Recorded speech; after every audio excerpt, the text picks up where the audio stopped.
Prologue. Lin Xi understood that her fate was sealed. In the dead of night, within a dilapidated alley, she had lost track of how far she had fled and how much further she could run.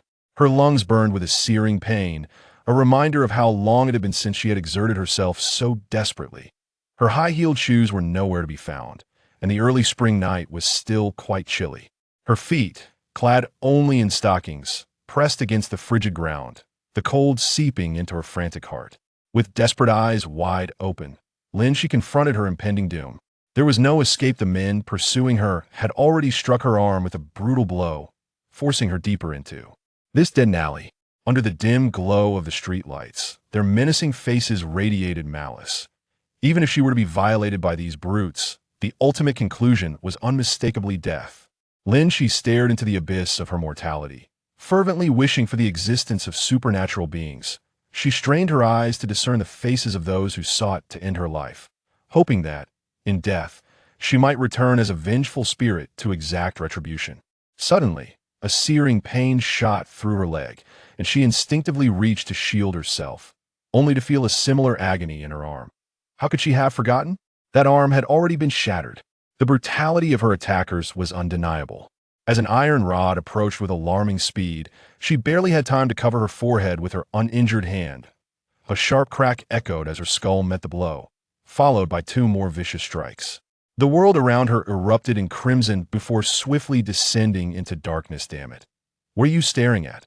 The man with dyed red hair approached and kicked the lifeless body on the ground, reaching out to snatch the bracelet made of peace charms adorning the corpse's wrist. One of the slender individuals behind him shouted, "Red hair, restrain yourself. We abide by our own rules. We are not thieves." Red hair, though reluctant, cast a glance at the blood-stained jade bracelet, muttering curses under his breath as he walked away in frustration. Lin Xi now accompanied Yao Xuan daily to visit her parents, for this dear friend from university had become the goddaughter of her parents. Lin Xi was well aware of Yao Xuan's eloquence. Had she possessed a countenance, it would surely bear a faint yet striking expression of sarcasm. In truth, Lin Xi now understood many things. It turned out that the reason the handsome and sunny Yao Xuan was attracted to her, a merely fair-looking Lin Xi, was solely due to the desolate mountain that belonged to her family. She watched in disbelief as Yao Xuan urged her parents to sign the transfer documents, helplessly witnessing them move into the temporary dwelling rented by Yao Xuan, their faces alight with satisfaction. A sense of urgency enveloped her as she struggled to comprehend the treachery of that wretched person. The desolate mountains held hot springs, destined to be transformed into a fashionable community of luxurious hot spring villas, while Yao Xuan and Yao Yuan, the duplicitous PLE, had already secured a property worth over $1 million, along with a bank card boasting a seven-figure sum, merely by deceiving her parents into signing the transfer papers. It was unfathomable that that vile individual could assure her parents that this house, which was to be their sanctuary in retirement, was merely a rental for 3 months. If souls could weep, Lin Xi would surely be in tears. She implored her parents not to trust Yao Xuan, yet she herself had been ensnared in her deception, losing herself, losing her heart, and ultimately losing her life. She had lost her parents, her very essence, everything. 3 months later, as expected, Lin's parents were unceremoniously evicted from their temporary residence, Lin's mother murmuring, "Why can't I reach Yao Xuan, my goddaughter?" The early summer breeze tousled the graying hair of the elderly couple, a poignant reminder of their desolation. Yes, the two elderly individuals, supporting each other, beheld the desolate mountain that had been transformed beyond recognition. They realized with dismay that it was the very Ren Yizong who had coerced and lured them into selling the land for development, that had acquired it. Beneath the sun, his golden teeth glimmered with a chilling brilliance, while beside him, their former son-in-law, now a godson, Yao Yuan, nodded and bowed in servitude.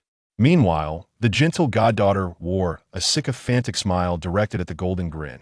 Despite their naivety regarding the treachery of human nature, Lin Fu and Lin Mu understood they had been deceived.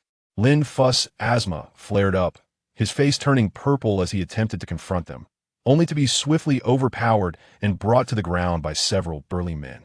Lin Mu, usually gentle and compliant, frantically clawed at the bracelet of peace symbols adorning Yao Xuan's wrist, exclaiming, "You Return my Siener's bracelet. Such a refined woman, even in this moment of despair, struggled to utter harsh words. Yet the aged Lin Mu was soon kicked down beside the gasping Lin Fu, having failed to lay a finger on Yu Xiao. With a gentle smile, Yu Xiao addressed to Jinya, "Oh, Mr. Run, please refrain from resorting to violence. You see, these two elderly individuals are rather unfortunate. Their encounter with blood brings ill fortune, and our estate is on the verge of commencing construction. Allow me to handle this." As she spoke, a soft smile graced her face as she turned to Lin's mother, her expression blooming like a flower.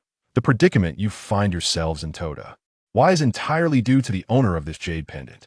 Had she been willing to relinquish this land, she might not have met her demise, nor would you suffer the fate of being destitute. She is indeed a harbinger of disaster, yet oddly, our fortunate star." With an air of arrogant glee, she continued, "Well then, should you choose to depart quietly, I might concede are returning this pendant to you. In truth, Yu Xiao, with her miserly nature, would never willingly relinquish what she had already seized. However, the jade pendant, once seemingly of high quality, had begun to lose its luster in her possession. Strangely enough, she was plagued by relentless nightmares. The thought of Lin Xi's bloodied hands sent a chill through her heart, prompting her to prepare to discard the item, even if the Lin elders did not come to claim it.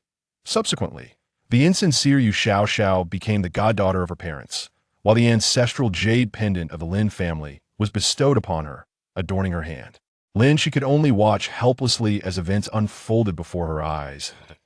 In a silent frenzy, Lin she screamed internally, "Is there an antidote for regret in this world? Can time be reversed? If so, I would sacrifice everything." With a resounding crack, the jade pendant was hurled against a stone, shattering into fragments, causing the Lin elders to faint, their vision fading to darkness. Having been confined within the jade stone, the soul, now liberated and infused with boundless resentment, was abruptly torn away by a mysterious force to an enigmatic realm. Overwhelmed by a tumult of rage and bitterness, Lin Xi's spirit succumbed to unconsciousness after a moment of disorientation. Chapter 2. The Yao Xuan community. Lin Xi awakened, having not experienced slumber since her demise. Anger, regret, despair, and sorrow, an array of emotions swirled within her. The carefree Lin Xi, who once boasted of falling asleep in an instant, now comprehended the torment of insomnia. She was not merely sleepless, but eternally awake. For over 4 months, more than 130 days and nights, she had faced the weight of her own negative emotions with unwavering consciousness. Lin Xi perceived this as divine retribution for her inability to discern the true nature of others, ultimately leading to her own downfall. In moments of utmost vulnerability, one may faint or even succumb to madness. Yet, she was a captive soul, consumed by hatred and regret, as if a myriad of ants were gnawing at her heart, filling every fleeting moment of those 130 days and nights. Neither alive nor dead, neither awake nor at rest. The desire to lose herself in lunacy felt like a distant luxury, let alone to indulge in a dreamless sleep. Lin Xi almost believed she was ensnared in an interminable nightmare. Stretching languidly, she felt an overwhelming sense of comfort, only to realize she resembled a feeble, cloud-like form. Scarcely humanoid. She found herself in a dim, nebulous space, standing atop a glass-like vessel measuring merely 30 centimeters square, filled with a transparent liquid. A soothing chill emanated from the liquid, enveloping her feet and spreading throughout her being, a sensation that was utterly sublime. Welcome to the Yao Xuan community. Upon assessment, your soul's resilience is deemed satisfactory. You may proceed to the initiation trial of Yao Xuan. A deep, resonant male voice startled Lin Xi, its magnetic tone chillingly devoid of any emotional resonance. Just as Lin Xi was about to inquire, "Who are you?" she was startled to see a large, azure panel resembling a liquid crystal display materialize before her, within arm's reach. 2 options appeared. 1. Preserve the essence of my soul and enter the trial. 2. Reconstruct my soul and enter the cycle of reincarnation. Gazing at the choices, Lin Xi felt bewildered and instinctively asked, "What does it mean to preserve my soul's essence? And what is reconstruction?" Lin Xi comprehended that her so-called soul essence still existed, yet through the process of reconstruction, she would no longer be the person she once was, implying her former self would cease to exist. Just as she was about to select the first option, a thought struck her, prompting her to ask, What happens if the tasks assigned by the main space are not completed? Lin Xi sighed, recognizing the impossibility of such fortuitous events. However, recalling her desperate cries before emerging from the jade pendant, she realized that, for now, she was still alive and had not vanished into oblivion. Could it be that fate had heard her wishes and granted her the opportunity to continue living? Yet, her thoughts turned to her aging parents, her father, burdened with asthma, and her mother, whose hair had turned completely white. A wave of anguish tore through her heart. The cold voice echoed once more, "You have 3 hours to deliberate." After 3 hours, Lin Xi, unwilling to let the voice continue, interjected, "No need to consider. I choose option 1. The chilling reminder from the male voice ignited a deep-seated impulse within Lin Xi, a stubborn resolve. Indeed, there is no need for contemplation. I am certain of my choice. Meditate in the soul-nurturing pool beneath your feet. The trial task shall commence in 3 hours. Lin Xi felt a subtle fluctuation of emotion in that voice, almost as if it were murmuring softly, a bit foolish, yet not entirely so. Is this a compliment or merely mockery? Well, let us pretend it is a compliment. Lin Xi consoled herself as she lowered her gaze to the so-called soul-nurturing pool. Everything around her appeared shrouded in a gray haze, with only the glass-like vessel beneath her feet standing out. Yet, how could something so small dare to claim the title of a soul-nurturing pool? Surely, the artisan glass ashtray she had purchased for her father was larger than this.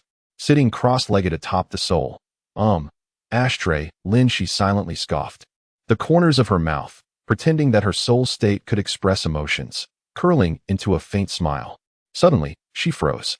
Since entering the jade buckle, she had been engulfed in a state of anxiety, resentment, fury, and madness, almost convinced that she had lost the ability to smile.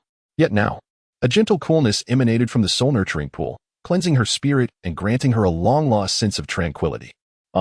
This soul-nurturing pool is indeed a marvelous creation.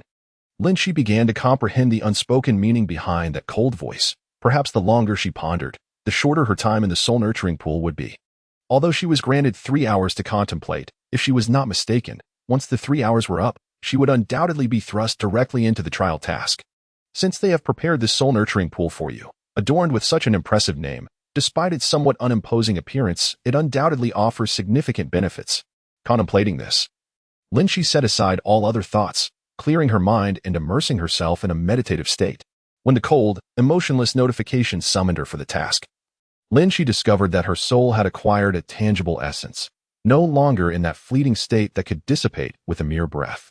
However, before she could savor her small triumph, a force yanked her from the gray space, and she was engulfed by a wave of dizziness. Feeling as though she might be torn apart, an utterly discomforting sensation, the spinning disorientation brought on an overwhelming wave of nausea, prompting Lin Xi to quickly shut her eyes and strive to suppress it. Regardless of the vertigo, she understood that she was now within that infernal trial task. The first task, no less. If she made a grand entrance by vomiting, she would forever disdain herself. Eventually, she managed to quell the tumultuous dizziness and cautiously opened her eyes, revealing a room steeped in antiquity. It must have been night, as the soft moonlight filtered through the sheer curtains, illuminating what appeared to be a young girl's chamber, adorned with simple drapery, modest furniture, and a slightly worn bronze mirror in the distance. On a rather ancient wooden table, a small lamp flickered, revealing a girl, seemingly around 14 or 15, resting her chin on her hand in a slumberous state. Lin Xi blinked. Had her first task truly begun? Just as she pondered this, a torrent of information surged forth, nearly overwhelming her mind. Chapter 3. The first trial task. The original protagonist, Su Lanxin, was the legitimate daughter of a county magistrate, possessing a graceful demeanor and moderate beauty. Her mother, Yi, hailed from a prosperous merchant family, embodying the elegance of a distinguished lady in the societal hierarchy of scholars, farmers, artisans, and merchants. A merchant's daughter was traditionally deemed unworthy of becoming the legitimate wife of a county magistrate, much like the melodramatic tales of scholars. When the magistrate was merely a handsome yet impoverished scholar, Lanxin's maternal grandfather recognized his potential and supported the destitute scholar, who had no hope of taking the imperial examination. In gratitude, the scholar married the merchant's daughter, eventually achieving success as a jinshi and becoming a county magistrate. They lived a blissful life together. However, had it truly been so idyllic, then Lin Xi would have had no part in this narrative. The county magistrate adeptly managed his affairs, earning the favor of the prefect Su Yud, who arranged for his illegitimate daughter to become a concubine. The following year, Su bore a daughter, and soon after, she gave birth to the magistrate's legitimate son, who was elevated to the status of primary wife. In contrast, Yi, the legitimate wife, bore only one daughter in 10 years. Gradually, the household was swayed by the concubine Su, while Yi retreated to her temple, becoming increasingly despondent, with only her daughter Lin Xi as her beacon of hope. Regrettably, this sole hope was extinguished when the magistrate, through the prefect's influence, betrothed Lin Xi to the legitimate heir of the Yongning Marquisate. Just like her mother, a county magistrate's daughter was never meant to ascend to the ranks of a marquis' heir. Even a mere illegitimate son was an unattainable aspiration for them. It turns out that the seemingly impeccable heir of the marquis, whose beauty was indistinguishable in its allure, was, in fact, a discreet homosexual, and moreover, one who was the subordinate in the relationship. However, the heir's significant other held considerable stature, thereby rendering the marquis's household hesitant to intervene excessively. They resorted to marrying him off to a woman of humble origin. This was executed both to maintain appearances and to provide a legacy for his parents and society at large. The original soul, believing that fate had smiled upon her and that she could escape the clutches of the Su family, found herself in a dire predicament. Although her husband was far from virtuous, Su Lin Xi merely sought a refuge for herself. Little did she know that after escaping one peril, she would tumble into another. Being regarded solely as a vessel for procreation, after giving birth to a son, she was denied even a fleeting glance at her child, as she was drugged and publicly declared to have perished from excessive bleeding.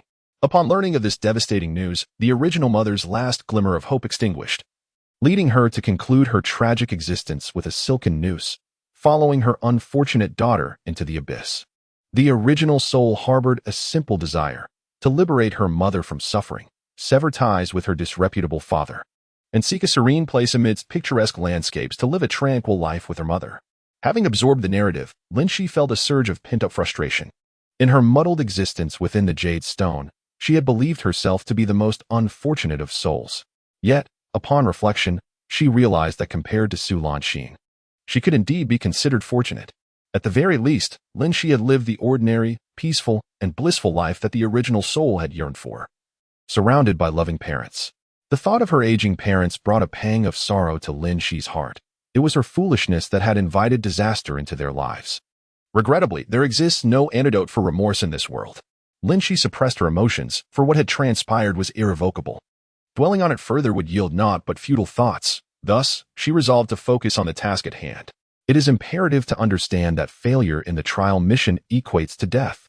Although the cold and detached had mentioned that the trial missions were relatively simpler, she was merely an ordinary girl navigating the complexities of modern life, embarking on her inaugural task. Naturally, a sense of trepidation lingered within her. However, upon reflection, despite lacking extraordinary abilities or a personal space for her endeavors, she possessed foresight into the narrative's trajectory, which could indeed be considered a form of advantage. Coupled with her years as a voracious reader and devoted drama enthusiast, she was somewhat familiar with the tropes of transmigration and rebirth. Ultimately, the original owner's aspirations were rather straightforward: to safeguard the Yi family and her own life while successfully attaining a separation. Contemplating this, the task seemed less daunting. With her heart steadied, Lin Xi began to organize the information swirling in her mind. Presently, the backyard of the Su family had effectively become the dominion of the Su family. The reason the original owner and the Yi family had managed to survive was their considerable utility, compounded by the fact that this mother-daughter duo exhibited an almost cowardly demeanor, which spared them from an early demise. This tale unfolds in a fictional dynasty, the Great Yi, where acquiring a maid typically required around 5 taels of silver. As the legitimate daughter of a county magistrate, the original owner resided in such cramped quarters, with furnishings that were antiquated, even with 3 servants tending to her needs. One could surmise the nature of her existence. Fortunately, the Yi family hails from a prosperous lineage of merchants, and with a substantial dowry, the timid Mrs. Yi remained deeply concerned for her only daughter. This concern allowed them to temporarily safeguard the dowry, which enabled the mother and daughter to survive without being trampled upon by the servants. In the unfolding tale, upon learning that Mrs. Su had helped elevate her daughter's status to that of a noble house, Mrs. Yi was consumed by fear that her daughter would face hardship and disdain within the. In her anxiety, She entrusted all her dowry to Su Lin Xi, unaware that it would ultimately fall entirely into the hands of Mrs. Su. Only a meager few items accompanied Su Lin Xi into the, as Mrs. Su, unwilling for the Su family to suffer too much embarrassment, selected only those possessions she deemed unworthy.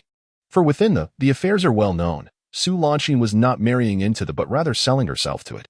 Once she crossed the threshold of this, her connection to the Su family would be severed, regardless of life or death. For Mrs. Su, this was a splendid trifecta. First, Mr. Su and the Su family successfully allied with the second, the eldest daughter of the Su family was now wed to the, thus elevating the prospects of Mrs. Su's own offspring, and third, Mrs. Su finally acquired the coveted Yu family dowry while simultaneously eliminating the eyesore of the timid mother and daughter. This marriage seemed to fulfill the desires of all parties involved, the Su family and Su family. However, this collective satisfaction was secured at the cost of the lives of two meek and unassuming women. In that moment, Lin Xi was reminded of her own unfortunate existence. A faint, sardonic smile graced her lips, hinting that this time, the outcome might not be so straightforward.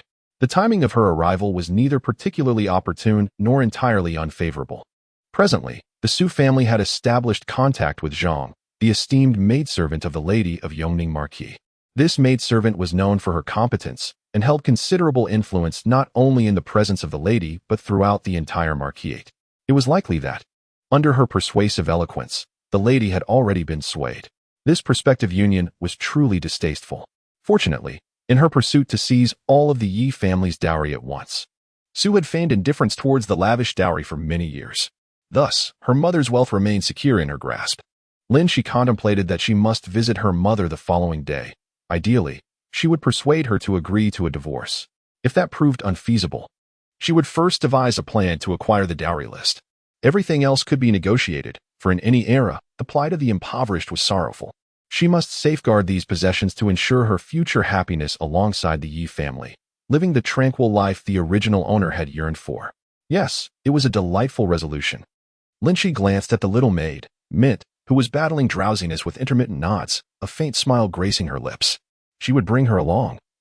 Among the 3 servants in her courtyard, only this girl genuinely cared for the original owner. Lin Xi turned over, the soft moonlight spilling throughout the room. Tomorrow would surely dawn bright and sunny. How wonderful it was to be alive. With such thoughts, she succumbed to slumber. The next day, as anticipated, the sun shone brilliantly. Lin Xi, guided by the memories she had received, proceeded methodically.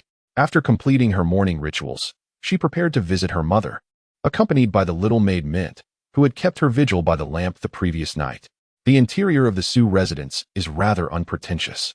Su County Magistrate has one legitimate wife and a concubine, but since Su gave birth to a son and was elevated to the status of the primary wife, the notion of a concubine has become obsolete. The legitimate wife, hailing from a merchant background and with only one daughter, Su Lin Xi, has gradually been overshadowed by the cunning and sweet-tongued Su, who has effectively rendered her a mere shadow, confining her to her own courtyard. It has come to pass that the household servants have all but forgotten the existence of the esteemed first wife, only recalling the concubine, Su Xiangxiang. Yi, devoted to her Buddhist practices, merely wishes for her only daughter to find happiness and not be entrusted to others, though the inner quarters are modest. The atmosphere is somewhat awkward. With no clear hierarchy of wives or concubines, the customary greetings have vanished. Each child pays homage to their respective mothers, while the esteemed Su Tao, the master of the house, remains largely unseen by Yi and her daughter. Daily, it is Su who, accompanied by her children, enjoys a harmonious family life with Su, while the timid mother and daughter duo have been selectively forgotten by all. Just as Lin Xi was about to leave for Ye's courtyard, she heard a sycophantic voice from outside. "Oh, isn't this Miss Chun Tao? What a rare guest. Please, do come in." It was the voice of the gatekeeper, Granny Yu. Lin Xi couldn't help but roll her eyes in frustration. How easily the original owner was bullied, allowing even a mere servant to grant entry into her private chamber without prior notice. Just then, the curtain was lifted, and a tall woman with almond-shaped eyes and a heart-shaped face entered, her appearance quite striking. Though the excessive white in her eyes gave her an air of fierceness that detracted from her beauty, it is indeed the personal maid of the concubine Su, by the name of Chun'ao. Upon entering, Chun'ao lifted her handkerchief and performed a gesture of greeting, yet she did not bend her knees even slightly. revealing just how perfunctory her salute was. "I have met the young lady." Lin Xi could not help but curl her lip in disdain. Indeed, she had merely been acknowledged by this young lady, and the formality was lacking. The servants, one and all, displayed the same indifference, causing Lin Xi's heart to ache slightly. It seemed her future would be fraught with challenges. After Chuantao's perfunctory greeting, she noticed that the young lady, instead of offering her customary support, wore a dazed expression. After a brief pause, she spoke. "Madam has acquired some new fabric and wishes for the young lady to take a look." She mentioned that it would be good to tailor 2 summer outfits for the young lady to attend Madame Su's flower appreciation banquet. It dawned on her then. Since Su had been elevated to the status of a concubine, her father's mother-in-law had automatically assumed the title of Madame Su. As the legitimate daughter, the original owner was now expected to address a concubine's mother as her grandmother. The once respectable maternal family, seeking to avoid controversy and protect themselves, had ceased all contact for many years. They were well aware of their daughter's unfortunate circumstances, yet their merchant origins rendered them hesitant to visit. In truth, the maternal family was quite decent. In hopes of ensuring that the Yi family and the original owner led a better life, they had, both openly and covertly, sent gifts to the scoundrel father and even to Governor Su. However, after the demise of Madame Yi, they fell victim to a wrongful seizure of assets. And the Yi family subsequently fell into decline, too fearful to remain in Baoying Prefecture. They were located to a remote and impoverished area, living out their days in destitution. During this flower viewing event, the original owner was praised by the Su family for her dexterity, particularly for her skill in the now extinct double-sided embroidery. Consequently, she was compelled by the Su family to create an embroidered screen for Madame Su. This exquisite screen not only endeared Madame Su to the wife of the vice minister of the Zhan family, but also facilitated Su Kerson's successful marriage into the Zhan family. Moreover, it strengthened the ties between Governor Su and the Zhan family, positioning him closer to the crown prince's inner circle, leading to further promotions and honors, much to the benefit of her unscrupulous father. The tragic fate of Su Lanxin was thus set into motion by this very embroidered screen. Lin Xi smiled faintly and remarked, "Is that so? Lanxin should indeed express her gratitude to Madame." Chuntao, observing the young lady's subtle smile, found herself momentarily taken aback. Although the tone remained gentle and soft, an inexplicable chill seemed to emanate from her, causing Chuntao to shiver involuntarily, momentarily at a loss for her previous bravado. In the Su family's courtyard stood several venerable plum trees, and as the Su family's daughter was named Su Xiangxiang, the courtyard was renamed Meixiang Courtyard upon her arrival. Lin Xi, confronted with this name and place, could only envision a seductive middle-aged woman waving her sleeves, a thought that sent a shiver down her spine. Disgusted by her own vivid imagination, Su Tao was indeed an ungrateful wretch. Even this residence was purchased under the auspices of Ye's elder brother. Truly, it is often the case that those who are most ungrateful are the educated ones.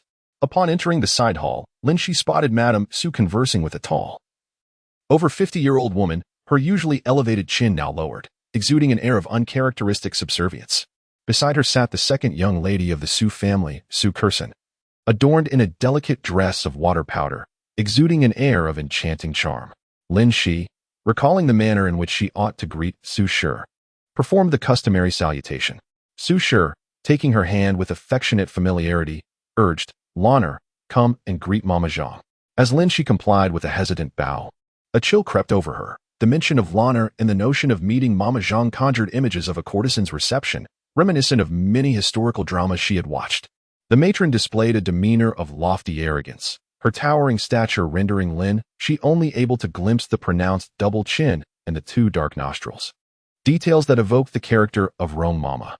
Meanwhile, a maid had already procured an embroidered stool, and Lin Xi, adhering to the original owner's customary behavior, sat down with trepidation, lowering her gaze and falling silent. After a considerable period of stillness, Su Kerson, observing her sister perched on the stool like a quail in meditation, felt a growing impatience, particularly as their mother busied herself in hushed conversation with the imposing matron.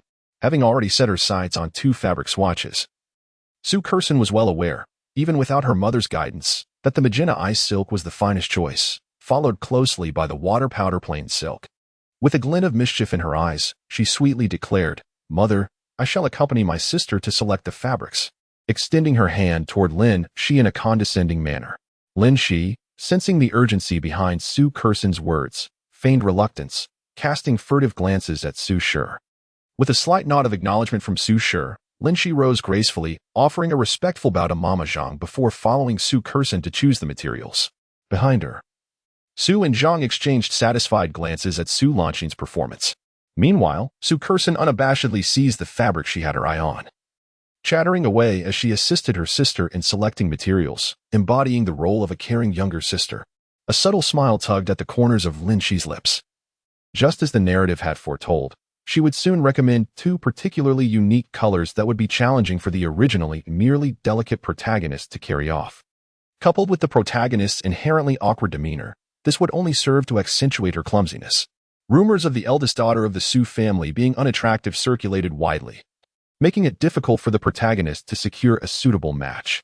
Thus, when suitors from the arrived, both the protagonist and Mrs. Yi readily agreed to the marriage proposal with heartfelt gratitude. Lin Xi joyfully accepted the duck egg blue silk that Su Curson had recommended, yet declined the other option.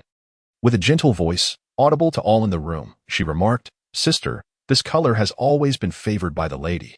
Pausing mid-sentence, she cast a timid glance towards Su. Su nodded, her fair complexion, well-maintained, indeed complemented by the royal blue. Observing her discernment and humble demeanor, the old woman, Zhang, who had previously been stern, could not help but reveal a hint of a smile. It seemed, as Su had predicted, that this affair was likely to conclude favorably, fulfilling the lady's expectations. With this thought, Zhang's spirits lifted considerably, and she chose not to linger further in the modest county magistrate's residence, taking her leave instead. At this moment, Lin Xi finally found her opportunity to depart, stepping out of the Meixiang courtyard under Su's inscrutable gaze.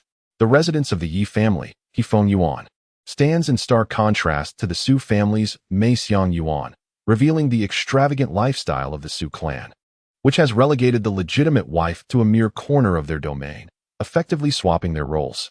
The Yi matriarch now resembles a hidden concubine, overshadowed by the grandeur surrounding her. Within her dwelling, a modest Buddha altar is present, which seems to offer little more than the mere presence of a devoted monk, whose life is illuminated by the flickering glow of ancient lamps.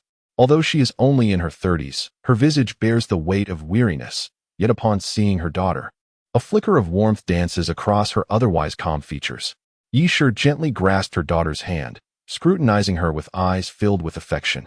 Lin Xi felt a surge of warmth, a blend of the original owner's emotions intertwined with her own. This gaze was familiar in her world.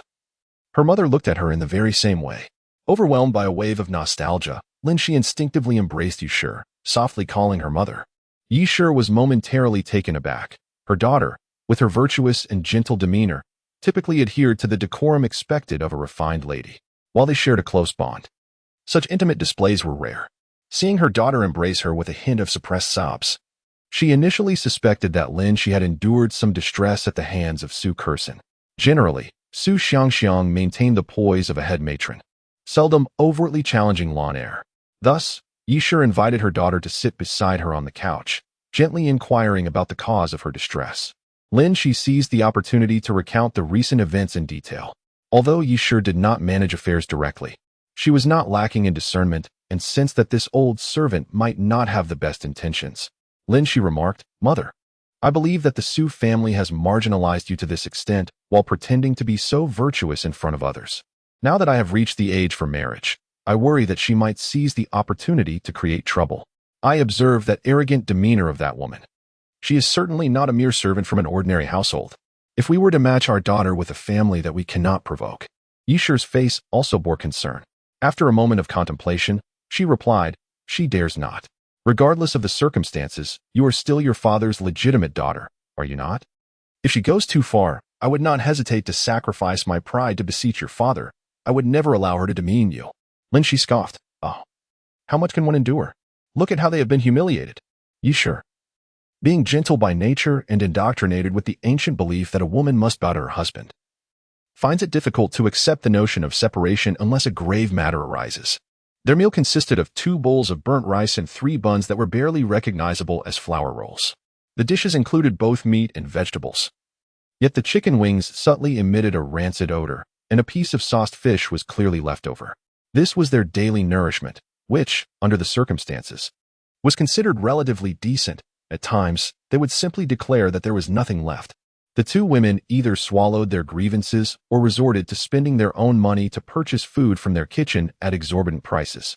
Yisher forced a smile, feigning ease as she said, "Today, with Lanner here, let us indulge in something better." While speaking, she signaled to Granny Li to take some silver to buy provisions. Lin Xi felt a surge of indignation. The food they consumed was likely not fit even for the servants, who at least enjoyed fresh fare. That duplicitous and contemptible woman. Su Xiangxiang. After a suffocating dinner, once the room was left with only the two of them, Lin Xi pondered for a moment and said, "Mother, haven't you had enough of this kind of life? We possess our own wealth. Wherever we go, we are the masters. Why must we remain here, enduring such a life while bowing to the whims of a concubine? It would be better to part ways." Upon hearing this, Yisher immediately covered Lin Xi's mouth, her expression a mix of alarm and disbelief. "Child, what has come over you today? Speak not such nonsense." Then Yisher began to reminisce about how well Su Tao had treated her in the past, asserting that he was merely misled by Su Xiangxiang, and that Su Tao was fundamentally a good man, with all the discord being instigated by Su Xiangxiang. Furthermore, she warned that such a separation would lead to gossip and shame for their family. Regrettably, neither the original Lin Xi nor Yisher could discern Su Tao's true nature, ultimately leading to their untimely demise. Lin Xi sighed. She felt a twinge of disappointment at Yisher's refusal to consider separation, though she had anticipated this outcome. Thus, she resigned herself to abandoning the notion of a shortcut. It seemed she could not escape the impending marriage to the Duke of Yongning's household. However, to avert the tragic fate scripted for them, Lin Xi cleverly retrieved the dowry list from Yisher. This list existed in triplicate, one copy in Yisher's possession, one with Su Tao, and another filed with the authorities. Now that she had secured the dowry list, the mother and daughter would possess some financial independence in the event of a separation. Lin Xi exhaled deeply, feeling she had taken a small yet significant step toward her goal. She silently encouraged herself, "Lin Xi, persevere for the sake of survival." In Lin Xi's memories, the original owner possessed remarkable embroidery skills, as the Yi family was established through the art of fabric embroidery. Consequently, the original owner was trained from a young age by esteemed masters in the renowned technique of double-sided embroidery. Lin Xi's intention to embroider a handkerchief was merely to practice her craft, for she would undoubtedly need it in the future. If she could not produce works on par with those of the original owner, her plans would require significant alteration. As it turned out, Lin Xi's concerns were unfounded. Although she initially struggled due to her modern background, she soon found herself mastering the art without formal instruction. A smile graced Lin Xi's face, for this made things considerably easier.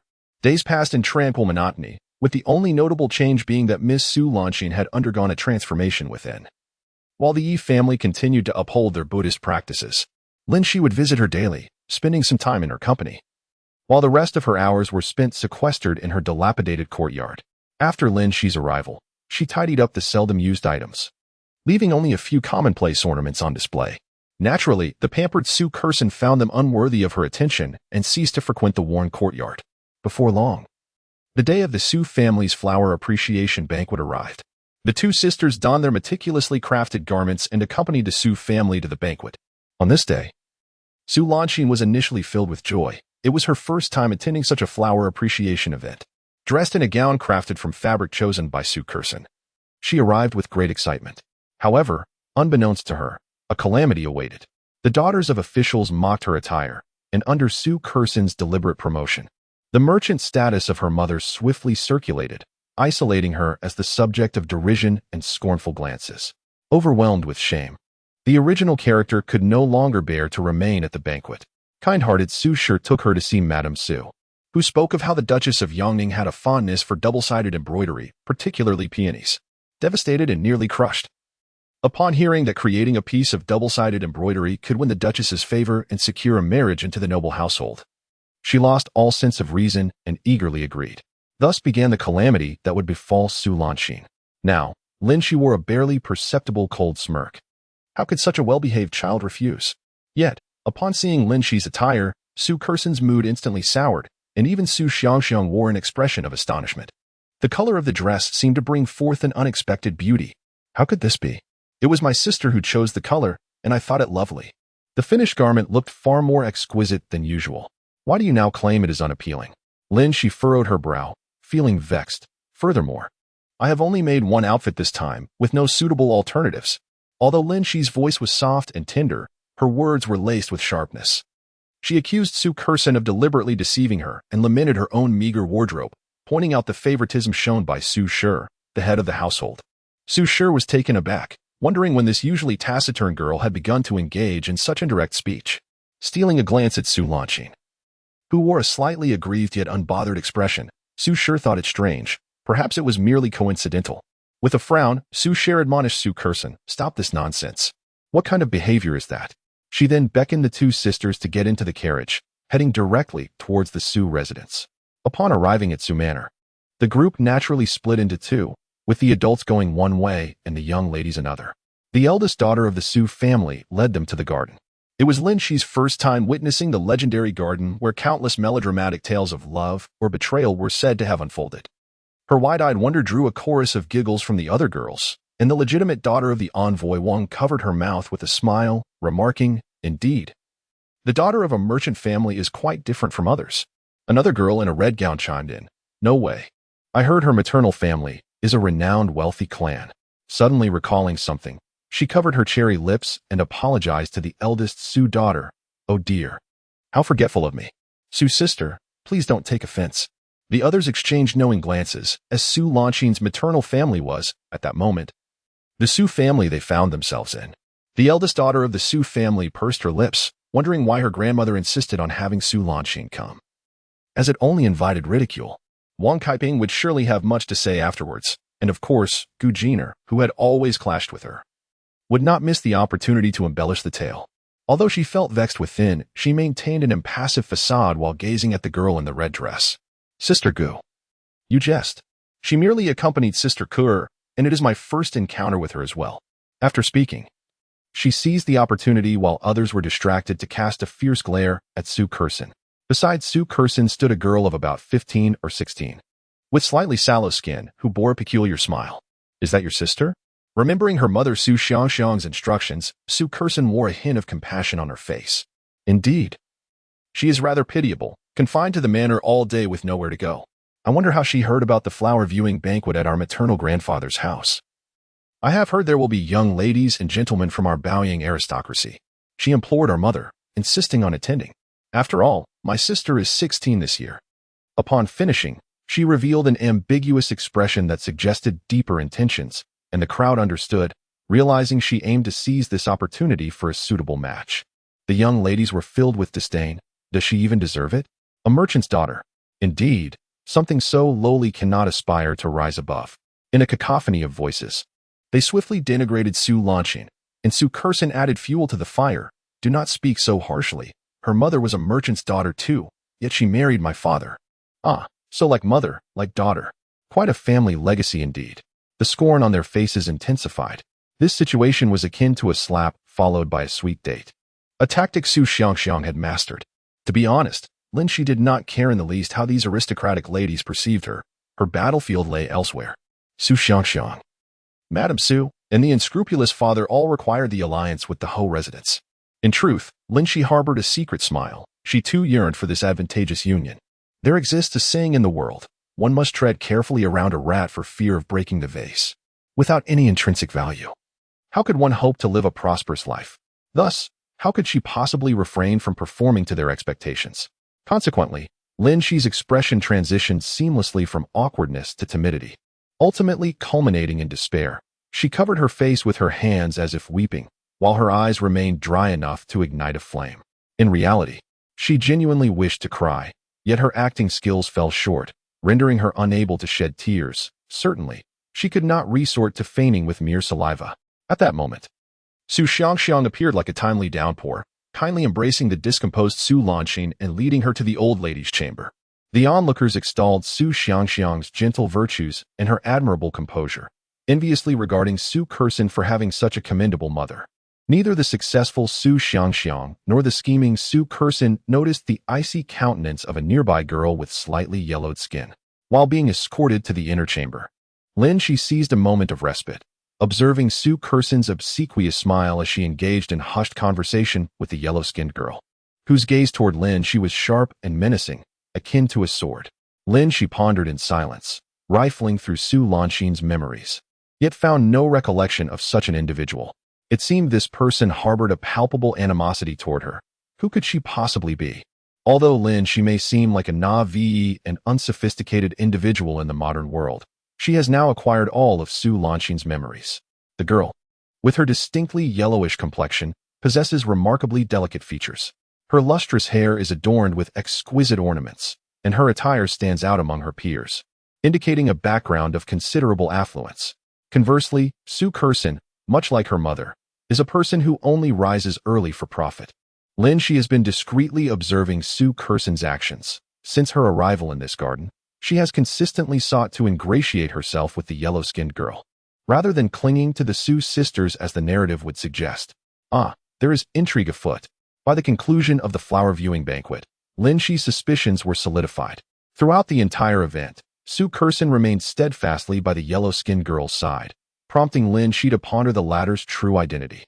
Lin Xi intended to inquire discreetly about the yellow-skinned girl's origins through a young maid, yet the daughters of the officials, under Su Curson's fervent influence, had developed a profound aversion to her, ignoring her completely. Even upon leaving the Su residence, she found no opportunity to uncover this mystery. Despite perusing the original owner's memories, she could not find even a trace of the yellow-skinned girl's past. Could it be that her arrival has created a butterfly effect? As for the events following her departure with Su Xiangxiang, they aligned closely with the original storyline. She was led into a room by the Su family, where a woman in her 50s sat. Though she was well preserved, her presence was rather unsettling. The woman, exuding an air of arrogance, addressed her. "I have heard from Xiangxiang that your embroidery skills are exceptional, having been trained by a renowned master, and that you are proficient in double-sided embroidery. Is this true?" Lin Xi fell silent. Although she was well aware that you were the maternal aunt of Su Xiangxiang, the deceased wife of the governor Su Yud, it would have been courteous for you to introduce yourself. How could you so brazenly demand something from me? Gazing at Lin Xi's bewildered expression, Su Xiangxiang hastily pushed her and, with an unusually affectionate tone, said, "This is your grandmother, so hurry and pay your respects." Lin Xi remained in a state of confusion. "Grandmother? My grandmother has been deceased for many years. How could another one suddenly appear?" The proud visage of Madame Chang instantly cracked as she heard Lin Xi's words. To curse the dead was one thing, but to suggest that she had miraculously materialized was beyond the pale. Clearly, the child of a lowly merchant girl. Su Xiangxiang felt a twinge of embarrassment and quickly shifted the conversation back to the matter of the double-sided embroidery to alleviate the awkwardness. It was as if Lin Xi were watching a play unfold, as she could almost predict their subsequent lines. Su Xiangxiang proclaimed that as long as Lin Xi could produce a peony-embroidered screen, Madame Su would intercede on her behalf to secure a promising marriage, even subtly hinting that she might very well marry into the Marquis's household, thus rising to great heights. Faced with such a flimsy argument, Lin Xi was nearly amused. The original owner was not foolish, rather, she was simply desperate to escape her current predicament. One cannot rush to devour hot tofu when a person becomes overly eager. They are often exploited by others. Thus, Lin Xi meekly and bashfully acquiesced, fully aware that you might one day regret having sought this embroidered screen from her. The following day, Lin Xi audaciously sought out the Su family, expressing her desire to personally select the necessary tools for the embroidery, ensuring that the screen would be completed by the designated date set by the lady of the house. Su was naturally overjoyed, lavishing her with extravagant praise, claiming that if she could embroider a double-sided peony screen, the marriage proposal from the would undoubtedly be secured. Lin Xi felt an overwhelming urge to retort, thinking, "According to your reasoning, all the embroiderers in Day would be elevated to the status of official wives. I have read extensively, so do not attempt to deceive me." Furthermore, while Su's words were sweet, she had not offered a single coin, sourly remarking that the silk threads and materials in her uncle's shop were the finest in all of Baoying, and even with their wealth, they might not be able to procure them. Such was Su. She never directly confronted the original mistress and her daughter, yet the entire Su family, from top to bottom, seemed to overlook the pair entirely. At times, they would even forget to provide them with daily meals. Fortunately, he had a generous dowry and was never short of silver, forcing them to send the servants to purchase food at exorbitant prices. The esteemed wife and daughter were reduced to relying on takeout to satisfy their hunger. Instances like these were countless, and Su merely turned a blind eye as those servants extracted silver from the mother and daughter, while the bulk of it found its way into Su's own pockets. For Su, who possessed an inherent greed, not reaping benefits was akin to suffering a loss. Lin Xi mused that this too was a path to wealth. Very well, I shall endure, until the embroidery is completed and my plans come to fruition. I must remain defenseless. Otherwise, should Su tear the veil of civility, my mission could be jeopardized. After all, the ancient world differs vastly from the modern. She had hoped for you to sever ties with her scoundrel father, yet Ye's behavior indicated that such a notion was far from feasible. In ancient times, women could endure nearly any suffering or torment, provided they were not driven to death. Their unwavering belief was that a husband represented heaven, and fidelity to one man was paramount. However, in Lin Xi's perception, many women, even when faced with the prospect of death, still did not comprehend the notion of rebellion. The shackles of the mind were deeply entrenched, compounded by the influences of their environment. Thus, despite the cruel treatment endured by the original owner, thoughts of revenge were far from her mind. Her only desire was to escape with her mother. As Lin Xi prepared to bid farewell to Madame Su for her inaugural stroll through the streets of ancient life, Su Curson burst in like a locomotive. Taken by surprise, Lin Xi stumbled, her leg striking heavily against the intricately carved rosewood chair, sending a jolt of pain through her knee. Unfazed, Su Curson directed her lamentations toward Madame Su, exclaiming, "Mother, how can you be so biased? Why would you speak of such a magnificent match with the Yongning Marquis's household to this worthless girl? Is it merely because she can perform double-sided embroidery?" Lin Xi twisted her handkerchief, feigning a look of trepidation, as though she had not heard Su Curson's derogatory remarks. What is the matter, Sister Curson?" Before Madame Su could respond, Su Curson stormed up to Lin Xi, her nose nearly touching Lin Xi's, her delicate face close enough to discern each feature, yet her words dripped with venom. "You, a spineless wretch, dare to covet the wooden heir of the Yongning Marquis's household? You think you are worthy?" Lin Xi retorted, "You are the one who is worthy. You are the most deserving. Why not pursue him yourself?" At last, Madame Su seized the opportunity to speak. "Look at you. How have you come to this?" "Thankfully, there are no outsiders in this house, and your sister has never been one for excessive chatter. No one else will know of this incident. But if word were to spread, how would you maintain your dignity? Behold, the years of consuming white rice have not been in vain." Su, while cautioning herself that if this matter were to leak, it would be her own indiscretion, also reminded her daughter to maintain her image. Her words were impeccably crafted. The original owner had always been generous, sharing everything with her devoted maid, Mint, which is precisely why Mint now posed such a question. She had been outside, only vaguely hearing Su Curson weeping, a rare occurrence indeed, for the young lady had always been too intimidated to cry even when wronged. Today, however, was peculiar. Lin Xi's lips curled into a faint smile as she remarked, "It's nothing. The second young lady is merely celebrating the arrival of spring." Upon hearing that the heir of the Yongning Marquis was an ethereal being, she immediately fell into a reverie of infatuation. Mint scratched her head, her mind swirling with confusion, as if 3 large question marks were hovering above her. Spring is nearly over, is it not? What has come over the young lady these past few days? She speaks in human language, yet I cannot comprehend her at all. That evening, Chuntao indeed arrived, clutching a small pouch, which likely contained barely enough silver to purchase even ordinary silk thread. Her tone remained condescending, as if dismissing a beggar, rendering her position lower than that of a mere servant. Lin Xi, instead of being angered, smiled and complimented Chuntao on her growing beauty, asserting that she was increasingly embodying the dignity of a lady. She also mentioned having accidentally bumped her knee while with the lady and that she would conveniently procure some medicine on her way tomorrow, expressing gratitude for the generous silver bestowed upon her. Flattery is universally appreciated, and at last, Chuntao bestowed a haughty smile upon the mistress and her maid. The following day dawned with a clear, azure sky, and Lin Xi, brimming with excitement, set out with Mint. Following her recollections, Lin Xi effortlessly navigated her way to the Heji pharmacy. She swiftly acquired the requisite medicinal herbs, including those for bruises and injuries. For to claim she had visited a pharmacy without such essentials would indeed be rather peculiar. Lin Xi understood that Bohe, though bold and kind-hearted, lacked the finesse of a quick-witted individual. If she chose to remain silent, she would, in all likelihood, keep her counsel. However, a discerning person could easily draw out her words. The Su family were undoubtedly adept at such subtleties. Thus, Bohe was only aware that her mistress had sustained a minor knee injury and had merely gathered some medicine. Lin Xi cast a discreet glance at the package of herbs in Bohe's hand, a faint chill curling at the corners of her mouth. If they delighted in bestowing gifts, She would present them with a token that would leave them regretting their choices. It suddenly dawned on Lin Xi that during her time here, she had seamlessly integrated into Su Lanxin's existence, feeling as if she had always been Su Lanxin herself. Surrounded by the ancient, picturesque architecture and the bustling crowd, she experienced for the first time the authenticity of this world. Realizing that her fate was not as woeful as she had believed. Though she had perished, she now existed in a form that was perhaps even more exalted. If fortune favored her and she successfully completed her tasks, could it be that she would possess endless time? Each task world resembled a journey through uniquely styled realms, allowing her to savor diverse lives, a rather splendid prospect indeed. Suddenly, an inexplicable sensation surged within her chest, a blend of joy, longing, excitement, and motivation.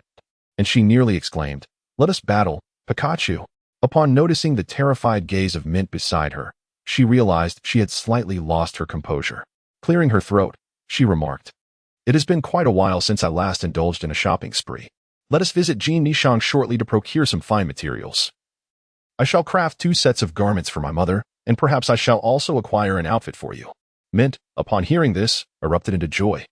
Immediately grasping the peculiar behavior of her mistress moments ago, though the amusement quickly faded, if the madam from Meixiang Courtyard learns of our visit to Jin Nishang, she will undoubtedly inform the master, and then. The original author's disreputable father, Su Tao, forbade the mother and daughter from maintaining contact with their family. Fearing the displeasure of his superior, the father-in-law, and wishing to prevent any close ties with the Yi family that might lead to rumors detrimental to himself. In truth, Su Tao was overly concerned. The Yi mother and daughter were of the type who regarded their husband, or father, as their world, blissfully unaware of the need to resist, unless compelled to the brink of despair. Under the relentless pressure from Su and her disreputable father, they would simply endure in silence. Even after the original protagonist had met her tragic demise, thoughts of vengeance against those responsible never crossed their minds. They merely wished to retreat far away with her mother. Lin Xi sighed, reflecting that some matters are akin to an upset stomach. No matter your desire to suppress them, they cannot be ignored. She glanced at Mint, whose face was etched with worry, and smiled reassuringly, "Fear not. It is Su who summoned me." For someone as avaricious as Su, any action not aimed at personal gain was utterly nonsensical. As long as she benefited, all else could be disregarded. To expect her to labor day and night like an embroideress, and yet provide her own materials, was shameless indeed. Especially when Su hinted that she ought to procure the finest silk threads from Jin Nishang for a respectable outcome. What nonsense! If she values it so dearly, let her go. Jin Nishang undoubtedly stands as the finest boutique for ready-made embroidered garments in the entirety of Baoying Prefecture. The storefront exudes a sense of opulence and grandeur. Yet the number of patrons within is rather sparse. However, those present are undoubtedly of affluent stature, as evidenced by their attire. The establishment is managed by the original owner's uncle, who, under normal circumstances, does not personally attend to customers. Thus, Lin Xi did not anticipate encountering him at this moment. Having selected the requisite silk threads and fabrics for the peony embroidered screen, Lin Xi prepared to procure 2 sets of clothing for herself and her mother. As she contemplated this, a sense of frustration washed over her. Having supported a wretched father, a thankless scoundrel, who, upon rising to power, offered nothing beyond financial gain. The merchant Yu family has rendered the Yi family as insignificant as discarded refuse, left to fend for themselves. Were it not for the allure of Yi family's substantial dowry and the benefits bestowed by their commercial enterprise, it is likely that both the original owner and the Yi family would have long since faded into obscurity. As the legitimate wife of a county magistrate, a position akin to that of a modern-day county chief's spouse, one can only imagine the prestige she would have commanded. Yet here they are, wishing to indulge in delectable treats. They must purchase their own. Desiring decent attire? They must procure it themselves. When ill and in need of a physician, they must compensate a servant for running errands. Regardless of the situation, it always boils down to money. The Yi family, nonetheless, continues to believe that the magistrate treats them favorably. Lin Xi scoffed. Were it not for their wealth, who knows what state they would have been reduced to. Lin Xi selected 2 sets of ready-made garments for herself and the Yi family matron, and even chose an exquisite outfit for Mint, who, for the first time, could don such fine clothing, looking breathtakingly beautiful. Just as Lin Xi was about to examine the fabrics further, she unexpectedly collided with someone. As she opened her mouth to apologize, she was met with a face contorted with indignation. How curious! To her astonishment, she found herself confronted by a familiar face. A girl with yellowish skin. Observing the contorted expression and the crimson flush of her cheeks, Lin Xi couldn't help but click her tongue. Surely, a mere accident couldn't provoke such an explosive reaction. Before Lin Xi could articulate her thoughts, the girl pointed at her with one hand while placing the other on her hip, striking a pose reminiscent of a teapot. Humph. So you are indeed here. Having climbed to lofty heights, now choosing your own dowry? How shameless. Lin Xi, taken aback, thought to herself, how can one resort to insults so readily? Reflecting on the flower appreciation event, she felt a wave of frustration, utterly unable to recall when she had offended this girl. Turning to Bo, she suggested, let us take a look at the materials over there, her demeanor cheerful, as if she were oblivious to the confrontation, intending to walk away. However, the yellow-skinned girl, accompanied by two maidens, blocked her path once more. Are you deaf or mute? I am speaking to you. She sneered. You are not worthy to aspire to the likes of young Master Mu. Ah, so it was instigated by Mulan Dao, Lin Xi thought, feeling a sense of injustice wash over her. Me? She replied with a calm smile. Dear Miss Huang, I am neither deaf nor mute. The reason I do not engage with you is threefold. Firstly, I have not climbed any high branches. Secondly, I have not selected any dowry. And thirdly, I am certainly not shameless. Moreover, my mother has always taught me to refrain from conversing with those of dubious character. Therefore, if you would be so kind, please allow me to pass. You. The yellow-skinned girl was taken aback, unable to respond to this unexpected eloquence from someone she deemed a coward. A sharp-tongued maid, dressed with an air of sophistication, interjected with a piercing voice. Our young lady's surname is Lin, not Huang. How could someone of your lowly status possibly know? Our young lady is not a woman of ill repute. She is the daughter of Master Zhan. In any case, cease your baseless chatter. The girl had intended to announce her lineage, but recalling her mistress's words, she forcefully swallowed her pride. Reluctantly, she added, consider yourself fortunate. If this were in the capital, a mere merchant's daughter like you would never dare speak to my lady in such a manner. You would have been dragged out and dealt with long ago. So her surname is Lin, Lin Xi mused, which explains why Su Curson has been so closely associated with her. It is highly likely she is indeed the daughter of the Zhan family. In her previous life, Su Curson had risen to prominence by stepping atop the original owner's shoulders, carrying the original owner's dowry into the Lin family. Although not the eldest son, he was nonetheless the favored second son. Yet Lin Xi found herself perplexed. Such a development had not transpired in the original narrative. Observing the tone of the girl with the yellow complexion, it seemed she was aware of her impending marriage into a noble house. This yellow-skinned girl was evidently an infatuated admirer of the wooden heir. Lin Xi, having been exposed to the vast array of modern culture through films and various novels, found it rather easy to deduce the situation. The original owner was merely the daughter of a minor county magistrate, hardly ever given the chance to venture outside. She had encountered the yellow-skinned girl once at the Su family estate, yet they had no interaction, while the girl had consistently exhibited animosity toward her. Now, with the mention of dowries, it seemed that trouble was not solely born from beauty. The dilemma, however, was that she was a mere fragile glass figurine. Faced with the yellow-skinned girl's predatory gaze, Lin Xi found herself at a loss for words. Recalling the last encounter with the yellow-skinned girl at Su's residence, it became evident that she had been regarding me with a knowing gaze, suggesting that she was already aware of my impending union with the young Master Mu. The recent debacle involving Su Curson at home is undoubtedly a revelation from the yellow-skinned girl. These two seemed to collaborate quite effectively.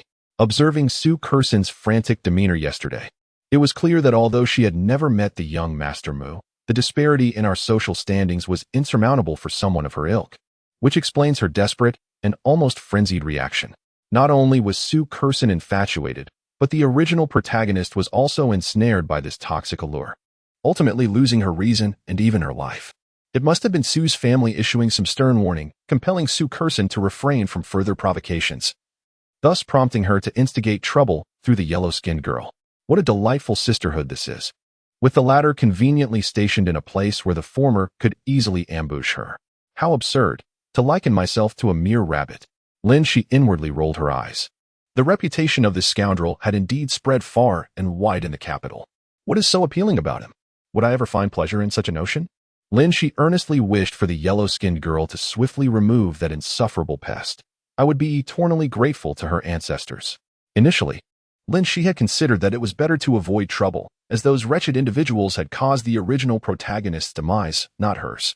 She was merely a novice undertaking a task, and the original protagonist's desire did not include avenging these people. However, since you, Su Kursin, have inexplicably tried to trip me up, do not expect your path to the Zhao residence to be smooth sailing. Contemplating this, she feigned profundity and remarked, Miss Huang's.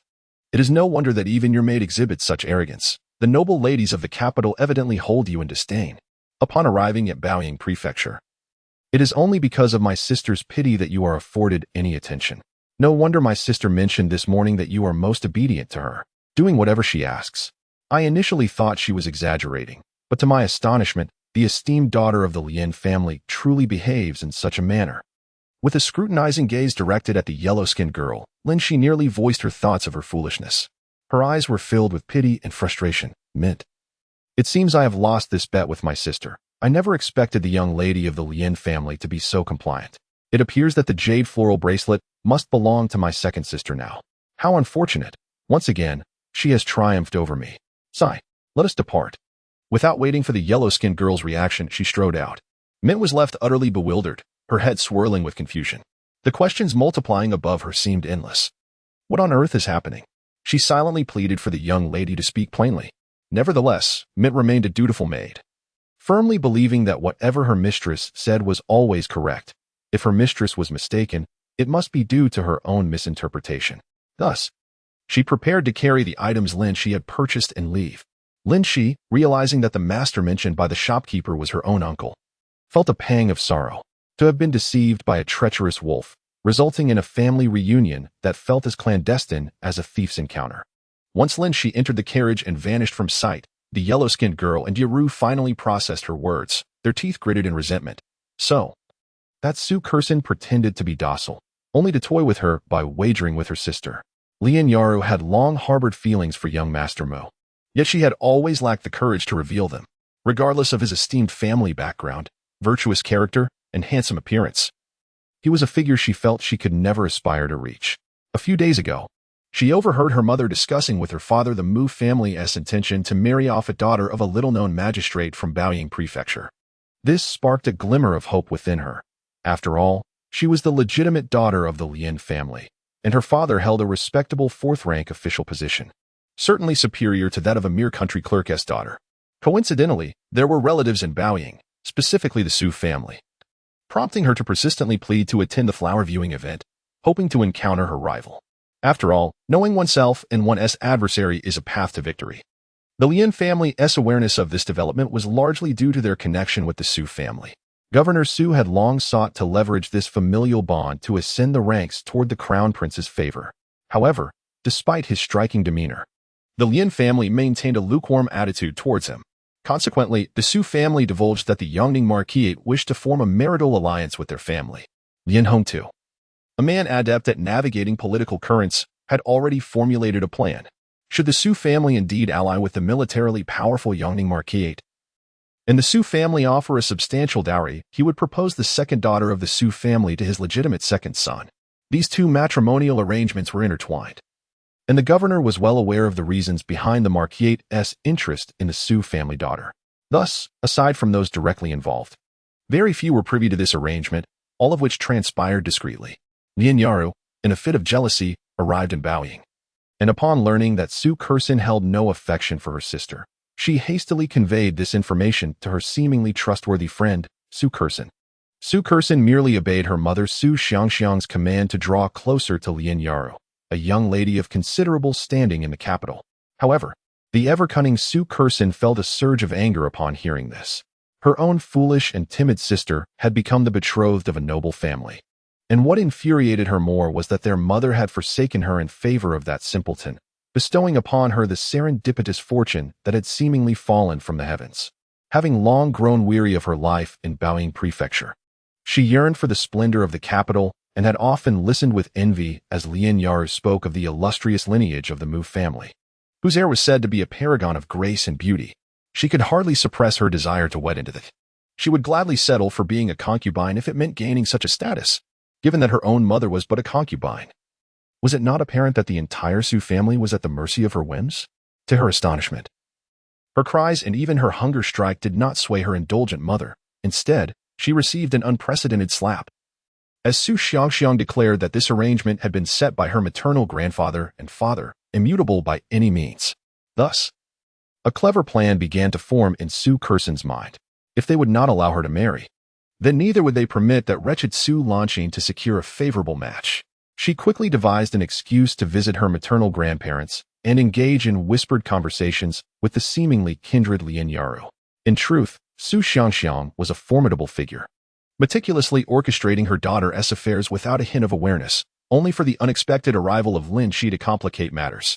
Lin Xi's ambiguous remarks led Lin Yaru to believe that the two were engaged in a wager, with her as the unwitting fool and the stakes being an exquisite jade bracelet. How dare she, the daughter of a mere 7th-rank official, presume to toy with her? Lin Yaru had never experienced such a setback. In truth, her lack of foresight was quite remarkable. How could she not ponder further? What sort of person would stoop so low over a mere bracelet? The two young ladies departed with their maidservants, leaving the few remaining individuals in Jin Nishang to disperse after witnessing the commotion. Among them, an inconspicuous woman hurriedly boarded an unremarkable carriage. Inside sat a solitary man, who inquired upon her arrival, "What news?" A faint smile curved upon the man's lips, his youthful visage shrouded in an enigmatic expression. "Pray, enlighten me." The woman recounted her observations within Jin Nishang with meticulous precision. How intriguing, indeed. It appears I must pay a visit to my future sister-in-law, he mused. Yi Shi, overwhelmed with tears, lamented her own inadequacies, blaming herself for failing to bear a son, thus bringing shame upon her maternal family. Lin Xi, at a loss for words, thought to herself, "Oh dear, you have entirely missed the crux of the matter, haven't you?" Thankfully, it was she who currently inhabited this body. Had the original owner heard such lamentations, it would have surely been a source of great distress. However, given the original owner's timid nature and the oppressive weight of feudal customs, it was likely she would have shared similar sentiments. Perhaps in the hearts of this mother-daughter duo, gender was the original sin from which the original owner could not escape. Eventually, Yi Shi would come to realize the true nature of her wretched husband, but there was no urgency in dissecting such matters at present. Thus, Lin Xi offered a measured consolation to Yi Shi, who felt that her daughter was becoming increasingly sensible and exuded an air of confidence, someone she could rely upon. Yi's family also felt a sense of pride akin to that of a parent whose daughter has just blossomed into maturity. Suddenly, tears welled up in her eyes. It was a relief that her daughter was not as fragile as she was. Lin Xi went to meet Su Xiangxiang, for it was necessary to report on the progress of her work. As she gazed upon the exquisite silk threads, Su Xiangxiang envisioned the vibrant peonies that would emerge from her embroidery, certain that even the lady of the house would be immensely pleased. Her plans were steadily unfolding. Once she secured a connection with the Ho family and the Zhan family, she would establish her footing, rendering the old matron of the Su household powerless to scorn her. Concealing her inner emotions, she knew she must maintain composure with the foolish mother and daughter duo, avoiding any actions that might arouse suspicion. At that point, not only would the dowries of the Yi family be within her grasp, but the entire Yi household would belong to her, Su Xiangxiang. With a benevolent smile, she addressed Lan'er. "You must diligently embroider this screen, for your future happiness hinges upon it. As long as the lady of the Ho family is satisfied, you shall undoubtedly become the esteemed mistress of the Ho household. Do not take Kur's words to heart, though the union with the Ho family is indeed splendid. We must adhere to the order of seniority. It is unacceptable to overshadow you, my dear. Therefore, we must bear with Kur's predicament." Lin Xi mentally applauded Su Xiangxiang for her persuasive rhetoric, capable of even reviving the dead with her words. She commanded gratitude, while simultaneously justifying her daughter's indiscretion, demonstrating her goodwill. "See how benevolent I am? Such a remarkable match, yet I have refrained from bestowing it upon my own daughter simply because you are the elder. Truly, I am the ideal mistress of Yi." Lin Xi, fully engaged, feigned tears. "Thank you, madam. Lano understands that she has caused her sister distress. I shall go and check on her immediately." She lifted her wrist to glance at the bracelet, a hint of reluctance etched on her face. This exquisite jade floral bangle was a gift from Lan'er to her sister, with the hope that her sister would no longer harbor resentment towards her. Upon seeing the bracelet, Su Xiangxiang's eyes sparkled at its remarkable quality and exquisite craftsmanship. Despite the merchant family's humble status, they indeed possessed a wealth of fine treasures. Suppressing her inner greed, she smiled approvingly and remarked, "Lan'er is truly thoughtful. If only my girl could exhibit half of your sensibility, I would be thoroughly content." What a beautiful tableau of maternal affection and filial piety. Lin Xi lowered her head, appearing bashful, yet inwardly she felt a wave of nausea rising. She softly said, "Well?" Lanner takes her leave. Upon exiting the Meixiang courtyard, Lin Xi proceeded to visit Su Kersen, pondering her own plight. The incessant hustle was indeed exhausting. After presenting the bangle, Su Kersen was overjoyed and immediately suggested a visit to their grandmother. Lin Xi scoffed inwardly. Recognizing the true motive behind the visit, she was merely eager to flaunt her new accessory. Go ahead, but do not regret it later. In an unexpected turn of events, a euphoric Su Kersen invited Lin Xi to accompany her. Lin Xi, displaying a facade of yearning while shyly declining, explained that she needed to devote her time to embroidering peonies. Time was of the essence, after all. She was not the original owner and needed to familiarize herself with the legendary double-sided embroidery. Since she intended to present a gift, it was imperative to invest considerable effort. Lin Xi had long contemplated that mere double-sided embroidery would not suffice. She would create a masterpiece featuring 3 distinct designs on both sides. Nearby, Min observed her young lady's somewhat clumsy handling of the threads. Fortunately, the young lady had mastered double-sided embroidery. Who would have imagined that this skill could lead her to marry into a noble family in the capital as the wife of a prince? As both gazed upon the young lady's countenance, an unsettling chill permeated her thoughts. Surely, she must be mistaken. It simply could not be. Both observed the exhaustion etched upon the young lady's delicate features, yet her expression radiated an air of joy that tugged at Beau's heartstrings. The esteemed daughter of a county magistrate, despite not being the apple of everyone's eye, ought not to endure such hardships. To secure a marriage into the noble household, she toiled relentlessly like a seamstress, with not even a servant to attend to her needs. To satisfy her hunger, she had to spend her own money to procure food from her family's kitchen. How pitiful it was that the young lady was so desperate to enter the Marquis's residence. "Oh, my dear young lady." Beau's expression reflected her sorrow. What fanciful notions had this little girl conjured in her mind? Observing Beau's peculiar demeanor, Lin Xi found herself perplexed. In truth, Lin Xi felt somewhat unjust towards Su Kersen. Her eagerness to visit the Su family was largely driven by a desire to uncover how Lin Yara had humiliated her foolish sister. She cherished the jade bracelet immensely, and in her excitement, she momentarily forgot Su Lanxin's words. Upon reflection, she found no compelling reason to visit, especially when the thought of the immortal-like Mu Shixi marrying that wretched woman as his wife ignited a fiery anger within her. Resolving to avoid the turmoil, she decided to confront Lin Yara directly. Su Xiangxiang, filled with concern, nearly burst into invective upon seeing her beloved daughter's injury. Inquiring about the cause of the wound on her head, she inadvertently triggered a torrent of tears from Su Kersen, who had only just begun to regain her composure. In her confusion, Su Kersen's bewilderment only deepened. To her astonishment, it was actually Lin Yara who struck her. Su Xiangxiang, upon hearing this, was momentarily taken aback and pressed her for an explanation. Su Kersen, nearly choking on her own disbelief, retorted, "You ask me? I have no idea why." Upon encountering Lin Yara, she sensed an unusual aura, causing a sudden chill to envelop the atmosphere. Struggling to find a suitable topic, Su Kersen resorted to discussing her bracelet. Upon seeing the bracelet, Lin Yara eagerly reached for it. Without a second thought, Su Kersen slid the bracelet off her wrist and handed it over. As Lin Yara examined it, she murmured, "What a splendid jade-carved bracelet." Su Kersen found herself utterly perplexed by the unexpected enthusiasm. Suddenly, a smile brightened Lin Yara's face as she affectionately inquired, "Dear Kerr, why have I never seen you wearing this bracelet before?" Su Kersen replied, "I just received it yesterday and thought I would show it to you today, sister. I figured since you grew up in the capital, you must have seen many exquisite things. Could you please appraise this bracelet for me?"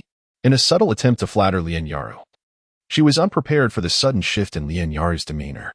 With a cold smirk, Lin Yara retorted, "Indeed, you received it just yesterday. Could it be a gift from your sister?" As Su Kersen had previously confided in Lin Yara about how most of her belongings were gifts from the foolish Su Lanxin, Lin Yara's deduction was hardly surprising. Su Kersen nodded in agreement. However, she was left fuming. Lin Yara's erratic behavior was bewildering. In a fit of rage, she had shattered the very bracelet Su Kersen had only worn for a day, leaving her with a throbbing headache and a heavy heart. Even more outrageous is the fact that this headstrong young lady, having struck someone, now weeps with the indignation of a grievously wronged soul, exclaiming, "Su Kersen, I shall remember today's events and repay you in kind." Su Kersen had only conveyed the crucial details to Su Shi, yet Su Xiangxiang, astute as she is, quickly pieced together the situation from the faintest hints. At a loss for words regarding her daughter, who, despite possessing a modicum of intelligence, always revels in her own cleverness. She felt utterly helpless. Su Xiangxiang poked Su Curson on the forehead, inadvertently touching the bruised area, causing Su Curson to wince in pain, tears welling in her eyes. Su Xiangxiang hastily instructed Chuntao to fetch some medicinal ointment and tenderly applied it herself, reproaching, "Do you truly believe your mother would betray you? As you grow older, your wits seem to diminish. If the Mu family were indeed a suitable match, would I, your mother, sacrifice my precious daughter for that fool? I have long inquired and discovered that the heir of the Mu family harbors a concealed ailment. Marrying him would merely serve as a facade. I have generously provided the Zhang matron of the Mu residence with silver, all to facilitate your sister Su Lanxin's marriage and elevate your status to secure a better match with the Zhang family. Although Zhang Hongtu is currently merely a fourth-rank official, he is a trusted confidant of the crown prince, and in the future, he may rise to unparalleled heights. To enter such a household, marrying their legitimate second son is infinitely more advantageous than becoming a widow at the Mu family." Su Curson could not help but gasp in disbelief. Surely not. After all, Lin Yara hastened to our Baoying residence for the Mu heir. Upon mentioning this, Su Xiangxiang could hardly suppress her urge to slap her own daughter. "How can you still show your face? Lin Yu is merely a young lady from a prominent family in the capital. What could she possibly understand? If I were not concerned that you might be muddled in thought, I would never have broached such sordid matters with you. I instructed you to cultivate a good relationship with the Lin family's young ladies to lay the groundwork for your future marriage into their household. Yet you have managed to offend them instead." Upon hearing this, Su Curson's face blanched with a mix of embarrassment and urgency as she gently tugged at Su's sleeve, imploring, "Mother, what shall we do now? Fear not, for the marriage with the Mu family is already a certainty. As long as everything proceeds smoothly, Su Lanxin will assuredly marry into the Marquis' estate. Should I offer additional favors to the Lin family? This match is not something a mere young girl from the Lin family can influence." Su Xiangxiang maintained an air of composure, before turning to her daughter with a stern warning. "This is your one chance. You must not cause me any more trouble. From this day forth, you shall remain at home and refrain from wandering about. As for the matter of young Master Mu, I only learned of it by sheer coincidence. Very few in the capital are aware. You must not speak of it to anyone. If that foolish mother and daughter, the Yi family, were to find out, it could jeopardize everything." Su Curson nodded obediently, finally comprehending her mother's intentions. She realized that she could indeed marry into the luxurious and affluent capital, and even secure a union with the legitimate son of the Lin family's esteemed official. Though he may not be the firstborn, it was enough to incite envy among the daughters of the Su family. The mere thought of the once lofty Su sisters bowing low before her in the future filled her with a delightful sense of exhilaration, alleviating even the ache upon her forehead. However, as soon as she stepped out of the Meixiong courtyard, Su's expression fell. This incompetent fool, whose failures outweighed her successes, had undoubtedly been outwitted by Su Lanxin, truly a misjudgment. Generally so tight-lipped, she had silently allowed her daughter to suffer such a significant setback. Now, the only recourse was to lavishly bribe the avaricious Madame Lin. Yet, her savings accumulated over the years had been nearly depleted in currying favor with the Marquis. Since the clandestine knowledge of the Marquis' heir had come to light, she had been clandestinely plotting. Her private funds had been squandered like water. Su Tao was merely a minor county magistrate, and her mother was an insignificant concubine, leaving her in a precarious financial position. Su Xiangxiang sighed deeply, realizing she would have to resort to her dowry. Originally, she intended to allocate the majority of the dowry to her son and a smaller portion to her daughter. However, in order to facilitate a favorable match with the Lin family, she was compelled to prioritize her daughter. After all, a prosperous marriage for her daughter could also support the maternal family. The delay in arranging her son's marriage was a strategic waiting game, anticipating a fortuitous opportunity. Once her plans were set in motion, Su Tao would likely be transferred to the capital, and Su Xiangxiang's daughter-in-law ought to be a distinguished young lady of the city. For Su Xiangxiang, the dowry of the Yi family constituted her personal assets, which she was reluctant to disturb unless absolutely necessary. The foolish offspring of the Yi family were destined to pave the way for her beloved children. Otherwise, what had been the purpose of nurturing them for so many years? A flicker of malevolence passed through Su Xiangxiang's eyes. What of it if she had misjudged? Could a mere young girl, with her unrefined nature, truly stand in her way? The matter had already been decided. No amount of youthful exuberance could stir the waters now. Everything was proceeding with great urgency, and a cold smile curled upon Sue's lips. She had already reached an understanding with the Duke's residence. No dowry was necessary, merely a fade to maintain appearances. Once the daughter of the Sue family wed into the Duke's household, all ties with her family would be severed, life and death rendered irrelevant. At this juncture, she must marry. There was no escaping it. If it were not for the need to hasten the completion of that embroidered screen, she would have sent the girl to the Duke's residence at once, eager to rid herself of the eyesore. Su Xiaoxiang coolly instructed Chun out, "Go. Tell the kitchen to prepare a few dishes favored by the master for tonight's dinner. I have matters to discuss with my esteemed husband." Mint, having stumbled upon a note, innocently inquired, "Miss, what does this say?" Lin Xi, upon seeing the elegant script, bold and graceful, immediately discerned it was penned by a man. This individual not only possessed knowledge of the Mu family's secrets, but was also aware of her impending marriage into their ranks. Who could this person be? Lin Xi pondered deeply, unable to ascertain the identity or intentions of this mysterious figure. She had always believed herself to be privy to the unfolding narrative, brimming with anticipation. Yet now she realized there was someone whose concealment surpassed her own. A shiver ran down her spine as she gazed into the oppressive darkness outside, sensing a pair of omnipresent eyes scrutinizing her every move. To go or not to go? To venture forth or to remain? Upon encountering the note, Miss Bo found herself gripped by anxiety, pacing restlessly within her chamber, until she exclaimed, "Miss, I have a solution." "Oh." Lin Xi's eyes sparkled with intrigue. "Pray tell." "Simply burn the note," exclaimed the other. Lin Xi nearly choked on her own disbelief, rolling her eyes in exasperation, resolving to retire for the night. She had spent the entire day, aside from her morning visit to pay respects to the Yi family, engrossed in the intricate task of embroidering a peony screen. The complexity of this double-sided embroidery, especially with the additional materials she had chosen, was truly taxing. Exhausted, Lin Xi sprawled across her bed in a most unrefined manner, limbs extended, sulking as she covered her head and feet. "Drat at sleep. I shan't think of anything else. Slumber is paramount." Lin Xi arrived punctually at the Boya Tavern. As she entered, a seemingly ordinary young woman with captivating, expressive eyes greeted her with a smile. "Miss Su, this way, please."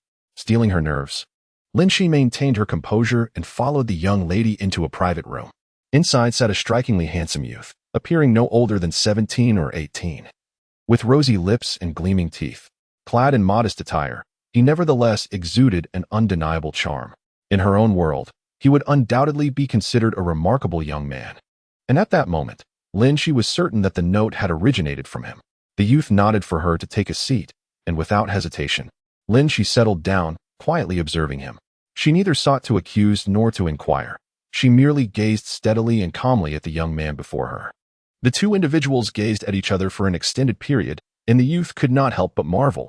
Had she been an ordinary young lady from a noble family, she would have long since lowered her head in bashfulness.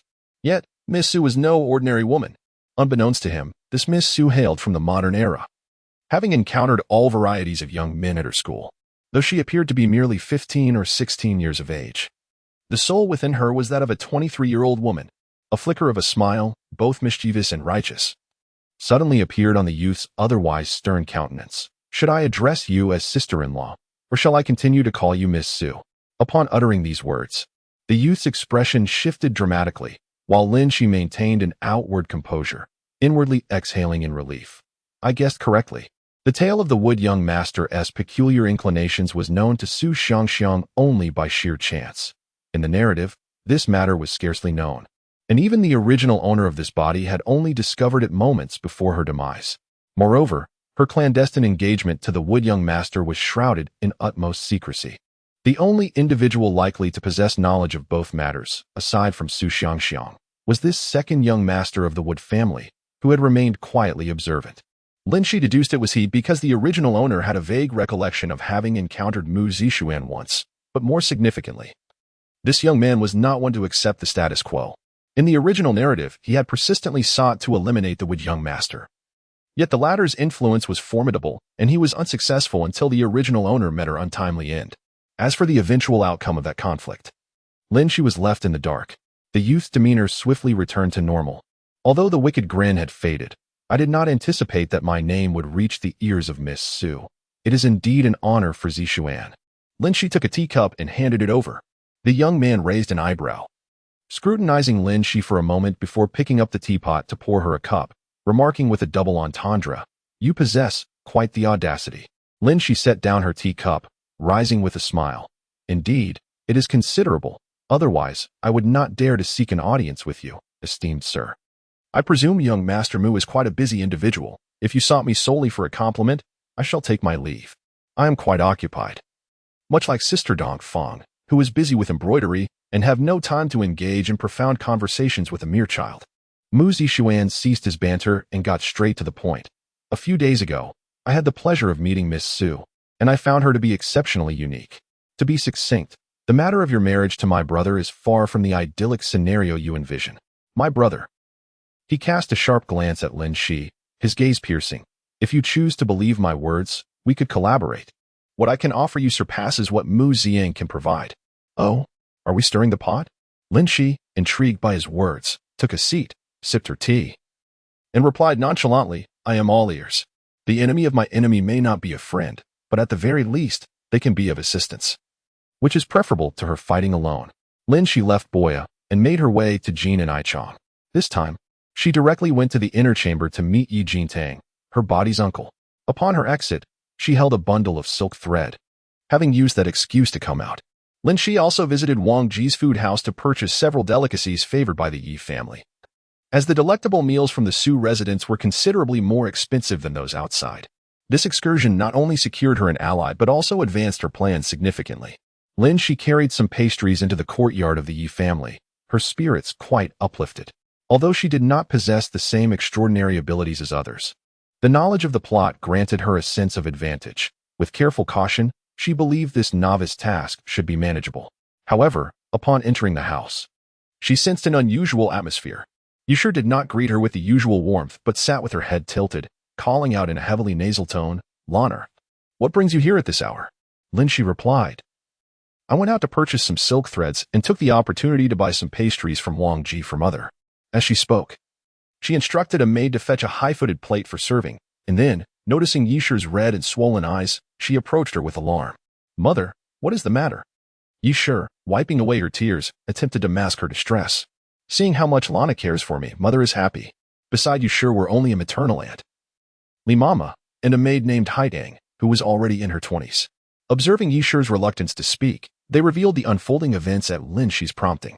It turned out that shortly after Lin Xi left the residence, Su Tao, the elderly master who had not visited the ladies' quarters for several years, unexpectedly arrived.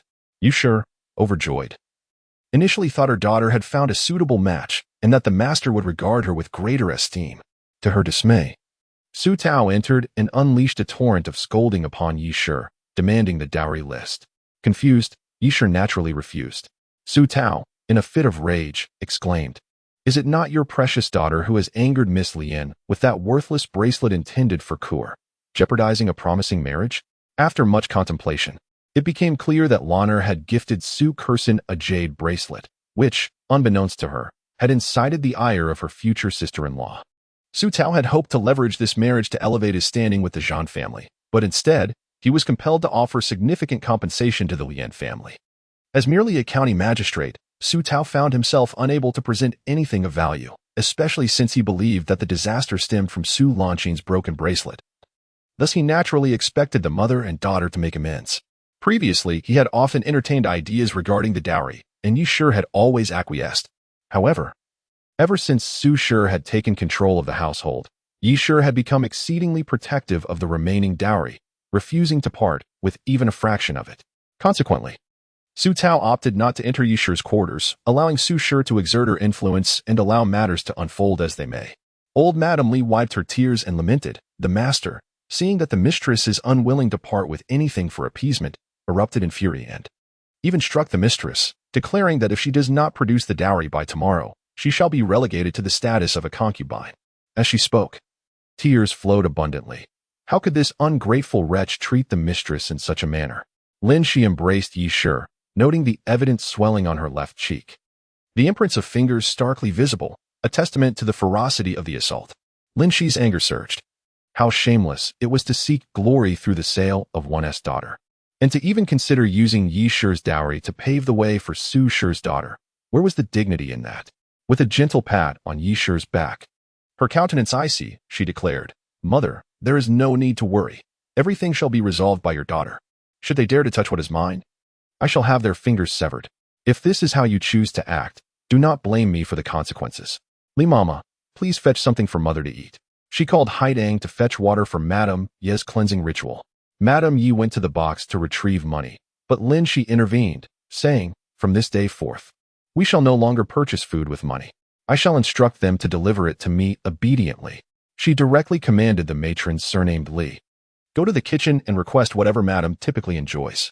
If the kitchen refuses, inform Su Sure that I am concerned for my mother's health and will be attending to her for the time being. The embroidery screen can wait. I shall resume my work once my mother has recovered." Matronly, with a furrowed brow, hesitated. "This may be difficult." Lin Xi replied, "You need only follow my instructions. I will handle everything." Observing Lin Xi's unwavering confidence, Matronly reluctantly proceeded to the kitchen. As Madame Yi was embraced by Lin Xi, she gradually felt a warm, fragrant comfort envelop her, ceasing her shivers. Her daughter was indeed beginning to protect her. Tears streamed down Madame Ye's face. It is said that a mother becomes strong for her children, yet she shamefully hid behind her daughter.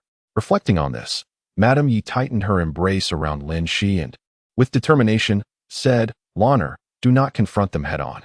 Fortunately, you are already betrothed, and I can endure this. Tomorrow, we shall provide them with your dowry. I will write a letter to your maternal grandfather. Regardless of the circumstances, it will ensure you enter the Marquis's residence with dignity, and no one shall dare to belittle you." Lin Xi felt a bittersweet pang in her heart. Madame Yi was indeed naive. Did she truly believe that, in this day and age, her letter could still reach the Yi family? The ability to procure such provisions was solely due to Su Xiangxiang's influence. Moreover, both the unscrupulous father and Su Xiangxiang are insatiable in their desires, perpetually yearning for more. Should they manage to obtain another dowry from the maternal family, it is likely that before it even reaches the hands of the mother and daughter, it would be intercepted by these shameless individuals. The Yi family uncles indeed hold great affection for the Yi mother and daughter, but what of others? As a married woman, what right does Yi have to expect her family to provide a dowry for her daughter? At this moment, only Lin Xi and the Yi family are present in the room. Lin Xi inquired, "Mother, please tell me truthfully, do you regret following a beast like Su Tao?" Upon hearing Lin Xi's words, tears streamed down Yi's face like pearls from a broken string. Lin Xi continued, "Mother, would you be willing to part ways with him now? Rest assured, your daughter will make all the arrangements." Yi was momentarily taken aback. She had held on to a faint glimmer of hope, a slight wish, which had been utterly shattered by Su Tao's cruel words and merciless slap. The love they once shared was nothing more than an illusion, a mere mirage. She had long understood that to Su Tao. She was but a meal during his days of destitution, a warm garment in the bitter winter.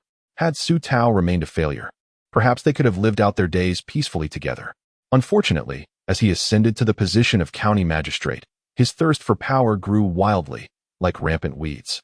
The wife of a merchant not only offered him no support, but became a stumbling block in his relentless pursuit of advancement. Over the years, had it not been for her father and brother continuously supplying Su Tao with money, she might have long since departed from this world. In truth, at times, death seemed to her a form of liberation.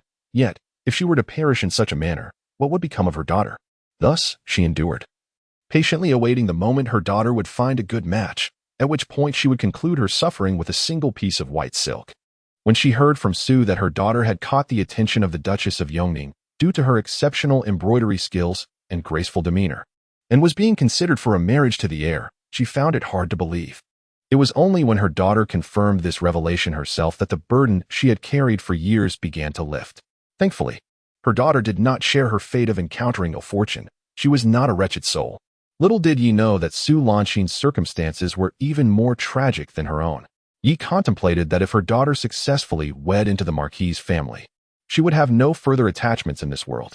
With a mere 3 feet of white silk, she could put an end to her existence, sparing her father and brother from being perpetually extorted by that ungrateful wretch. What did it matter if they separated or remained together? It might be better to consent to her daughter's wishes, allowing her to marry into the Marquis's household with peace of mind. Thus, she slowly nodded in agreement. Lin Xi felt a weight lift from her heart. As long as he agreed, everything would be manageable. Otherwise, even with all her arrangements in place, if he stubbornly refused to separate, how could she fulfill the original owner's desires? Was she to render Yi unconscious and abduct her? While that was a possibility, it would only complicate matters and lead to unnecessary difficulties. Moreover, if you did not willingly depart, she would spend her days in tears, living a fate worse than death. Would that mean her mission was complete or not? With Ye's answer in hand, Lin Xi exhaled deeply. Ahead lay a formidable battle. Observing Ye's calm demeanor as she awaited Granny Li to bring the evening meal, Lin Xi felt an urge to smile. Would Su allow them such a meal so easily? Yet, what does it matter if one is a seasoned player in the art of intrigue? I am shielded by a master of spoilers and have countless novels and dramas as my foundation. Even in my previous life, I was betrayed. But that was a matter of intention versus innocence. Lin Xi does not consider herself particularly clever. However, she is certainly not a fool. Before long, Su Xiangxiang arrived with a throng of people, with Li Momo trailing behind. Upon seeing the distinct imprint on Li Momo's aged face, Lin Xi pondered, do the Su family members take such pleasure in striking faces? It seems I was rather naive, burdening this loyal old maid by the side of the Yi family with collateral damage. Su Xiangxiang glanced at the weary expression of Yi Shi and, with a smile that did not reach her eyes, said, Sister, this old cunning servant has falsely conveyed your words to the kitchen, deceiving them into providing food and drink, while also uttering many slanderous remarks against Lanner. I could not contain myself and took it upon myself to teach this rogue a lesson on your behalf. You wouldn't hold it against me, would you? Upon seeing the mark on Li Momo's face, Yi Shi was reminded of the hand that Su Tao had once raised against her, stirring a mix of shame and anger within her. You. Su Xiangxiang laughed derisively. Who does not know the rules of our Su residence? The provisions in the kitchen are served without delay. You have always been the most rule-abiding person, so it must be this old wretch's own greed. I merely took it upon myself to administer your punishment. There is no need for excessive gratitude. Such an individual, lacking in respect and decorum, should have been sold off long ago if not for your years of kindness. Sister, you have always been merciful, so selling her off would be too severe. However, if others in the residence follow her example, this household would descend into chaos.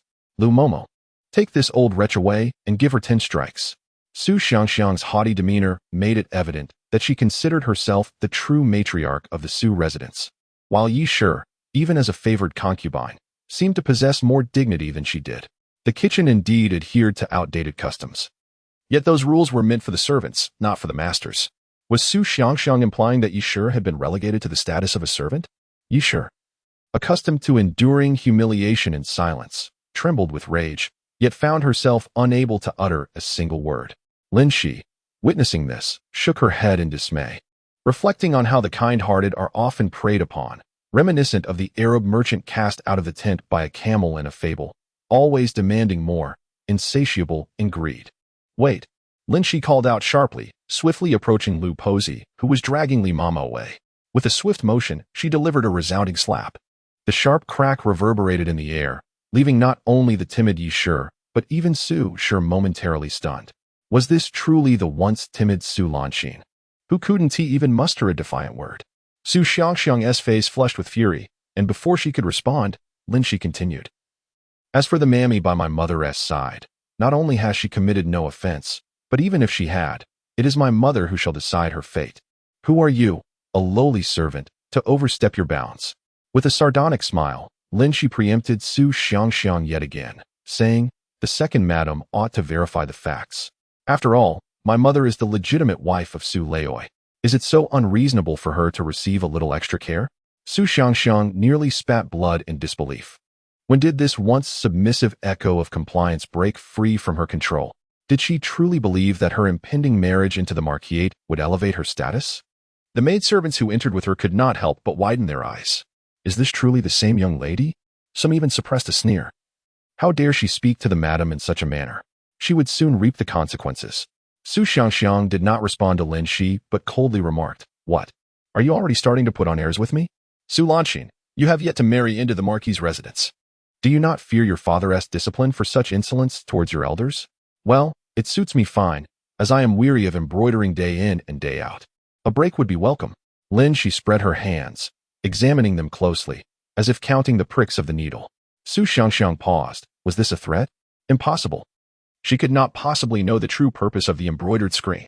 The madam only favored your exquisite needlework. Without that screen, do you truly believe you could aspire to enter the Marquis's household? Lin Xi, unfazed, brushed off non-existent dust from her sleeve and replied with an air of indifference. I find it peculiar that the Marquis's residence is not a workshop, nor do they lack the means to hire embroiderers. Why must they seek a wife skilled in needlework? Furthermore, marriage is a matter dictated by parental authority and the words of matchmakers. The decision to marry or not rests with our elders. And Lano has not spoken her mind. I urge the second madam to tread carefully in her words. The crowd fell into a moment of stunned silence. The exchange between the young lady and the madam was truly captivating. Yusher was so astonished that her mouth could have fit an egg. She must be dreaming. When did her daughter become so formidable? Su originally brought these confidants with the intent to intimidate and instill fear in the solitary mother and daughter, aiming to deliver a harsh lesson while also intending to humiliate Yi in front of everyone, demonstrating who truly holds power in the Su residence. The legitimate wife? That status would soon be a thing of the past. Unexpectedly, however, she found herself in a most embarrassing predicament. Su Lanxin's threat struck a nerve, igniting her ire. And she retorted with a facade of bravado, "Do not presume that your marriage is a foregone conclusion. I have the power to facilitate this union, as well as to dismantle it."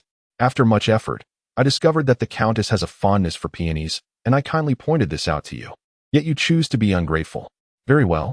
Since you are so callous and unappreciative, why should I trouble myself further? With that, she turned to leave with her entourage. Yet, Lin Xi's voice drifted through the air.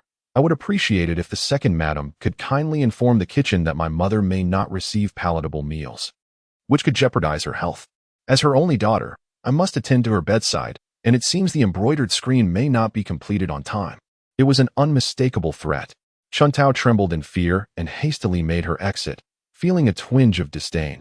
If I cannot deal with that mother and daughter duo, what purpose does my presence serve? She recalled the eldest young lady's words, asserting her equality to the madam, and felt an inner resentment. Was it not simply because she followed the master that she could wield such power? In years past, she had merely been a concubine.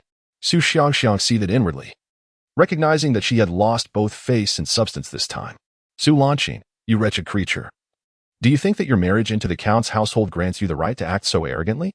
She merely perceived that the audacity exhibited by the mother and daughter duo, particularly Su Lanxin, stemmed from their impending marriage into the Marquis's household, which had endowed them with a sense of confidence.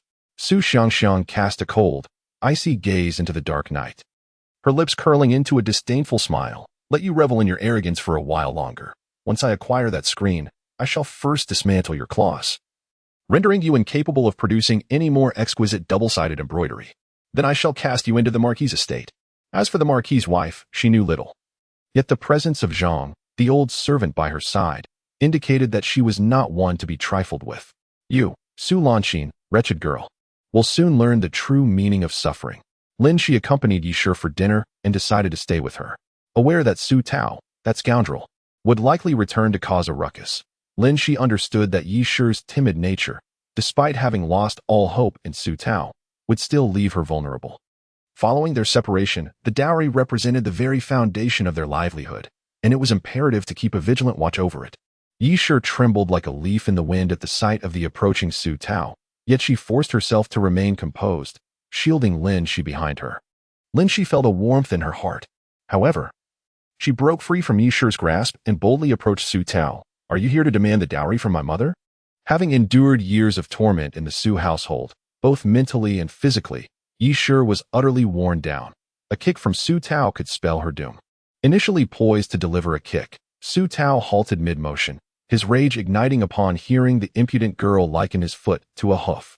Lin Xi, unperturbed by his ire, casually remarked, Su Dalao, are you attempting to ingratiate yourself with the Marquis's household through my marriage? Are you unwilling to remain subservient to Su Yud, your father-in-law, for eternity? If you wish to speak, then treat both me and my mother with respect. Otherwise, I shall cease to embroider and spend my days with her instead. If my mother lives, I live. If she dies, I shall follow suit.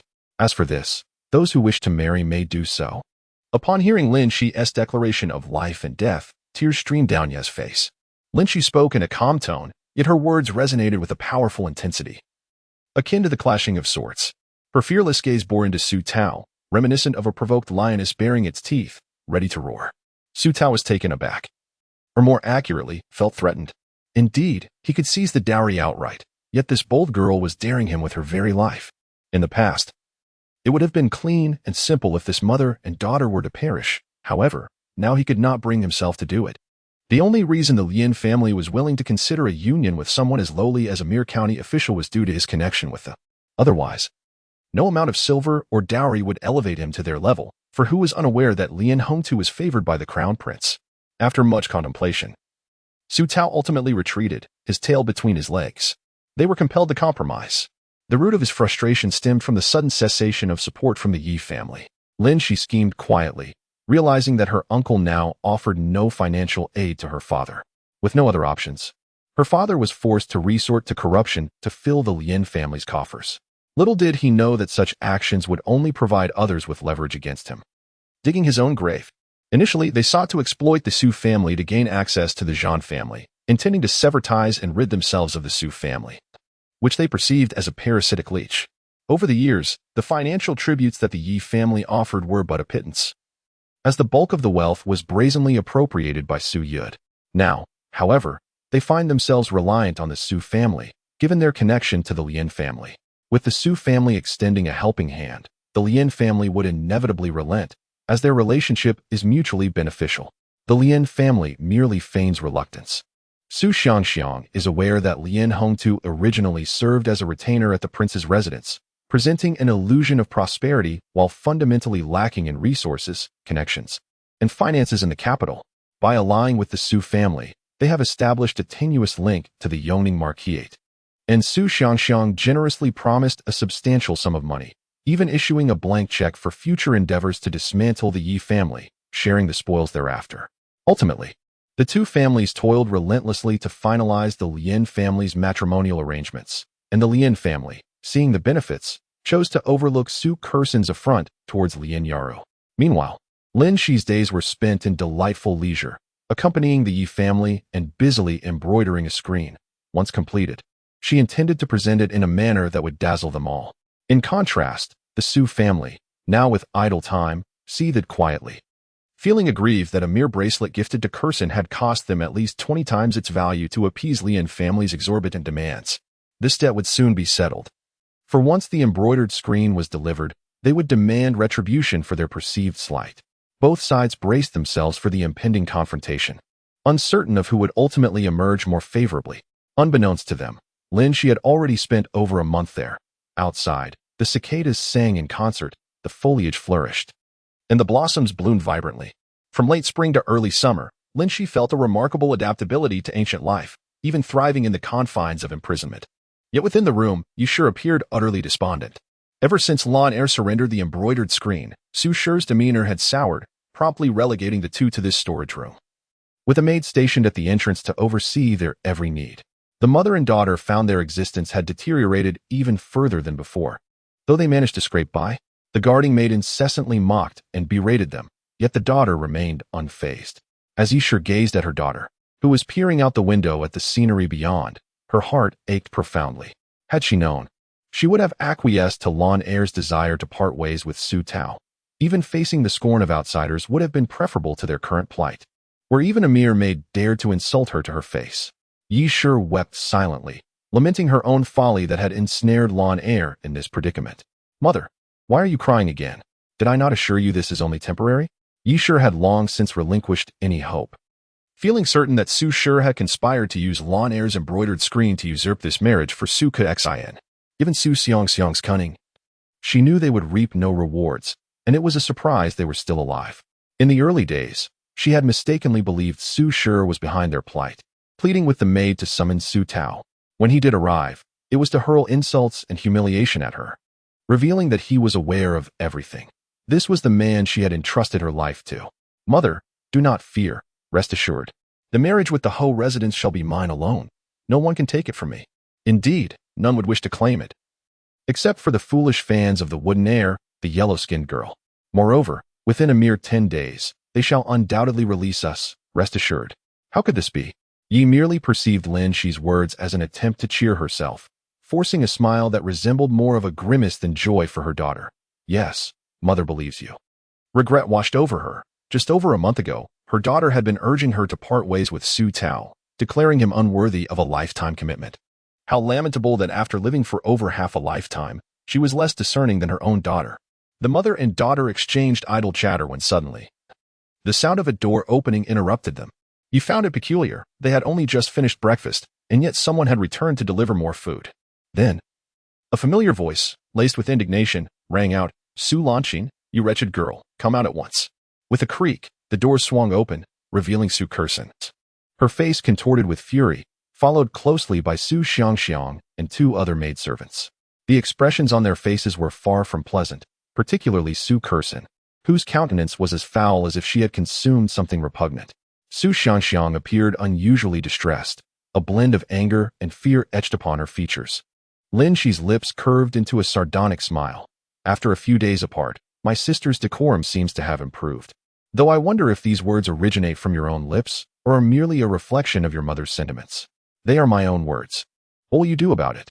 Su Curson lifted her chin defiantly, casting a haughty sidelong glance at her. Nothing at all, Lin Xi replied with an unfazed smile.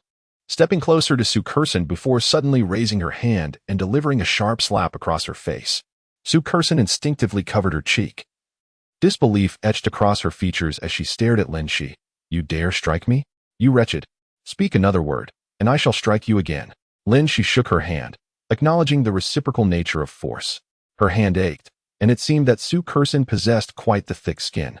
Su Xiangxiang gazed steadily at Su Lanqing, calm and composed, her heart sinking heavily. It appeared that the embroidered screen had indeed been tampered with by her.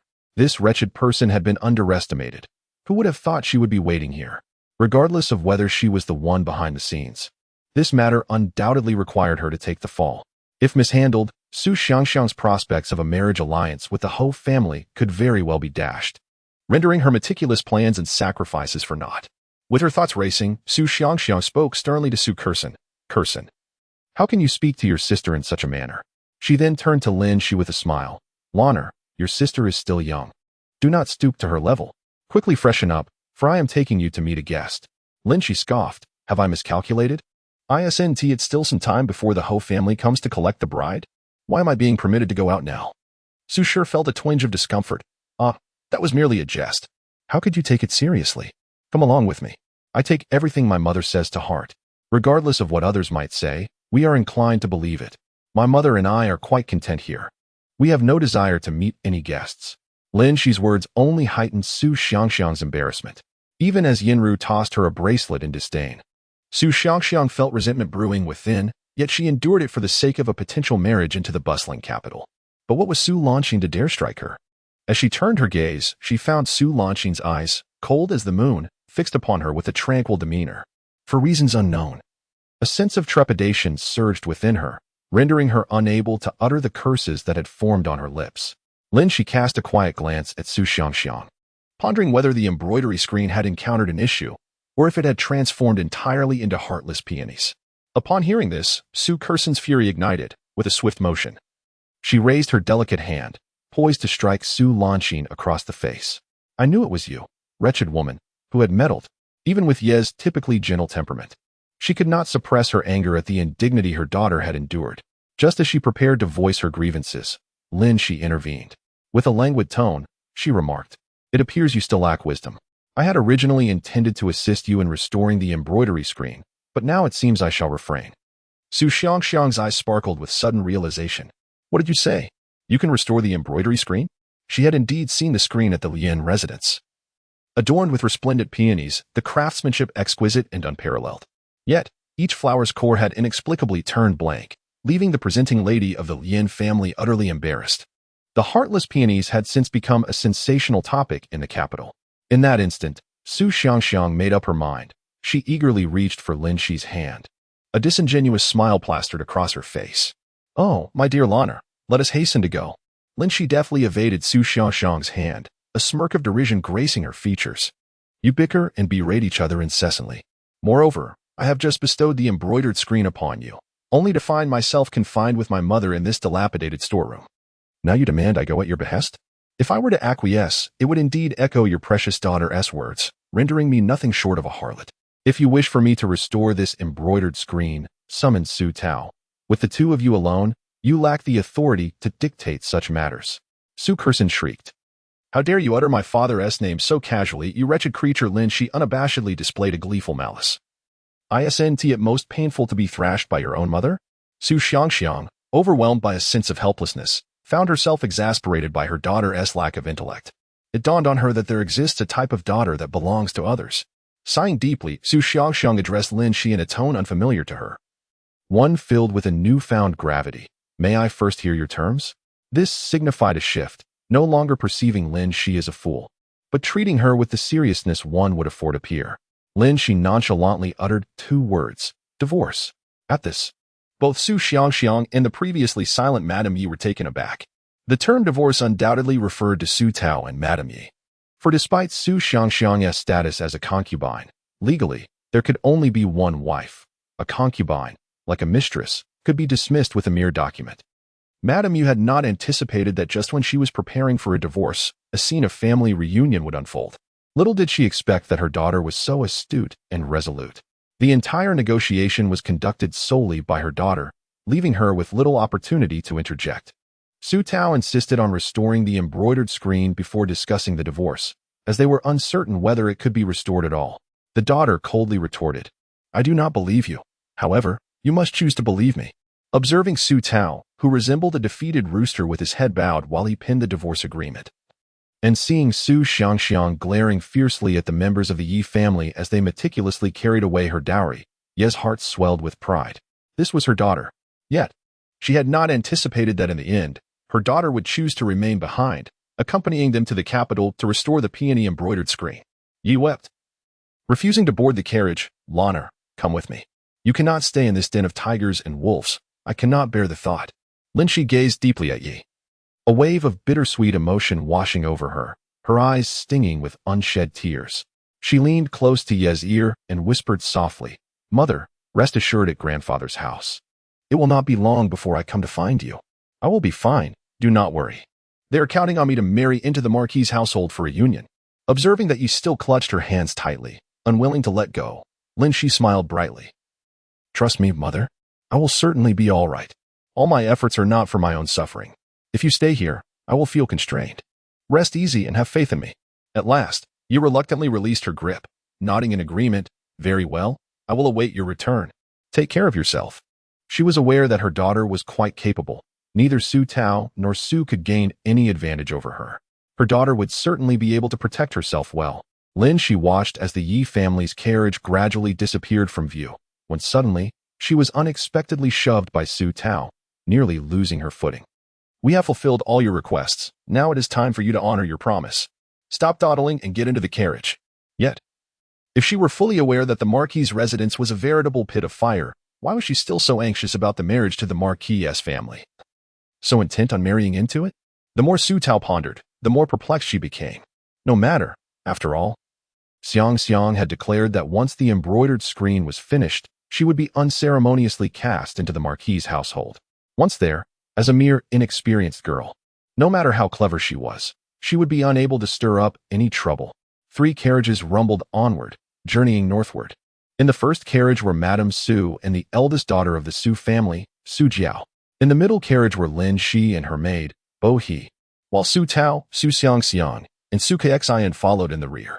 Although the journey from Baoying to the capital took less than a day, they were accompanied by 5 bodyguards, who nearly all stayed close to her carriage, clearly prepared to thwart any attempt she might make to flee. Lin Xi smiled coldly. Even if they urged her to run, she had no intention of doing so, as there were still matters left unresolved. She had long been calculating that if it were merely a divorce, Su Tao, the magistrate of Baoying, with years of established connections, could easily manipulate them like crushing an ant.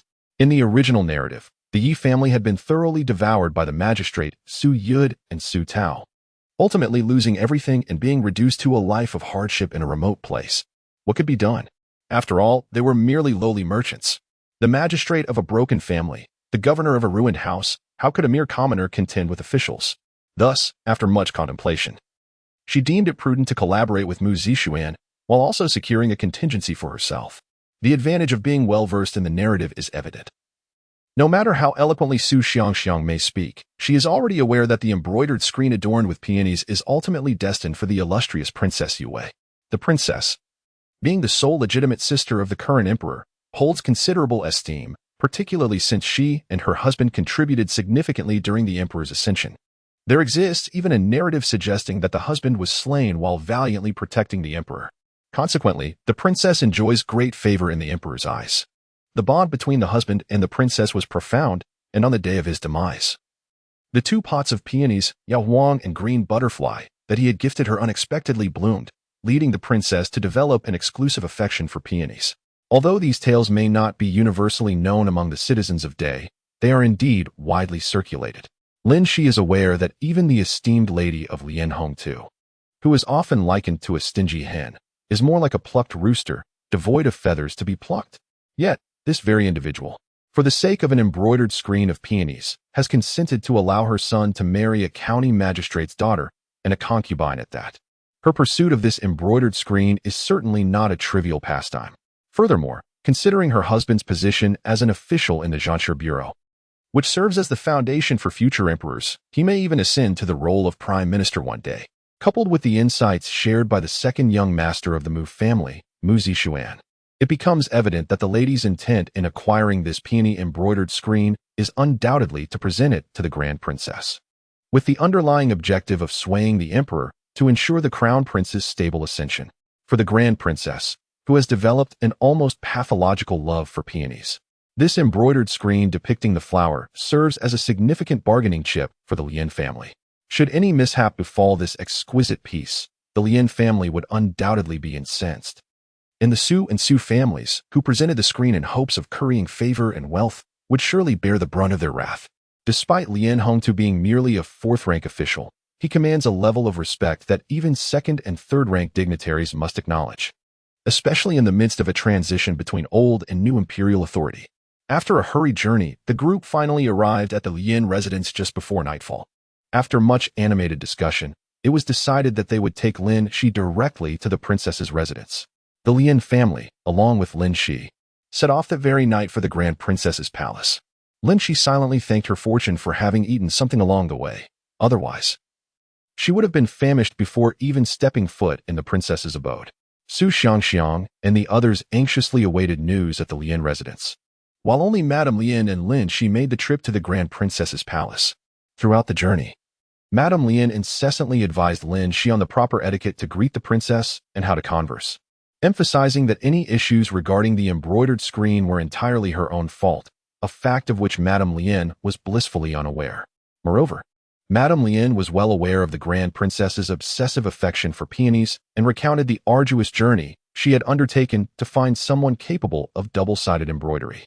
Among other things, Lin Xi nodded in agreement, understanding the need to comply for now. However, the manner in which she would address matters upon reaching the palace was no longer under their control.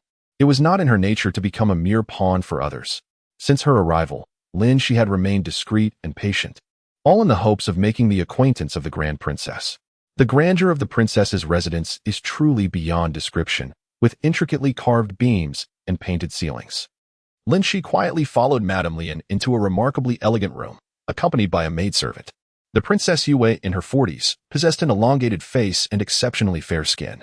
While her features were not strikingly beautiful, the innate aura she exuded made it unmistakable from the very first glance that she was indeed the illustrious Princess Yue. Lin Xi performed a deep bow, for what could she do? After all, she was merely a trivial grass compared to a princess. Madame Lin, hastily, as previously mentioned, began to relay all matters on to Lin Xi, subtly indicating that she should quickly express her ability to restore the embroidered screen. The princess, being particularly fond of peonies, might grant an extension beyond the 3-day deadline, allowing for a potential remedy to the situation. In due course, Lin Xi obediently voiced her willingness to restore the screen. The princess, with her naturally commanding presence and elegantly slanted phoenix eyes, cast a fleeting glance at Madame Lin and then at Lin Xi, and spoke languidly. Has the screen been brought? Indeed, it had been brought, as the princess's deadline was imminent. I dared not delay and, in an act of audacity, directly accompanied Miss Su here, Madame Lin said, her tone dripping with flattery. Had her intentions been discerned? Lin Xi was momentarily taken aback. The astuteness of the Grand Princess was indeed extraordinary. Steadying her heart, she gracefully bowed again, no matter how meticulous one's thoughts may be. They cannot escape the princess's discerning eye. I am but a girl driven to desperation, and thus resorted to such a course of action. Might the princess permit me to restore the screen first? Upon hearing this, Princess Yue displayed a look of astonishment. This young girl had gone to such lengths to see her, clearly aware of her infatuation with peonies, and seemingly wished to repay her kindness through the restoration of the screen. Yet, why had she not articulated any specific demands, instead opting for a direct restoration? What leverage did she possess to negotiate? Moreover, she mentioned restoration, implying that the screen was not in disrepair. Lin Xi noted the subtle shift in the princess's previously serene expression and, with a playful tilt of her head, smiled at her, asking, "Princess, are you familiar with this embroidery technique?" The Grand Princess, taken aback by the question, exhibited a look of surprise. Anyone with even a modicum of knowledge would recognize this as the nearly lost art of double-sided embroidery. However, upon observing the girl's adorably tilted head and her sparkling, clear eyes, her irritation dissipated somewhat, and curiosity sparked within her. Is this not the nearly forgotten double-sided embroidery? Indeed, it is not entirely accurate. Please permit this young lady to create a sense of suspense. Might I trouble the princess for a touch of Tuhua incense? The Grand Princess could not help but smile, astonished that the daughter of a mere 7th-rank official was aware of the Tuhua incense in her possession. She commanded a nearby maid to fetch the incense. Lin Xi instructed the maid to position the embroidered screen approximately a meter away from the incense burner, igniting the incense, which soon filled the room with a fragrant aroma. Lin Xi, wielding a round fan, gently waved it towards the screen, counting softly, 1, 2, 3. The moment of witnessing a miracle has arrived. Before one's eyes, the hollow flower core astonishingly revealed, at a visibly remarkable pace, a series of delicate stamens, some horizontal, some diagonal, some sparse, others dense, gently unfurling. It was as if peonies were blooming for the first time, filling the room with their enchanting fragrance, rendering the scene utterly breathtaking. Even the well-traveled princess could not help but exclaim in wonder, murmuring to herself, "Could it be that I am seeing things? This peony?" Meanwhile, the maids and servants within the room were already in a state of astonishment, their mouths agape as if they could fit an egg inside. Surely, they must have been dreaming, for they were fortunate enough to witness the hollow peony blooming before their very eyes. Could it be that the screen had come to life? Lin Xi's heart, which had been in suspense, suddenly felt at ease. She had succeeded, although she wished to conduct an experiment at home to ensure reliability. Her status and position made it impossible for her to procure the royal exclusive fragrance of Tuhua, leaving her with no choice but to take a gamble. Fortunately, the memories of the original owner were quite dependable. Observing the room full of astonished individuals, Lin Xi once again bowed deeply. "Princess, this is the long-lost art of Inxiang Tui from the exquisite dual-sided embroidery known as Sanyi. I humbly wish to present this exceptional skill to you. My only request being." The princess chuckled, clearly intrigued. With her head held slightly higher, the regal aura of the royal princess emanated, her gaze sweeping coldly over Lin Xi as she spoke indifferently. "Speak." Lin Xi bowed her head once more, her demeanor respectful. "This matter is of great significance, and I dare to request that the princess dismiss those present." The princess raised her eyebrows slightly, displaying a hint of impatience, pondering. What could a mere official's daughter possibly have that is of such importance?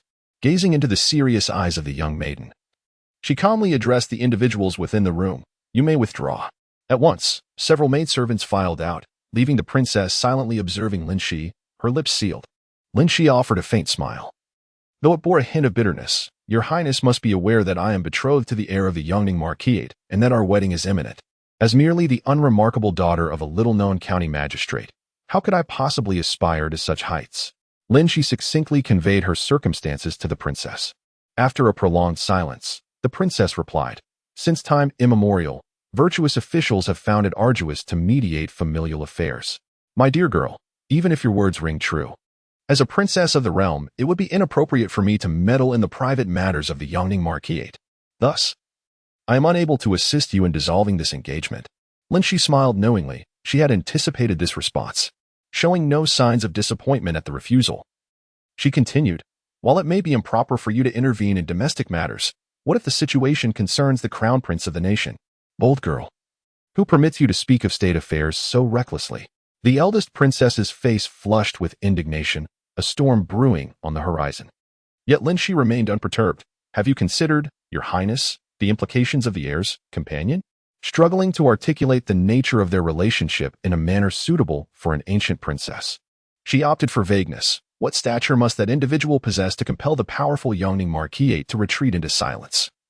Seeking to marry a lowly yet respectable daughter of a minor official as a facade, the marquis has even reached an agreement with my father's concubine that upon my entry into their household, I shall sever all ties with my family, living and dying apart.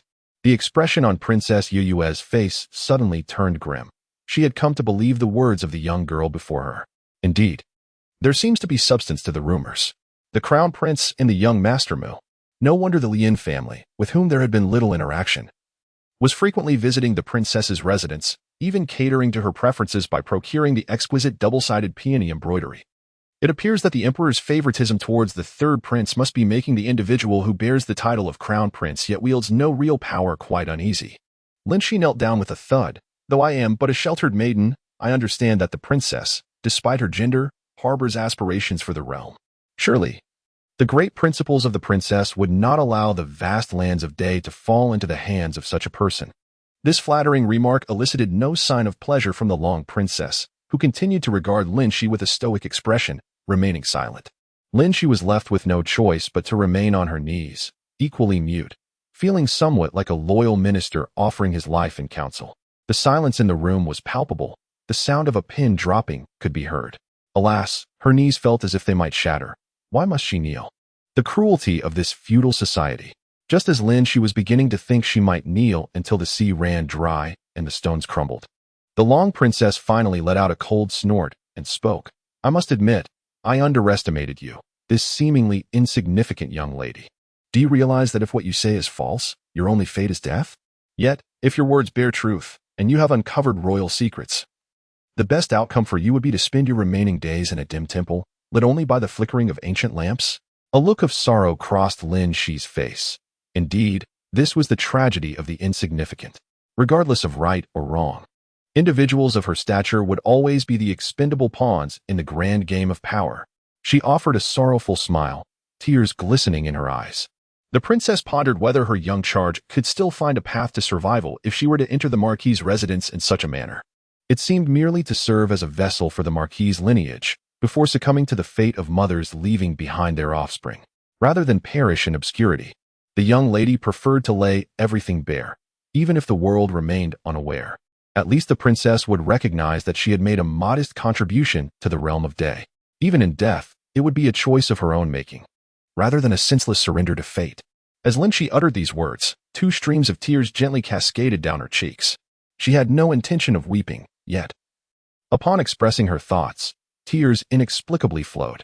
Should she fail her mission, it was likely that she would truly meet her end. Though she had faced death once before, she felt an unquenchable yearning to seize the second chance bestowed upon her by fate. She refused to succumb in such a manner. Alas, she remained a defenseless maiden, with only the materials provided by the narrative at her disposal, relying on others to fulfill her mission. Suddenly, a hand as radiant as jade appeared before Lin Xi, leaving her astonished. The princess extended her hand to pull Lin Xi up, her expression adorned with an unprecedented gentleness. Do you enjoy kneeling so much? Rise. Lin Xi attempted to stand, but having knelt for too long, she stumbled and nearly fell again. The princess, surprisingly, caught her arm, her tone laced with an almost imperceptible tenderness. So reckless, so stubborn. I must admit, I truly wish to chastise you. My dear, have you ever considered how heartbroken your mother would be if you were to perish in such a manner? Lin Xi was aware of her success, and thus failed to notice that the princess referred to herself as I instead of the loftiest palace. The anxiety that had burdened Madame Lin finally dissipated. It appeared that the screen could indeed be repaired. Although there were minor mishaps, the connection with the princess had been established. Meanwhile, Su Xiangxiang felt a tinge of frustration. She had initially planned to complete the embroidered screen at the Lin residence and promptly send her off to the Ho residence, hoping to avoid unnecessary complications. However, upon entering the princess's palace, the individual found herself unable to leave, while the Ho residence awaited news. Su Kurson was even more disheartened.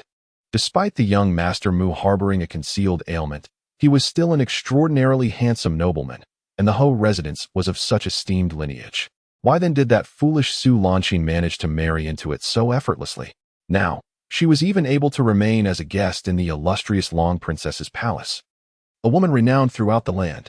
This alone was enough to boast about for a lifetime. As Lin Yara had mentioned, she had never set foot in the Long Princess's residence, despite her daily attempts to win Lin Yara's favor since arriving at the Lin household. Lin Yara had not once bestowed upon her a pleasant expression, although she had glimpsed the second young master of the Lin family from a distance on 2 occasions. She had never been afforded the opportunity to speak with him. Whenever she laid eyes on him, Lin Yara would cast her a triumphant glance before turning away with her brother, leaving her alone in her lament. Su Kursen's handkerchief was nearly twisted into a rope from her frustration. What was there to be smug about? She was a daughter, destined to marry into another family. She was the rightful mistress of the Lin residence. In the future, when she becomes married, she will undoubtedly seize the second son of the Lin family in a manner akin to her mother, and at that time, she will repay all the grievances she has suffered to Lin Yara, making her regret ever having treated her so lightly. Upon hearing that Su Lanxin would remain in the residence of the Grand Princess, Su Tao felt a jolt of anxiety, yet he could not fathom the reason behind it. Frustrated, he raked his fingers through his hair. They could not linger in the Lin household indefinitely, although they were on the verge of becoming in-laws. Su Tao felt no sense of impending kinship among the Lin family members. Even the servants of the Lin household displayed a lukewarm demeanor, which left the county magistrate, who was accustomed to being highly regarded in his own territory, feeling somewhat disgruntled. However, the mere thought that with the aid of the Marquis's residence and the Lin family as stepping stones, he could transform from a humble magistrate of a remote county into the direct descendant of a national heir sparked a fervent ambition within him. He yearned to swiftly secure these 2 matrimonial alliances, envisioning the crown prince ascending to the throne, while he himself would soar to unparalleled heights of wealth and prestige. Yet at present, the most disagreeable and taciturn daughter of the family had inexplicably been left in the Grand Princess's residence. It remained uncertain whether this would affect their plans. Yet Su Tao's mind began to wander. What if the princess took a liking to that wooden, dull-witted daughter? It would undoubtedly present an optimal shortcut to wealth and promotion. For she was the Grand Princess, a figure bold enough to reprimand even the emperor. The word of the Grand Princess held far more weight than a lifetime of proclamations from Lin Hongtu. Su Xiangxiang had long perceived that ever since Su Tao learned of Su Lanxin's retention in the Grand Princess's residence, his demeanor had become peculiar, which led her to harbor a quiet resentment towards the little wretch, Su Lanxin. Why didn't she adhere to the scheme, dutifully embroider the screen, and marry into the Marquis's mansion? Why instigate these complications that infuriate Madame Lin? If this hussy truly ingratiates herself with the Grand Princess and wins her favor, Su Tao might very well side with her, and the consequences for me, this concubine of dubious standing, could be dire. I had finally managed to wait until Su Tao's divorce, and though I was pained to be unable to seize the Yi family's dowry, at least I could finally become the legitimate wife. Who knew this incident would arise? Su Xiangxiang's request to see her daughter at the princess's residence was exactly what Madame Lin had hoped for, although it was fraught with twists and turns. The embroidered screen was, after all, a gift from the Lin family. If there were issues with the screen, it would naturally be attributed to the Su family's daughter's poor embroidery skills. If there were no issues, then the Lin family would naturally take the credit. Madame Lin felt as if someone had handed her a pillow just as she was about to doze off, and she excitedly took Su Xiangxiang to the princess's residence. Su Xiangxiang finally had the honor of meeting the Grand Princess, and Lin Xi explicitly stated that the embroidered screen would be fully restored in 10 days. Anxious to avoid any unforeseen delays, the Su and Su families hastily sent a message to Granny Zhang, who was equally impatient, and set the wedding date for a month later. Upon receiving Mu Zixuan's message, Lin Xi sneered. Of course, the Marquis's mansion was anxious. Mu Zixuan had already disseminated information as planned about the ambiguous relationship between the young Marquis and a certain prince. The Marchioness was now eagerly anticipating the bride's arrival, hoping to prove that her precious son was not homosexual. Thus, the news of the young master of the Yongning Marquisate, soon to wed the legitimate daughter of the Su County magistrate, to whom he was betrothed since childhood, began to circulate widely. Gradually, it overshadowed the rumors of the young master's discreet inclinations, leaving countless noble maidens in the capital heartbroken. The most handsome man in the capital was, it seemed, to be taken away by a mere country girl, a delicate flower planted amidst the muck. This drove many to the brink of madness. When the Lin family observed that the Mu family was indeed preparing for a celebration, and the information regarding the bride aligned with that of Su Lanxin, they ceased their pretense and promptly finalized the wedding date with Su Kursen. which was only a month apart from Su Lanxin's. The Lin family even generously provided a modest residence in the capital, consisting of 2 courtyards and 3 rooms. For Su Lanxin's marriage, this gesture somewhat eased the heartache of Madame Su, who was set to bestow a substantial dowry upon her second daughter. In the past 10 days, she had not been idle. Initially, she proposed to share the techniques of the flourishing embroidery art and requested the princess to find a few talented seamstresses to impart the intricate double-sided embroidery. However, the princess declined her offer. If what you say is indeed true, I must thank you on behalf of my royal brother. Nothing is more precious than the stability of our great ES realm. Therefore, should your claims hold merit, I shall certainly protect you. As for this embroidery art, I prefer to admire it rather than practice it myself. At this point, the princess smiled brightly. If you truly have the heart, then in your leisure time, do embroider some patterns that I fancy as a token of gratitude.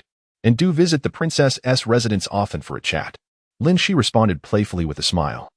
Her brows arched. The young lady would be most delighted to oblige. With the princess's grand umbrella, no rain can touch me. After saying this, Lin Xi wrinkled her nose. Surely, I need not be accompanied by the flickering light of an ancient lamp anymore. I shall devote the time I would have spent in prayer to repaying the princess's immense kindness. Let me embroider for her until I can no longer wield a needle. I shall take full responsibility for the princess's garments and bedding. Lin Xi displayed a playful demeanor, entirely unlike the timid, submissive noblewomen of the capital who quaked in her presence.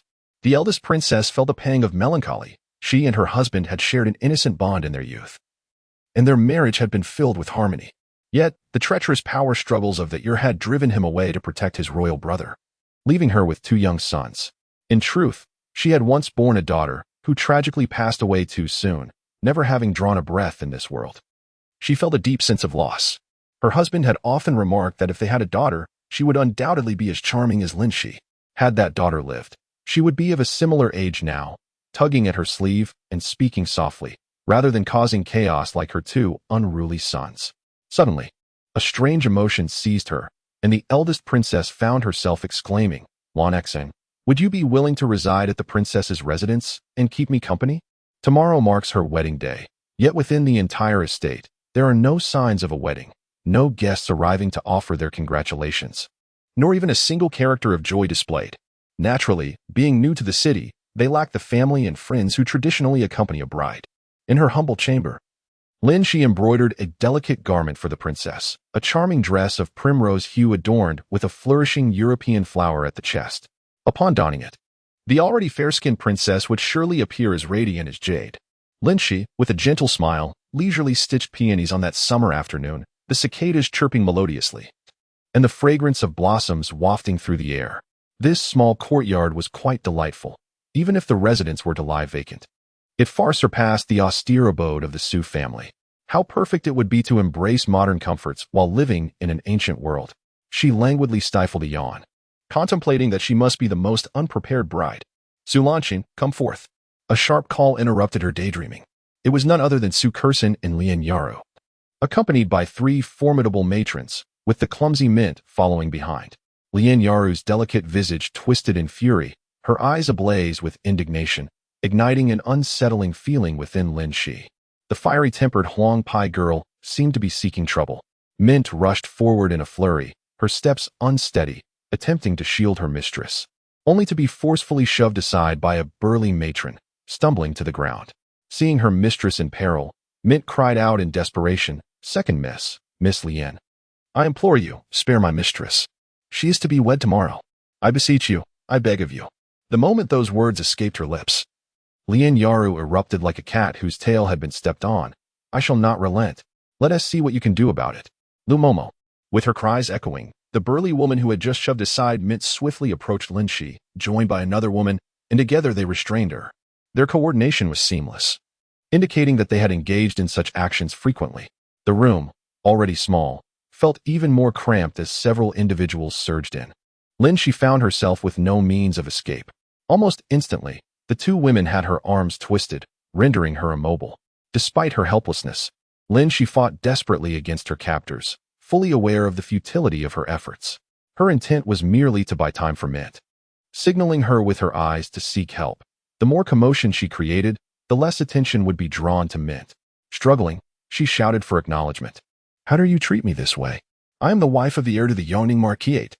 The yellow-skinned girl, Lin Yaru, was immediately consumed with rage. Her noble demeanor vanishing as she struck Lin Xi across the face. Wretched girl, what makes you think you are worthy of that title? Humph. Tomorrow, I shall expose your true nature at the Mu family, daring to lie and sow discord between me and Kur. Her fury escalated, and she delivered 2 more resounding slaps, causing Lin Xi's vision to blur. Suddenly, her head drooped weakly, her struggles ceased, and a trickle of blood flowed from the corner of her mouth, staining her moon-white garment, stark against her fair skin, creating a shocking sight. Beside her, Su Kursen gasped in alarm. Oh no, you've killed her. Lin Yara felt a pang of panic. Her intention had merely been to humiliate the loathsome girl, not to inflict such grave harm, especially since Lin Xi had dared to deceive her regarding a wager with Su Kursen. Isn't this reason rather grandiose?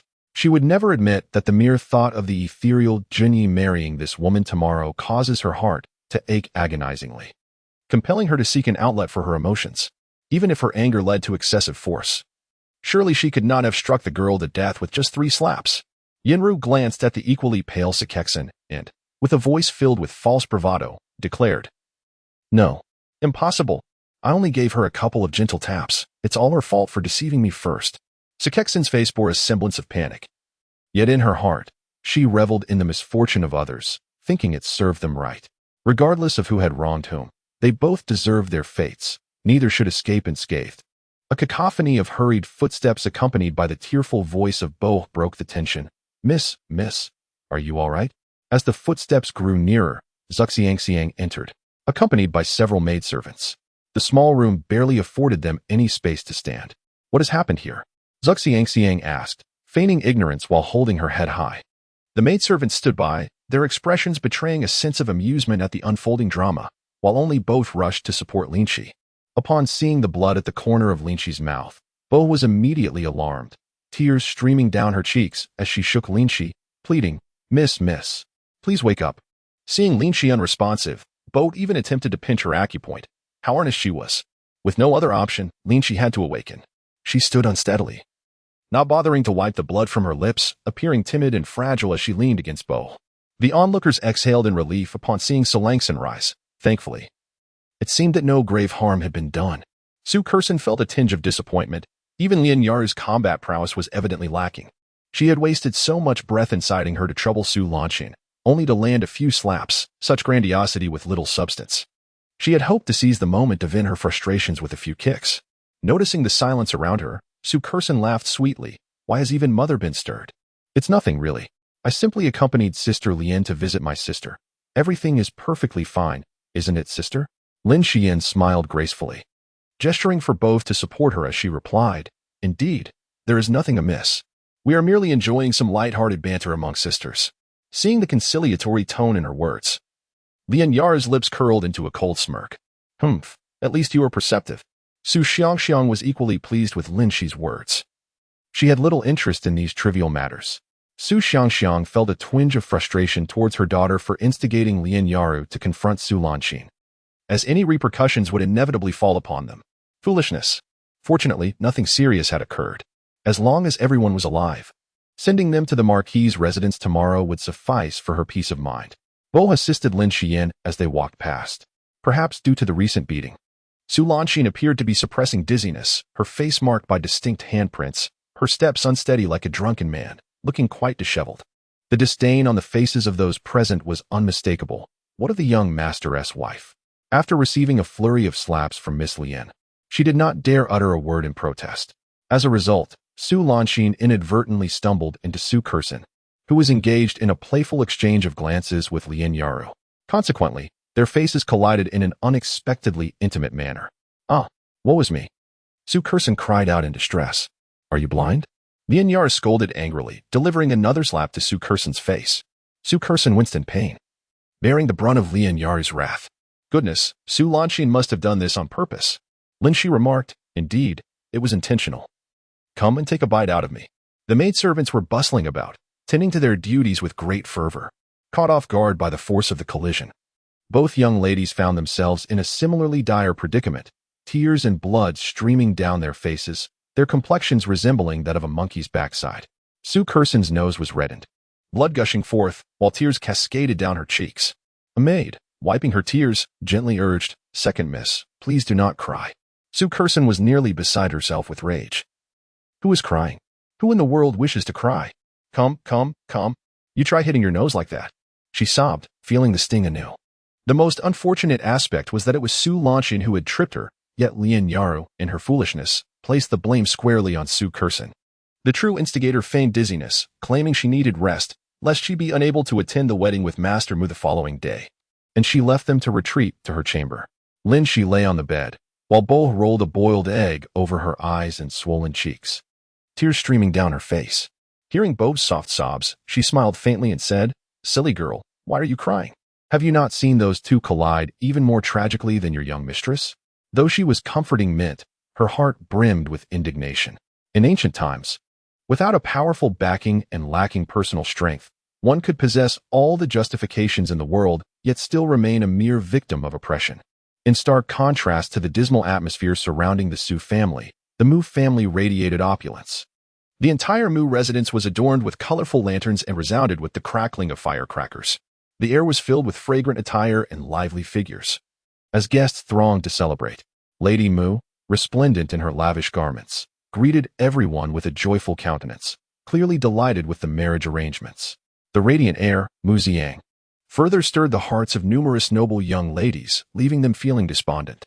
Even the household servants of the Mu family donned new attire, embodying an atmosphere of jubilance. Earl Yongning observed the painstaking efforts of the Mu family with satisfaction, nodding in approval. Once the couple exchanged vows and entered the bridal chamber, this troublesome affair would be swiftly forgotten. The Su woman being wed was rumored to be easily manageable, and even if she were somewhat headstrong, now that she had entered the Earl's residence, she was unlikely to cause any significant upheaval. Furthermore, the Mu family would still benefit from her esteemed connections, marking a mutually agreeable outcome. As the officiant performed the ceremonial bows to heaven and earth and to the ancestors, followed by the couple bowing to each other, the ceremony concluded with jubilant shouts. A throng of people escorted the newlyweds to their chamber, offering a plethora of auspicious words before departing. Leaving this cherished moment for the couple, the Earl finally released the tension he had held, exhaling deeply. However, within the bridal chamber, an unusual atmosphere enveloped the newlyweds. The bashful bride lowered her head, while the groom's face remained devoid of any expression. Lin Xi inwardly rolled her eyes dramatically. Who was she putting on a deadpan face for? Did she owe him money, or was she leeching off his Wi-Fi? If he was unwilling to marry, she certainly wasn't too eager to wed him. Finally, Mu Shixi's cold remark shattered the awkward silence. "You stay put. I need to check on something ahead." With that, he turned to leave, but unexpectedly, Lin Xi grasped his sleeve, her voice soft and delicate. "Husband, we haven't yet drunk the marriage wine." As she spoke, she poured the prepared wine into 2 cups, her eyes glimmering with a shy anticipation as she gazed at Mu Ziyang. He showed signs of impatience, a flicker of disdain flashing in his elongated phoenix eyes. Drinking the marriage wine would not transform her from a mere hen into a phoenix in his eyes. His mind incessantly replayed the image of another pair of cold yet commanding eyes. Today was his wedding day, and the one who had embraced him countless times might still be outside, oblivious to his current feelings. How he wished this day were theirs. A hint of coldness flickered in Lin Xi's gaze. If it were the original owner, this moment would be utterly mortifying. She dipped her drug-laced fingernail into the wine cup, then poured the contents into a flower pot. Everything went smoothly. She couldn't help but wonder if Mu Ziyang would regret his disdain when he discovered that the tainted wine had been orchestrated by someone he considered beneath him, Su Lanxian. Not far from the newlywed chamber, Mu Ziyang was approached by a flustered servant who whispered hurriedly to him. Originally heading toward the front courtyard, Mu Ziyang abruptly changed direction. Meanwhile, the esteemed guest who should not have been present at the wedding arrived at the Mu residence.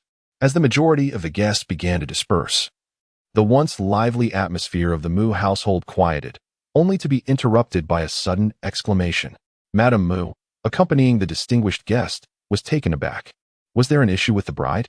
A barely perceptible smirk curled at the corner of the guest's lips. Is that so? In that case, since I have nothing to occupy my time, I shall accompany you, madam. To her astonishment, it was none other than Princess Yue. As Madame Mu searched for an excuse, the princess, with an air of familiarity, took her hand and addressed Zhang, the elderly maid, with an imperious calm. Lead the way. Though Princess Yao Xuan's voice was soft, it carried an undeniable authority that brooked no opposition. Zhang hesitated for but a moment before the princess's gaze fixed upon her, causing her to feel as if a blade had swept across her, rendering her legs weak. Without further delay, she led the way toward the source of the commotion. Madame Mu's complexion drained of color. That was the study of young Master Mu Ziyang. At this moment, the study was ablaze with light, almost giving the impression that it was the bridal chamber. The princess half-dragged, half-guided Madame Mu by the hand, and with Zhang and several maidservants, they silently approached the study door. Madame Mu attempted to speak out to those inside, but as she opened her mouth, the princess tugged at her arm. Noticing the stern expression forming on the princess's face, including Zhang and the others, all abandoned the thought of warning those within, standing quietly outside instead. With a mere glance from the princess, a maid from the princess's household promptly stationed herself at the doorway, forbidding anyone from entering or exiting. From within came a languid voice. Ziyang, how do you intend to handle this matter? Upon hearing the familiar tone, Princess Yao Xuan's expression instantly hardened. Inside, Mu Ziyang's cold voice echoed. Indeed, it is the lowly country girl, making a ruckus without decorum upon her arrival. This girl should be dealt with accordingly. As for Su, the newlywed has spoken out of turn. Since she cannot control her tongue, Mu Ziyang cast a malevolent glance at Lin Xi and continued. Bring me some tea that can help my wife restrain her tongue. Are you attempting to poison the young lady into silence? Hua, with fire in her eyes, struggled to rise, aware that the outcome would not be favorable. Thus, she cast aside her reservations and shouted in fury. You two have committed disgraceful acts and now wish to indiscriminately slay the innocent. Is there no law? Does the Mu family not adhere to reason? The law is what I say it is. The man, who had engaged in illicit acts with the young Master Mu, declared himself above the law. Hua realized then that her life was forfeit. She suddenly knelt heavily, prostrating herself as if to pound garlic. It is my fault. I alone shall bear the blame. My lady knows nothing of this. Your Highness, please, have mercy, spare my lady. I implore you, I beg you. Seeing Hua in such despair warmed Lin Xi's heart. She reached out to help Hua up and coldly remarked, what use is there in pleading with such a heartless person? Hua, rise. She scoffed inwardly, silencing her own voice with a concoction, while the other three were loyal subordinates of the two men. In a bid to conceal his disgraceful actions, Mu Ziyang swiftly sacrificed 2 lives, momentarily silencing himself because he still needed to uphold the honor of the Ho residence and ensure his lineage continued. Truly, this was a case of maximizing benefits. It was likely that Su Lanxin in the narrative would meet a similar fate, disposed of as soon as she lost her value. She gazed at the indistinct shadows outside the door, surely the arrival of the Grand Princess. How amusing it was, this pair of foolish men. Oblivious even in the face of death. A cold smile flickered across her face as Lin Xi continued to silently observe the unfolding drama. A languid voice chuckled softly, a tone laced with affection, murmuring, You haven't even consummated the marriage yet. Ziyang, can you truly bear to part with it? Merely a tool. The notion of attachment was absurd. Anyone present here must meet their demise. Mu Ziyang's voice carried a ruthless edge. Ziyang will not allow anyone the chance to harm you. Is that so? I too have observed. I wonder how young Master Mu intends to handle this. The voice of the Grand Princess, though soft, resonated like thunder in the ears of those within the room. Outside, Mrs. Mu's face drained of color. Were it not for the support of the Grand Princess and the old woman, she would have collapsed. She realized it was over. Everything was finished. As the Grand Princess spoke, the door suddenly swung open, and a group entered. The expression of the man in the yellow robe, who had been lazily leaning against the grand pillow with a teacup in hand, froze instantly, the cup shattering with a resounding crash. He seemed unable to believe his own eyes and raised his hand to rub them. Glancing towards the spot where the Grand Princess stood, she was still there. He rubbed his eyes fervently once more, and upon looking again, she remained. Cousin, cousin, cousin, how have you come here? The languid demeanor that once graced his face vanished, replaced by a pallor of green and white, and in a state of panic, he unexpectedly knelt to the ground, stammering as if announcing the crowing of a rooster at midnight, devoid of the previous nonchalance. Lin Xi and the others bowed in unison. We pay our respects to the Grand Princess. Everyone but the Crown Prince, please rise, the Grand Princess replied coolly, her regal presence rendering others hesitant to meet her gaze. Lin Xi mused quietly. Is this the fabled aura? It certainly exudes a commanding presence far surpassing that of the infamous Hua Fei. Lin Xi dutifully offered his knee, thinking that for a woman to achieve such stature, it would indeed be worth any sacrifice. The Duke of Yongning, having received the news, finally arrived. Leaving only a few key individuals present while the rest were dismissed, the Grand Princess took her seat at the head of the assembly, while the Crown Prince knelt motionless on the ground, causing a profound silence to envelop the gathering. The heart of the Duke of Yongning sank to the depths. Today's calamity would likely be difficult to resolve, for if the Grand Princess were to unleash her wrath, even the father of the one kneeling would have to yield. Years prior, the late emperor had remarked that had the Grand Princess been a prince, she would have undoubtedly been established as the heir apparent long ago. His admiration for Princess Yue was evident. Even if Princess Yue could not ascend to the esteemed position of the world's foremost figure, she remained an extraordinary presence, unique across the entire nation. The beloved daughter of the late emperor, the only legitimate sister of the current sovereign, has witnessed the demise of her husband in his valiant efforts to protect the reigning monarch.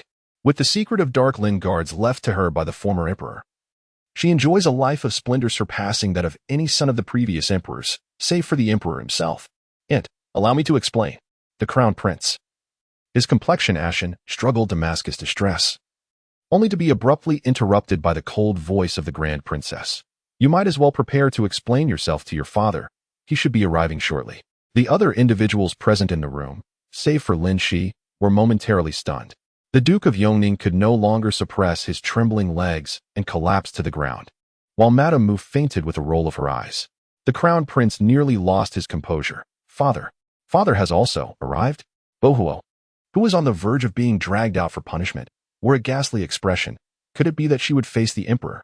Lin Xi grasped her hand gently, whispering with utmost softness, "Do not fear. Remember your manners. Speak as prompted by what you see. The emperor is but a man. There is nothing to fear." Indeed. The emperor arrived in incognito, accompanied by the Crown Prince's formidable rival, the third prince. Lin Xi, not surprised, spotted Mu Zixuan behind the third prince, who bestowed upon her a fleeting, meaningful smile. The emperor, appearing to be in his 40s, wore a slightly pale visage, with long brows framing his spirited eyes. Although he could not be deemed a handsome man, his appearance paled in comparison to that of the young Master Mu or the Crown Prince. He possessed an aura akin to that of the Grand Princess, undoubtedly a testament to his long tenure and power. The Grand Princess was the first to rise and pay her respects to the emperor, causing a flurry of kneeling among the assembled guests. Lin Xi rolled her eyes inwardly, thinking to herself, "Here we go again. More kneeling."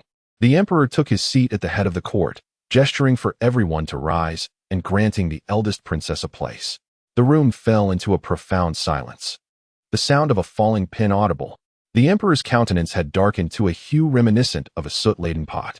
It is only natural that one would be displeased upon learning that their son is a homosexual. Moreover, he had been caught in a compromising situation with the son of the Mu family, particularly when this son was the Crown Prince, the future successor to the throne. Should this scandal come to light, the imperial family's reputation would be tarnished irreparably. The emperor, known for his decisive nature, wasted no time in inquiry or allowing for any defense, swiftly announcing the consequences. Lin Xi had initially thought there would be room for negotiation, but to her astonishment, not only was the witness Mint, who had uncovered the secret between the Crown Prince and the son of the Mu family, denied a chance to speak, but even her own son was not afforded such an opportunity. The Crown Prince was immediately stripped of his title and demoted to the Prince of In. His ascension to the throne now rendered impossible. The Marquis of Yongning, who had failed to report the matter and had instead aided in concealing it, was penalized with a year's salary forfeiture. The son of Mu Ziyang was removed from his position, forever barred from serving in the court. The emperor cast a dispassionate glance at Lin Xi and Mint, leaving Lin Xi with an unsettling sensation, a foreboding feeling creeping into her heart. Indeed, the calm yet icy voice continued, "These two girls are indeed innocent, yet the dignity of the imperial family must remain unblemished. They must bear their share of the burden." As for the servants, the unuttered implications of the emperor's words were clear to all. Everyone but these few masters was doomed to perish. Lin Xi's heart sank. She had yet to fully grasp the rules of this world, leading her to commit an unforgivable blunder. How foolish she had been to forget that when an emperor is enraged, blood flows like rivers, and when an emperor is incensed, corpses drift for miles. Upon discovering the royal scandal alongside Mint, how could she possibly tolerate their existence in this world? Lin Xi felt a surge of self-loathing, realizing the foolishness of her choice in allies. Suddenly, the The peculiar smile of Mu Zixuan flashed in her mind. That scoundrel must have anticipated the outcome long before. No wonder he chose to remain in the shadows, urging them to expose the young Master Mu. Lin Xi, oh Lin Xi, you have merely become a pawn in another's game. Even in death you remain their tool. In this world of tasks, she continues to be exploited to the fullest extent. It dawned on her that she could not escape her fate. Alas, she regretted dragging the innocent mint into this mess. What a cunning strategy it was to kill with a borrowed knife. By eliminating the crown prince, the third prince, favored by the emperor, would effortlessly ascend to power. The Marquis of Yongning has only 2 sons. His legitimate heir stripped of his title, the remaining illegitimate son, Mu Zixuan, would naturally inherit the title. Without shedding a drop of blood, they achieved their goals, while she, Lin Xi, foolishly played the role of a pawn. They faced utter defeat. Leaving the ultimate victors as the third prince and Mu Zixuan, Lin Xi's teeth ground together. Her fists clenched so tightly that her nails dug into her flesh without her noticing. Should she miraculously survive, she would ensure that these 2 rascals paid dearly for their treachery. If she were to escape death, she would trust no one again. Just as Lin Xi and Mint were about to be dragged away, the Grand Princess, with an expression of indifference, uttered a single word: wait. The lofty emperor was taken aback. His sister was not known for her merciful nature. Royal brother, let this girl remain. The younger sister humbly acknowledges her elder brother's diligent governance, aspiring for the great state of Yi to flourish in peace and harmony, with its citizens living prosperous lives. However, dear brother, are you aware that this young girl possesses the singular talent of double-sided 3-color embroidery, a skill that is currently unparalleled in the entire realm? Should she be harmed, this exquisite art may very well vanish from existence. Oh? The emperor arched his elegantly elongated brows, revealing a hint of a smile. What of the secret 3-color embroidery from the esteemed Yao family of the previous dynasty? Our mother had longed to discover a successor to this art, often lamenting its absence in her later years. Who would have thought that you would uncover it? The princess smiled radiantly, like blossoms in spring. Indeed, it was a fortunate coincidence. I possess a peony embroidered screen, crafted with this young girl's double-sided 3-color technique. I have heard it is also known as fragrant buds unfurling, with the 17th of next month marking our mother's memorial birthday. Why not have this young girl create a 3-color embroidery as an offering to honor her? The emperor fell silent for a moment, and Lin Xi felt her heart racing, realizing for the first time that her fate lay within the whims of another. The impassive emperor turned his gaze towards Lin Xi for the first time. If that is the case, then I shall await your fragrant buds unfurling on the 17th of next month. She cast a grateful glance at the princess and knelt in reverence. This humble servant shall exert every effort. Furthermore, I boldly beseech your majesty to spare this maid, Mint. She has been my companion since childhood, as close as sisters. After today, Lanqing and both remain silent yet observant, blind yet aware. The common girl has never set foot in the esteemed residence of Duke Yongning. Henceforth, she wishes to retreat to the countryside with her mother, and she desires to dedicate her dual-sided embroidery technique to the great Yi, hoping to ensure the continuation of the San Yi embroidery tradition. I implore your majesty to grant this request. Bo risked her life to save her. How could she bear to leave peacefully and allow Bo to perish in vain? Upon hearing this, the emperor cast a profound gaze upon Lin Xi, secretly contemplating that this young girl possesses both resolve and loyalty, despite her silence and blindness. She even relinquished the technique of San Yi embroidery, fearing his disapproval. A faint smile unexpectedly appeared on his otherwise stern face. Given that you have expressed yourself so earnestly, it would be unkind of me to refuse. Rise, and take care of yourself in the future. Everyone, except for the eldest princess, shuddered in unison. Who would dare to speak of the longevity of the birthday star? The assembly bowed to see the emperor off, and the eldest princess rose. Casting a cold glance at the trembling Lady Mu, who had awakened unbeknownst to them, these 2 girls shall accompany me. With that, a veil of undisguised disdain crossed her features as she stepped out of the study. Lin Xi and Bo, having narrowly escaped death, hurriedly followed the eldest princess. That night, Lin Xi presented the hastily embroidered garment to the eldest princess. Princess Yue expressed her satisfaction, smiling gently as she remarked, "You, my dear, are quite thoughtful. Yet, your actions are rather reckless. Had there been even a slight miscalculation, not just your royal brother, but anyone from the Mu family could have taken your life. Indeed, I am foolish and should not have placed my trust in others." Lin Xi lowered her head, concealing the flicker of resentment in her eyes. and recounted the entire sequence of events to the princess, treating her as a mere pawn. She should not blame me for dismantling bridges after crossing them. After listening, Princess Yue fell into a moment of silence, understanding why the girl so confidently instructed her to visit the Mu residence once the wedding guests had departed. The crown prince had been drugged by Mu Zixuan, and in a dazed state, was led to the study where he usually dallied with Mu Xiang for a brief rest. Meanwhile, Lin Xi had added a special ingredient to the ceremonial wine, and to ensure absolute certainty, Mu Zixuan had also ignited some aphrodisiac incense in the study. The princess's eyes now blazed with fury. Indeed, the crown prince and Mu Xiang had engaged in disgraceful acts. They were not entirely innocent. Yet, it was detestable that Mu Zixuan, in his scheming ambition, sought to ascend by stepping over the bloodline of the royal family. After a moment of contemplation, the princess murmured coldly, how could they possibly be satisfied with merely the title of a marquis heir? What they truly covet is likely the military power held by Duke Yongning. It is surprising that the third son, who usually appears humble and respectful, has such ulterior motives. The princess snorted coldly, falling silent once more. Lin Xi continued, Your Highness, although a son should not speak ill of his father, my father, Su Tao, the county magistrate of Baoying, since assuming office has neglected the concerns of the sovereign above and the suffering of the people below, colluding with the governor Su Yud to exploit the local populace, enforcing harsh levies. Historically, the virtues of heaven, earth, sovereign, kin, and teacher are paramount.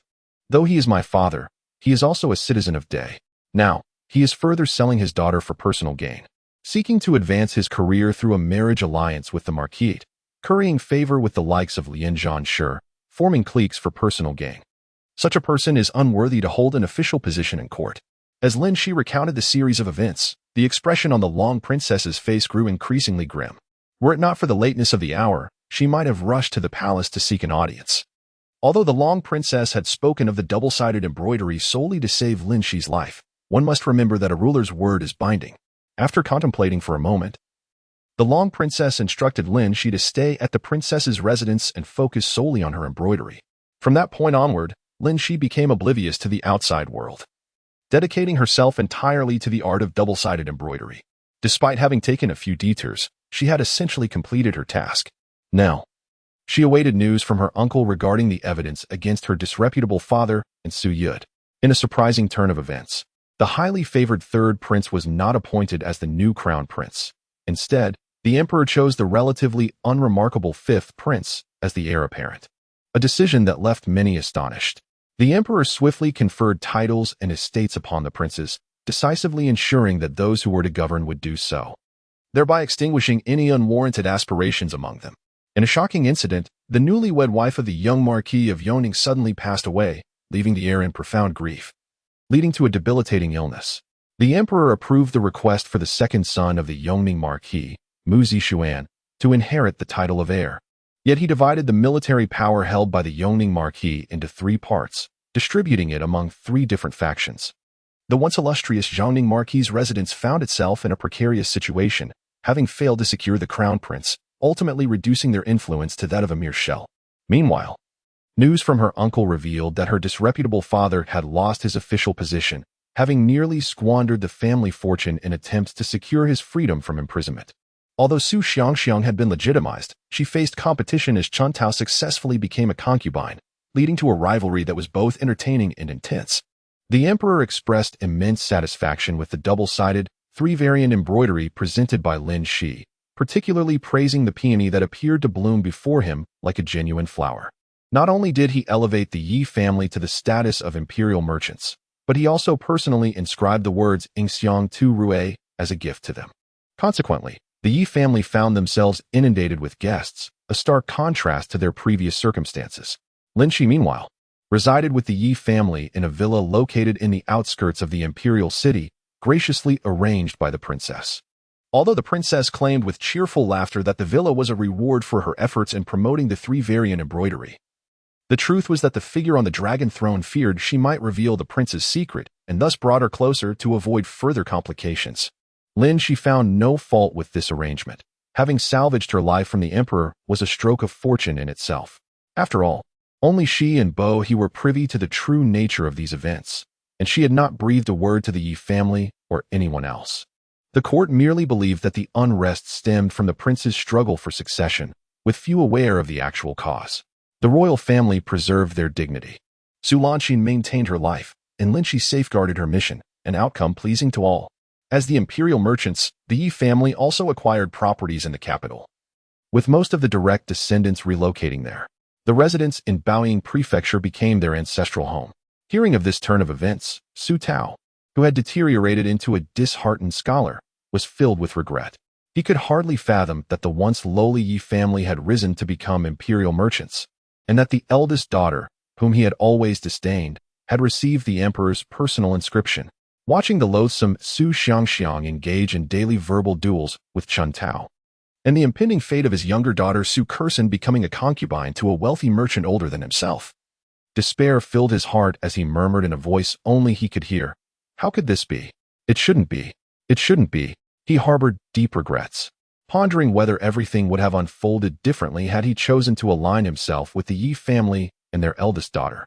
Alas, in this world, the concept of what if holds no validity. Suddenly, a cold, unyielding voice echoed in Lin Xi's mind. The first trial task has been completed. The soul of the trialist is being severed. The essence of the body is being projected. As the voice resonated, Lin Xi felt a lightness enveloping her, causing her to involuntarily float away from Su Lanxin's corporeal form. She bowed gracefully to the empty air, tears brimming in her eyes. Her voice imbued with reverence. "Thank you for fulfilling my beautiful dream. Thank you." Then, with eager steps, she exited the room. Greeted by verdant hills and clear waters beneath a cerulean sky adorned with fluffy clouds. Under the warm autumn sun, Yi Shi was gently pruning the blooming chrysanthemums, her demeanor soft and tender. In an instant, Su Lanxin was overcome with emotion, tears streaming down her face as she rushed to embrace the bewildered Yi Shi, repeatedly sobbing, "Mother! Mother!" Lin Xi observed this poignant reunion of mother and daughter. A torrent of emotions surged within her, envy, sorrow, and a hint of fulfillment. After all, this mother and daughter duo would now be free to live the life they desired, and the one who had made their wishes come true was none other than herself. The cold voice reverberated once more. "Please allow the trialist a brief respite to adjust their mindset. The next trial task will soon commence." Uncertain of its significance, Lin Xi decided to heed the frigid words, settling into a meditative posture, emptying her thoughts as she entered a state of profound contemplation. After a while, the chilling voice resounded in her mind again. "Prepare."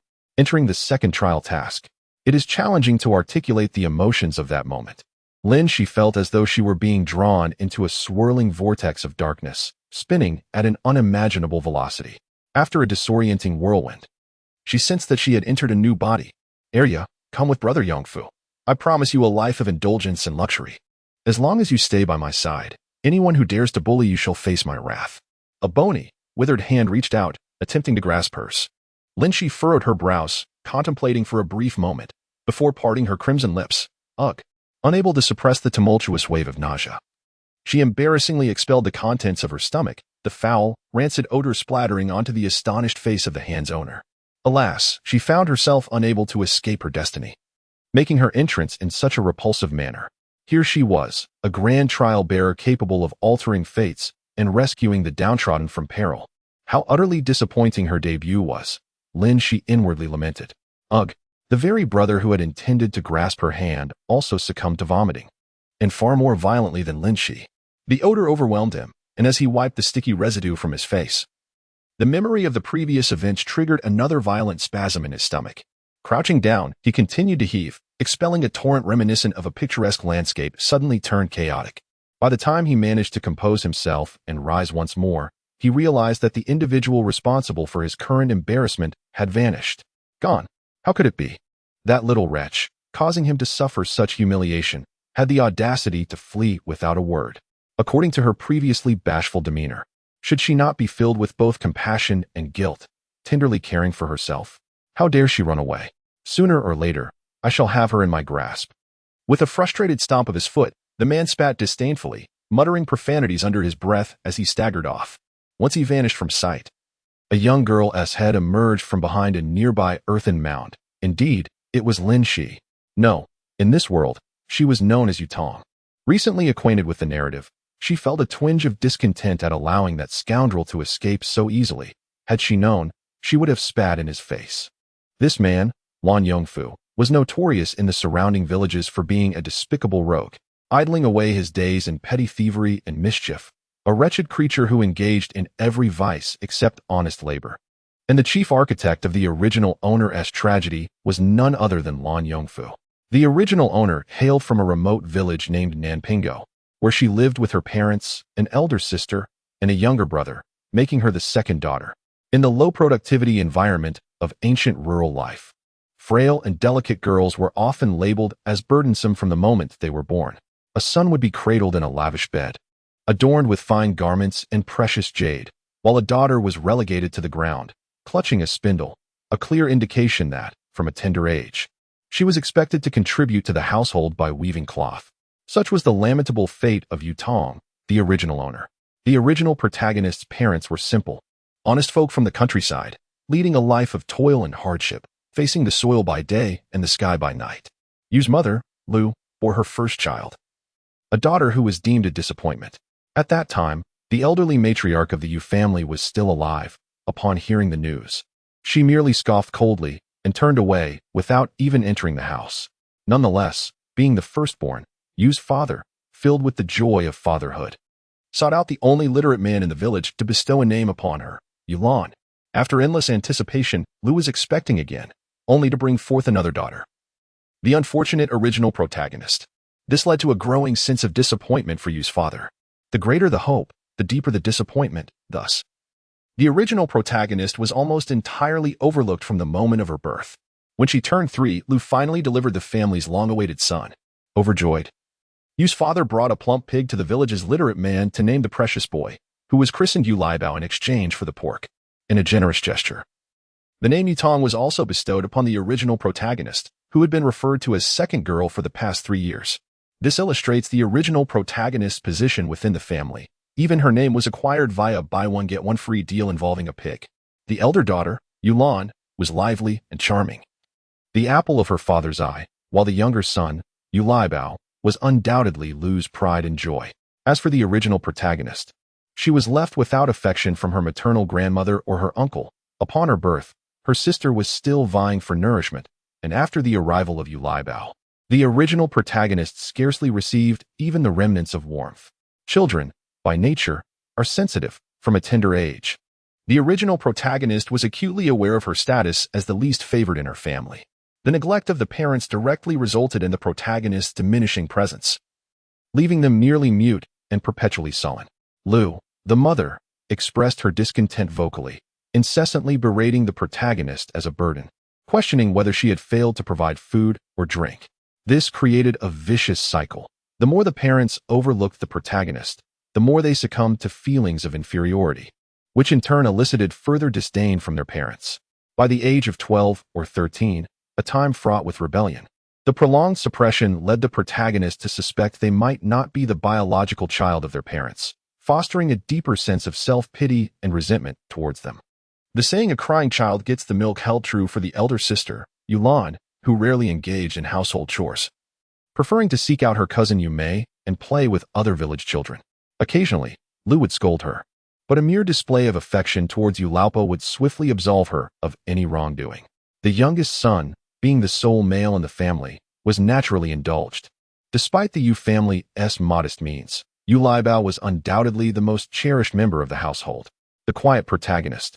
Having begun to undertake various chores from the tender age of 4 or 5, never received the affection they yearned for from their parents.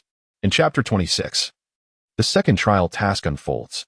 Yulan possessed a pleasing appearance, regarded as the most beautiful maiden within 10 miles, and was soon to be betrothed to a wealthy merchant upon turning 15, destined to become a pampered lady of leisure.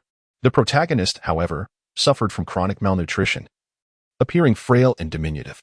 Curiously, despite the ordinary looks of the Yu couple, their 3 children were remarkably attractive, each surpassing the other in beauty.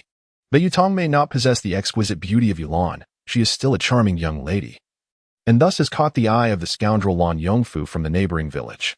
Orphaned at a young age, Lan Yongfu was excessively pampered by his mother, indulging him in a life of leisure and pleasure. From childhood, he developed a taste for field frogs, and his mother would tirelessly catch them for him, earning him the nickname Blue Toad. As he grew older, he fell in with local ruffians, engaging in gambling and drunken brawls. Eventually, his mother could no longer tolerate his behavior and slapped him in exasperation. In a drunken stupor, Lan Zhongfu, in a moment of recklessness, inadvertently struck his mother fatally. Following this tragic event, he descended into a life of chaos, becoming a notorious menace, with the townsfolk referring to him derisively as the wretched toad. He was, indeed, a wretched creature, destitute, with not a penny to his name. When he had money, he squandered it on gambling, and when he was broke, he resorted to theft and deceit. Yet, astonishingly, he set his sights on the original protagonist.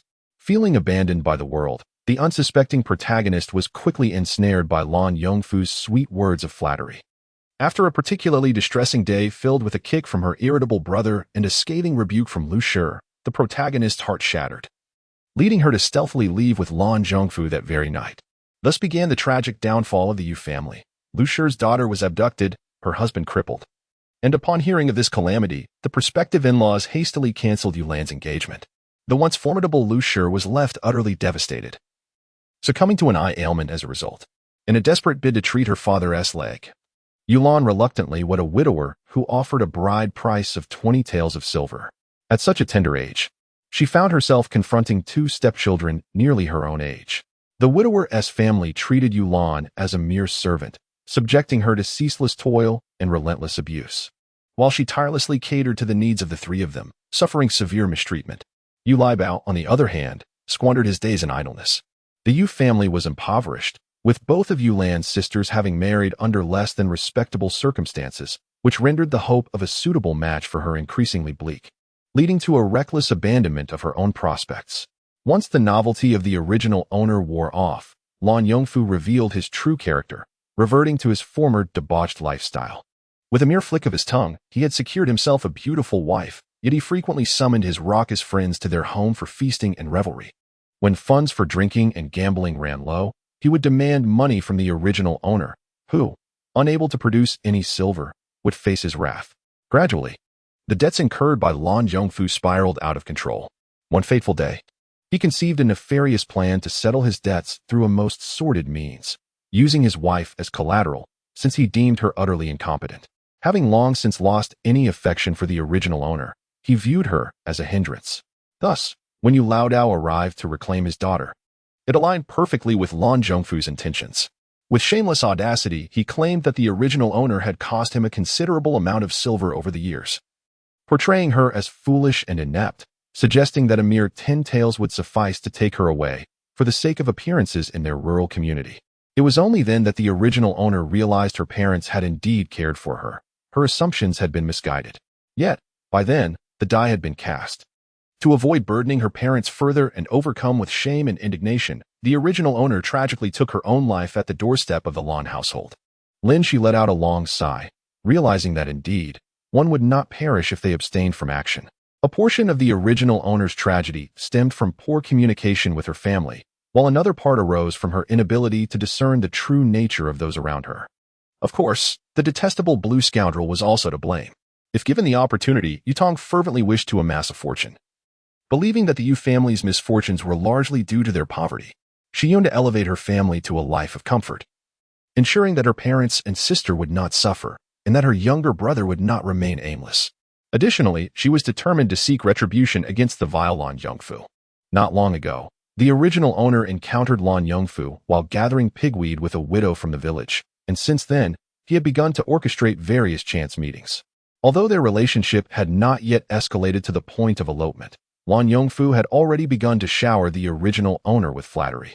Unfortunately, upon entering this world, Lin Xi had inadvertently spat in Lan Yongfu's face before fully grasping the unfolding narrative, and later, upon understanding the plot, she had forgotten this incident. Lu scolded a few times before raising her voice to call out to the house. Honggu, why don't you go and have a look? Lu and Yu Liebao shared a close kinship, having called each other Honggu since childhood. Though their lives were somewhat impoverished, their bond remained strong. While chattering away, she poured some rough vegetable leaves into the chicken trough, her mouth continuously clucking. A few plump and robust Lu Hua chickens seemed to have received a command, darting over like arrows, and soon, the trough was filled with the rhythmic sound of pecking. The hen raised by the Lu family is tended to with great care. Its eggs not only fetch a few coins at the market but also serve to nourish their son, who is at a crucial stage of growth, a time that warrants meticulous attention. Lu's expression towards the girl, Arya, is somewhat cracked. This stubborn child has never managed to express herself, having never shed a tear since she became aware of her surroundings. She perpetually wears a mournful visage, silent and sullen.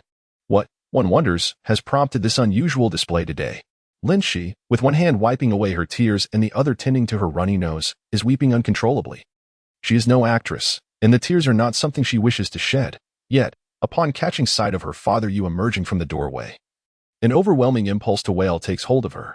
Upon encountering Lu, her emotions spiral further beyond her control, as if a dam has burst. A profound sense of regret saturates her heart, leading her to speculate that the original owner of this body harbored immense grievances at the time of her demise, which may now be influencing her. Lu, wiping her hands, dusted with chicken feed, awkwardly supports Lin Xi, speaking in a somewhat strained tone. Arya, what is the matter with you? Lin Xi, head bowed, manages a barely perceptible smile. In truth, while this couple exhibits a slight favoritism towards their son, they cannot be deemed as malicious. They have simply grown accustomed to overlooking the original owner, who has always remained a silent presence. With many children to care for and the struggle for daily sustenance, they are preoccupied with merely filling their bellies and maintaining the household's livelihood. There is little time to indulge the original owner's sensitivities. Typically, whichever child is crying receives the most attention. After calming her emotions, Lin Xi silently repeated to herself, "Do not be sad. Do not be sad. I shall help you fulfill your wishes, I promise." Consequently, the feelings and expressions that did not belong to her vanished without a trace. At last, Lin Xi was able to take complete control of her body. With a timid glance at Lu Shi, she said, "Mother, I went to gather pig grass. But suddenly a large snake sprang out from the bushes. It frightened me to death." As she recounted her tale, she added that while fleeing, she stumbled and lost both her basket and sickle. With a pitiful demeanor, she cradled her head in her hands, tears streaming down her cheeks as she continued to weep. "Mother, please do not scold Arya. It was my fault. Tomorrow I will go find the basket and sickle. I will gather plenty of pig grass, I promise." A look of concern crossed Lu Shi's face, and in an unusually gentle tone, she spoke to Lin Xi. "Let it go. If you lost it, you lost it. Your father can weave another basket tomorrow, and a sickle is not a precious item. As long as you are safe, that is what truly matters." Unconsciously, Lu Shi began to scold herself for not being more cautious, as she often lamented the wayward spirits of the day. Just as she was about to utter her habitual complaints, her gaze fell upon Arya's pale little face, with tears glistening on her long lashes and her small nose flushed from crying. In that moment, the usual reprimands fell silent. To her own surprise, Lu Shi found herself holding the hand of the daughter she usually disliked the most as they inadvertently entered the house together. The house of the Yu family is a quintessential rural abode, comprising 3 primary rooms. The central area serves as the main hall, partitioned by a modest earthen wall into 2 distinct chambers. The front section functions as a combined living and dining space, while the rear accommodates the kitchen, where a large wooden tub sits in the corner, designated for the family's bathing needs. To the left of the main hall lies a relatively spacious room occupied by Yu's father, Lu, and Yu Liebao, while the slightly smaller room on the right is reserved for the 2 daughters as their private quarters. After dinner, Lu noticed that Arya appeared distinctly listless. Considering her tender age and the fright she had experienced while gathering pig fodder, Lu refrained from instructing her to wash the dishes or perform household chores. Yulan, upon learning of her sister's distress, expressed concern and volunteered to take on the tasks originally intended for her sibling. Lying in her room, Lin Xi overheard Lu's incessant tirade in the kitchen, berating Yulan for her clumsiness, contrasting her with her more adept sister. However, Yulan was not one to cower like her predecessor. She met Lu's rebukes with a cheerful demeanor, retorting, "Mother, even if I am clumsy, I am still helping you." "Am I not? I wash this bowl, albeit slowly. If you continue to scold me, I shall go and massage father's back instead of helping you with the dishes." "You ungrateful girl, are you the one washing my dishes?" Lu bellowed in response. Lin Xi contemplated the tasks at hand in this world: to earn a living, avoid the entrapments of scoundrels, shield her family from harm, and exact revenge on those wrongdoers. Ultimately, her responsibilities distilled down to 2 primary objectives: first, to generate income, and second, to seek retribution against the rogues. As long as she refrained from eloping with the repugnant toad, her family would remain unscathed. Lin Xi was confident that as long as her wits remained intact, she would not be ensnared by any ruffian, suggesting that this mission was indeed less arduous than her previous undertaking. In the first world, there were indeed many who posed a lethal threat to her, the Mu brothers, the crown prince, and later the emperor, who once sought to silence her permanently. Each of them could extinguish her life in an instant. Had she not fortuitously caught the attention of the princess and possessed the skill of double-sided embroidery, her mission might have ended in failure. In this alternate realm, her existence would have been considerably less burdensome. Let us not forget, she is the bearer of the time-honored art of double-sided triple-pattern embroidery, a skill that could easily yield wealth. As for avenging the toad, with sufficient riches it would be but a trifling matter. Upon awakening the next morning, Lin Xi diligently stoked the fire to prepare breakfast, while her father, Yu, along with Lu, departed for the fields before dawn. This marked the hottest period of the year, with the sun blazing down by 10 in the morning, likely reaching temperatures around 32 to 33 degrees. People generally preferred to remain indoors, conserving their energy until the afternoon when the weather became more temperate, allowing them to return to labor. Otherwise, the risk of heat stroke was no mere jest, and Namping Ao, which was remote and underdeveloped, summoning a physician was a daunting task. Most ailments were self-diagnosed, and serious illnesses often resulted in dire consequences. Yulan had vanished, and Yulai Bao had gone off to play with other children, leaving Lin Xi alone at home. She sighed, burdened by the lofty aspiration of leading her family toward prosperity at such a tender age, while her parents seemed to treat her like a beast of burden. The psychological shadow cast upon a beleaguered child is indeed profound. She prepared meals, tended to the chickens, fed the pigs, refilled the water trough for the chickens, and cleaned the household. After a long day of toil, she finally accomplished her daily tasks. Lin Xi wiped away a bead of sweat, retrieving a piece of tattered cloth and a crumpled skein of silk thread, preparing to test her skills and ascertain whether her embroidery prowess remained as formidable as in her previous life. Yet, as she began to embroider, she was met with dismay. She found herself utterly at a loss. The intricate memories of embroidery and double-sided stitching had vanished completely. How could this be? The memories from her former life, including those that belonged distinctly to Lin Xi, were still intact. Had her skills been devoured simply because she had assumed a new guise? In a fit of despair, Lin Xi lamented to the heavens, lamenting the loss of her beloved double-sided embroidery. Tears streamed down her face as she pondered her predicament. What was she to do now? All her plans required a complete overhaul. After a while, teetering on the brink of frustration, Lin Xi finally compelled herself to regain her composure. It was only logical. Why should she expect to reap the benefits of skills acquired in one realm without any effort in another? If it were that simple, then after completing a handful of tasks, wouldn't everyone become extraordinary? Task completion would become as leisurely as a vacation. Such a beautiful fate could hardly befall her. She had never considered her fortune to be that favorable. With a silent sigh, Lin Xi contemplated her options for earning a living. Namping Ao was a secluded village, encircled by mountains on 3 sides, where reaching the nearest town required a long journey on a crowded bus. The villagers were generations of farmers, toiling in the earth to scrape by.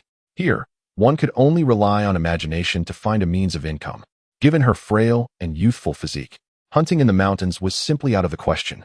Even the most formidable hunter in the village dares only to linger around the outskirts, capturing a few humble chickens or wild rabbits. Venturing into the depths of the ancient forest is a venture only undertaken by groups of 10 or more. Within those shadows lie creatures such as black bears, giant pythons, monstrous insects, and leopards, encounters that are not merely possible but entirely unpredictable. Farming is even less reliable. In Namping Ao, where the terrain is mountainous, the soil is thin and barren, with few cultivable varieties available. Level land is scarce, making it fortunate for a family to possess even 2 mu of meager fields for sustenance. Even if she had a plan, her parents' stubbornness would render any advice futile, and her own understanding of agriculture is limited. Lin Xi anxiously fidgeted with her fingers, feeling a wave of uncertainty wash over her. She took a moment to calm herself. Sitting cross-legged, curling her fingers while raising her index finger to draw circles above her head. Do not rush, rest. Take a moment to breathe. After waiting for what felt like an eternity, her heart sank at the absence of any divine intervention. What to do now? The words of old man Yu had lightened Lin Xi's burdens for the next couple of days. Lu Shi furrowed her brow, expressing her reluctance, yet she remained silent. Lin Xi quickly adopted a look of heartfelt gratitude towards her parents, saying, I understand. Thank you, mother and father, but I wish to search for my sickle. As losing it pains me greatly, It is quite convenient for Arya as well. Upon hearing her daughter's intention to retrieve the lost sickle, Lu Shi's expression softened, a hint of a smile gracing her face. It was surprising that their typically ungrateful daughter could express such appreciation, especially when she was willing to venture out to find the lost sickle even amidst the holiday granted to Honggo. Lu Shi suddenly found herself feeling less annoyed by this persistent child. "Old man," you remarked, "where did you gather pig grass yesterday? I shall go look for it, in case that worm is still lurking about." Lin Xi sighed inwardly, realizing that her father was not so bad after all. Meanwhile, Yulan, blissfully unaware, insisted on taking Lin Xi along to join her friends in embroidery. Truly, she was oblivious to the complexities of the situation. If only she understood how embroidering could drive one to despair. The ever-curious Yu Liebao chimed in, "Second sister, how about I take you fishing at Shaonan River?" He spoke with an air of generosity. Lin Xi discreetly kicked him under the table. "Call me second sister." Yu Liebao retorted, "Second sister, second sister, second sister." He then made a silly face at her, conveying the message that he would continue to call her that, and there was little she could do about it. After all, the fish he spoke of were hardly larger than chopsticks. They could play all day long.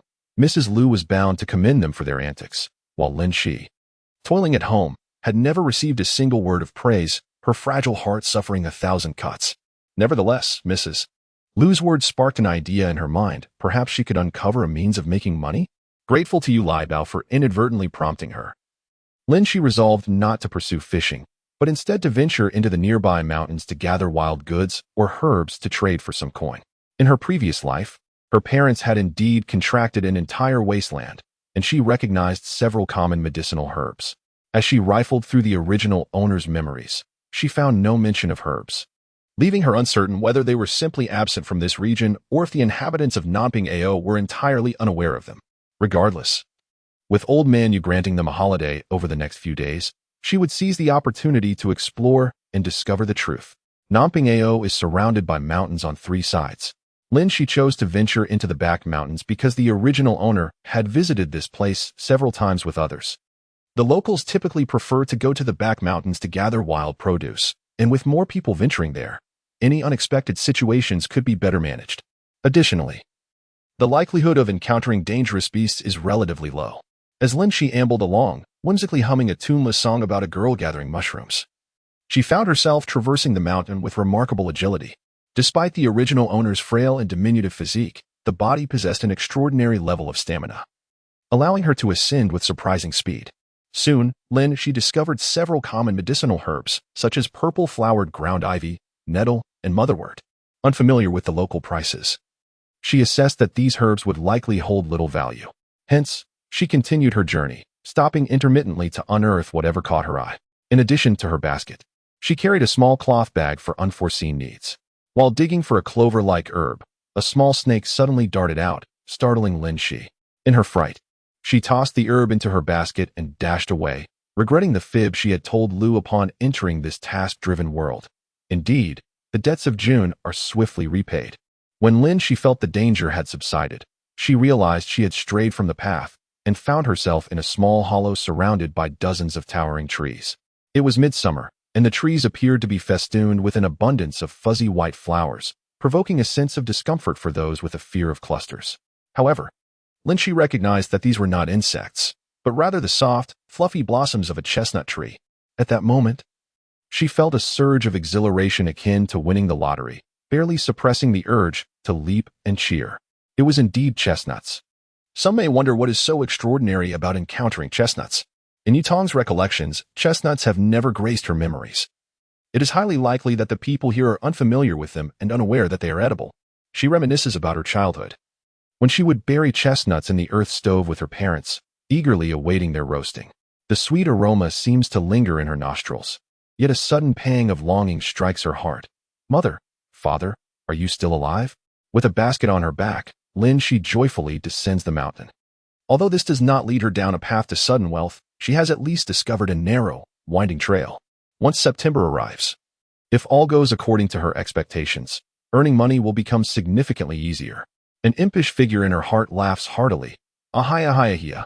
Sometimes, making money is just that simple. Upon returning home, noticing that it is still early, Lin Xi seizes the opportunity to start a fire and cook rice. While waiting for the rice to be ready, She skillfully tends to the medicinal herbs she has gathered, washing and drying them as needed. Thankfully, these herbs are quite common and simple to process. To be honest, she doubts she could handle the rare ones. The knowledge she possesses has been imparted by her mother, and even a half-hearted apprentice in a pharmacy would surpass her skills.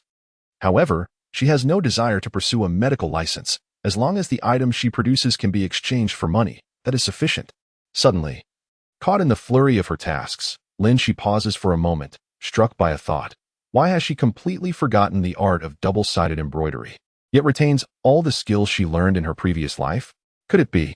Lin Xi suddenly contemplated a possibility, feeling an overwhelming urge to chastise herself repeatedly. If her conjecture was accurate, it was undoubtedly due to her reliance on the skills retained in the original owner's memories, without ever dedicating herself to genuine study. This meant that her own laziness might have led her to forfeit a skill that few could master. The joy of gathering herbs and discovering chestnuts was abruptly shattered by an unforeseen wave of frustration. She recalled the emperor and the princess from the previous world, who held the intricate art of double-sided embroidery in high esteem, a true pinnacle of embroidery craftsmanship. In comparison, chestnuts were akin to a minuscule shrimp next to a magnificent whale. In that moment, Lin Xi felt as though all her vitality had been siphoned away, leaving her as wilted as a frost-bitten eggplant, unable to recapture her earlier fierce spirit. However, possessing an indomitable spirit akin to a cockroach, Lin Xi's despondency lasted merely 5 minutes before she sprang back to life. What was there to fear? She would traverse myriad realms. What could possibly elude or grasp? Why dwell on such trifles? Every individual is ensnared by the whims of fate, enduring life's trials and tribulations. In comparison, her resurrection from the dead meant that Lin Xi's fortune was, in fact, quite remarkable. That evening, after a hearty meal, her parents relished the soothing experience of soaking their feet in mugwort-infused water. Yet, Lin Xi, eager to earn their trust, tirelessly employed her silver tongue, nearly wearing it thin to persuade her skeptical parents. She continuously replenished the wooden basin with hot water to maintain the temperature and busied herself with changing the cloths used for their knee compresses. After what seemed like a quarter of an hour, Lin Xi finally announced the conclusion of the treatment and urged the two elderly individuals to take a stroll and observe how they felt. Lu, upon hearing this, curled her lip and remarked, "My dear daughter, do not attempt to fool your mother. I am well aware of this. This is called iron hemp, and it abounds in the back mountains. Is it truly a rarity?" Yet, Lin Xi remained unperturbed, tilting her head with a playful smile at Lu. "Mother, let us set aside the discussion for now, and why not take a few steps to see how you feel?" Lin Xi mused to herself. Even if the motherwort takes a while to show its effects, soaking one's feet in hot water and applying heat will yield some benefits. She did not expect to outsmart the ancients with her limited knowledge. She merely wished for her parents to believe that the herbs from the mountains could heal ailments and provide financial gain. This would facilitate matters greatly in the future. Lu rolled her eyes, exclaiming, "Honggu, have you been indulging her in nonsense? Who knows where she found this trickery? Wait, it seems to be genuine. My legs and feet feel surprisingly agile." Just a moment ago, Lu had been complaining about Yu's ramblings, yet in the next breath, she found herself exclaiming in astonishment. Lin Xi suppressed a smile. The ancient air was pure, the mountains were beautiful, and even the herbs seemed to work far more effectively than in the polluted modern world. A wave of joy and satisfaction washed over her, likely a reflection of the original owner's emotions. Lin Xi silently reassured herself, "Patience, for everything shall improve in due time." Lu stood quietly to one side, neither embarrassed by her earlier words nor seeking praise. Her large, trusting eyes sparkled as they gazed at them. An inexplicable wave of regret washed over Lu. This child had always been looked down upon and neglected. Yet, Arya had never harbored resentment towards them, silently shouldering the burdens that were not rightfully hers. Now, as Honggu had finally granted her a brief respite of 2 days, she had gone to the trouble of gathering herbs for foot soaks and leg wraps. Lu felt her eyes moisten, and for the first time, she called out softly, "Xiao Tong," her voice imbued with an unprecedented gentleness. After uttering the name, Lu herself felt a bit awkward. She could no longer suppress her laughter, and Lin Xi stifled a smile as well. The room soon filled with joyous laughter. Outside, Yu Liebao, playing horse, rushed in with a puzzled expression on his small face, asking, "What is going on? Why are you all laughing?" He glanced at the wooden tub used for soaking feet and, curious, dipped his small feet into the water. However, the slightly elevated temperature caused him to leap back, his face contorted in dismay as he hopped around the room, exclaiming, Ouch. It's burning me alive. The entire room erupted in laughter. After a while, Lin Xi composed herself and said earnestly, "Mother, the night I was frightened by the snake, I had a dream. I dreamt of an old man with a white beard who told me that your and father's leg ailments could be alleviated by soaking your feet and applying this remedy. But it must be done consistently. After a month, the effects would be quite noticeable. He also mentioned that your monthly stomach pains would improve. But you need to dry this herb and cook it with eggs to eat. Soon, everything will be well." He also mentioned that his child was quite unruly, which startled me. He urged me not to take offense and offered to teach me many things as compensation. For some inexplicable reason, she suddenly became knowledgeable about herbs. And Lin Xi certainly felt compelled to provide an explanation. If she remained silent, both Father Yu and the Liu family would surely inquire. So it was better to clarify matters herself. The villagers held a deep-seated belief in superstitions, reverently regarding tales of deities and spirits. Lin Xi struggled to find a plausible reason for her newfound knowledge, so she used this as an excuse. Although it was rather flimsy, it often proved more convincing. Father Yu's remarks resonated with Lin Xi, and Yu Liebao nodded in innocent confusion. Liu pulled Lin Xi's hand, asking, "What else did the old sage teach you?" Lin Xi pointed to the herbs she had gathered and replied, "He said these, when dried, could be exchanged for money at the apothecary." Liu and Father Yu hurried over to inspect the small piles of somewhat withered herbs. "Aren't these from the back mountain? This is sheep's bone, and isn't that bitter pepper? Can these really be exchanged for money?" That was evident in their eyes. Lin Xi flashed a charming, innocent smile and suggested, "If you're skeptical, why not try soaking your feet? If it works after a few days, it would mean the old man was truthful, and everything else might just be true as well." Indeed, if it were true, Yu's father Liu's eyes immediately sparkled with excitement. If it were indeed the case, fortune would smile upon them.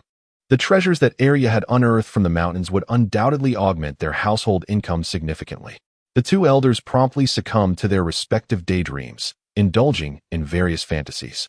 Yu's father mused, "At that time, we must refurbish our home meticulously, adding tiles to the roof. The old village chief's house was done that way.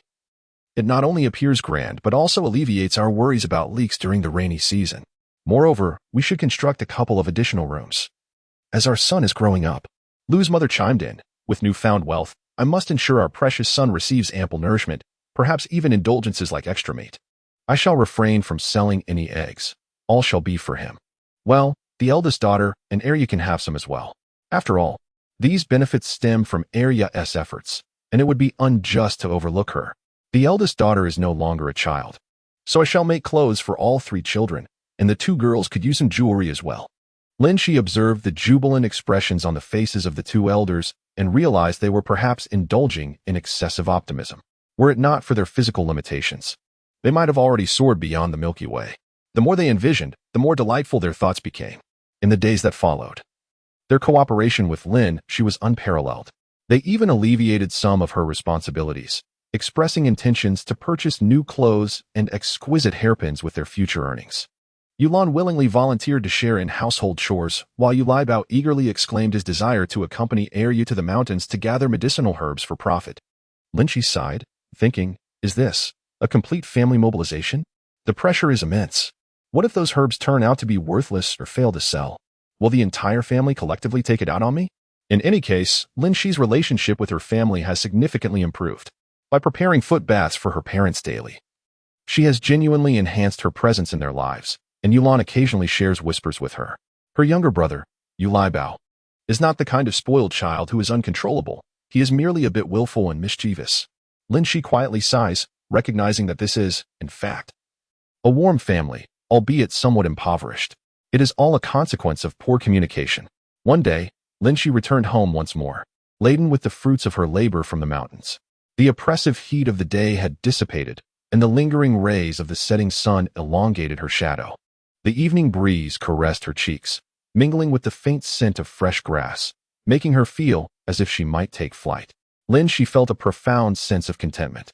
After a simple process of preparation, her collection of herbs appeared quite substantial.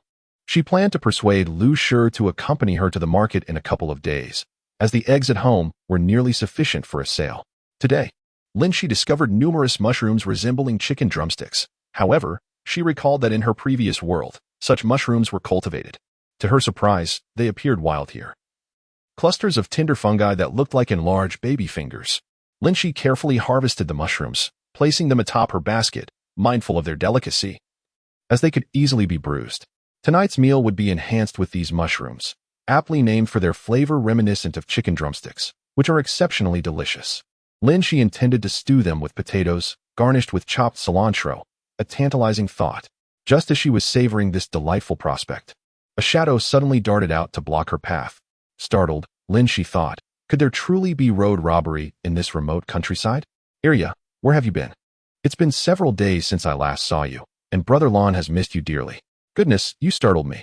I thought someone was coming to snatch my mushrooms. Turns out it's just that scoundrel, Lon Xuan. Lin Xi scoffed. What a character.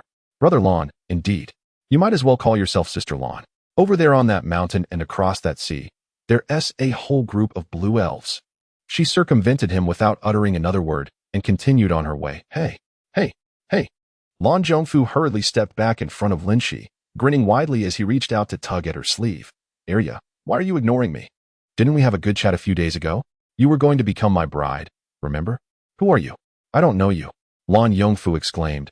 Don't feign ignorance. I, Lon Zhongfu, have formally sought your hand in marriage, and you never objected. As that widow Wang wisely put it, if a girl doesn't explicitly refuse, it's tantamount to agreement. As he spoke, he reached out again, attempting to grasp Lin Xi's hand. You know your family dynamics better than anyone. Your parents treat you like an adversary. Why remain in such a household? Stay with Brother Lon, and I promise you a life of abundance. Anyone who dares to bully you, I will avenge you. Just look at your petite frame, and yet you carry such a heavy burden. Your family is truly heartless. I can't help but feel sorry for you.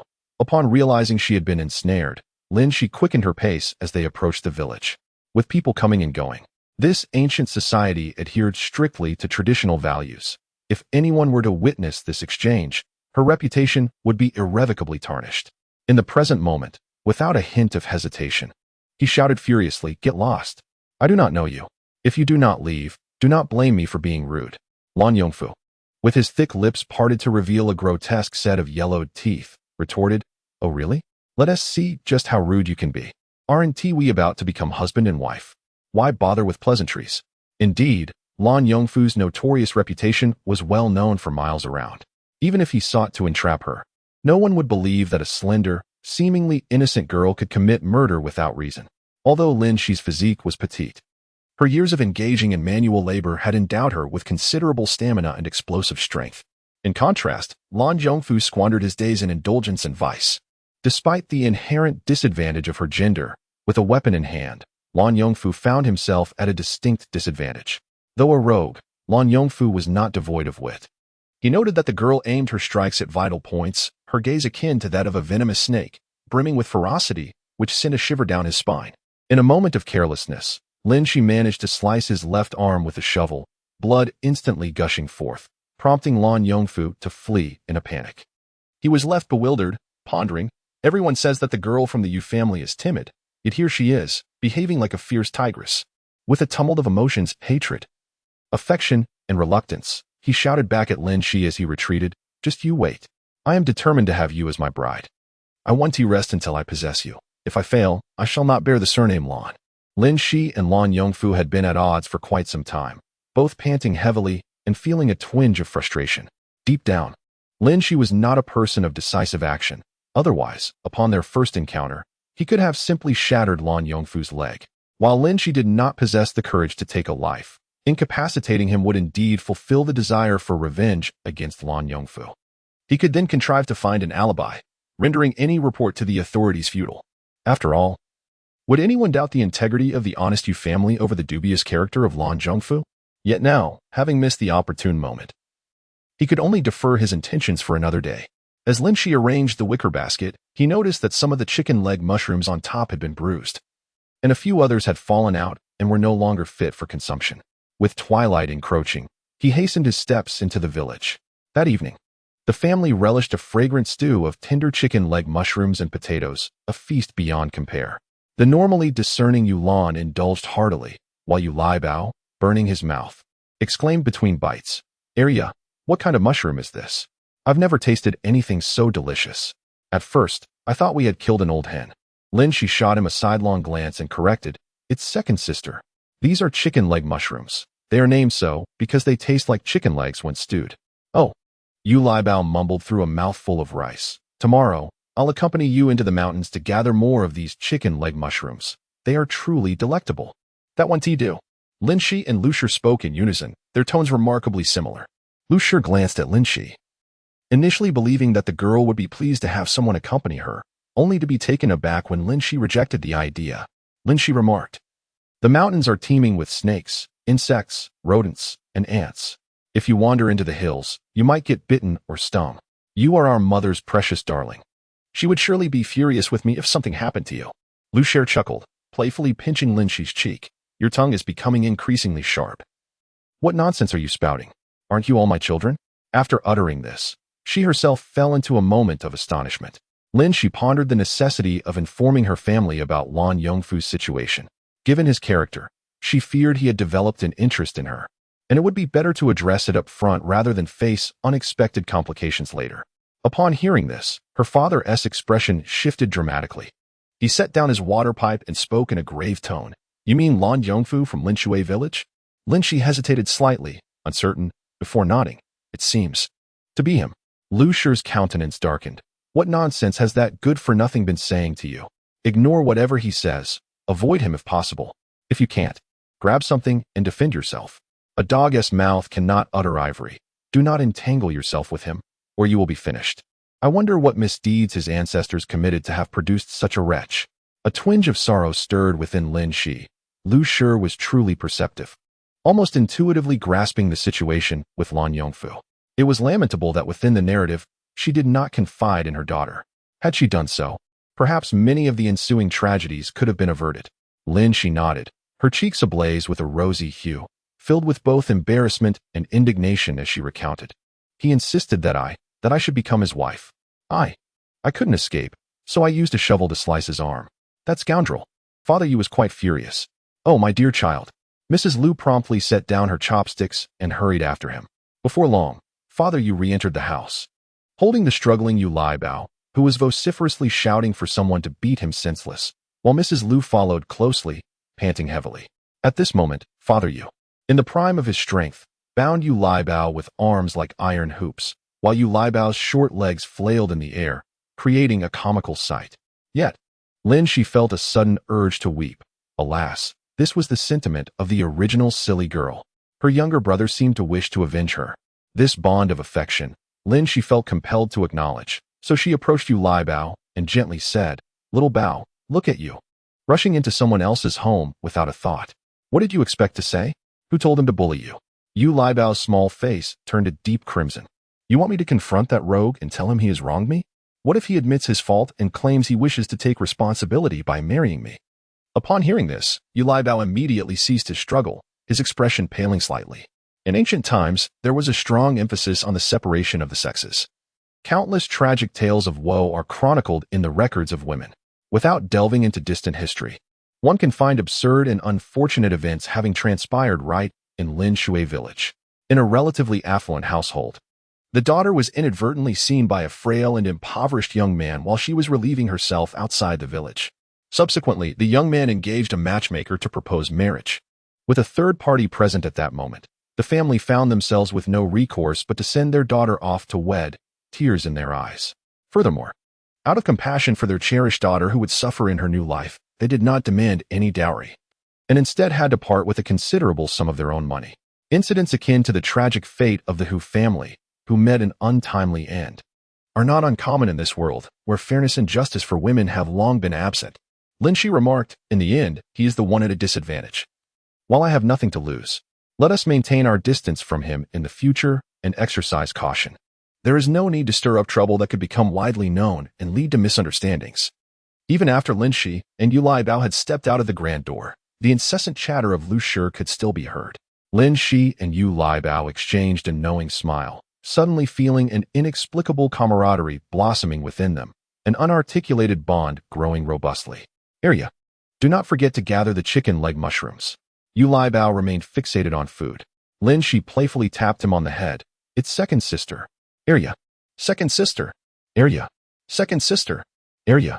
The two continued their banter as they gradually walked away, their voices fading into the distance. The familiar areas. once known to them, had been thoroughly scoured by Lin Xi. Thus, Lin Xi slowly led Yu Liabao towards the location where she had discovered the chestnut tree. Along the way, whenever she encountered useful herbs, she would gather them, explaining their collection methods, processing techniques, and medicinal values to Yu Liabao. He listened in astonishment, realizing that even such humble weeds could possess healing properties. Are there not treasures all around in this mountain? He pondered. Gradually, they arrived at the chestnut grove. Lin Xi proudly pointed to the lush chestnut tree draped with fuzzy caterpillars, exclaiming to Yu Liabao, "Do you see that?" Yu Liabao remained silent, noticing his lack of response. Lin Xi continued, "That's a valuable find. I am counting on it to bring us profit in the future. Make sure to keep an eye on it." Yu Liabao remained quiet. After a moment of stillness, he quietly grasped her arm and whispered in her ear, "Arya, there's someone in the woods over there." Following his gaze, Lin Xi spotted a white figure behind the sturdy trunk of a nearby chestnut tree. The individual appeared to be leaning against the trunk, obscuring their head, revealing only their shoulders. Judging by the width, it seemed to be a man. The two exchanged glances, uncertain of how to proceed. After a lengthy pause, Lin Xi noticed that the figure remained motionless, and thus mustered her courage to approach slowly. As she neared, Yu Liabao suddenly quickened his pace. Positioning himself in front of her, Lin Xi smiled subtly, appreciating that he was instinctively trying to protect her. As the two approached, they discerned beneath the tree an elderly man, his hair and beard as white as snow, his eyes firmly shut, and his white garments stained with blood, indicating he had sustained grave injuries and had succumbed to unconsciousness. The old man's visage was pallid, the blood marring his beard. Yu Liabao, merely 10 years of age, grasped Lin Xi's hand, his palm slick with perspiration and trembling with trepidation. Lin Xi, equally taken aback, pondered their predicament. Just as hesitation lingered in the air, the old man exhaled a deep sigh and slowly regained consciousness. Upon perceiving two ragged, dark-skinned children before him, his heart eased considerably. The white-clad elder, struggling to retrieve something from his person, found himself utterly incapacitated by his severe injuries. With a resigned sigh, he mused to himself, "I never imagined Chu Xiao, would find myself in such a predicament." To his surprise, Yu Liabao bowed deeply before the old man, exhibiting utmost reverence. "Old immortal, are you the one who informed my sister about those herbs? We have kept your secret. How did you end up in this state?" Lin Xi, overhearing this, could not help but find the situation both amusing and perplexing. The elder, just awakening from his stupor and still disoriented, was taken aback by the inquiry, his face betraying a mix of caution and curiosity. "Who are you to recognize this old man? Goodness, what an audacious charlatan, to dare impersonate an immortal." Lin Xi was equally astounded. "Old gentleman, with such audacity, even the walls would not stand in awe of you." Realizing the truth in Yu Liabao's words, the elder relaxed his defenses. Yu Liabao squatted before him and introduced himself. "Old immortal, we are not your disciples. Our village, Namping Ao, lies over 20 miles from here. I am Yu Liabao." Lin Xi felt overwhelmed. This lad is usually quite clever, so why is he so unreliable today? That old trickster is clearly no ordinary person. His attire is exquisite, his eyes are bright, and he exudes an imposing presence, reminiscent of the heroic figures depicted in ancient costume dramas. Certainly not someone they could provoke. However, my foolish brother has already revealed our identity. If we simply turn a blind eye and the old man were to pass away, it would be one thing. But if he survives, our negligence could very well lead to the annihilation of the entire Yu family. Lin Xi found himself at a loss and bowed respectfully to the elder. "Grandfather, are you in search of something? Please, feel free to instruct my brother. We will not shy away from any assistance within our capabilities." Chapter 33. The second trial task 8. Regardless, there must be a distinction between the genders. It is inappropriate for a young girl to rummage around an old man's person. The old man, not one to waste words, addressed Yu Liabao, in the inner pocket of my chest, blue. Noticing the elder's struggle to articulate, Yu Liabao did not wait for him to finish and reached into the old man's robes, quickly discovering a small leather pouch, exquisitely crafted, thin yet remarkably sturdy. Unfastening the pouch, he found several banknotes, a few pieces of silver, and over a dozen golden leaves, along with 3 small bottles, one blue, one red, and one black. Yu Liabao lifted the blue bottle, casting a questioning glance at the elder. The old man nodded. "Indeed, this, give me three pills." Remarkably, the elderly gentleman was unable to open the small vial by himself. Lin Xi felt a pang of regret. He should have simply taken Yu Liabao and vanished without a trace. It seemed likely that this old trickster would soon depart to meet the true celestial beings. With trembling hands, the old man managed to swallow the pills and, after a brief moment of closure, opened his eyes, and his entire demeanor transformed. "Take me to your home," he declared, his words laced with an unassailable authority. Lin Xi felt a twinge of discomfort. After all, had they not saved him? Was it truly fair to turn so callously against them? The old man busied himself on the ground, erasing all traces he had left behind. He then opened the black vial and poured out a few drops of a transparent liquid, which instantly released an enticing fragrance. Lin Xi and Yu Liabao, bewildered, could only watch the old man's peculiar antics. Just a few minutes later, the old man rose and calmly stated, "Let us depart." His shoulder bore an injury, and his pristine white robe appeared strikingly out of place. So he took Yu Liabao's coarse, gray garment and draped it over his shoulder, effectively camouflaging his injury. It was curious that the old man was unaware of the nature of the medicine he had ingested. Merely a quarter of an hour ago, he had been barely clinging to life, struggling to articulate even the simplest phrases. Yet, after consuming the pills, although not brimming with vitality, he moved with surprising agility, even outpacing Lin Xi. Yu Liabao readily agreed, hastening a few steps ahead. Lin Xi's impression of the old trickster deteriorated further as she spoke with a scowl. "Once you have recuperated, you will simply pack your bags and leave, while we, humble folks, must continue to scrape by here. With the lives of our family of 5 at stake, caution is imperative. Rest assured, with my presence."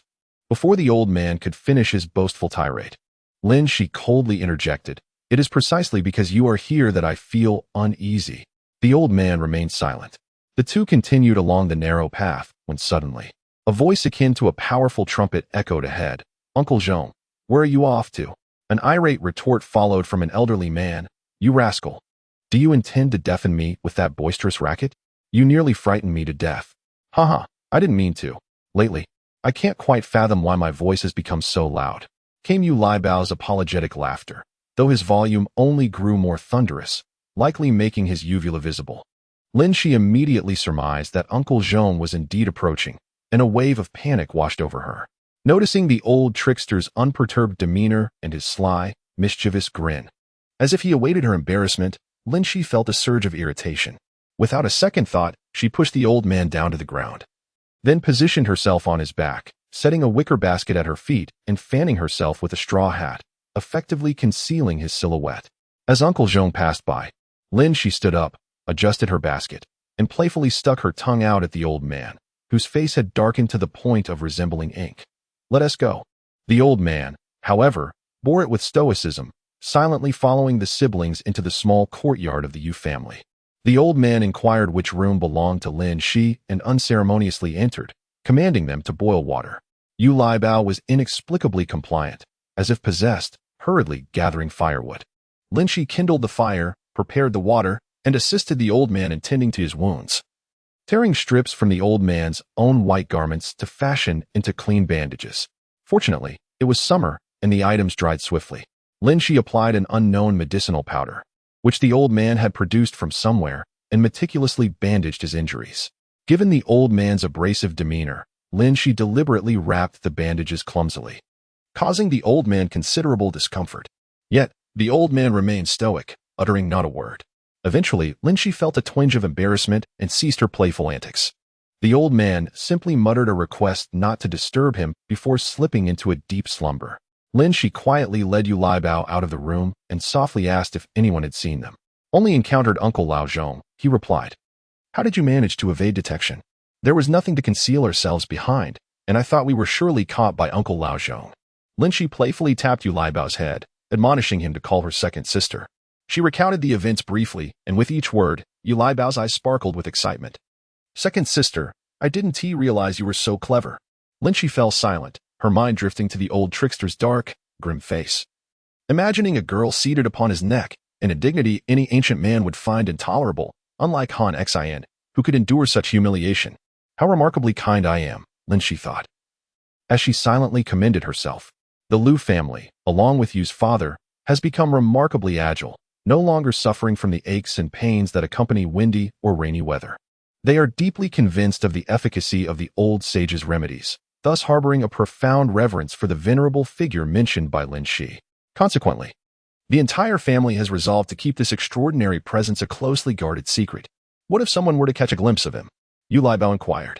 Lu pondered for a moment before suggesting they simply claim he is a distant cousin come to visit. Fortunately, the Yu residence is situated in a relatively secluded area, standing alone in the northwestern part of the village. Under normal circumstances, few visitors would come by, and barring any unforeseen events, this secret should remain intact.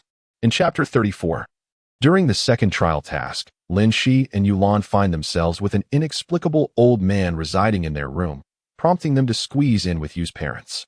Thankfully, the space is quite spacious, and since it is summer, they do not require blankets, allowing the five of them to coexist without discomfort. Lu has been increasingly anxious about the old man's prolonged slumber. Before retiring for the night, Lin Xi checked on him, noting his rosy complexion and steady breathing. With no signs of fever, given the old man's assured demeanor before sleep, it seemed he was not in serious trouble. Lin Xi's curiosity about the mysterious old man grew. He appeared to be a skilled individual with a somewhat eccentric temperament, lacking any moral restraint in his actions. Moreover, he possessed a remarkable pill, resembling a chivalrous hero in appearance, yet behaving like a cult leader, equipped with tools reminiscent of a miraculous healer. Lin Xi scratched her head, pondering that this old fellow was elusive and enigmatic, akin to mist or rain, but decidedly not a good person. Lin Xi resolved that as soon as the old man awakened, she would hastily urge him to leave. Harboring such a calamity in their home would inevitably lead to misfortune. The Yu family's modest abode could scarcely accommodate a deity of his stature. On the following day, Yu Ba and Yu Ma, as was their custom, departed for the fields at dawn, keen to conceal any signs of abnormality within the household. Yulan remained in slumber, while Yu Liebao drooled to the point of nearly washing his face with it. Two pigs, all they did was sleep. Hadn't they promised to assist her in the future? Lin Xi mumbled to herself while tending to the fire and preparing breakfast. She felt herself gravitating towards the traits of a middle-aged woman, increasingly loquacious. The coarse flatbreads would hardly tempt even a pig, and the vegetable soup bore no trace of oil. That lump resembling dark excrement was fit for consumption? Surely, she wouldn't consider serving that to the old man, would she? Lin Xi curled her lip in disdain. You are overthinking it. I never intended to offer you a portion. Lin Xi was acutely aware of the old man's wealth, automatically envisioning it as her own. Lin Xi was salivating at the prospect. This might be a legitimate path to prosperity. How she wished the narrative would unfold as she imagined. Yet, alas, the old man persistently loomed before her. Refusing to take his leave, Lin Xi picked up that unsightly lump he had likened to excrement, chopping it into thin slices on the cutting board. Then slicing it into fine shreds, placing it into a coarse earthenware bowl, sprinkling it with salt, and mixing it well before adding a sprinkling of chopped cilantro. Oh, Lin Xi sighed deeply. How wonderful it would be to have chili oil, and a drizzle of sesame oil would render it perfection. However, it seemed from Yu Tong's recollections that Sichuan pepper was an expensive and peculiar flavor, while dried chili peppers were altogether non-existent. Even if there are chilies, if she dared to use the scant amount of bean oil at home to fry chili oil merely to season a bowl of pickled vegetables, Lu would surely beat her senseless for 3 days. Sighing once more, Lin Xi crouched down and expertly filled the stove pit with a handful of firewood. The old man, with a shameless demeanor, squatted beside her, wearing an expression that was both peculiar and amusing. Little girl, he began, I observe that your physique is extraordinary. Your eyes are bright and full of inner brilliance. You are a rare talent among millions. Huh? This line sounds somewhat familiar. Lin Xi quickly asked the old man with a serious expression, are you perhaps selling a copy of the divine palm of the Tathagata to me, claiming that the fate of the world rests upon my shoulders afterwards?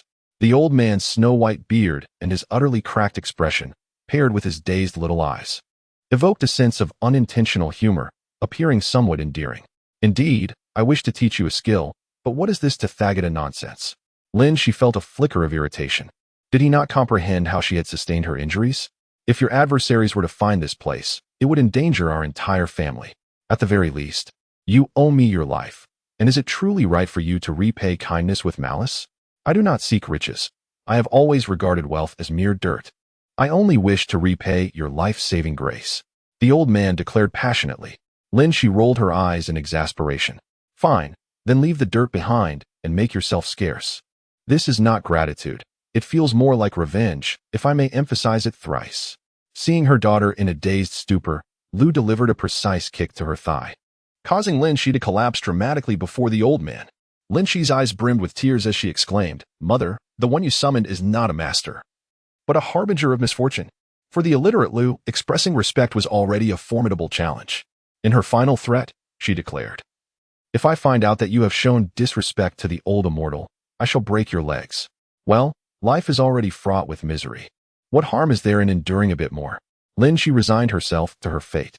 Since she was to be a disciple, it would be prudent to elucidate her origins and inform her of the impending lessons. Surely, they would not involve the art of deception, would they? Oh, how intriguing. It seems I am indeed one destined for enlightenment, Lin Xi queried. The old man cast a fleeting glance at her, and one could sense the disdain emanating even from his wispy white beard. Not at all. Your body is plagued with blockages in the meridians, and one of your extraordinary channels lies severed. To mend the blockages is to endure excruciating pain akin to being cut by daggers. To address the severed channel is to invite immediate demise. Good heavens, Lin Xi retorted, raising her middle finger. So you've wasted your breath, speaking of gratitude, when it appears you seek vengeance instead. The old man, incensed, admonished her, unappreciative little wretch. Were it not for my recognition of your innate physical troubles, you would scarcely survive past 25, and I would have no inclination to instruct you. He scrutinized Lin Xi's incredulous expression, puffed up his beard, and inquired, "Do not dismiss my words so readily. Permit me to ask, do you not often experience numbness and cramps in your left foot, along with frequent bouts of chest tightness and pain at night?" Initially, Lin Xi feigned indifference, but upon hearing the old man's words, she was rendered speechless. His observations were uncannily accurate. The old man, having spoken, produced several golden leaves from within his robes, proclaiming, "These should suffice for your family to acquire land and live a life free from want, allowing you to revel in the luxuries of wealth for all eternity.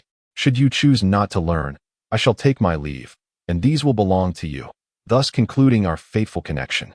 After uttering these words, he appeared serene and unperturbed, embodying the demeanor of an enlightened sage, devoid of any trace of his previous lewdness. Lin Xi felt tears welling in her eyes. Had the old man spoken thus yesterday, she would have been elated. She would undoubtedly have chosen option B, keeping the golden leaves and sending the old man away, reveling in the newfound wealth, then gathering a few individuals to confront the blue toad, thereby fulfilling her task. Yet now, the thought of betraying her conscience solely for her own benefit at the expense of the original owner's life weighed heavily upon her heart. Alas, Lin Xi found herself ensnared in a conundrum of choices. Suddenly, Lin Xi lifted her gaze to the old man and inquired, "So, all those remarks you made about my extraordinary potential were mere fabrications, merely a pretext to teach me out of fear for my early demise?"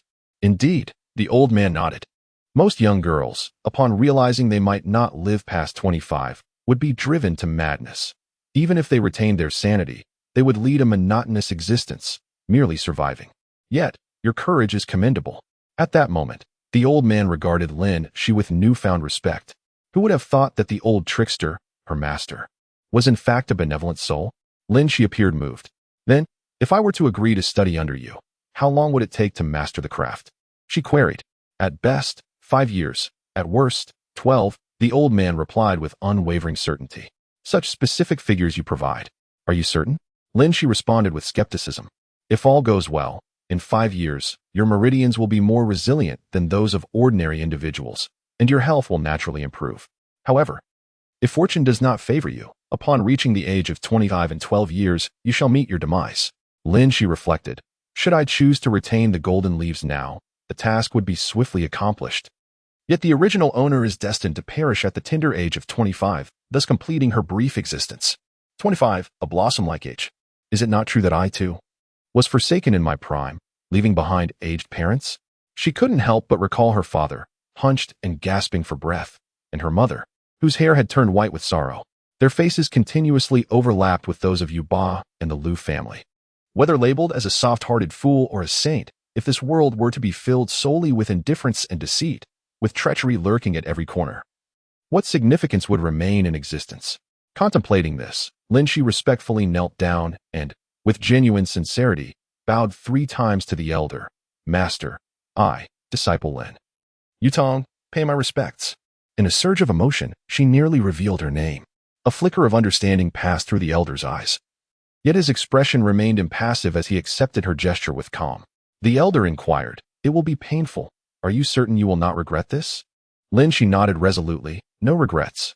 Due to the considerable distance to the markets and towns from Nanping Ao and the nearby villages, the villagers, burdened by poverty, could hardly afford ox carts, thus giving rise to the necessity of collective transport. Lin Xi felt a flush of embarrassment. She was aware that the herbal remedies she had were worth a modest sum in her world. Yet she had overlooked the fact that this place was not plagued by scarcity. The old man continued, since you have sincerely called me master, you must show me proper respect. I've just sustained an injury and require nourishment, but given my current situation, I cannot procure it myself. That pig feed you prepared for breakfast is not to my taste. Take this and exchange it for some meat. Surely, purchasing fine cuts of meat is a sound decision. Additionally, acquire some marinated tofu and duck tongues, and procure a few jars of good wine. Oh, and do not forget to buy some fabric to craft a garment for me, as well as a set for that lad you. I find him quite endearing. The old man spoke without reservation, yet Lin Xi felt a warmth in her heart. It was evident that he had discerned their family's predicament and wished to assist them in improving their circumstances. With such sentiments expressed, any further reluctance would be unnecessary. So she nodded obediently in agreement. That evening, Lin Xi unexpectedly prepared a sumptuous meal. Utilizing the last of their white rice, and even offering up the exclusive eggs from Bao, they managed to assemble 4 dishes, though regrettably, there was no meat, an unavoidable shortcoming. The old man gazed longingly at the hens in the coop, and Lin Xi worried that he might suddenly transform into a cunning weasel. When Lu Shi entered the room and beheld the spread before her, she could not help but praise Lin Xi. You ought to treat your master well. Upon Lin Xi presenting the silver note given by the old man, Lu Shi's eyes widened in astonishment upon realizing it was 100 taels. In her entire life, she had never encountered such a sum. She grasped Yuba's hand and exclaimed, Honggu, pinch me, quickly. Thus, Yu's father obediently grasped Lu's hand with one and his own with the other, both wincing in pain, yet filled with immense joy. Oh, it hurts. How true. Lin Xi pondered. Why does my own mother gaze at the silver notes with a more terrifying intensity than master does at a chicken? How embarrassing. Can't she display a modicum of restraint? Chapter 36. The second trial task after dinner. The elder declared his lack of energy and retired for the night. Consequently, the Yu family convened a meeting to deliberate on how to utilize the 100 taels of silver. It would not do to wait until tomorrow at the market for such discussions. Upon hearing of the sudden influx of wealth, Yulan and Bao's eyes sparkled with greed as they eagerly gathered around. Lin Xi thought to herself, what should I do if I feel like I've fallen into a weasel's den? An old man, hidden behind the wall, remarked, silly child. This is precisely how one should react upon seeing silver notes. After a lengthy discussion deep into the night, the family resolved that they would all venture to the town the next day. With so many items to procure, they would carry baskets and bags, filled with inconspicuous rags. Upon reaching the town, they would discreetly discard these items in a secluded spot, returning home laden with treasures, claiming they had sold nothing. Otherwise, as a family of their standing, suddenly acquiring so many goods in such a remote area would likely attract unwanted attention. Lin Xi further suggested that she and Yu's father disguise themselves to exchange the silver notes, to avoid drawing the interest of any scheming individuals. As for the purchases, Yu's father would accompany Lin Xi to acquire more valuable items, while Lu would take Yulan and Bao to obtain more commonplace goods. The family reached a consensus and each proceeded to freshen up, retiring early to conserve their energy for the following day's expedition, a day dedicated to shopping. Lin Xi and Yu each brought along a set of rarely worn attire, and Yu discreetly tucked away 2 wide-brimmed straw hats in his bag. With their prearranged items in hand, the family stepped out of their home, laden with bags of various sizes. Fortuitously, on this day, the entire Nanping Ao was devoid of marketgoers, leaving only their family of 5. They collectively exhaled, their hearts somewhat at ease, exchanging knowing glances before hastily making their way to the gathering point for the village transport. The remaining villagers, of course, had ventured to the town. On the leisurely ride to town, Lin Xi couldn't help but chuckle at the Yu family, who seemed eager to reach the town in a single stride, anxious to exchange their silver notes for peace of mind. Upon finally arriving at the town, the other passengers dispersed in various directions. The Yu family found a secluded spot. Lin Xi and Yu quickly changed into their disguises, donning straw hats that nearly obscured their faces. Meanwhile, Lu, accompanied by Yulan and Bao, casually awaited near a prearranged fabric shop, while Lin Xi and Yu proceeded to the most reputable bank in town, Yutai Bank. Although it was Yu Dad's turn to exchange the notes, he soon realized that his hands trembled excessively while clutching the silver notes. Consequently, Lin Xi took the notes from him and confidently approached the clerk. Sometimes, it is indeed the case that the more one hesitates and treads carefully, the more one reveals their timidity. Lin Xi boldly presented the silver notes, articulating the denominations of the coins she wished to exchange. In a short while, the attendant complied with her request, retrieving an assortment of coins of varying sizes. With an air of nonchalance, Lin Xi meticulously counted the coins, tucking away several tin-tail pieces into her bosom while handing the remaining loose change to her father, Yu Ba. The father and daughter then exited the exchange office. Upon leaving, they swiftly entered a quaint inn that they had previously scouted, where Lin Xi prepaid for 3 days' lodging and instructed the attendant to deliver breakfast punctually the following morning. "Oh, so that's how it is," Yu Ba exclaimed, slapping his forehead in sudden realization. "You are indeed clever, my daughter." Just as he was about to inquire further, Lin Xi seized his arm and urged, "Let us depart quickly. The sooner we leave, the safer we shall be." As they stepped out of their room, even the attendant failed to notice that they were no longer the same two individuals who had entered. Approaching the entrance, they glanced around cautiously, and upon confirming the absence of any onlookers, they sauntered out of the inn. Lin Xi intentionally took a couple of extra turns before heading towards the designated fabric shop.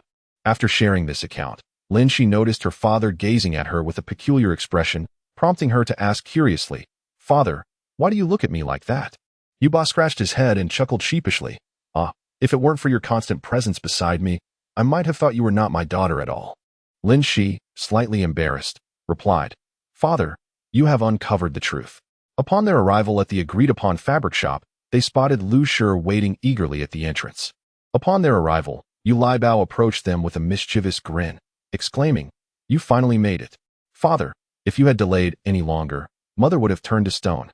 Laughter erupted from Yulan, Lin Xi, and Yu Ba, while Lu Shi, with an expression of feigned anger, raised her hand only to gently pat Yu Laibao on the back, scolding him in a mock-serious tone. Unfazed, Yu Laibao stuck out his tongue and made a silly face at Lu Shi before darting over to Lin Xi, whispering conspiratorially, "Arya, is it ready?" Lin Xi playfully tapped his head, admonishing, "Address me as second sister. Otherwise, I won't buy you anything today."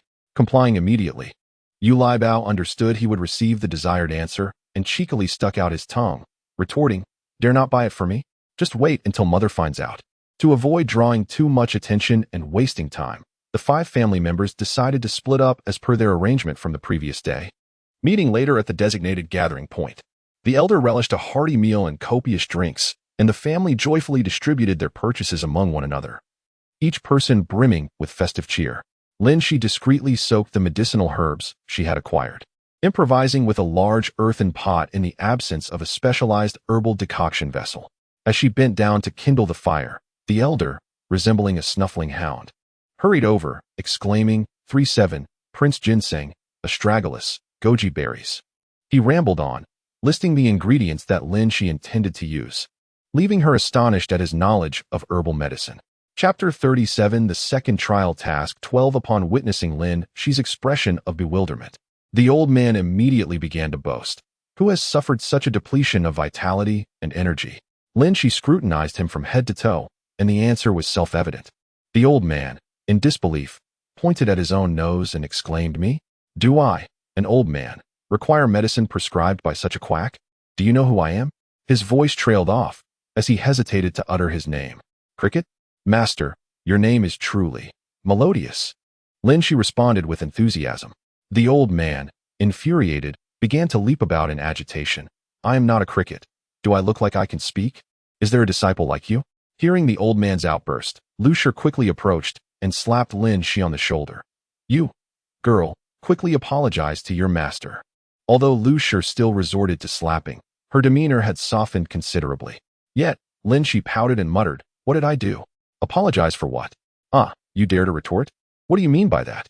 Lu Shi, filled with righteous anger, was about to continue scolding when she suddenly found herself at a loss for words. Turning to the old man, she awkwardly inquired, "Old immortal, what is wrong with her?" The old man let out a rather ungracious laugh, leaving Lu Shi feeling quite embarrassed. Realizing that perhaps she had acted rashly by reprimanding her daughter without understanding the situation, she felt a twinge of guilt. Lin Xi rolled her eyes. Mother, are you truly my mother?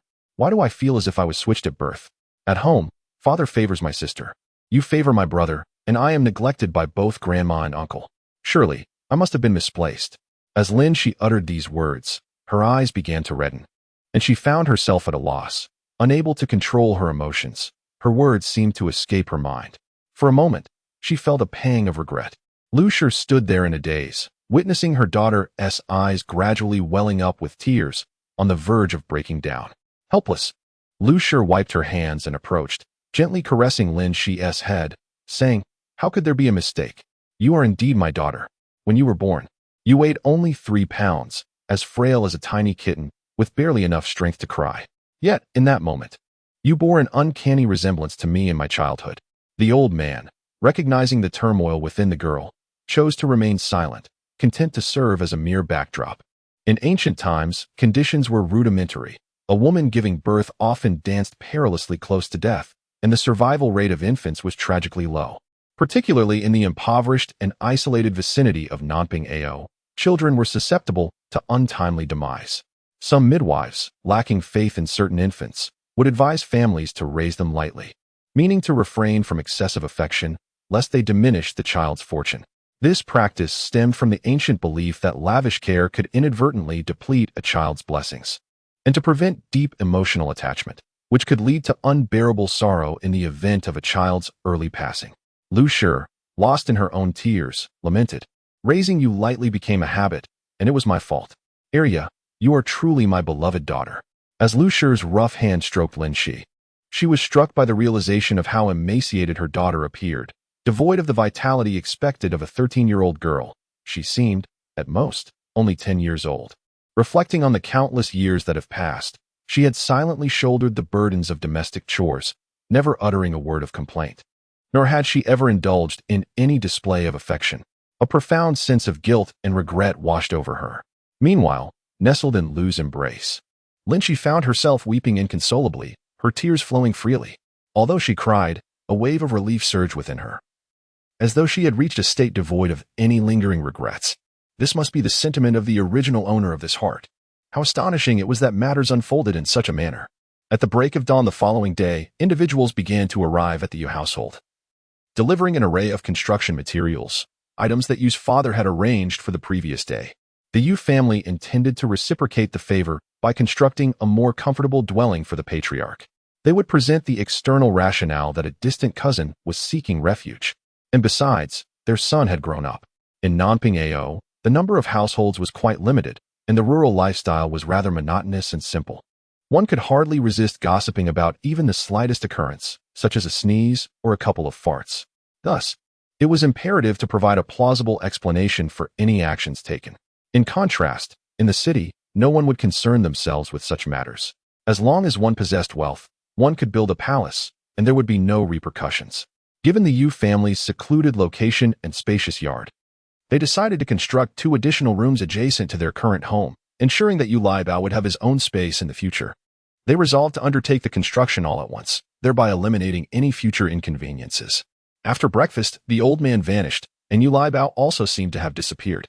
Since the new construction was directly beside the existing house, it did not affect the usage of the old residence. Once Lin Xi completed her tasks and was spared the need to forage for those insignificant herbs in the mountains, she joined Yulan in assisting Lu in sewing garments for everyone from the fabric purchased the previous day. Yutong's needlework is utterly incomparable to that of Su Lanxin. Fortunately, in the countryside, such skills are not held in high regard. A little sewing and mending for oneself suffices. As for the old man's clothing, it was undoubtedly entrusted to Lu. After having laid everything bare yesterday, the 3 women chatted and laughed while tending to their tasks, creating a warm and harmonious atmosphere in the room.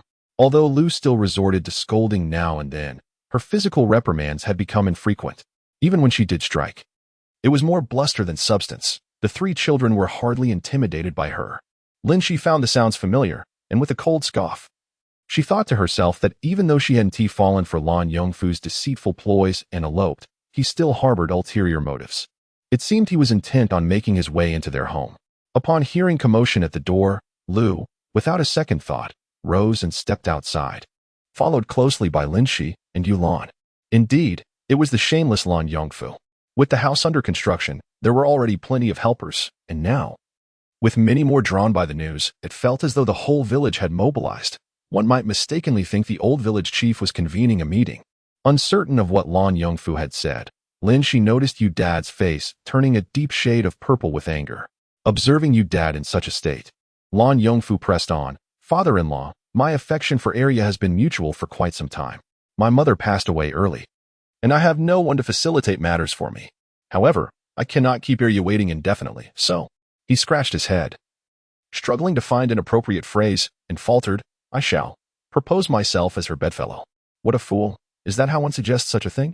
Yu's father, unable to contain his fury, trembled as he pointed at Lan Yongfu. "You speak nonsense. What are you even? My daughter Arya would never look at someone like you." Chapter 38. The second trial task. Such words should not be uttered. Is it truly the case? Why not summon Arya to clarify? We met just a couple of days ago. She left in such haste that she forgot her basket and sickle for pig fodder at my house. Look, I have brought them back for her.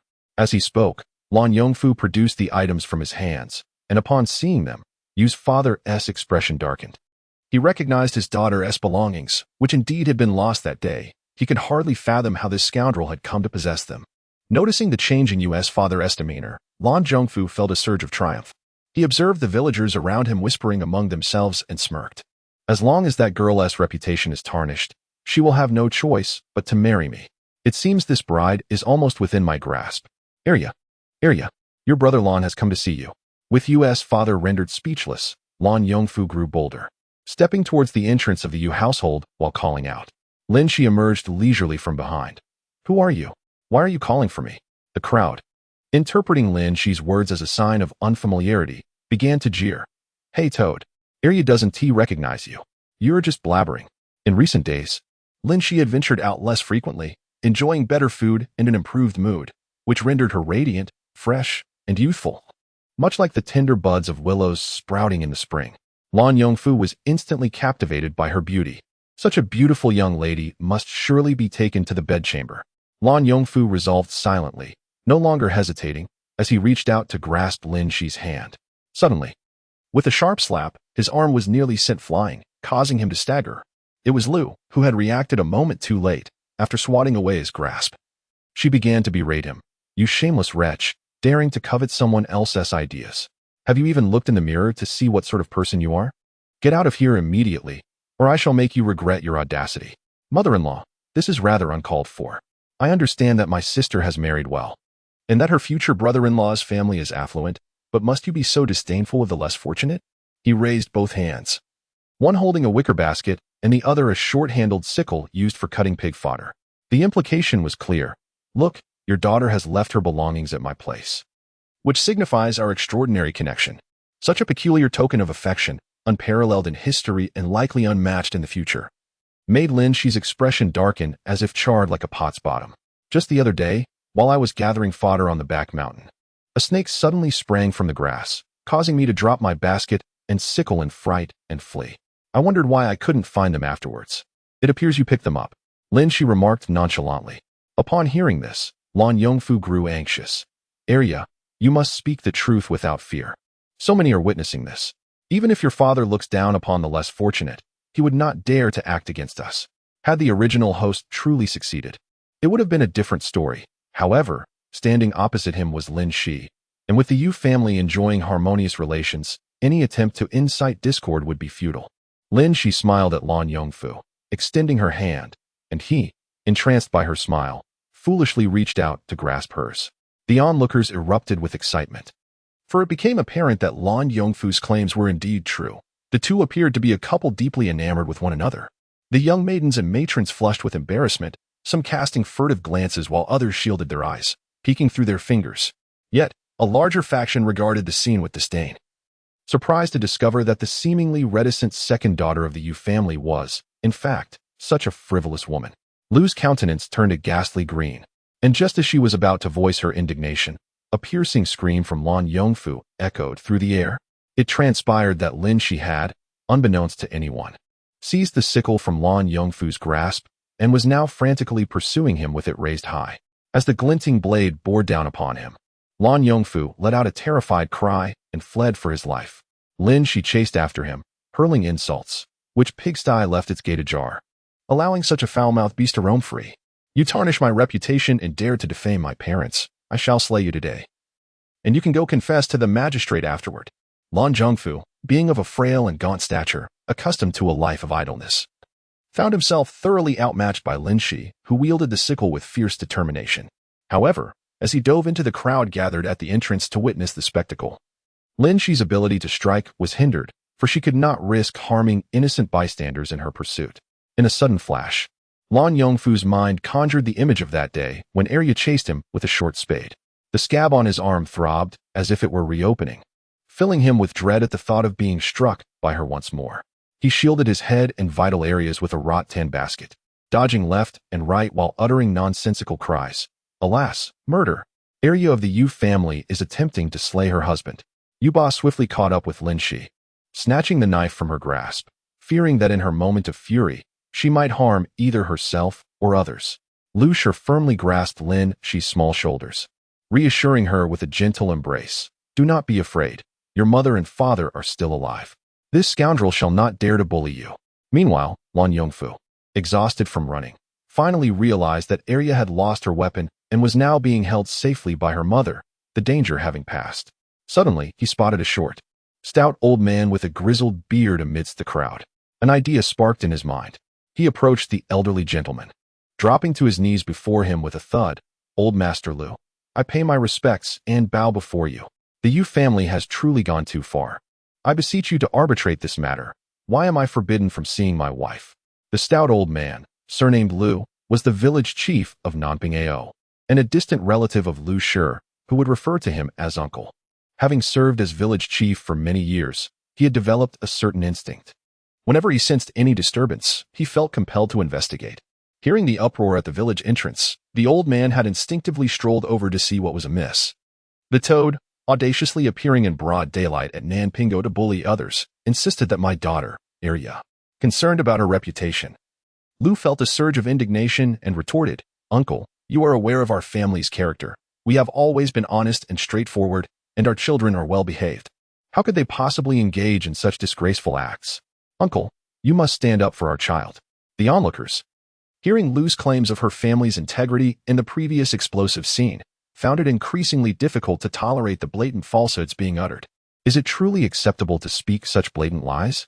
Chapter 39. The second trial task. Lan Zhongfu asserted that he and Arya from the Yu family had already pledged their lives to one another, citing as evidence a token of their affection, which had been left forgotten in the rattan basket and sickle at the Lan household. The old village chief, bemused, remarked, this token of love is indeed rather unique, especially that glimmering sickle, which nearly transformed into a lethal weapon. Conversely, the Yu family vehemently denied the allegations, claiming that Lan Yongfu was speaking nonsense, fabricating stories, and that the entire Yu family could serve as witnesses. Both parties sought the old village chief's arbitration, leaving him in a rather difficult position. Lin Xi surveyed the scene, noticing that nearly everyone from Nanpingo was present, yet not a single individual was willing to speak on their behalf. It was evident that human nature inclined towards fearing the strong while bullying the weak. Better to offend a gentleman than to provoke a rogue. They feared that aiding the Yu family might lead to Lan Yongfu seeking revenge later on.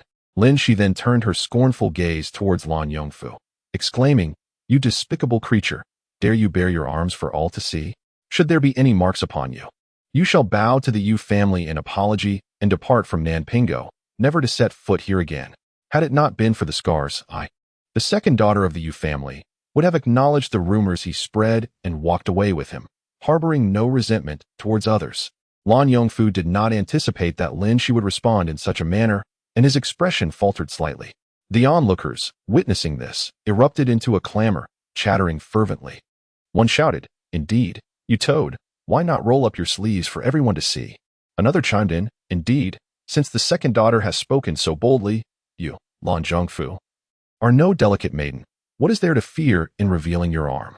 Among the crowd, someone hollered, Show us your left arm. If there are no injuries, you could still attract a beautiful bride. Refusing would be sheer folly.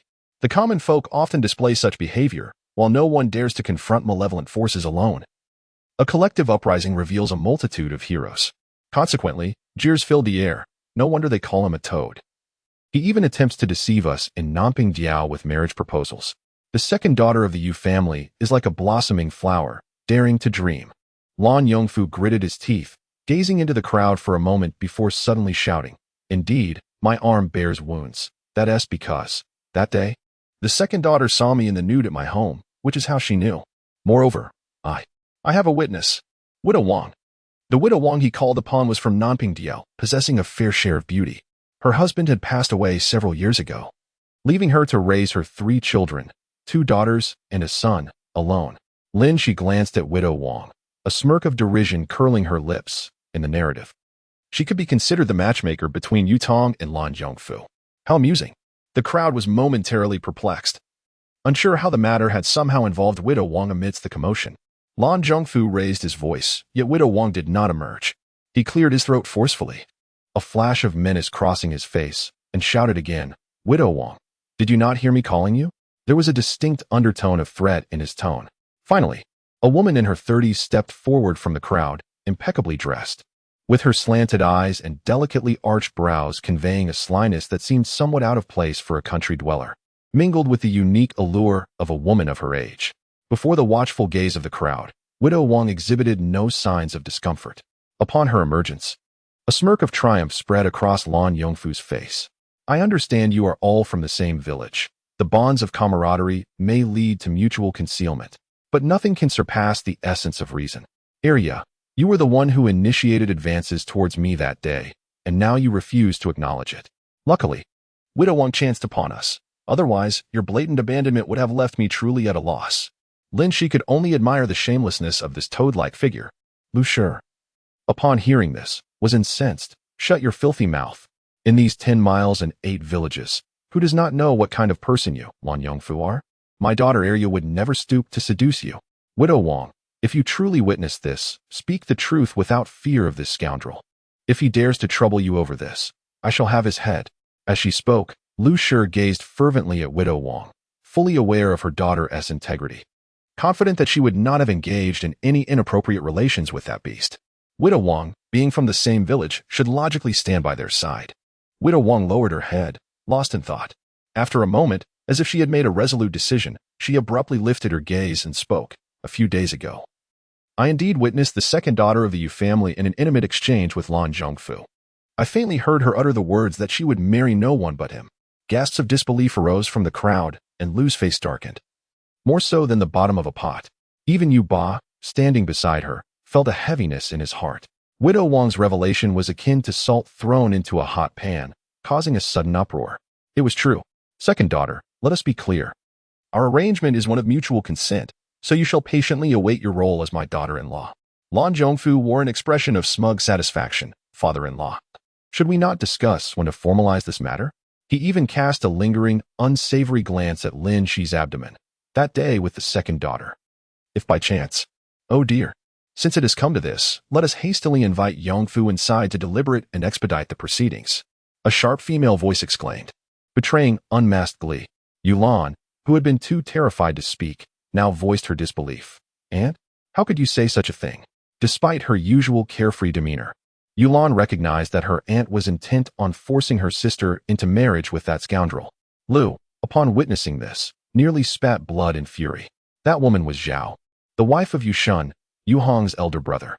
In their daily interactions, the Zhao family and the Lu family have always been at odds. Years ago, a dispute over the division of family property led to a tumultuous falling out between the two brothers, and the elder brother's wife seized on any minor fault of the Lu family, exacerbating tensions. This left Yu Hong, along with his wife and children, nearly destitute, resulting in minimal contact between the two families thereafter. This rift significantly contributed to the financial struggles of the Yu family. Lu, taken aback, never anticipated that the first to take advantage of her misfortune would be her own sister-in-law, leaving her trembling with rage and rendered speechless. Lin Xi gently patted Lu's hand, finding it rather amusing how the shadow of Widow Wang seemed to loom everywhere, in both past and present. It was Widow Wang's insistence on inviting Yu Tong to gather pigweed that ultimately led to her fateful encounter with the fortuitously passing Lan Yongfu. Chapter 40. The second trial task. Widow Wang consistently extolled the virtues of Lan Yongfu, praising him as magnanimous, public-spirited, and kind-hearted. She speculated which young lady must have accrued good karma in a past life to be worthy of marrying into his family. And the Na'vi original character fell headlong into this web of flattery. Years later, during a drunken revelation, the original character learned that many ruffians, including Lan Yongfu himself, had murky connections with Widow Wang, who, in turn, provided them with some financial assistance.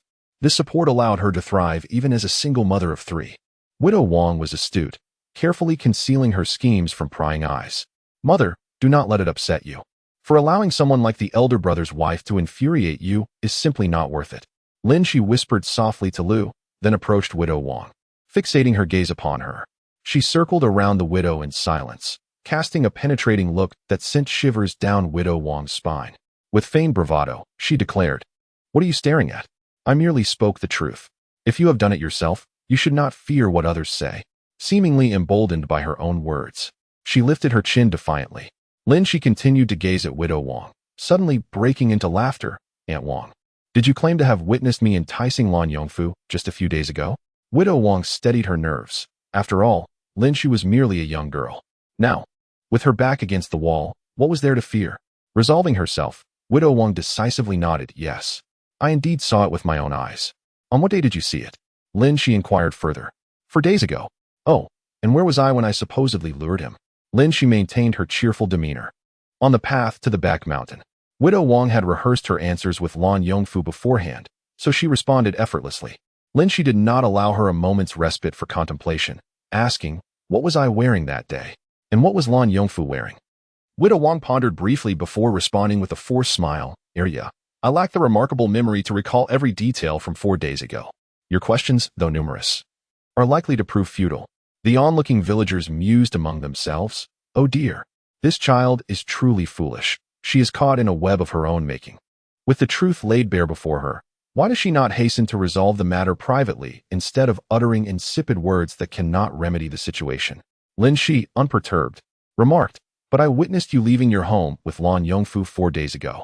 You even claimed that you had long set your sights on him, insisting on bringing your 3 children along to live with him, and wanting him to be a father to your kids." Widow Wang curled her lip in disdain. "Child, are you cornered like a dog? Such baseless accusations are futile."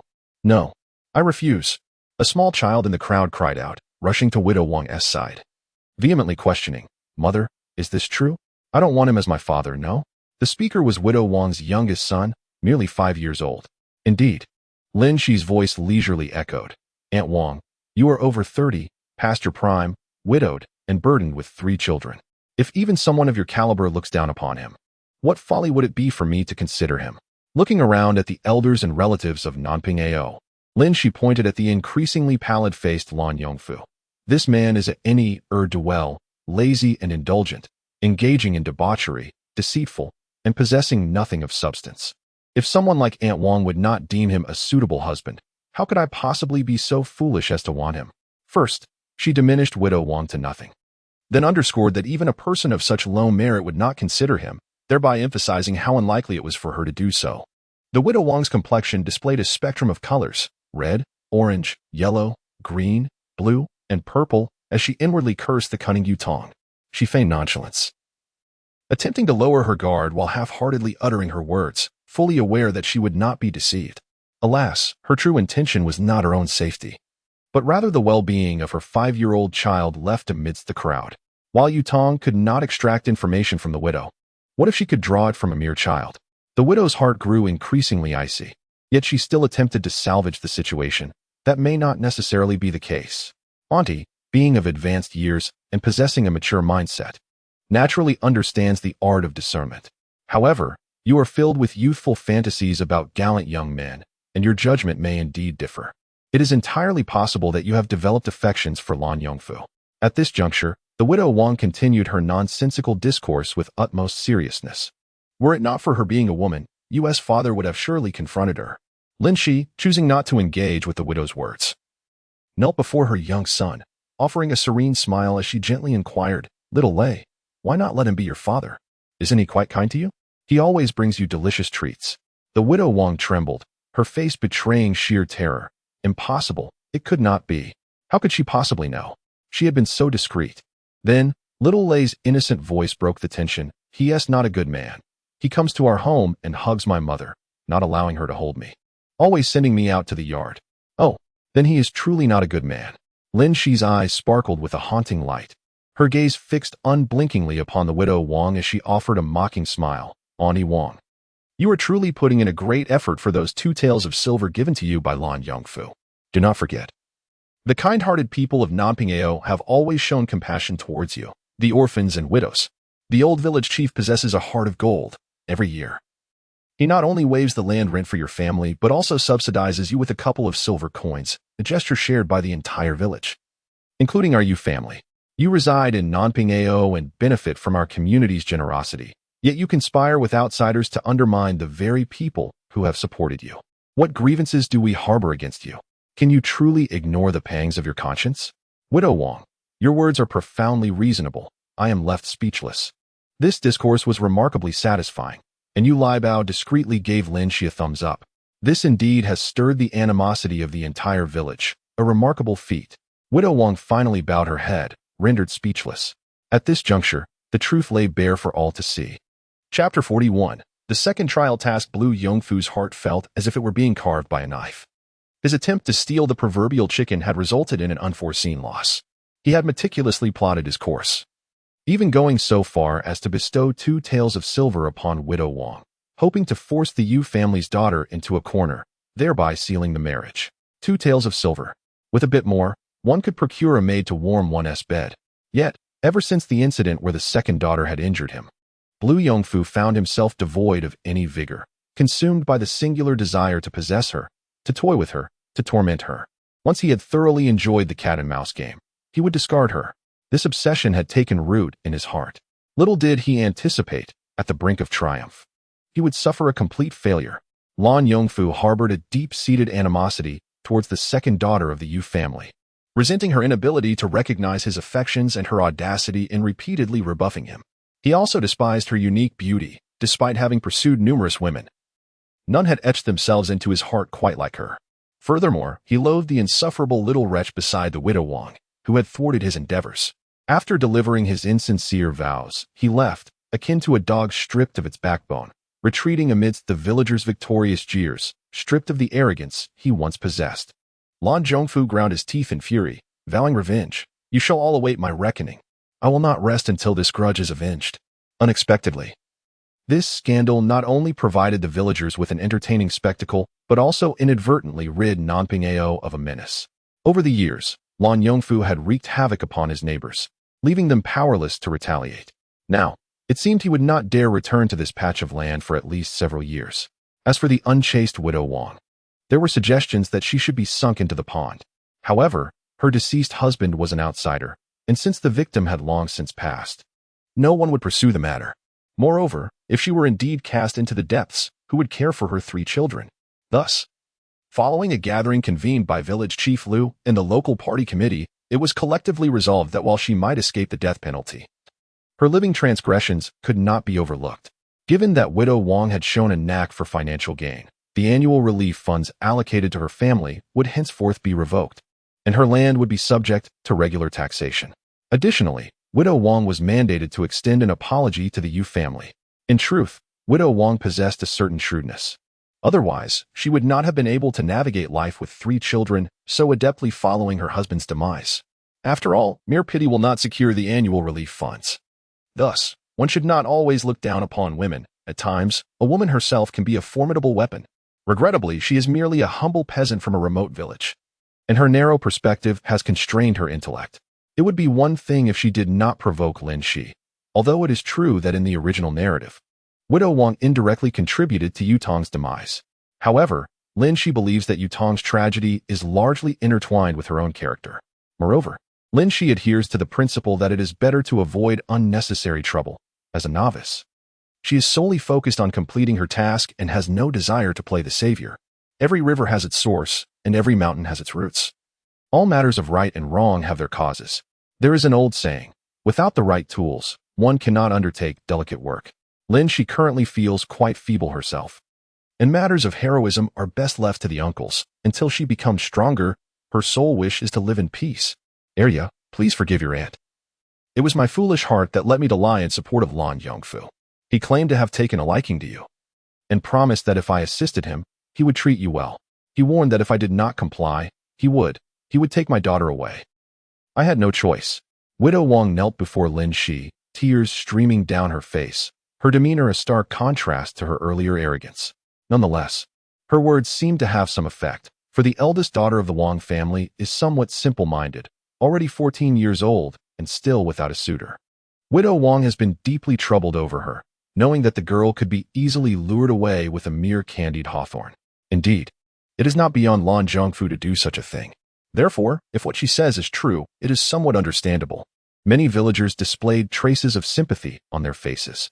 Lin Xi couldn't help but chuckle, remarking that Widow Wang was no fool.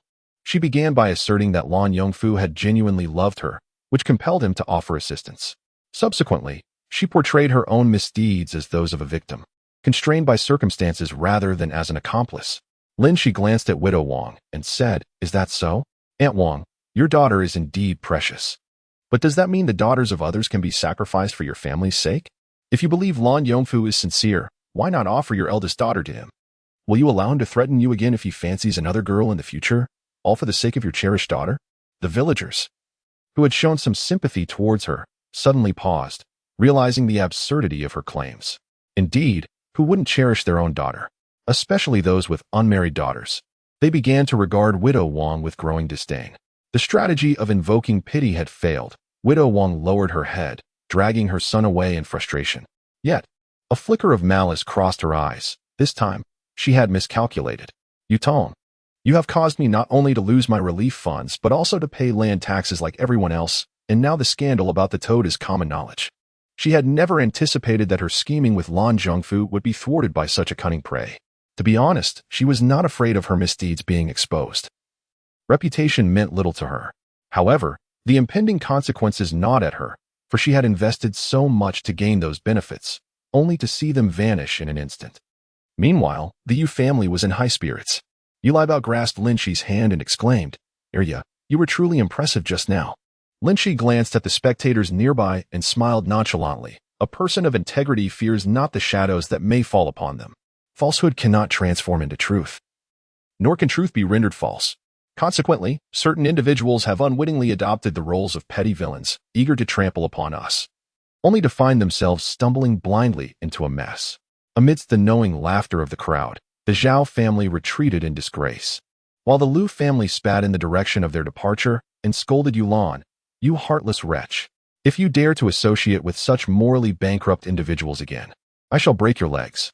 Yulan shrank back, reluctant, and asked, "What if Yu Mayor comes to our house looking for me?" The elder, shrouded in mystery, had been preoccupied, leaving early and returning late each day. The Yu family offered each laborer 10 coins a day, along with meals at noon, attracting nearly every villager in need of work. However, the Yu family required only a select few, choosing those with good physical strength and a diligent work ethic. After all, in Noping Ao, mutual assistance among villagers typically went unpaid, with meals that were often meager. Thus, the Yu family could be regarded as exceptionally generous. Fortune smiled upon them as rain fell after a month. Chapter 42. The second trial task 17. Xi and Yu Liebao ventured into the mountains while foraging for wild produce. Indeed, they discovered trees laden with large, bursting chestnuts. Lin Xi rejoiced, and, with Yu Liebao, chose a shorter tree to gather some fruits. Yu Liebao stared at the prickly shells, his face etched with skepticism. "Irya, can this thing be eaten?" Lin Xi gathered the fallen chestnuts and tossed them into a wicker basket, covering them with some grass to secure them. She then took one, placed it in her mouth, and cracked open the hard shell, revealing the tender yellow chestnut within. "Give it a try?" she urged. Yu Liebao shook his head, resolutely declining. "No way. You've bitten it. It's covered in your saliva. Gross. Just forget it." Lin Xi savored the chestnut with delight. After a moment, Yu Liebao, with a sheepish grin, said, "Irya, how about you give me one to taste? Call me second sister." She insisted. "If you don't, I won't give you one." "Huh, Dad, is that you?" Yu Liebao shouted behind Lin Xi. Turning around, she found nothing but emptiness, realizing she had been tricked as she felt the basket being tugged. When she turned back, she saw Yu Liebao had already snatched 2 chestnuts and was greedily munching on them.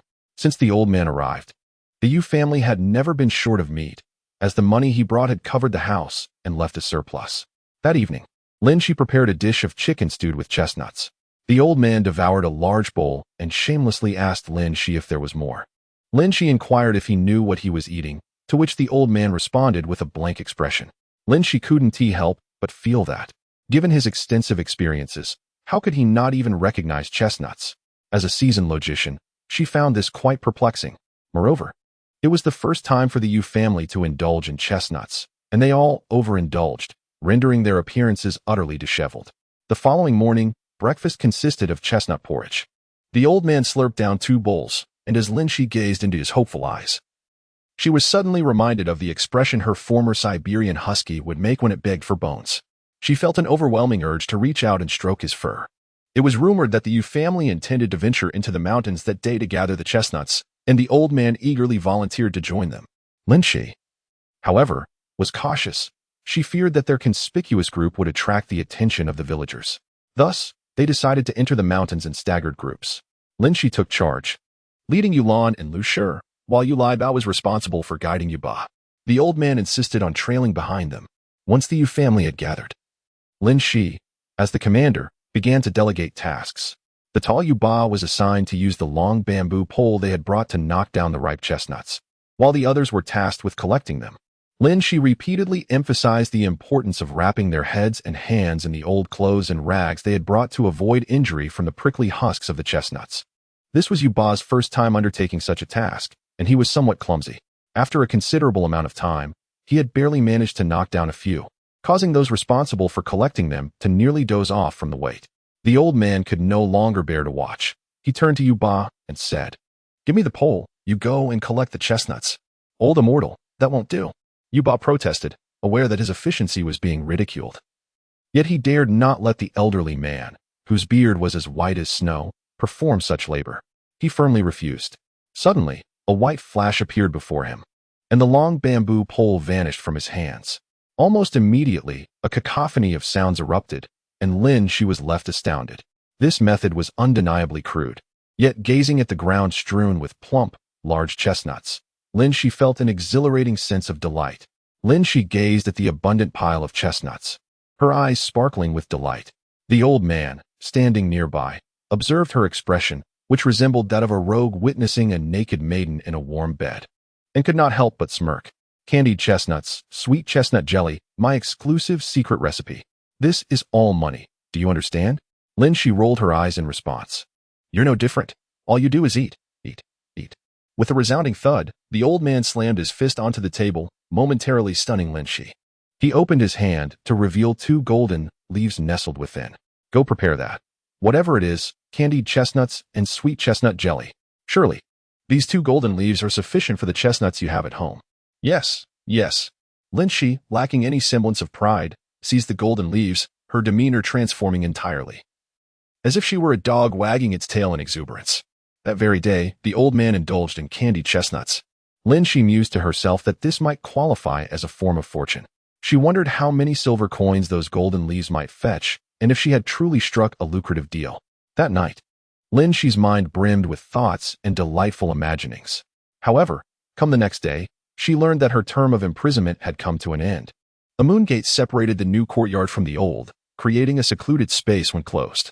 The old man instructed the Yu family not to intrude, as he would begin teaching area from that day forth.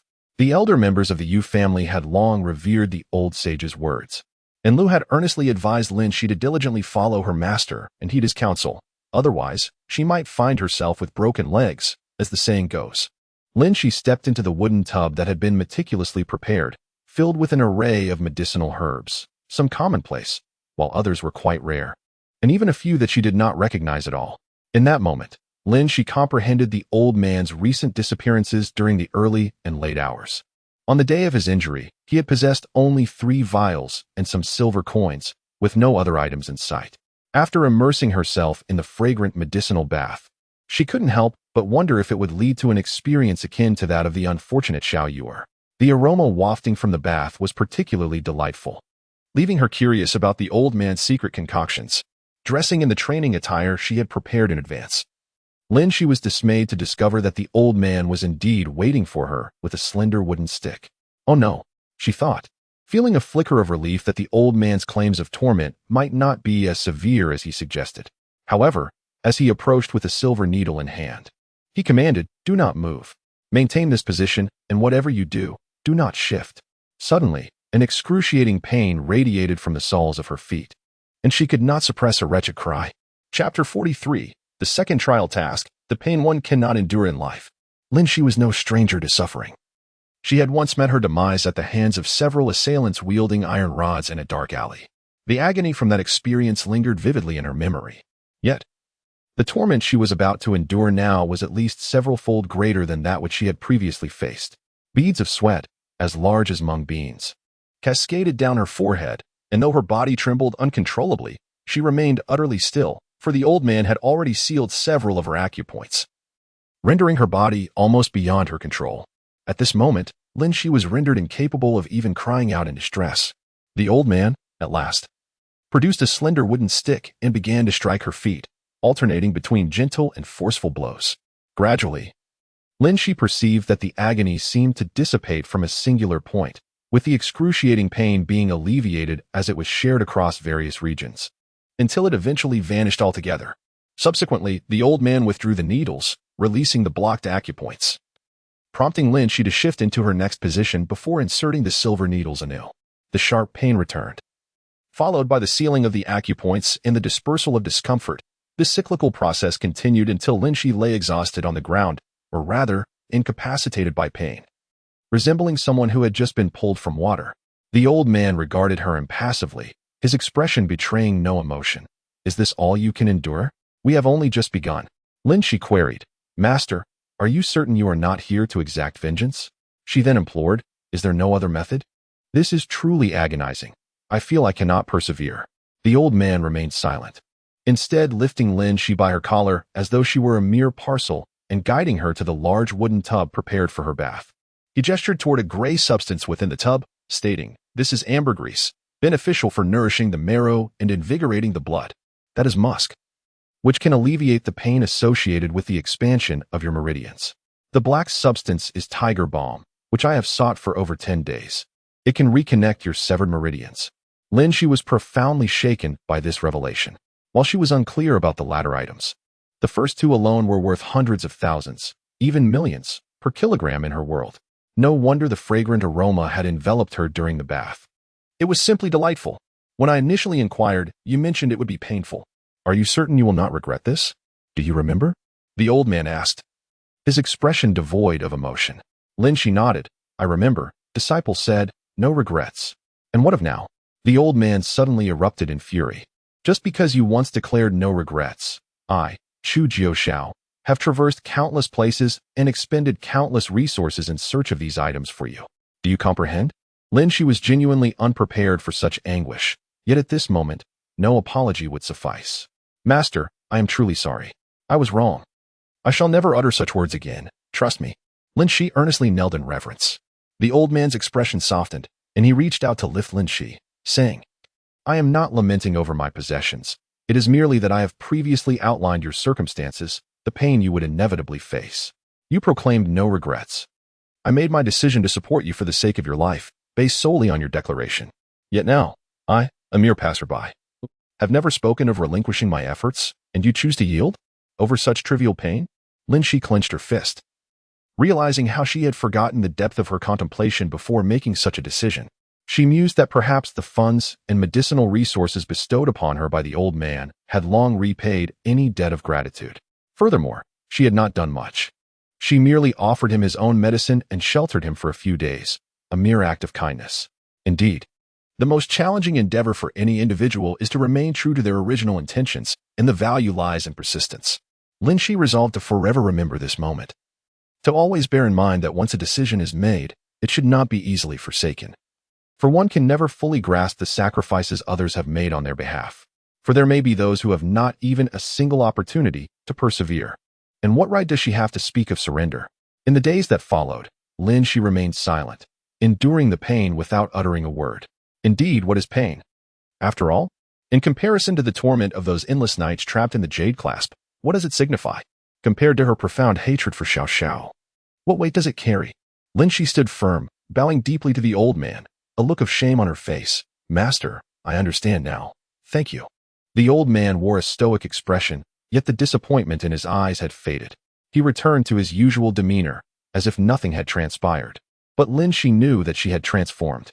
The old man remarked, "I know why you are selling herbs and chestnuts. I have just revealed my name. So I presume you now know who I am. Therefore, focus on learning from me, and wealth will come to you." Lin Xi replied, "Master, may I sincerely confess that I truly do not know who you are? Would you kindly explain?" No wonder when she first encountered him, she felt he resembled both a heroic figure and a miraculous healer. It turns out he is indeed an extraordinary individual. Now, Lin Xi felt fortunate that she had not successfully fled back then. Otherwise, she would have missed out on this golden opportunity. With a flattering smile, she nodded vigorously, reflecting the adage that one may lose in one area, yet gain in another. In her previous life, she had lost the exquisite double-sided embroidery, but in this world, she had the chance to learn the art of medicine. Heaven still favored her. She could only hope her speculation was correct. If she were to enter the next world and remember nothing, that would be truly unfortunate. Lin Xi thus embarked on a life marked by both pain and joy. Currently, her sole responsibility was to prepare 3 meals a day. To satisfy her food-loving master, Lin Xi exerted all her culinary prowess. Fortunately, in her previous life, her only notable skill was her cooking, which, while not at a master level, was still unmatched in this realm, as many of her dishes were unknown here. A single brilliant technique often surpasses a myriad of mediocre ones, and in return, the old man generously imparted all his medical knowledge to her. Since the incident with the Zhao family, Yulan had grown distant from them, seldom venturing out for leisure, and began assisting her family with various tasks. Yu Liebao would also come to learn alongside Lin Xi after she completed her meridian treatments. The old man was not particularly bothered by this, whether 1 or 2 students. He willingly taught both. As he taught, he discovered that Yu Liebao possessed commendable innate talent, making him a promising candidate for martial arts training. Thus, the old man devoted himself to guiding the siblings. Ever since the old man arrived, the children of the Yu family experienced varying degrees of transformation, and the 2 elders of the Yu family regarded this venerable sage with genuine respect, treating him with the reverence reserved for their own ancestors. Chapter 44. The second trial task, and so, life continued in this tranquil manner. Under the old man's care, Yutong's frail body began to show signs of improvement. While the internal changes remained imperceptible to the ordinary eye, the external transformations were indeed remarkable. With a cheerful disposition, nourishing meals, and the gradual unblocking of her meridians, her complexion became rosy, and her stature noticeably increased, transforming her into a blossoming beauty. Lin Xi harbored an immense interest in the study of medicine, which is hardly a revelation. She felt compelled to cultivate this interest, seizing the opportunity with fervor.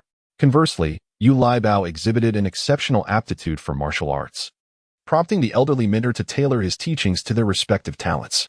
He procured a wealth of medical texts for Lin Xi and arranged for a large wooden tub for Yu Liebao.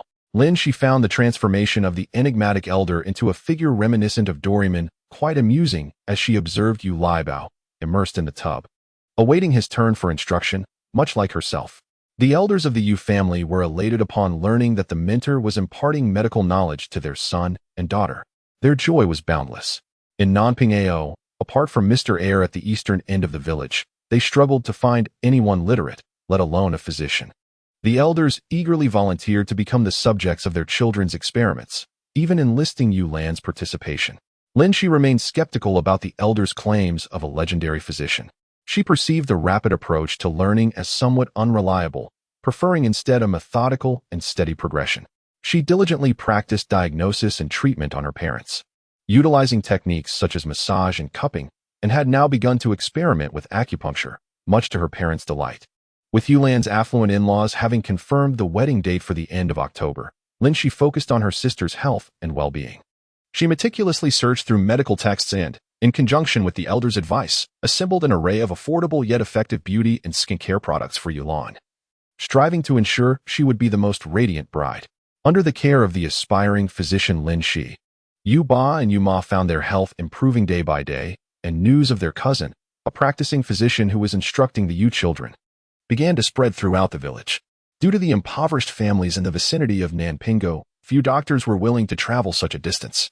The children of the Yu family received medical care free of charge, utilizing many medicinal herbs sourced locally from Nanpingo. As time passed, people indeed began to seek their treatment. The increasingly difficult circumstances faced by Widow Wang filled her with rage, causing her eyes to redden with anger. Consumed by resentment, she dared not confront Lan Yongfu, instead directing all her ire towards Lin Xi. Had she obediently followed Lan Yongfu that day, her own troubles would have remained concealed, and she would still be the Widow Wang, the object of sympathy among the villagers. What tore at her heart was the loss of nearly 6 taels of silver due to this ordeal. 6 taels represented a substantial sum. She had hoped to save enough to enroll her youngest son in Su Xiaocai's prestigious school in the town, where tuition fees were the highest in the area, especially since that Su Xiaocai produced top scholars. She dreamed of the day her son would excel and earn her the title of a noble lady. Now, all her hopes lay shattered. Not only could she not produce that sum, but her daily sustenance had also become a challenge. Meanwhile, many villagers kept a close watch on her, and she felt too intimidated to approach her regular patrons. Widow Wang seethed with frustration, questioning why her life should be so miserable while those who had harmed her thrived. Rumor had it that no one dared to call that yellow-haired girl Arya anymore. They referred to her by her full name, Yu Tong, or simply Xiao Tong, and some even ingratiated themselves by calling her Dr. Yu. If ever the day came when she was, who would dare to call her Dr. Yu then? In the narrow, cold eyes of Widow Wang gleamed a chilling light, her features contorted, resembling that of a malevolent spirit. At this moment, there was no trace of her usual enchanting allure. Lin Xi was blissfully unaware that someone harbored a deep-seated resentment towards her. She was preoccupied with assisting her sister, Yulan, in preparing for her marriage. The morning was spent indulging in baths and enduring beatings, while in the afternoon, she dedicated her time to helping Yulan with her embroidery. The Yu family was not like those affluent households in the city, where one could simply pay for the services of a needlework shop or employ seamstresses at home. They had to painstakingly embroider every stitch themselves. The vibrant red dragon and phoenix bedding, the interlocking mandarin duck pillowcases, various garments, and socks were all meticulously crafted. Lin Xi shook her head, feeling the onset of cervical discomfort. With her beady eyes fixed upon Yulan's gentle, dreamy smile, she felt an inexplicable pang of sorrow. This time, Yulan must safely enter the Lin family, unlike the tragic tale where she ended up marrying a widower with 2 children nearly her age, ultimately reduced to a wretched state. As dusk began to settle, Lin Xi rose and said to Yulan, "Sister, I shall prepare dinner today. You may continue your embroidery at your leisure. My eyes are nearly crossing." She exaggeratedly stretched, muttering, "Perhaps I should just live with our parents forever. I have no desire to marry. If I must marry, I shall seek a home that demands no dowry." Yulan shot her a reproachful glance. "Always talking about marriage and homes. How shameless. Our parents will not keep you for a lifetime. Even if you choose not to marry, when Lai Bao takes a wife, will there still be a place for you in this household? Have you ever heard of a brother supporting a sister for life? What do you mean by a brother supporting a sister for life?" Lai Bao entered from outside, inquiring curiously. Upon hearing this, Lin Xi became animated, one hand on her hip and the other pointing at Lai Bao. "Little brother," she asked, "if I were to remain unmarried for life, would you support me indefinitely?" Lai Bao, upon realizing that the sisters were bickering over this matter, wore a mischievous grin. "Arya," he teased, "why is your face so large? What makes you think I should take care of you? I only support our parents and my wife. As for you," Lai Bao elongated his last word. "Step aside." He then turned and dashed toward the new courtyard.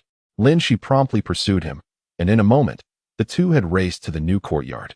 Chapter 45. The second trial task. Lin Xi, gripping Lai Bao's ear and demanding whether he dared to refuse to support his elder sister, was approached by Yulan. Interestingly, the typically playful Yulan seemed hesitant to engage with the elderly gentleman. Perhaps it was the constant wailing of the siblings that had instilled a sense of trepidation in her, which explained her infrequent visits to the new courtyard. Lin Xi approached Yulan to inquire about the matter. Yulan revealed that a man whose wife was suddenly going into labor had come seeking assistance. The midwife they had initially arranged had fallen ill and could not attend, thus requesting that Dr. Yu come to their aid. Lin Xi didn't ponder much on it. Given Yulan's impending marriage, she had recently delved into obstetrics, knowing she couldn't rely on her sister's good fortune at the last moment.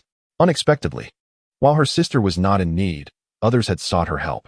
However, as a young woman, it was indeed her first time dealing with such a situation, and she felt a flicker of anxiety.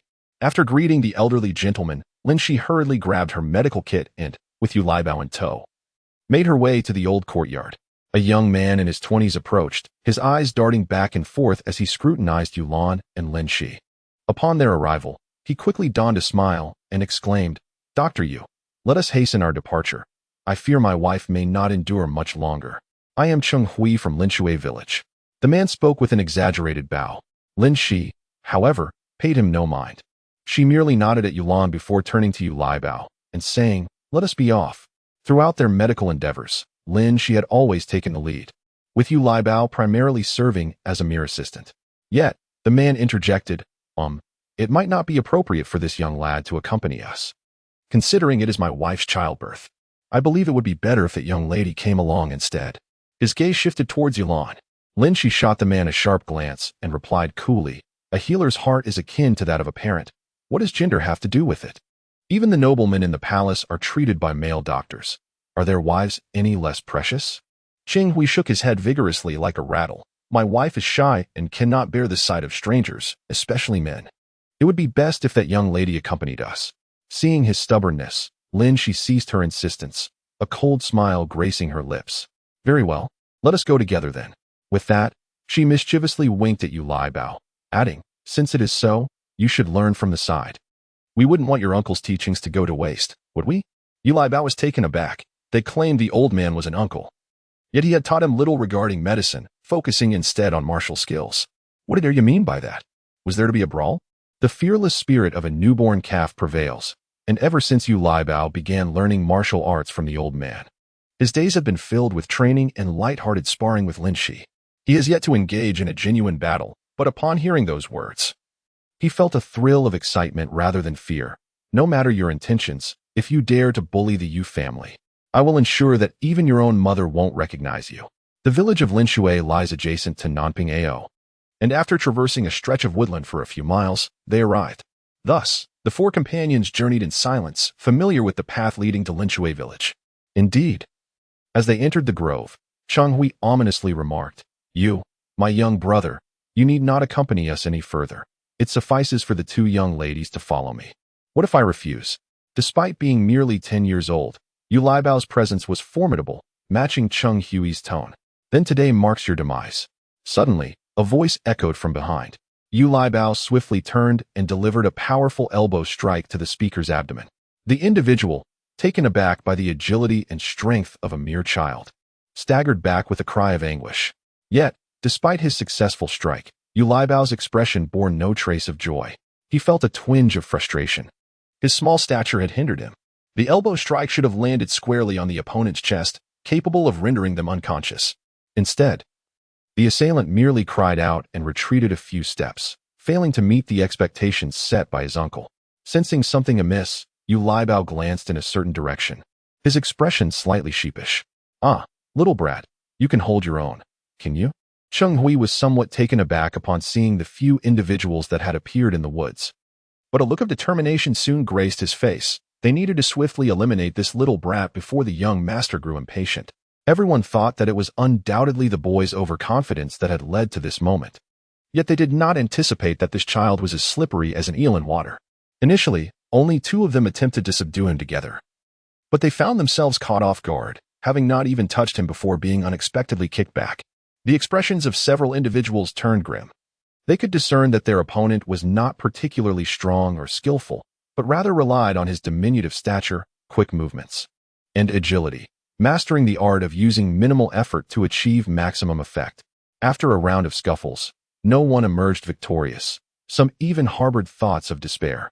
They had weathered countless storms, yet today they found themselves humiliated by a mere child, leaving them to wonder how they could maintain their standing on the streets afterward. Fueled by frustration, they each drew their weapons and began to strike at Yu Laibao. At that moment, Yu Laibao's expression finally shifted.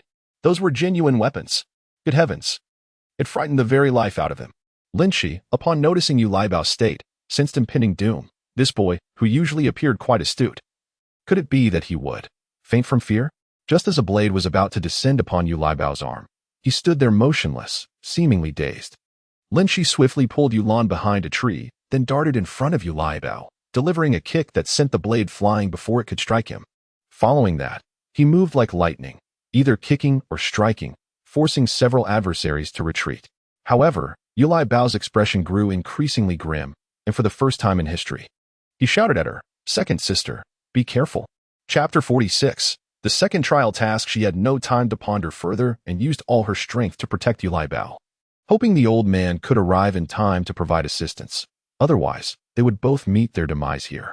After a moment of anxious waiting, silence persisted. Trembling, Lin Xi released her hold on Yulai Bao and turned to see an elderly face, adorned with silver hair and a white beard, glaring at her with fury. "You two fools. Don't even think of claiming you were raised by me. I cannot bear such disgrace."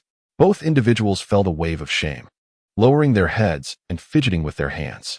Lin Xi noticed that those standing behind the old man were frozen in various poses, a clear indication of his handiwork. He had immobilized them with pressure points, quite a remarkable feat. Lin Xi pulled the trembling Yulan from behind the large tree, while the old man had already extracted a confession from Yulai Bao. It turned out to be Widow Wang. Since the previous incident, Widow Wang had been enduring a difficult life. Some individuals never acknowledge their own faults, always attributing blame to others. She harbored resentment towards Lin Xi, the very person responsible for her current predicament, and would go to great lengths to ensure her misfortune. However, this girl from the Yulai family had transformed into a somewhat renowned doctor, no longer a target for Widow Wang's unfounded slanders. Consequently, Widow Wang recalled a certain individual. The young scion was not a fool. He would not overtly attempt to seize someone. Thus, he dispatched several of his household guards to gather intelligence on the Yulai family's second daughter, ultimately leading them to Lan Zhongfu. Upon hearing this, Lan Zhongfu became invigorated, vowing to avoid Nanping Ao at all costs. Yet, others could venture there. He confided in the dandy that Yu Jia's second daughter was not particularly appealing, whereas the eldest, Yulan, was truly exquisite. Lan Yongfu proclaimed, "I have a clever scheme that will ensure the young master's wishes are fulfilled, but once accomplished, the eldest shall belong to you, and the second to me. Even when the elder Yu family discovers that the deed has been done, they will have no choice but to swallow their grievances." The two wretches quickly reached an agreement. Lan Zhongfu suggested sending someone under the pretense of a family emergency, specifically claiming it was from Linshui village, as the two villages were in close proximity. The second daughter would undoubtedly refrain from bringing anyone along. Once they had lured the sisters into the secluded grove, their fate would be entirely in their hands. However, Lan Yongfu had not anticipated that Yulai Bao was skilled in martial arts, accompanied by a formidable and fearsome hidden weapon. Noticing that she was bound with ropes, he felt no fear of her retaliating. With an air of self-satisfaction, he cast a sidelong glance at Lin Xi and sneered, "It's me. What are you going to do about it? You think you can escape from the grasp of Master Lan? Even if you cannot, what can you do to me? Once I tire of you, I shall break your legs and cast you into Ichuan building." Lan Yongfu displayed the face of a petty tyrant as he maliciously declared, "Do you dare wield a knife against me? Do you have the audacity to force me to swear? You little wretch, do you know what Ichuan building is? It is a brothel, and the lowest of its kind." Lin Xi could not help but sneer coldly. Indeed, the outcome was no different from that of the narrative. Perhaps even more tragic. Perhaps it is due to the fact that in this lifetime, she has left Lan Zhongfu in a rather miserable state. That this time she is prepared to discard him once and for all, even knowing that she is undoubtedly safe. Yulan still trembles in fear under the lecherous gaze of the dandy. Lin Xi swiftly tore off the ropes binding her, and in the midst of Lan Yongfu's astonished expression, delivered a forceful kick to his kneecap, resulting in a resounding crack of bone. Lan Yongfu let out a piercing scream and collapsed to the ground, rolling in agony. Lin Xi, indifferent to his plight, coldly remarked, "Initially, I was at a loss as to how to deal with scum like you, but now that you have so conveniently provided a solution, it saves me the trouble of thinking." The dandy, utterly infatuated, failed to consider why his own subordinates were merely watching this woman display her strength. He stumbled forward to Yulan, nearly drooling, and said, "Little beauty, come with me. I don't need you as a concubine. I want to marry you." As he reached out to grasp Yulan, Lin Xi coldly swatted his hand away and scoffed, "You've been played for a fool, you simpleton. My sister is already promised to someone, and next month, she will be wed. Do you know who it is? The Lin family from half the street." Upon hearing this, the dandy snapped back to reality, stammering, half the street Lin family? Are you saying it's true? You can inquire for yourself." To be used as a pawn and still feel flattered. Truly, you are the epitome of foolishness. Lin Xi rolled her eyes in exasperation. Removing the ropes from Yulan, he turned to the young dandy and inquired, "Where is my sister?" She is soon to be wed. Tell me, if I were to disclose this matter to my future brother-in-law, what fate do you foresee for yourself? The Lin family acquired the moniker Half Street because nearly half of the bustling commercial avenue in town belonged to them, thus earning the name. This, however, did not instill fear of the Lin family in the dandy, for his own family's circumstances were hardly inferior. Yet, the Lin family boasted 2 daughters. One was the young mistress of the largest escort agency in town, while the other had married into the family of the county's magistrate. In the context of this small town, the magistrate held a status akin to that of a local sovereign. Consequently, in this confined sphere, the Lin family wielded considerable influence, making them one of the families not to be trifled with. Upon hearing this, the dandy broke into a cold sweat. Noticing his pallor, Lin Xi smirked. Having shed the earlier haughty demeanor, you are wealthy and reckless, flaunting your arrogance without heed. However, should you encounter an insurmountable obstacle, these second-generation heirs will inevitably turn into cowards. Chapter 47. The second trial task. Lin Xi summoned the old village chief, with Lan Zhongfu stepping forward to testify that Widow Wang, in collusion with him, had bribed local ruffians to abduct the Yu sisters. Given the overwhelming evidence and witnesses, Widow Wang could not mount a defense. As for Lan Yongfu, Lin Xi had already shattered his kneecap with a well-placed kick, rendering his leg utterly useless. You sought to break my legs? Allow me to preemptively shatter yours. As for the Yichuan Tower, Lin Xi could not identify a suitable alternative and thus entrusted the young dandy with the task. Upon hearing her words, the dandy's complexion turned a ghastly shade of green. Finally grasping a vital lesson, never provoke a woman, particularly one whose smile can be deceptive, concealing a heart as frigid as ice. Consequently, all traces of the dandy's involvement in the matter were erased. Lin Xi perceived that, in the original narrative, this dandy played no role and had yet to enact any malevolence. However, seizing the opportunity, Lin Xi had no intention of letting him off easily. The dandy originally contemplated breaking the other leg of the toad that dared to use a knife against him, but after absorbing Lin Xi's counsel, he deemed her method far more despair-inducing. After Yu Laibao extracted all the silver from the dandy, Lin Xi, along with the Yu family, departed swiftly. Lin Xi explained to the dandy that this constituted compensation for emotional distress. Meanwhile, the dandy, with a darkened expression, ordered his subordinates to arrange a most unconventional wedding for the destitute Widow Wang and Lan Yongfu, who, despite losing a leg, instantly became a father. Widow Wang, having found a home, with the assistance of the limping Lan, transformed into a renowned beauty in the countryside, mirroring the trajectory of Yu Tong's original storyline. What thrill is there in swiftly eliminating one's foes? Allowing them to live in despair, entwined in a dance of love and conflict, is undoubtedly the most poetic conclusion. Lin Xi's good mood was shattered the following morning by the old man's harsh reprimand. This unexpected assault made the old man keenly aware of the disgrace his 2 apprentices brought upon him. Thus began his relentless torment of them, leaving Lin Xi to deeply regret her earlier decision. What possessed her to follow along, fully aware of the dangers posed by those who called upon her for assistance? Truly, it was a case of self-inflicted misery. It was not until 2 days before Yulan's wedding, when the 2 had been nearly beaten into submission, that the old man finally released them. After all, one cannot afford to appear disheveled and humiliated in front of their in-laws. On the day of the wedding, the sun shone brightly and magpies chirped merrily. The Lin family's grand sedan chair arrived early, while Yulan, with tears in her eyes, was carried by Yu Laibao into the bridal palanquin. Firecrackers crackled jubilantly in the air. Observing her father silently puffing on his pipe, his expression a mix of joy and sorrow, Lin Xi approached him gently, saying, "Father, you still have us." Indeed, the ancient preference for sons over daughters was not without some justification. After nurturing a daughter for over a decade, she was to be handed over to another family, resulting in a painful separation. Henceforth, she would have to navigate the complexities of life under the scrutiny of her in-laws, having received neither sustenance nor financial support from them, all while dutifully catering to her husband. The situation was decidedly different for a son, as the reasoning held true. Whether wealthy or not, marrying a daughter-in-law brought joy to the family.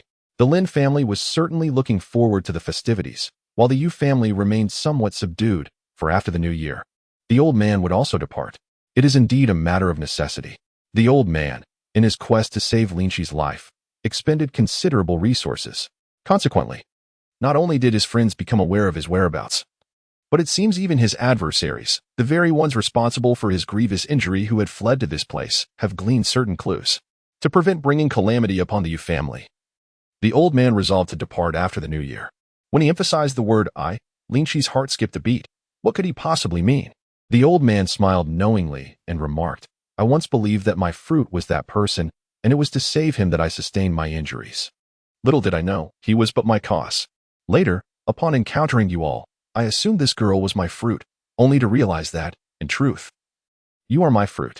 Lin Xi was left speechless, bewildered by the notions of cause and effect. She wished for clarity in plain language. With that, the old man gazed skyward at a 45-degree angle, hands clasped behind his back, and slowly walked away. Lin Xi thought to herself, what an overwhelming air of pretentiousness. Could it be that he is a kindred spirit? The following morning, Lin Xi and Yu Liebao arrived punctually for their usual bathing session, only to find the two large tubs completely empty. A sense of melancholy washed over Lin Xi. She understood that the old man had likely departed. This feeling was peculiar, emerging from within her unexpectedly. After traversing the separations and reunions of 3 worlds, she felt somewhat sentimental. Yu Liebao rushed in, his face ashen, and seized Lin Xi's hand, pulling her towards the old man's quarters. Sister, you must come quickly. Master is missing. Since the incident in the small forest, Yu Liebao had taken to calling Lin Xi's sister. Lin Xi stepped into the room and indeed found 200 taels of silver notes and a dozen gold leaves on the table, along with a note that read, 3 months of medicinal baths, life extending beyond 70. Great talents hidden in the marketplace, concealing their brilliance. The straightforward and impulsive Xiao Bao must forsake military service for the practice of medicine. I shall depart. The elegant strokes of the writing flowed like clouds, exuding a sense of unrestrained spirit. Yu Liebao tightly grasped Lin Xi's hand. His lively eyes now filled with anxiety and fear as he gazed at her. Second sister, I shall leave, won't I? Has master truly departed? What does this note say? Please, tell me. He asked, what did he say? He said, Dear girl, you still need 3 months of medicinal baths. After that, you may live to at least 70. He warned that after my departure, you may encounter danger, so you must quickly leave this place and blend into the towns. He instructed that within the town, you should remain low-key, ensuring no one knows of your martial skills. He mentioned that Xiao Bao is a straightforward and reckless child, forbidding him from seeking fame in the military and insisting he must follow you in practicing medicine. As he held the paper and gazed at the gold and silver on the table, he ultimately chose to leave in the manner she hoped for. Yet Lin Xi's eyes gradually became moist. I shall depart tomorrow. There is no need for you to see me off. On the day you leave, we shall meet again. Remember my name, Chu Jiuxiao. Chu Jiuxiao? I shall remember. If that day of reunion truly arrives, I will tell you that my name is Lin Xi. Chapter 48. The Second Trial Task 23. And, since the old man had spoken thus, Lin Xi dared not delay and promptly began to pack for her move. After all, her sister had already married into the town, and nearly the entire village was aware of old man Yu's persistent melancholy. Moreover, the medical prowess of the second daughter of the Yu family has gained considerable renown, akin to a trumpet announcing its presence through a window. It is evident that such a significant figure cannot possibly remain in the humble confines of Nanpingo, and the villagers regard their departure as a matter of course. Upon learning that their in-laws intended to relocate to the town, the Lin family promptly assisted in securing a commendable residence, as they planned to establish a medical clinic. They chose a house with a street-facing facade, featuring a quaint garden nestled within its 2 courtyards, which indeed possesses a unique charm. Originally, this dwelling belonged to a clerk who vacated it through connections prior to the new year, with the new orders issued. The seller was eager to part with it at a remarkably low price. Given the reasonable cost, the Lin family decided to purchase it. The Yu family also sold their newly constructed home at a bargain, although Lu was somewhat reluctant, lamenting that they had yet to truly inhabit the place before the move. The Yu family sold the house at a discount to the village chief, while Yu Shun and Zhao engaged in lengthy discussions, with Yu Shun repeatedly asserting that the 2 Yu families were kin, hence the property should have been sold to them first, without prior notice of the move. Zhao retorted that Lu had benefited from her maternal uncle's connections, acquiring both medical knowledge and property, while they had not even met their uncle, deeming it utterly inhumane. Now that they had amassed wealth, they quietly moved to the town, seemingly disregarding their familial ties. It seemed as though the elder was indeed the maternal uncle of the Yu family, to the point where Zhao began to believe her own words. The Yu family collectively rolled their eyes, incredulous at the absurdity of the claims, as if they were unaware of such a miraculous uncle in their midst. Eventually, realizing that no more advantages could be gained, they were on the verge of unleashing a torrent of invective. Enraged and embarrassed, Zhao attempted to strike. But Lin Xi cleverly pushed her aside and evaded the blow. The old village chief and his companions were engaged in mediation, while Lin Xi, seizing the opportunity, boarded the horse-drawn carriage summoned by the Lin family. A procession of people finally departed from Nanping Ao. Indeed, this young man could not be easily deceived. Lin Xi raised her delicate eyebrows slightly, revealing a triumphant smile. Since she relished spewing forth her venomous words, let her suffer for half a month. This would serve as a lesson, reminding her not to offend a physician without cause. It was not until they arrived in town that Lin Xi realized the old man had not lied. His medical skills were extraordinary, earning him the title of rival to the immortals among the people. With the support of the Lin family, the Tianjin Medical Hall officially opened, primarily focusing on the sale of medicines and traditional medical consultations. In ancient times, female physicians were a rarity, and with Lin Xi's burgeoning reputation, she swiftly established her practice. Before departing, the old man bestowed upon her a wealth of medical texts, and Lin Xi devoted herself to studying them, memorizing what she could not comprehend. Traditional Chinese medicine is an intricate and profound discipline, and much of its essence has been lost to the annals of history as it has evolved into modernity. Opportunities to learn such knowledge do not present themselves in every world. Lin Xi sensed that her time in this realm was drawing to a close. Reflecting on the original owner's aspirations, she realized she had nearly fulfilled them all. Word had it that Lan Yongfu and Widow Wang were now living in dire straits. After losing a leg, Lan Zhongfu had become entirely dependent on Widow Wang, relying on the earnings from the men she entertained to sustain his indulgent lifestyle. However, as their circumstances grew increasingly bleak and Widow Wang's youth faded, their income dwindled significantly. Lan Yongfu turned his attention to the two daughters of Widow Wang. Although Widow Wang was not particularly remarkable, she genuinely cared for her children. At that time, she joined forces with her two daughters and son to break Lan Yongfu's other leg. This left Lan Yongfu in utter despair, forced to lie in his home day after day, relying on the charity of Widow Wang to survive. However, it is worth noting that the house in which Widow Wang resided ultimately belonged to Lan Zhongfu, and though his parents had passed away, he still had many relatives in Linshui village. Therefore, Widow Wang dared not overstep her bounds. Now, Widow Wang had arranged a secure marriage for her youngest daughter with a man from outside the village, while she and her eldest daughter dutifully toiled on the land left behind by the Lan family. They tended to Lan Zhongfu, who lay bedridden, maintaining a semblance of peace and scraping by. Confronted with the Yu family's act of kindness in return for past grievances, Widow Wang felt a deep sense of shame and remorse for her earlier decisions. Meanwhile, the bedridden Lan Yongfu seemed to be possessed, incessantly muttering, "Area should be mine. The medical clinic should be mine. I ought to be a wealthy man. How could this happen?" At the mere mention of the Yu family, he would become frenzied, throwing whatever was within reach. Widow Wang would always first move everything out of his way, then recount the various aspects of the Yu family's current good fortune to him. With nothing left to throw, Lan Yongfu would resort to pounding his fists against the wall or the headboard, bruising his hands until they were bloodied, yet still unable to quell the excruciating pain that pierced his heart. Upon learning of these events, Lin Xi merely smiled faintly. Often, death is indeed a merciful release, allowing one to escape a life of misery and helplessness.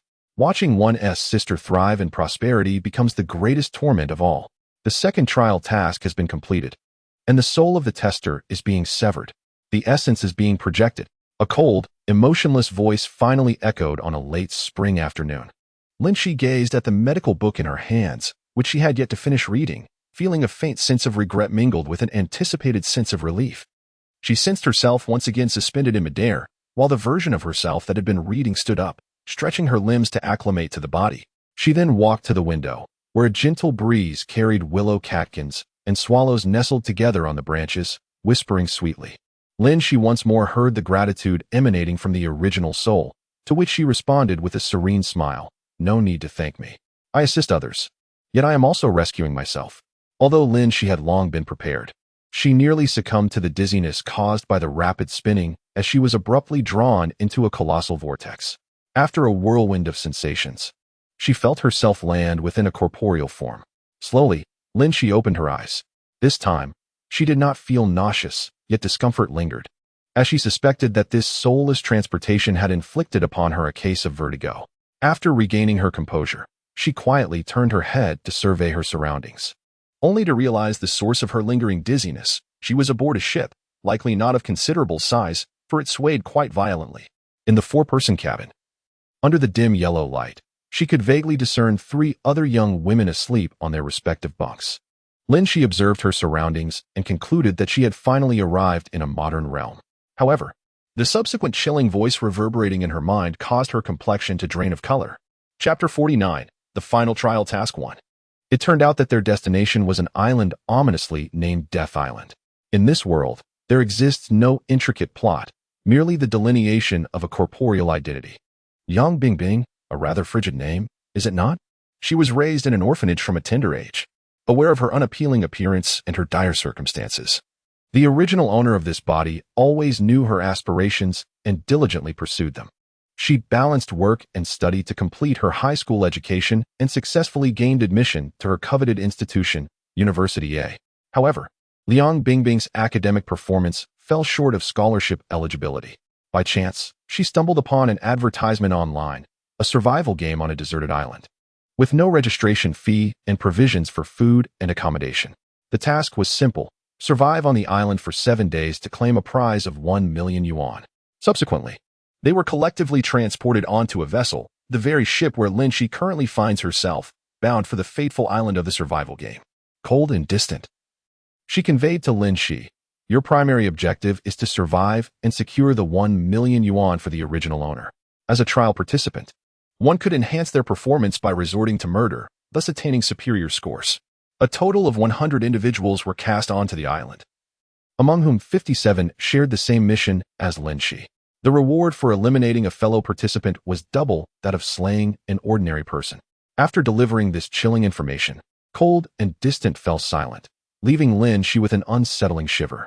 She sensed the malevolent intent emanating from that damned Yao Xuan community. If they were going to such lengths to transform them into trial participants, Lin Xi never believed she would be the uniquely chosen one. Why were they so indifferent to their lives and deaths? It is astonishing that they are compelled to engage in mutual slaughter on such a vast island, and moreover, the reward for eliminating a challenger is twice that for extinguishing the life of an ordinary person, thereby inciting internal strife. Is this a policy akin to breeding venomous insects? Or perhaps a scenario reminiscent of a deserted island online game? Although Lin Xi felt an overwhelming urge to unleash her disdain upon the cold, unfeeling representative of the Gue Yao Xuan community, she nevertheless maintained a composed smile, enduring the situation. In a world where the strong dictate the rules and the weak must adhere to them, the law of the jungle prevails incessantly. One may choose to reject it. Yet there exists an inevitable force that will, on behalf of the moon, obliterate you. Lin Xi remained silent, though devoid of a compelling narrative. She gleaned the general circumstances of the 3 individuals in her cohort. Prior to her arrival, they had already exchanged introductions. Among the 4, the eldest was a 33-year-old homemaker named Yao Xuan, who appeared rather dark and slender, seldom engaging in conversation, her brow furrowed and her expression steeped in sorrow. It was akin to a bolt from the blue. Her irresponsible husband had vanished, leaving her and their child in a state of uncertainty. Yao Xuan, unwilling and unable to abandon her offspring, thus chose to enlist. The second individual, a young woman named Lu Qian, possessed fair skin and enchanting, large eyes. Her cascading waves of hair dyed a vibrant wine red, complemented by a striking beauty mark at the corner of her mouth, making her quite memorable. Lin Xi mused that were she a man, she might very well find herself attracted to Lu Qian. The third, a girl named Jiang Peeling, perpetually huddled with her arms crossed, exuded an air of insecurity. At the tender age of 20, she hailed from a small town, her pallid complexion and large eyes conveying an impression of fragility, as if she were on the verge of tears. Indeed, she often finds herself in tears, for she feels deeply wronged. The circumstances that led to her situation are somewhat absurd. She accompanied a neighbor's classmate named Xiaoli to register, and in a moment of confusion, she was persuaded by Xiaoli to sign up as well. To her surprise, on the day of assembly, she was already on the boat before realizing that Xiaoli had not come. It seems that the misfortunes of life manifest in various forms, yet they all converge towards a similar fate. Wealth captivates the heart, yet many will tragically lose their lives in pursuit of it. Well, we all hail from distant lands. united by a common purpose. Lin Xi understands that while she may feel pity for others, in their eyes, as an orphan struggling for her tuition, her plight is equally dismal. Gazing out at the gloomy night, Lin Xi stretched lazily. Regardless, everyone lives within their own confines, and lamenting the fleeting season serves little purpose. It is wiser to conserve one's strength for the challenges of tomorrow. Lin Xi discreetly pinched her wrist. Fortunately, this body possesses a strong foundation, with meridians flowing smoothly and a steady vigor, perhaps even qualifying as a promising candidate for martial arts, as the old man would say. With her heart finally at ease, it felt as though dawn was approaching. She feigned a shiver, pulling the thin blanket closer around herself, then closed her eyes, pretending to doze. As the incantation flowed through her, Lin Xi's body gradually warmed. The warmth from her meridians slowly gathered in her dantian, nurturing it before circulating to the 3 yang meridians in her hands, then returning again to the dantian in a continuous cycle. Lin Xi realized she had completely mastered this body. Although she had only opened the 3 yang meridians in her hands, after circulating her energy 3 times, she felt as light as a swallow. Indeed, this body was quite remarkable, serving as a small safeguard for her life. Suddenly, Lin Xi felt the entire vessel tremble, followed by another jolt. She remained composed, surmising they had perhaps arrived at the fabled island. Lin Xi feigned slowly opening her eyes. Despite having hardly slept the previous night, she did not feel fatigued. Her spirit was vibrant, yet she quickly concealed the brilliance in her gaze, adopting a slightly lethargic demeanor as though just awakening. The importance of repetition. Chapter 50. The final trial task to Lin Xi disembarked with the others, arriving at a clearing approximately the size of a basketball court. She noted that the space vaguely resembled the trigrams of the I Ching: Qian, Koan, Sun, Dui, Jin, Zhen, Li, and Kansas. In front of the trigrams stood a middle-aged man, addressing the crowd. It was likely he who had called them together. Flanking him were over a dozen robust men, each possessing the physique of a formidable warrior, muscles bulging in a way that inspired envy in all women present. As each individual approached, the towering figures conducted thorough searches, leaving them with only their clothing, inciting silent resentment among the gathered crowd. Upon confirming that everyone had arrived, the middle-aged man cast a glance, and the ships that had brought Lin Xi and the others began to drift away to a distance. A peculiar smile crossed his face. With a swift motion of his left hand, a series of explosions erupted, prompting gasps from the crowd. It turned out those ships were consecutively detonating. Not a single one remained.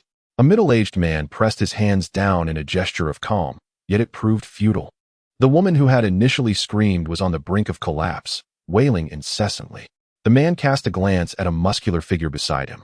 The towering behemoth, akin to a black iron pillar, swiftly approached her, lifting her as if she were a mere chick. With a swift motion, he struck at her neck, and a faint sound of a snap echoed in the air. Her limbs slackened, and she fell silent. The black tower discarded the woman onto the ground like a rag doll. A collective gasp arose from the onlookers. It was clear to all that she had perished. The menacing glare of the black tower swept across the crowd, silencing everyone. The middle-aged man nodded in satisfaction, a gentle smile gracing his face as he spoke softly. Now that's more obedient. I have little patience for disobedient children. Well, ladies and gentlemen, welcome to Death Island. The reasons for your presence here must be varied and peculiar, though I am not inclined to hear them.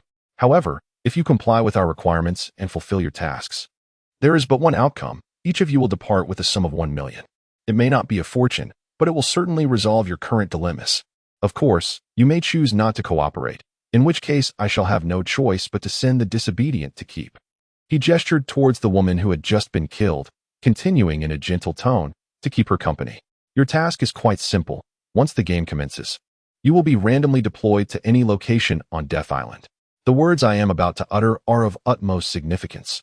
I shall not repeat them, and I will not entertain any inquiries. Please listen attentively. The island is home to a myriad of intriguing creatures and flora, which may not extend a warm welcome to you. It is imperative that you diligently search in the vicinity of your designated drop zone, for the organizers have prepared an exquisite survival package for each participant. This may contain provisions and water, perhaps even weapons, or, with a stroke of fortune, a small spider. If luck favors you, you might discover 3 items. Conversely, if misfortune befalls you, you may find naught but air. This is contingent upon. The man gazed upward, amused by his own humor, and remarked, the will of your great deity. You shall remain here for a full 7 days. During this time, every midday and evening, we will deliver food and fresh water via helicopter. Should we be in good spirits, various medicinal supplies may also be included. You see, we are quite benevolent. Are we not? The man spread his hands, shrugged his shoulders, and continued. However, the food and water provided will only suffice for half the number of survivors each day. Should you fail to procure them, you shall resort to theft. How you choose to proceed is entirely your prerogative. The game shall span 7 days, and upon its conclusion, I shall tally the results. All who remain alive will receive the reward of 1 million. Strive for your goal, and good luck. Although this middle-aged man spoke in a notably gentle tone, his words carried an air of condescension, as if he were looking down upon mere insects. My final piece of advice is this: the deeper you venture into the jungle, the safer you shall be. The periphery of the island is shrouded in a toxic miasma. Approach it, and you shall meet your demise. The majority of the audience was moved to tears, yet, confronted by the predatory gazes of the more than a dozen men surrounding them, none dared to utter a word. 2 helicopters soared through the sky, and a man waved his hand, revealing a mysterious smile to the crowd as he boarded the aircraft with the black iron towers. Do not even think about escaping. The waters nearby are teeming with ferocious bull sharks, who delight in attacking living creatures along the shore. We shall monitor your every move to enhance the excitement of the game. Children, after a brief aerial display, the 2 helicopters departed. Once they had left, some of the crowd rushed toward the direction from which they had just disembarked. However, as soon as they made a move, the hexagram beneath their feet began to spin rapidly, causing everyone to fall to the ground in a wave of dizziness. This sensation of disorientation was all too familiar to Lin Xi. Every time she teleported, it felt just like this. Such a degree of vertigo was merely a trifling matter for her. In a moment of daze, Lin Xi regained her senses, greeted by the melodic chirping of birds. The rising sun cast a gentle glow through the dense canopy of the forest, and Lin Xi found herself standing beneath a colossal tree, perhaps not a skyward tree, but rather one of the magnificent giants typical of the tropical rainforest. Recalling the words of the middle-aged man, Lin Xi obediently began to search her surroundings. The ground beneath her feet was damp, and nestled among the plate-like roots of the towering tree, she unearthed an oil paper package. A sinking feeling enveloped her as the tiny package lay quietly in her palm. Who would believe it contained an atomic bomb? With a wry smile, she opened the oil paper package, and to her surprise, fortune favored her with 2 weapons. Yet, her dismay was palpable as she discovered that these weapons were merely a sewing needle and a carbon steel surgical blade. In frustration, Lin Xi lamented, "For heaven's sake, couldn't you have at least sent me a handle for the knife?" Lin Xi held a sewing needle in her left hand and a surgical blade in her right, striking a rather ostentatious pose. With a smile gracing her face, she exclaimed, "Oh dear God, must I return this? If I must rely on these 2 meager weapons to vanquish my foes, I fear I shall exhaust myself before I manage to defeat even one." Undeterred, Lin Xi continued her search in the vicinity, hoping to uncover something of value. Alas, apart from a long-armed gibbon, or perhaps some other primate, making faces at her, and a few vividly colored spiders, her discoveries were rather meager. Gazing at her pitiful arsenal, Lin Xi felt tears welling up. She lamented her unfortunate fate, muttering, "What a stroke of bad luck." In the very safe zone she had just scoured, Lin Xi finally stumbled upon a somewhat thicker branch. After bending it, she stripped away the smaller twigs, resulting in a makeshift wooden stick approximately 1.5 meters long. At last, she possessed a rudimentary means of defense. Wielding the stick, she felt a surge of confidence, reminiscent of the legendary Monkey King. Suddenly, she heard a commotion nearby. "Ah, what do we have here?" she thought. As she stealthily approached the source of the sound, her wooden stick in one hand and the blade in the other, the noise emanated from behind a thicket, resembling a faint sobbing that clashed with the cheerful chirping of the surrounding birds. As she drew closer, she endeavored to regulate her breathing, making not a single sound. Holding her breath to listen intently, she discerned a feminine voice softly weeping, and curiously, it sounded somewhat familiar. As Lin Xi turned towards the source of the voice, she beheld a girl clad in athletic wear, her long hair cascading down her shoulders, weeping quietly while clutching a scythe. Jiang peeling? Chapter 51 The Final Trial Task 3 The weeping girl was startled, instinctively clutching her scythe tightly before turning to catch sight of Lin Xi, her face lighting up with surprise as she rushed over. However, after just 2 steps, she hesitated, shaking herself slightly. Bing bing, I have no food on me, please. Don't kill me. Lin Xi couldn't help but chuckle. I have no food either, so please don't kill me.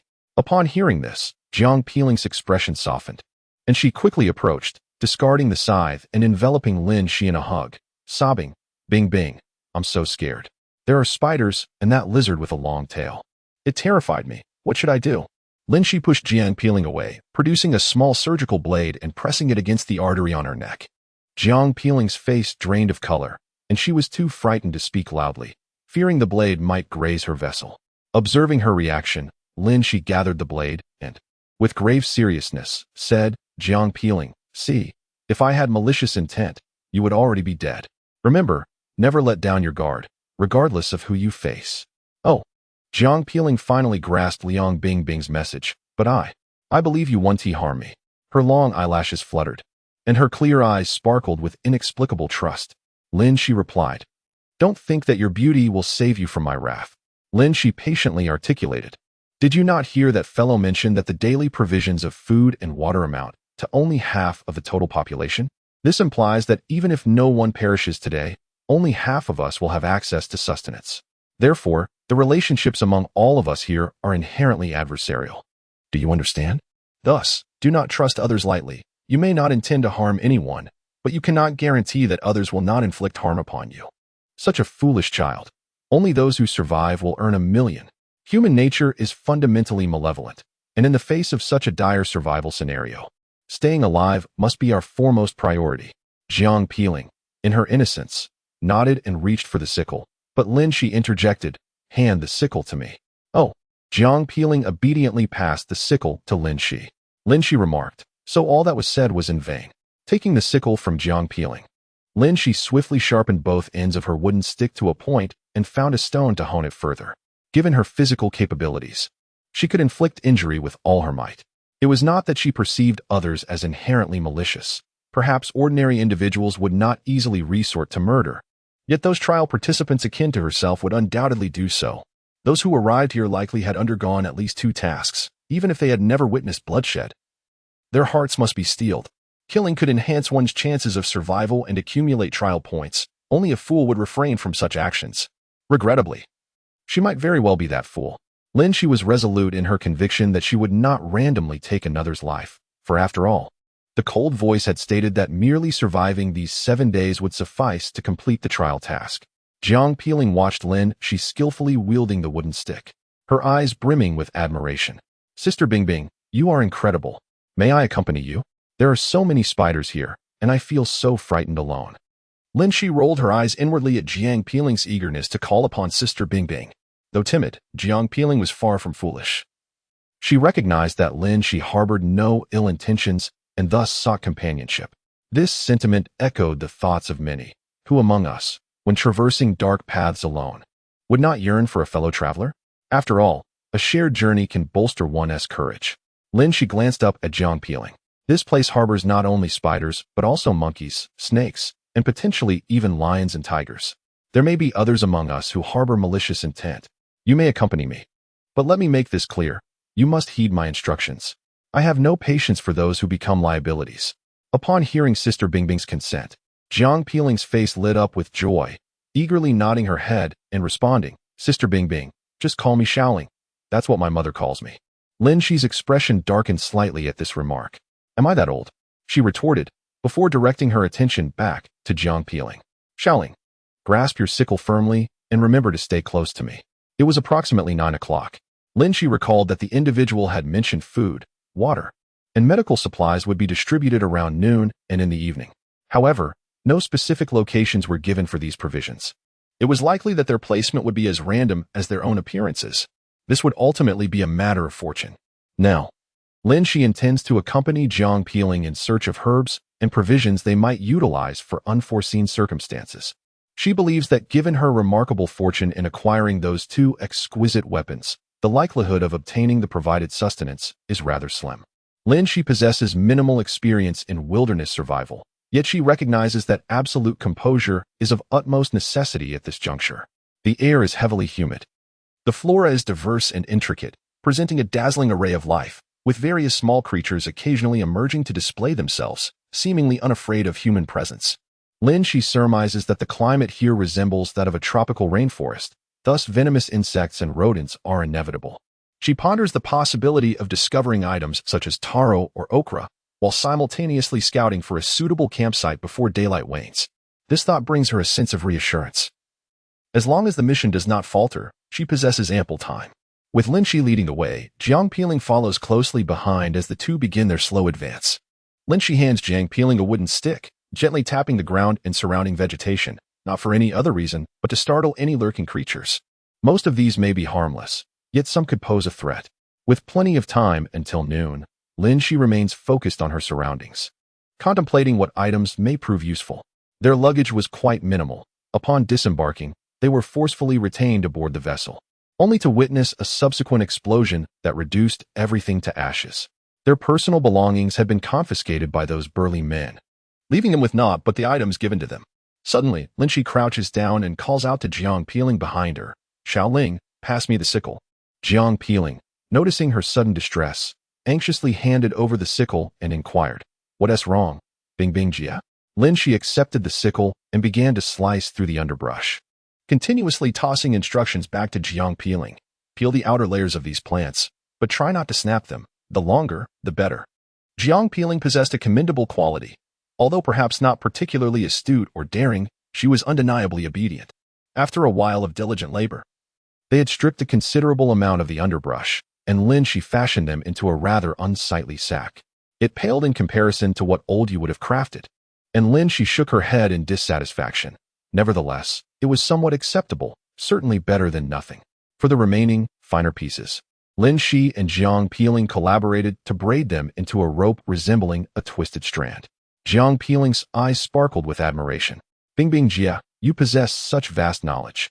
If I hadn't encountered you, I wouldn't have known what to do." At this point, a wave of regret washed over her previously cheerful face. How splendid it would have been had she not participated in this survival game on the deserted island. She imagined herself languishing on a couch, indulging in snacks while watching television, occasionally scolded by her mother to the point of retreating in shame. Looking at her hands, stained with vibrant hues from the bark, she reminisced about her once monotonous life, which now seemed almost ethereal. Lin Xi offered her solace. "Consider this. It is fortunate we were brought here. Had we been abandoned to accompany the Eskimos with our meager supplies, we would have perished from the cold, or cast into the desert, where we might have succumbed to the heat by day and the chill by night, with neither water nor food. Our current situation is far from dire." Jiang Peeling exclaimed, "If you cannot offer comfort, it is best to remain silent." The improvised bag she had fashioned soon proved its worth. Lin Xi spotted some herbs capable of repelling snakes and promptly gathered them, including varieties such as winged beans and little hairy fruits, as well as others that could stave off hunger. Lin Xi felt a surge of confidence. As long as they did not encounter perilous creatures like the ferocious green anaconda or leopards, and stayed clear of humans, they should be able to endure for 7 days. While she collected the plants, she narrated their uses to Jiang Peeling. Upon hearing this, Jiang Peeling's eyes sparkled with excitement, and she abruptly strode towards a nearby patch of vegetation, reaching out to seize a sprig of amaranth, exclaiming joyfully, "Sister Bing Bing, I recognize this. It is edible and can also help prevent snake bites." Before she could finish her sentence, a vividly colored snake suddenly darted from the bushes, coiling its body and raising its head high, its forked tongue flickering menacingly. Jiang Peeling fell to the ground, trembling all over, stuttering, "Bing, Bing Bing, a snake. There is." Lin Xi, upon seeing the snake, which was nearly as thick as a rolling pin, with a triangular head and prominent features resembling eyelashes on its upright eyes, deduced it might be a type of viper, and her heart raced with fear.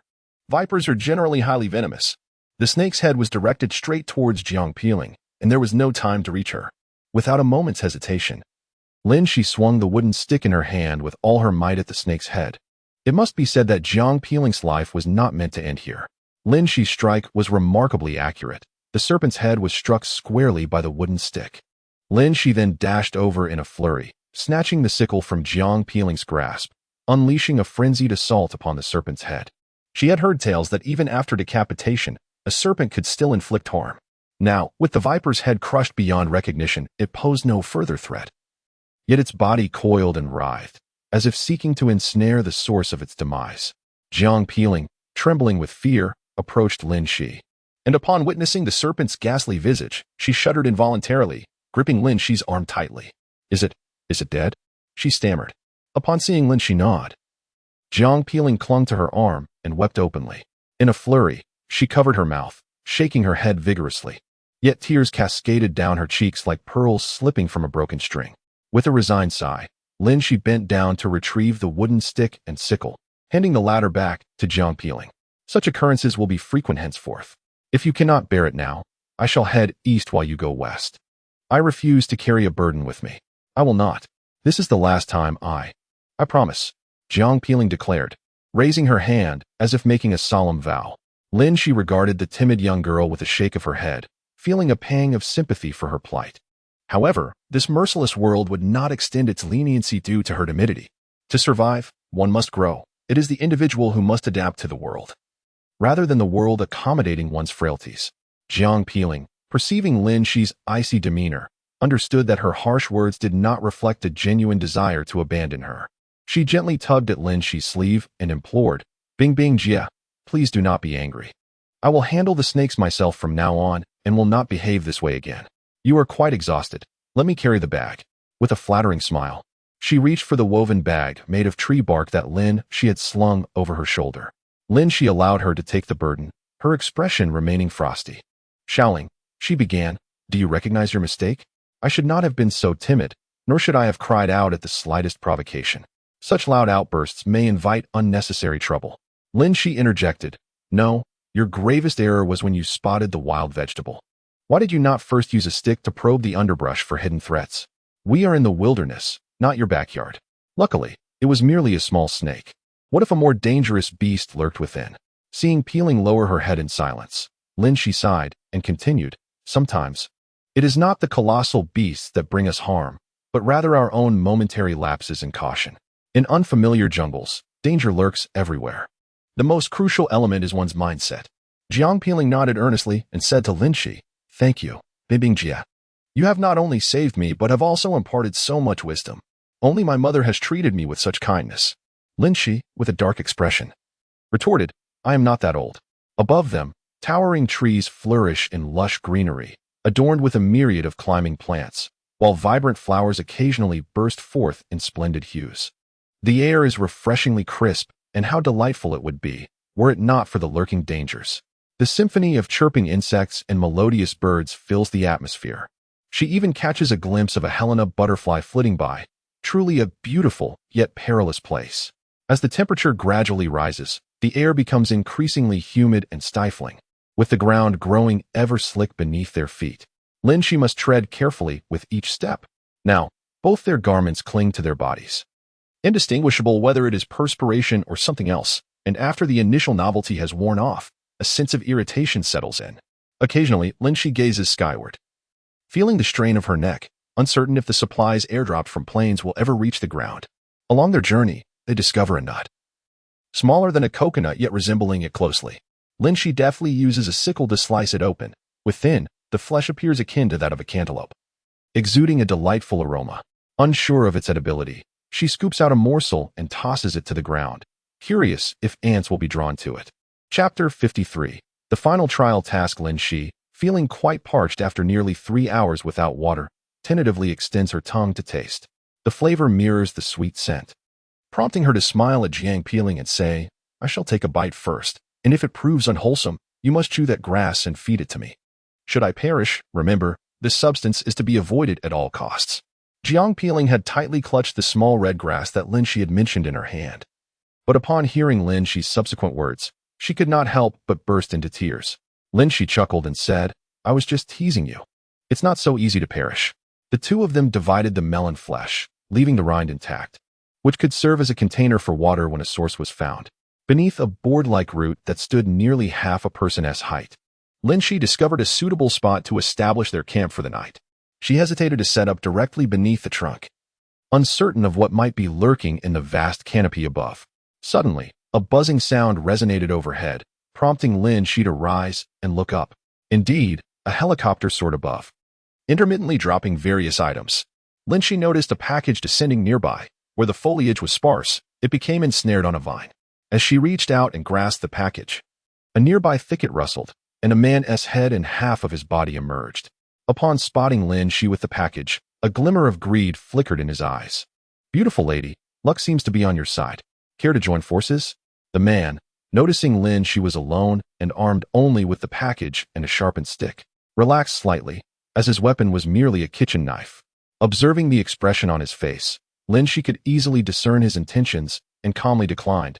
"No, thank you." "Don't be so cold-hearted," he replied, taking a few steps closer. "You are the first person I've encountered. It must be fate." Lin Xi positioned the wooden stick before her, her face an icy mask devoid of any expression. "Take another step forward, and do not blame me for being impolite." The man, still grinning, inched closer, the kitchen knife in his hand remaining obstinately raised, his intentions glaringly sinister. As Lin Xi prepared to swing the stick at him, a pale-skinned girl with large eyes emerged from behind a tree, staring blankly and asking, "Sister Bing Bing, what's wrong? Hand me the knife," Lin Xi said coldly. The man, startled by the sudden appearance of another woman, hesitated, realizing he could no longer approach. Upon hearing Lin Xi demand the knife, his expression soured immediately. Jiang Peeling obediently handed over the sickle, and the man, witnessing that they too possessed a weapon, understood that his kitchen knife might not reach its target before he was struck down. Moreover, they had the numerical advantage of 2 against 1. Observing the fierce demeanor of the bamboo pole woman, he raised his hands in surrender, exclaiming, "No, no, let's not escalate this. I'm leaving. I merely wished to accompany you. I meant no harm." However, Jiang Peeling remained oblivious to the earlier peril, remarking, "Sister Bing Bing, why don't you team up with him? Having a boy around could bolster our courage. Have you ever encountered someone wielding a kitchen knife asking to form a team?" Lin Xi nearly succumbed to disbelief at the naivety of such a cheerful countenance. It appeared that Jiang Peeling finally recalled the previous situation, exclaiming in realization, "Had you not mentioned it, I truly would not have noticed. Fortunately, you were here, otherwise, I would have been deceived by him." Lin Xi, the airdrop has concluded, and it is likely that by noon, the sunlight would be nearly absent here. The light remains largely unchanged, with only the mornings offering a semblance of brightness, while the rest of the day is perpetually dim. The air grows increasingly humid, everything feels sticky and clammy, reminiscent of the discomfort during menstruation. Lin Xi carefully unwrapped the package, revealing 2 bottles of mineral water and a packet of compressed biscuits. To her surprise, there was also a lighter. Lin Xi mused that this must be a compensation for her 2 rather peculiar weapons. "Well, dear God, may you enjoy a long and healthy life."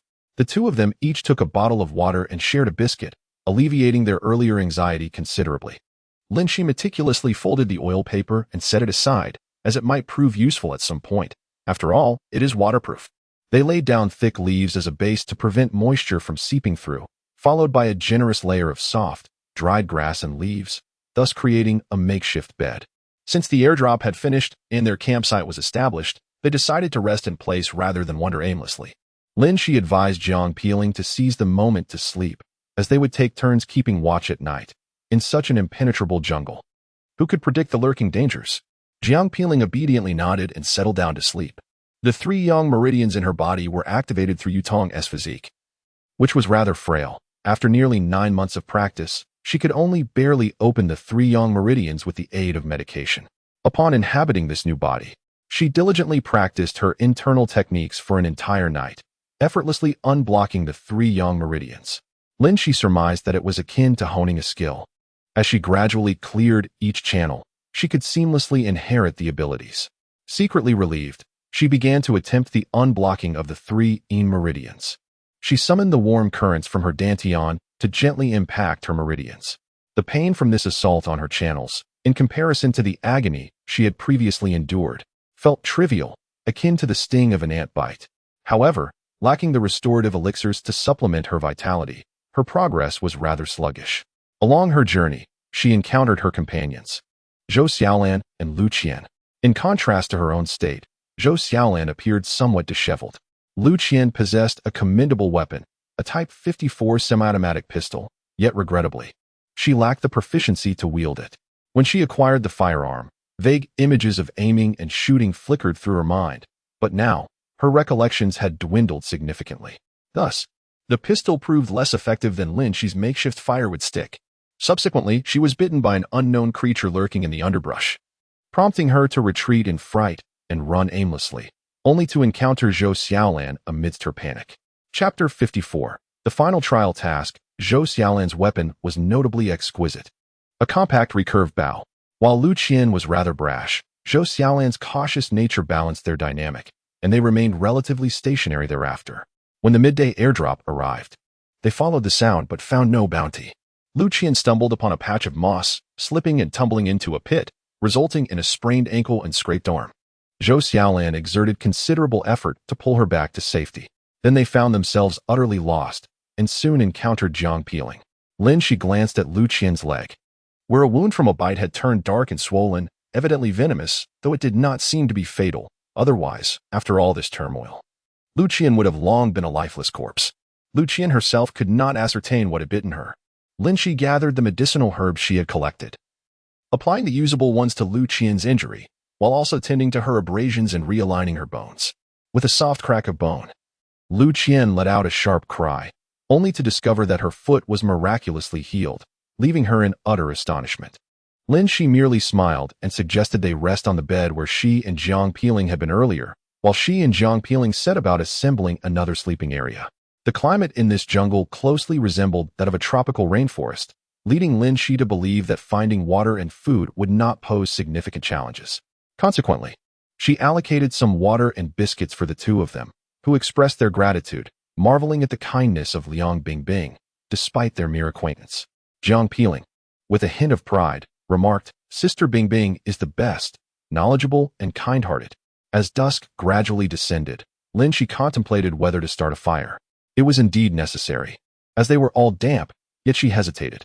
Although fire could ward off many wild beasts, it would also attract numerous insects, and more perilously, it could draw the attention of hunters. After much internal conflict, Lin Xi ultimately refrained from mentioning the idea of igniting a fire. She merely crushed the herbs gathered during the day and applied them to everyone's exposed skin, providing at least a modicum of protection against the persistent mosquitoes. Upon hearing rumors of potential food and water, the eyes of the three women sparkled with anticipation, as if they glimpsed a million treasures beckoning to them. After some deliberation, they chose Lin Xi as their leader, recognizing her calm demeanor and vast knowledge. It was essential to have someone to issue commands, lest the group descend into chaos. Lin Xi readily accepted the role, and, before darkness enveloped them completely, she gathered several sticks, sharpening one end for each of them. She also smeared around the campsite a repellent sap from certain plants, cleverly hidden beneath the flat roots, in a location devoid of excessive foliage. An excellent choice. As night fell, they secured their pant legs with soft vine strips to prevent any creatures from intruding. Lu Qian, having stumbled and suffered a venomous bite, appeared somewhat lethargic after a while. The trio decided that Lu Qian should rest well, taking turns to keep watch through the night. The final shift was slightly shorter, assigned to Lin Xi, as that was when fatigue often overwhelmed a person. The first watch was taken by Jiang Peeling. After a day of exertion, Zhou Xiaolan soon succumbed to weariness, her soft snores filling the air. Lin Xi smiled to herself. Although they had shared some biscuits and water, they had also gained 2 companions and 2 rather commendable ranged weapons. Sometimes, saving others equated to saving oneself, a truth that Lin Xi understood. Though the choice of whom to save required caution, as she certainly did not wish to become a modern-day Dongguo. Lin Xi, with her hands forming intricate gestures, continued to exert pressure on her 3 points. The pain caused her body to tremble slightly, yet fortunately, no one seemed to notice her unusual state. Amused, Lin Xi reflected on her fortune in being assigned to the first shift. Had it been any later, she might have frightened herself into a state of panic. Throughout the night, there were indeed no significant disturbances. While on watch, Lin Xi quietly checked on Lu Qian, finding her temperature normal and free of fever, likely due to the efficacy of the herbal remedies. A droplet of water fell onto Lin Xi's face, prompting her to stretch languidly. The morning air in the jungle was at its finest, and after inhaling deeply a few times, Lin Xi picked up a fruit shell to gather the dew from the leaves. When Jiang Peeling and the others awoke, they combined the collected mineral water into one bottle while starting to store more water in another. The 4 of them moved about, and Lu Qian, feeling refreshed after a night's rest, joined in their activities. Each received a piece of biscuit, taking turns to sip water, disregarding hygiene in such extraordinary times. At that moment, a gentle and courteous voice of a middle-aged man resonated. "Ladies and gentlemen, good morning." After a day of jungle living, it seems everyone has adapted well. Today, the number of survivors stands at 88. It appears you are all rather complacent, which is not favorable. Our research has determined that only 10 individuals will be rewarded, with each prize increasing to 2 million. This means that, after 7 days, the total number of humans remaining on the island cannot exceed 10. Of course, if only one person survives in the end, that individual will receive the entire prize of 20 million. I wonder who among you will possess such fortune? Furthermore, a fresh cohort of diminutive adversaries will be introduced today to amplify the game's intensity. At midday, 44 provisions will be airdropped. May fortune favor you, contenders. Lin Xi surmised that the middle-aged man might hail from a technologically advanced planet, as his voice possessed an uncanny verisimilitude, as if resonating directly within one's ear. Moreover, Lin Xi had been assiduously searching for surveillance devices, yet no trace could be found. Upon hearing the man's proclamation, Lin Xi's countenance darkened. It appeared that the orchestrators deemed the current mortality rate insufficient to satiate their appetite for spectacle, thus necessitating an escalation in both the stakes and the perils.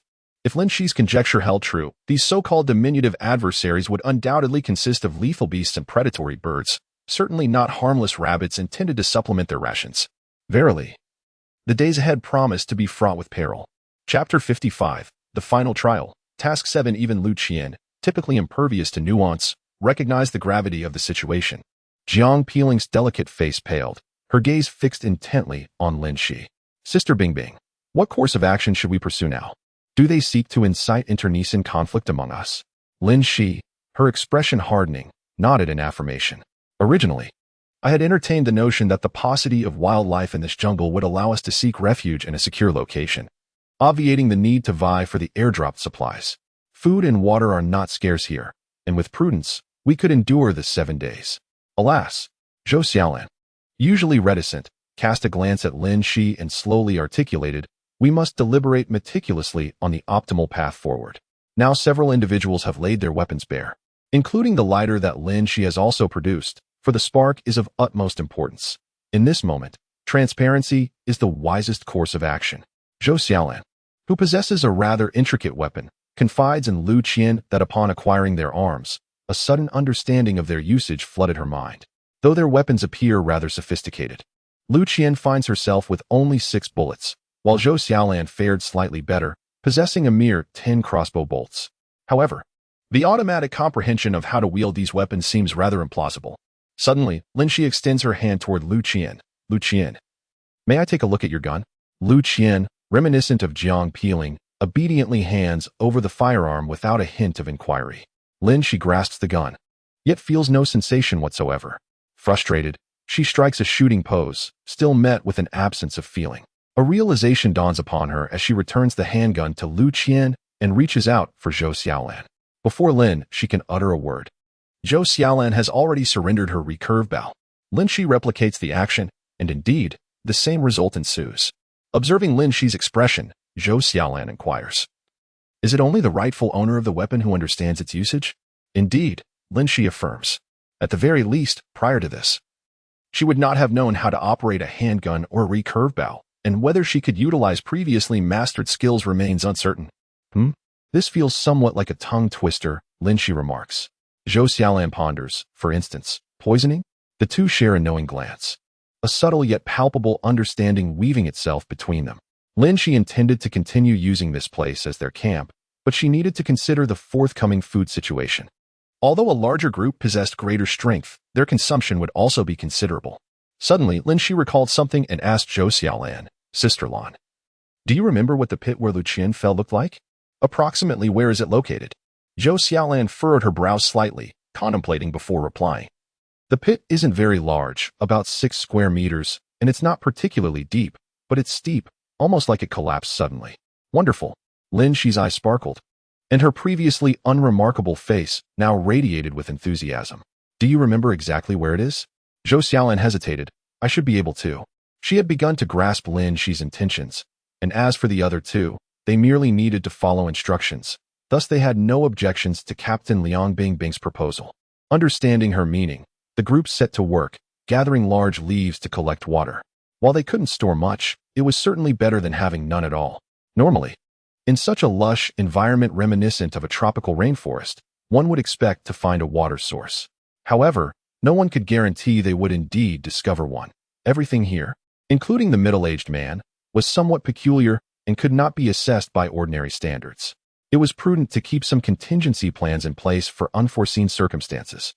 Following Lin Xi's lead, with the two round ones in the middle and Zhou Xiaolan bringing up the rear, they cautiously advanced.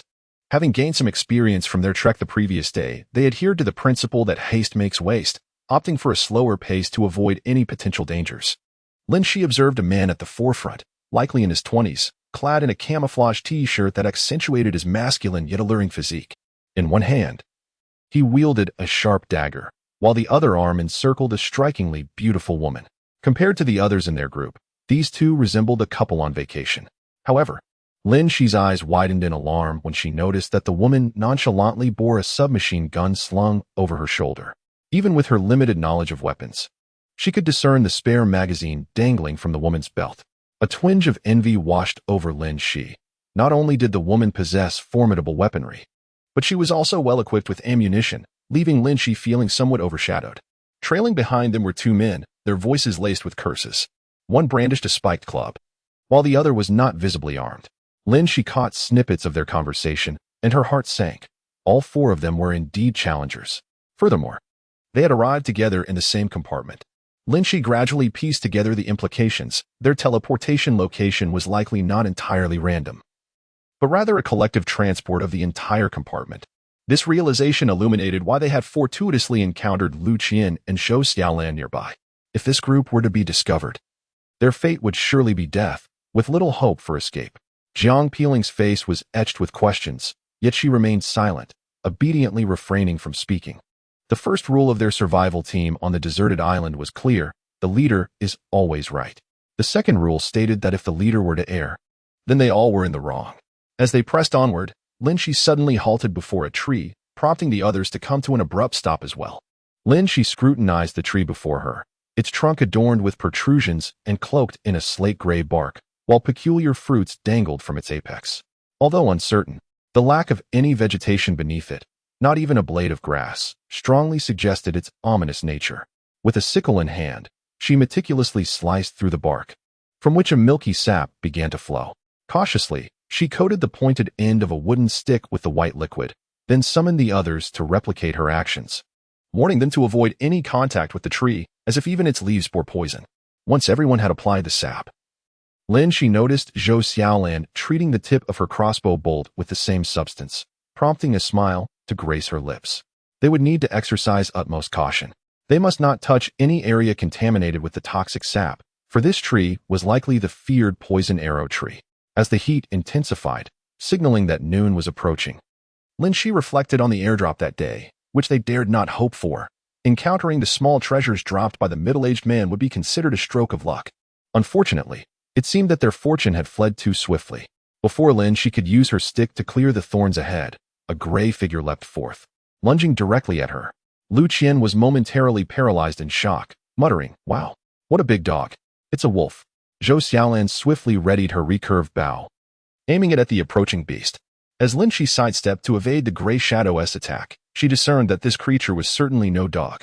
With a long, pointed snout and a straight, drooping tail, it was unmistakably a wolf. But who could possibly tell her how a wolf could exist in the tropical rainforest? At that moment, Jiang Peeling and Lu Qian also came to their senses, wielding wooden sticks and striking about wildly. Although their efforts were of little help, they managed to keep the lone wolf on edge, causing it considerable distress. Whether the wolf was driven by hunger or some other impulse, it dared to attack four individuals all alone. Lin Xi swung the sickle in his right hand fiercely at the wolf's leg, sensing the glint of the weapon. The famished creature leapt to evade the blow, only to be struck hard by Lin Xi's wooden stick on its waist. Though the wolf was fierce and cunning, it was said to possess a body as tough as iron, yet a waist as frail as tofu. After being struck by Lin Xi, despite the blow being merely wood, the force of Lin Xi's strength proved overwhelming. Subsequently, an arrow struck the wolf in the head, causing it to stagger and ultimately collapse to the ground with a thud. Lin Xi approached and prodded the creature with his stick. Receiving no response, it seemed to be utterly lifeless. The arrow had not penetrated deeply. The lethal factor appeared to be the poison on the arrowhead, confirming that the tree indeed bore poisonous wood. Jiang Peeling and Lu Qian approached, with Lu Qian gazing with wide, watery eyes. "Did we really kill a wolf?" she asked. "Yes," Lin Xi nodded in affirmation. "Look, through our collaboration, we have managed to slay this creature. In comparison to it, we lack sharp teeth, hard claws, and swift speed. Yet humanity reigns supreme in this world because we possess the most formidable intellect. Therefore, in the face of unexpected circumstances, do not panic, nor should you falter. Instead, engage your mind. In the struggle for survival, a single step back in cowardice brings you closer to death." Jiang Peeling nodded, her understanding still somewhat nebulous. Lin Xi spoke again, urging, "Let us hasten our departure. I fear that other creatures may be drawn here by the scent of blood." As she spoke, she led the group towards the direction identified by Zhou Xiaolan. Lu Qian pointed to a towering tree, exclaiming, "My sister, it's right here. Look at that magnificent tree. Behind it lies the pit that nearly caused my demise." Lin Xi approached and examined the pit, its origin a mystery. It resembled a giant's fist having struck the earth, with a diameter exceeding 5 meters and a similar depth.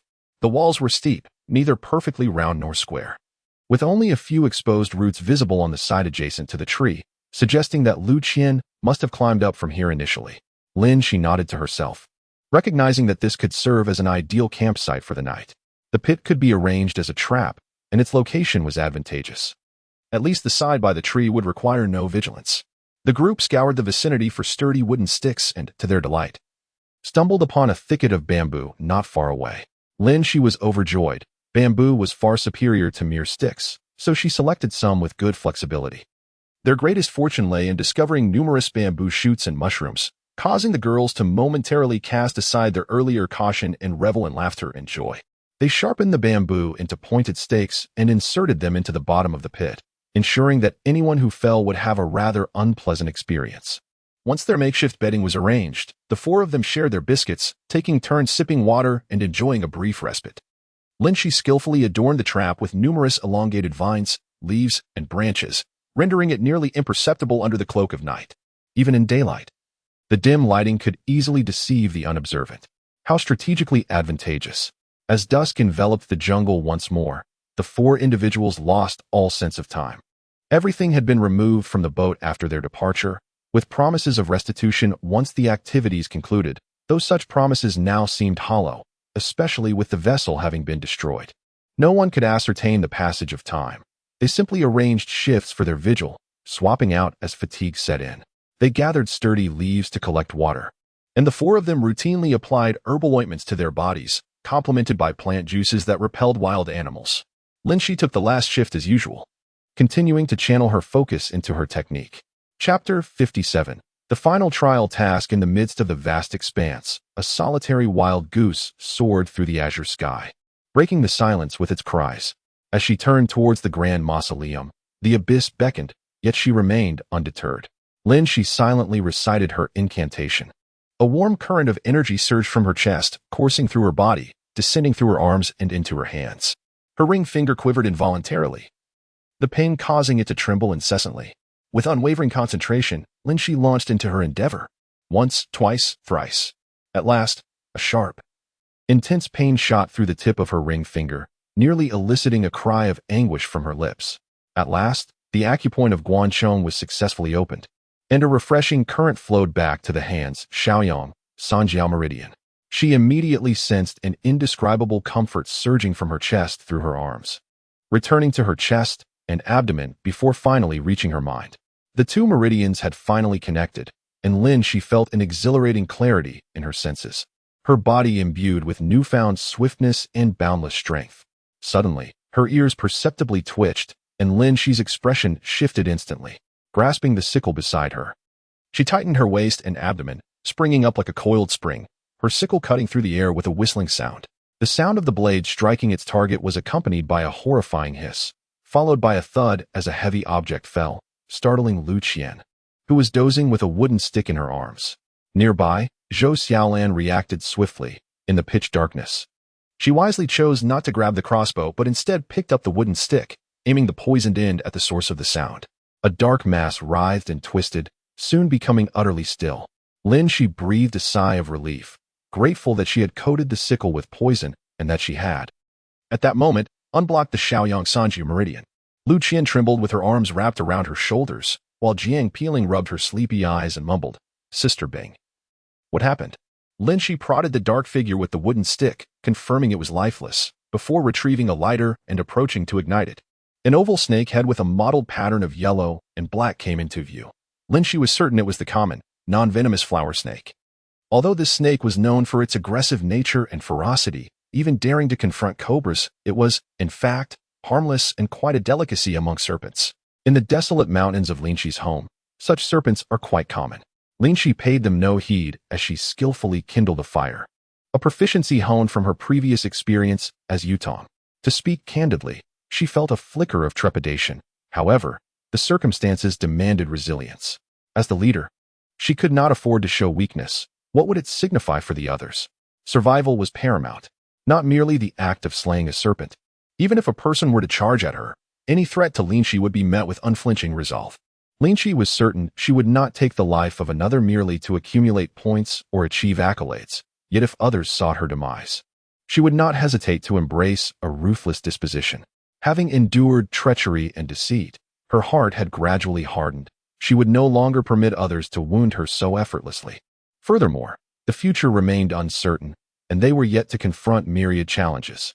The middle-aged man had mentioned the release of numerous little treasures, and now, even creatures like gray wolves, typically absent from the rainforest, had appeared. Should an Arctic bear come charging forth, Lin Xi would hardly be taken aback. She now recalled that certain herbs, incongruous with the rainforest setting, were present here. This was a realm governed by no ordinary logic, where the existence of species bore no rational explanation, merely an environment resembling a rainforest. Hence, conserving energy was crucial, but so was the intake of nourishment. Meat provided essential calories and was rich in various amino acids. Lin Xi mused that, for the sake of survival, she could likely consume anything that wasn't human flesh, even serpent meat. With calm determination, she roasted the snake meat over the fire when Zhou Xiaolan approached and requested, "Share some with me." Lu Qian desperately suppressed the urge to vomit. "Sister Lan, have you lost your mind? How can one possibly consume this? We must eat, even if we cannot stomach it. I refuse to perish from hunger here. My son is waiting for me to save him. Those driven to desperation have no right to be finicky." It seemed as though Zhou Xiaolan had never spoken so much in one breath before, and then she quietly squatted beside Lin Xi, silently awaiting the next moment, as if the resolute words she had just uttered were not her own. Jiang Peeling appeared to have an epiphany, timidly approaching. "Please, give me some too. I don't wish to die either." Lu Qian covered her mouth with her hand and inched closer, her silence speaking volumes. "Who would choose death? I am not being alarmist. The challenges that lie ahead may prove far more perilous than today. That individual will certainly not provide us with mere kittens for companionship. Food will dwindle, and those who survive will either be ruthless or wield formidable weapons. Given our current state, our chances of survival are slim. This is only the second night. Since I have assumed the role of captain, I wish for none of my teammates to meet their demise. However, if you choose to court death, first, I will not hinder you, and second, do not burden me with your fate." Lin Xi's eyes held no warmth. In that moment, she embodied the authority of a leader, unconsciously exuding an aura reminiscent of a noble princess. "Today, we still have snake meat to eat. Perhaps tomorrow we will resort to consuming rats, or even spiders and earthworms." Disgusting, isn't it? I find it repulsive too, but repulsion pales in comparison to the loss of life. Every individual possesses intrinsic value. Life should not be relinquished lightly. Lu Qian, summoning her courage, inquired, "Sister Bing, I understand now. How long should this be roasted? Allow me to assist you." The earlier atmosphere had been somewhat oppressive, prompting Lin Xi to smile at her. It must be thoroughly cooked, otherwise it could harbor parasites. As Lu Qian took over, Lin Xi proceeded to gather the internal organs, snake skin and blood-stained soil, disposing of them into a deep pit. The decision to consume the snake directly stemmed from the desire to avoid the pungent scent attracting wild beasts, while the discarded items served as bait, ensuring that even a wild boar falling into the pit would meet a gruesome fate. Lin Xi then retrieved a selection of fragrant herbs from a bag woven from thorny vines, placing them over the fire to roast. In a short span, the air transformed into a peculiar aroma, neither entirely unpleasant nor wholly agreeable. Lin Xi chuckled, stating, "This is known as 10 miles of stench when roasted. Even flies dare not approach. Jiang Peeling remarked, "Future superstar, be mindful of your image." In Chapter 58, the final trial task, Lu Qian, who was initially on night watch, suddenly recalled something and asked, "Sister Bing, how did you know this creature was approaching in such darkness?" Lin Xi raised an eyebrow and laughed lightly. "Since childhood, my only talent has been a keen sense of awareness. No matter how long I sleep, I awaken at the slightest noise. Now, let us rest. Our priority is to conserve our strength and avoid unnecessary expenditure. Whether we encounter beasts or humans, we must remain bold and attentive. Most importantly, do not succumb to fear. As long as you perceive defeat as tantamount to death, nothing will frighten you." Zhou Xiaolan remarked, "You all should rest. It is my turn to keep watch." After Lin Xi's enlightening guidance, the two Navi souls ceased their affectation and succumbed to slumber, for sleep is essential to life, significantly rejuvenating both spirit and vigor. Lin Xi approached her bed, reclined, and continued her thoughts. A question flickered in her mind. Isn't the climate of a tropical rainforest typically humid? Why then? Could not even a trickle of water be found here? Could it be yet another ploy of theirs, intended to heighten the challenges of the game? The four of them began to pat the leaves of nearby plants, collecting the moisture to wash their hands and faces, performing a rudimentary cleansing. Lin Xi sensed that venturing forth held the potential for unforeseen peril, and in this vicinity, the flora was sparse. Yet beneath the towering trees, numerous entwined vines lurked. The area offered a relatively open view, while the space beneath the trees provided substantial concealment, as long as the threat did not descend from the canopy. This locale would serve as an ideal campsite. Lin Xi shared her thoughts with the others, receiving unanimous agreement. Thus, they resolved to explore the vicinity in hopes of discovering food, water, and useful materials, particularly seeking to gather more bamboo strips nearby. Lin Xi pondered the prospect of encountering a poison arrow tree. The quartet wandered around the campsite, and drawing upon their newfound knowledge of herbal medicine, they identified a variety of edible wild vegetables and some herbs suitable for first aid. Although they did not encounter any poison arrow trees, Lin Xi did manage to gather several bliss fruits, unexpectedly finding such a rare delicacy in this place. The fruit known as the joyful berry is not lethal. It bears a striking resemblance to a tomato, adorned only by a red ring at its apex, often going unnoticed. Consuming this fruit can plunge individuals into a frenzy, rendering them unable to control their actions, which is how it acquired its name. A helicopter soared overhead, reminding a few individuals that it was already noon, and they had yet to procure supplies. While this outcome was anticipated, a sense of disappointment lingered in their hearts. In unspoken agreement, they halted their steps. Lin Xi, with utmost care, approached the towering tree, and upon reaching a sparse area of vegetation, she leaped twice, vanishing into the intertwining vines of the tree. The remaining three, witnessing her remarkable agility as she covered nearly 20 meters in just 2 bounds, were momentarily taken aback, exclaiming in delight about their captain's extraordinary prowess. Encouraged by her success, the trio hastened to find a less moss-laden path. As they navigated through the vines, they arrived behind the tree, where they beheld a creature approximately 1 meter in length, lying motionless at the bottom of a pit. Its body was covered in black bristles, and a gash from a bamboo splint had left its belly open, saturating the surrounding soil with blood. It appeared to have been deceased for a while, yet not too long, resembling a nearly mature black bristle pig. Lin Xi beckoned to Jiang Peeling and Lu Qian, instructing them to descend with her while Lan Jie stood guard. The thought of savoring succulent pork after a day of hunger made the girls' mouths water, and their movements seemed imbued with newfound vigor. Jiang Peeling's scythe had been entirely requisitioned by Lin Xi. With the agility of a monkey, Lin Xi glided down to the bottom of the pit, following the roots of the Wangtian tree. Ever since she acquired a connection to the Yin-Yang channel, her physical prowess had undergone a remarkable transformation. Her strength, speed, and endurance far surpassed that of ordinary individuals, and her senses were exceptionally keen, enabling her to detect a faint scent of blood in the air from a considerable distance. By the time Lu Qian and the others reached the pit's base, Lin Xi had already made significant progress in processing the black-maned pig, which weighed over 100 pounds. She weighed the scythe in her hand, marveling at its exquisite craftsmanship, razor-sharp blade, and remarkable hardness and resilience. A truly exceptional tool for the jungle, a product of genuine quality. With swift motions, Lin Xi expertly skinned and disassembled the pig, while over at the side, Zhou Xiaolan was not idle, fashioning a simple basket from vines of varying firmness. After just 3 attempts, The diminutive pig was hoisted up. Lin Xi dug a hole in the pit with a wooden stick, burying the entrails and the blood-stained earth. For such scents could easily attract other wild beasts. For the time being, they need not worry about their food, given the sweltering heat. Any excess catch would only spoil and breed bacteria. Lin Xi rearranged the bamboo strips in the trap before climbing back up. At the campsite, the three of them were methodically tending to the fire and roasting meat. After a day of trekking, lifting the pig, and gathering firewood, they were all somewhat fatigued.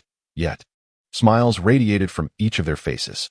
They had never realized that enjoying a hearty meal could bring such joy and happiness. The flames flicker, eagerly licking the sizzling, oil-dripping pork that has been roasted to perfection. Lin Xi deftly uses a sickle to carve off some well-cooked portions, and the four of them indulge heartily. Although it cannot compare to the pork raised in the market, it is nonetheless quite delectable. They pay no heed to the absence of condiments, spreading the rendered fat from the meat onto the neatly cut bamboo shoots and mushrooms, which adds a unique flavor when roasted. It has been the fourth day of their life in the jungle, with 3 more days until their nightmare concludes, and each heart is filled with hope. Lu Qian's fair skin has become grimy, yet she nonchalantly wipes the grease from the corner of her mouth with the back of her hand, bestowing Lin Xi with a radiant smile. Sister Bing, I can't even imagine what my life would be like without you. Thank you all. Once I gain fame, I'll have a mansion and luxury cars. Just tell me what you desire, and it shall be yours. Jiang Peeling also beamed sweetly, her eyes sparkling. I will no longer befriend Xiaoli, but I won't hold any grudges against her. You three will be my lifelong companions from now on. The firewood is somewhat insufficient, and Lu Qian volunteers. You all have worked hard just now. I'll go gather some firewood. By the way, Sister Bing, please roast me a piece of pork belly with plenty of fat for that extra flavor. The three of them continue to chat and munch as they discuss the kind of life they will choose after receiving 2 million. Suddenly, the sound of gunfire erupts. They glance at Lu Qian's handgun on the bed, and their faces instantly turn as pale as sheets. Chapter 59, The Final Trial Task 11. Is it, Lu Qian? The three individuals hastily grasped their respective weapons. Lin Xi thrust a sickle into Jiang Peeling's hands, then approached Lu Qian, taking hold of her handgun. A sudden haze enveloped her mind, as if something new had been added, reminiscent of a narrative transmission. In an instant, Lin Xi comprehended the mechanics of the 54 semi-automatic pistol, though a weight settled heavily in her heart. An ominous premonition gripped her. While she felt no connection to the gun, Lu Qian did, for it was inherently hers. Now, with the knowledge of its operation, Lin Xi feared the worst. Lu Qian might very well be deceased, and with the acquisition of the firearm, it had become hers. Before the trio could take more than a few steps, 3 figures emerged before them. One, a strikingly handsome young man clad in a camouflage t-shirt, wielded a spiked club without diminishing his effortless charm. Beside him, a formidable woman effortlessly hoisted a submachine gun, supporting a man clearly injured by some beast. They were the 4 trialists encountered in the jungle. The trio noticed them as well. The woman's face was an icy mask as she slightly turned her body, transferring the injured man to the camouflage-clad male, taking a confident step forward to assume a poised shooting stance. Confronted by the dark muzzle of the submachine gun, Lin Xi felt a chilling wave surge from her heels to the crown of her head, a stark reminder of mortality. Clang! Jiang Peeling's face turned ashen, trembling like a leaf, oblivious as the sickle slipped from her grasp. Meanwhile, Zhou Xiaolan had already readied her compound bow, aiming at the armed woman, while Lin Xi's handgun was likewise directed at her counterpart. Lin Xi could almost hear the thunderous pounding of her heart. Anxiety coursed through her, yet her visage betrayed not a hint of trepidation. The camouflaged man thrust his spiked club into the ground with one hand while supporting the injured man with the other, seemingly indifferent to the tense standoff surrounding him. A grin stretched across his face, revealing a set of white teeth. Hello, ladies. Good afternoon. Care to join me? Having encountered shamelessness before, Lin Xi had never witnessed such audacity. The man had just killed one of their companions and was brazenly inviting them to join him. Lin Xi couldn't help but laugh in exasperation. Do you really think that's possible? The camouflaged man scoffed disdainfully. People die every day. Do you think you can keep track of them all, Saint? If so many perish daily, why don't you join them, beast? Lin Xi maintained her smile, gently patting her companion and whispering, stay calm. Lu Qian is already dead. We must find a way to survive. Jiang Peeling pressed her lips together, wanting to say something, but ultimately remained silent. The camouflaged man tilted his head as if deep in thought before resolutely declaring, in that case, We have set our sights on this place. Kindly move your quarters. On what grounds? Zhou Xiaolin inquired. The injured man, who had remained silent, took a breath and arrogantly retorted, "What are you babbling about? If you value your lives, you'd better scram. Haven't you noticed my leg is injured? Keep talking, and I'll wipe out all three of you." The woman with the submachine gun fixed her icy gaze upon Lin Xi and enunciated each word deliberately. "Do as he says." Afterward, she deliberately mimicked the action of aiming, as if about to pull the trigger. Noticing that the three women showed no inclination to comply, the armed woman appeared increasingly impatient. "I will count to 3. If you don't leave, I'll send you on your way. I was initially considering giving you a way out. Without the certainty of an instantaneous demise for all of us, it would be prudent for you to exercise caution." Lin Xi interjected coldly. "TCH." The camouflaged man scoffed dismissively, elongating his tone with contempt as he pronounced, "Allow me to enlighten you. The firearm in Yeye's possession is in 5 Malawian Kwacha's submachine gun, boasting a minimum firing rate of 650 rounds per minute. Once she unleashes a full magazine, you shall all be reduced to mere perforated corpses. Raise your hands and vacate this place. Do not test the young master's patience." Nearby, the man's leg oozed blood, forming a small puddle at his feet, akin to a wounded beast roaring in agony. "Yeah, eliminate these 3 wretches. Do not waste your breath on them." The woman with the submachine gun curled her lips into a chilling smile, squinting one eye, her finger poised to pull the trigger, as if she were ready to fire at any moment. Lin Xi remarked, "If I were in your position, I would refrain from firing. Wielding a firearm does not mean one should be used as a mere pawn. My dear, allow me to educate you further. The arrow on my companion's crossbow is coated with the venom of the poisonwood tree. You may not be familiar with the term, but I am certain you have encountered the notion of silencing with blood in martial arts novels. Any minuscule wound that contacts this poison guarantees your demise. Moreover, I am an A-level instructor at a firearms club, nicknamed Headshot. Should you choose to pull that trigger, rest assured that we 3 would meet our end alongside you. And all would become a mere boon for these 2 men." Lin Xi wore a smile so sincere it could incite a desire to bestow a beating. Speaking unhurriedly, "Of course, you may opt to disregard my words and risk your life to test the veracity of my claims. While my teammate and I are certain we cannot slay you 3, eliminating you poses no challenge whatsoever. With beauty accompanying me, I harbor no regrets on the path to the underworld." Suddenly, the forest fell into an eerie silence, as if the birds dared not chirp. Observing Lin Xi's resolute gaze and tone, the woman, known for her impulsiveness, slightly moved her fingers, her chest heaving violently as she unconsciously bit her lip. Lin Xi exhaled a sigh of relief. Her senses were exceptionally acute, and the menacing aura that seemed poised to pierce her brow had vanished. Although the impulsive woman did not utter a word, she had lost the courage to pull the trigger. After all, everyone fears death and cherishes their lives, especially these trial participants, who have all faced death once and understand the significance of survival. They were merely here to complete a task, with no need to risk their lives in a futile struggle against others during the trial. The man in camouflage seemed to recognize the validity of Lin Xi's words.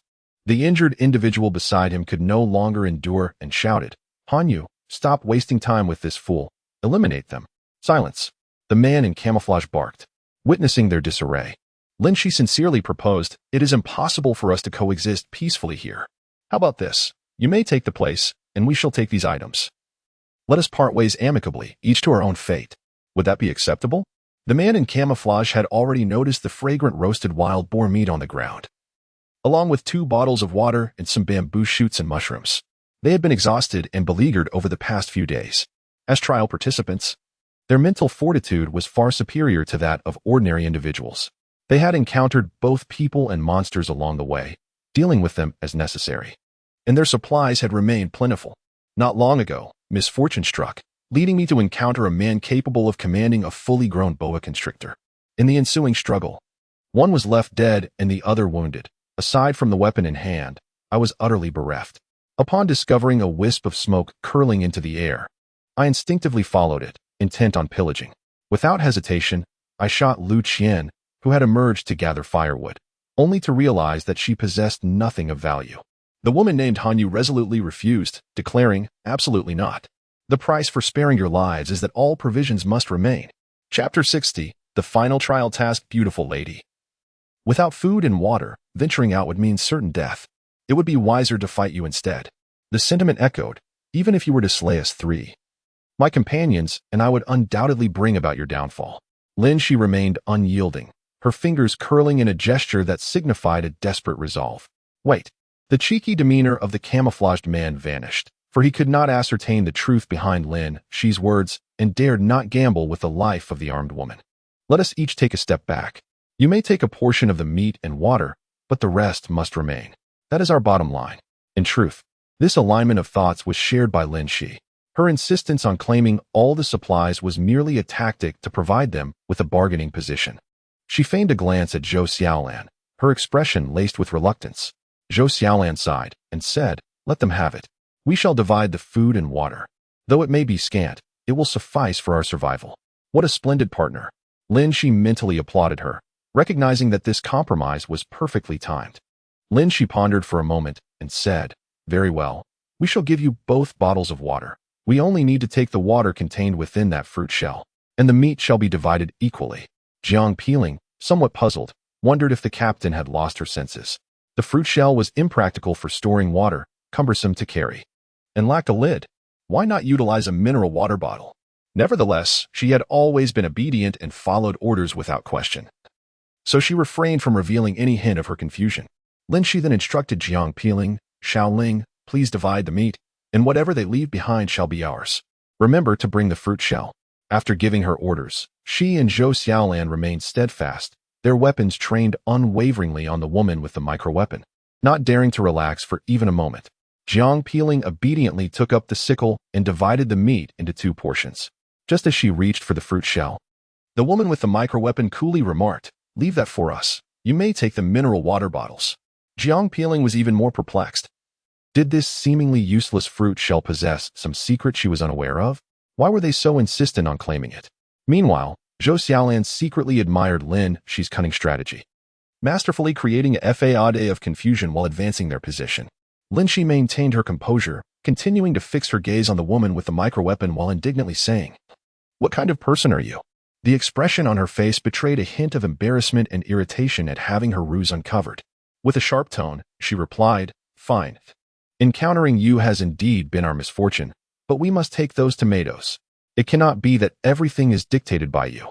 Upon hearing that there were indeed tomatoes, not just the opposing team, but even Lin Xi's companions swallowed hard. This simply could not be allowed. "It is already quite generous of you to take away half of our food and water. Do not be greedy, my dear. There is nothing more precious than life itself in this world.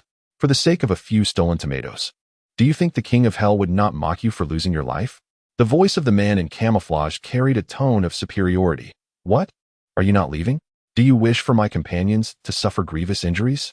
Lin Xi's voice was filled with despair and indignation. "Fine. We shall leave. You 3 stay put. Only approach once we are out of range, or I shall not feel at ease." Jiang Peeling picked up the woven bag and filled it with the provisions allocated to them, retreating alongside Lin Xi. Zhou Xiaolan and Lin Xi began to cautiously back away, both drenched in sweat. The slightest misstep could lead to their annihilation by a relentless barrage from their adversaries. Fortunately, both women possessed commendable mental fortitude. Though their hearts raced as if playing a military march, their hands remained steady. Suddenly, the man in camouflage spoke. "Are you two also challengers?" Ignoring her question with a dismissive wave, he showed no further interest in conversation. Once the trio finally exited the danger zone and were out of sight, Lin Xi and Zhou Xiaolan, still tense from the ordeal, felt their muscles nearly cramp from the strain. Zhou Xiaolan glanced at Lin Xi and, in an unthinking manner, stated, "You are a challenger." It was not a question, but a certainty. Lin Xi met Zhou Xiaolan's gaze and calmly nodded. "Indeed." Zhou Xiaolan's voice was somewhat hoarse. "Since you are both challengers, why did you not choose to join them?" Lin Xi was acutely aware of the wariness that had begun to brew within them. Her black and white eyes met Zhou Xiaolan's gaze. "Different paths yield no collaboration. I detest those who tread upon the lives of others to elevate themselves. I shall only eliminate those who threaten my existence." Lin Xi's eyes were clear and resolute. "I mourn Lu Qian's demise. Every life deserves reverence, unless it is one that has forfeited its own worthiness. The testers reap benefits from taking lives, and slaying fellow testers offers even greater rewards. Thus, I choose to believe in you, and Xiaoling. And I hope you can once again place your trust in me. My singular aim is to survive. Of course, you may opt to disband. I harbor no objections." Zhou Xiaolan fell silent for a moment before extending her hand toward Lin Xi. Lin Xi smiled and reciprocated, their hands clasping tightly together. Jiang Peeling exhaled in relief, her large, glistening eyes glancing at Lin Xi, feeling slightly embarrassed about her earlier actions. Bashfully, she uttered, "Sister Bing, I apologize, I should not have." Lin Xi interrupted her. "Do not speak thus. I have not been entirely forthcoming with you either. These matters are quite extraordinary, and I shall not divulge specifics. Just know that I bear no ill will toward you." "Indeed." Jiang Peeling nodded vigorously, intertwining her delicate, fair hands with theirs. "We are good friends, for life." As the day gradually dimmed, the three of them finally discovered an exceptional campsite before darkness enveloped the sky. Ironically, this misfortune had turned into a blessing, for their encampment was now significantly more secure, as they had chosen to lodge among the trees. Between two towering trees, a tangle of vines interwove to form a makeshift bed capable of accommodating 3 or 4 individuals. With remarkable speed, they arranged their sleeping quarters, having discovered an Indian war axe along the way, likely the weapon of the unfortunate soul from the camouflage team who had met his demise. While the sickle undoubtedly boasted superior sharpness, it was not particularly practical as a weapon. In contrast, the Indian war axe emerged as the quintessential choice for household protection and outdoor excursions. Lin, the strong man, effortlessly prepared the bedding, layering it with thick leaves and a soft blanket of dry foliage. The trio proceeded to adorn their surroundings with plants that would repel wild beasts, ensuring that their exposed skin was adequately smeared for protection before eagerly climbing into their hammock. After a day fraught with tension, all three were physically and emotionally drained, and thoughts of the deceased Lu Qian weighed heavily on their hearts. Jiang Peeling took her turn on watch, while Lin Xi and Zhou Xiaolan found respite. In Chapter 61, the final trial, the absence of Lu Qian's incessant chatter rendered the atmosphere oddly somber. In the pitch-black night, the calls of unknown birds and insects filled the air. Lin Xi distinctly heard Zhou Xiaolan tossing and turning, unable to find comfort. A wave of desolation washed over Lin Xi. It was clear that no one felt at ease this night. After all, counting the night spent on the boat, the four had shared 5 days together, enduring trials side by side. Amidst the stillness, a muffled sob broke the silence. It was Jiang Peeling weeping. Zhou Xiaolan shifted once more, and Lin Xi sighed quietly, choosing not to speak. Jiang Peeling sobbed apologetically, I'm so sorry, Bingjia. I disturbed your rest. Do not utter apologies. I, too, harbored deep sorrow within, Lin Xi replied, her voice tinged with melancholy. Upon hearing Lin Xi's words, Jiang Peeling could no longer contain her tears, which cascaded down her cheeks. I couldn't even give her a proper farewell. Woe is me. While we were enjoying barbecue, she spoke of living in luxury and driving lavish cars in the future. The pork belly I grilled for her remains uneaten. Woe is me. Very well. Let us forsake sleep, mourning, and weeping through the night. Tomorrow, we shall rise fatigued, regardless of whether she was claimed by beasts or men. We shall accompany Lu Qian. Shall we not? Lin, she said coldly, observing the uncontainable flow of tears from Jiang Peeling. No, Bingjia. I am aware that I should not feel this way, yet I cannot restrain myself. Those people are devoid of humanity. Lu Qian did not inflict any harm upon them. Why must they take her life? If tears could effect change, this world would be submerged in an ocean of sorrow. Yet, the truth is, your tears serve only to deplete your own vitality, offering no solace whatsoever. I, too, am stricken with grief, but in our current predicament, do we possess the right to mourn? Zhou Xiaolan interjected, enough of such thoughts. No matter how sorrowful we are, Lu Qian cannot return to us. Moreover, I am certain that those three will not escape unscathed. Am I right, Bing? Lin Xi was not surprised that Zhou Xiaolan discerned her intentions. She was a perceptive and astute individual. Jiang Peeling's voice was laced with a pronounced nasal tone. We have all departed. How can we know if they are enjoying any delectable fruits? Those good fruits left by Sister Bing, whether they will be consumed or not, depends on luck. Zhou Xiaolan, rarely humorous, quipped. Lin Xi inquired, Sister Lan, how do you know those few fruits are not of good quality?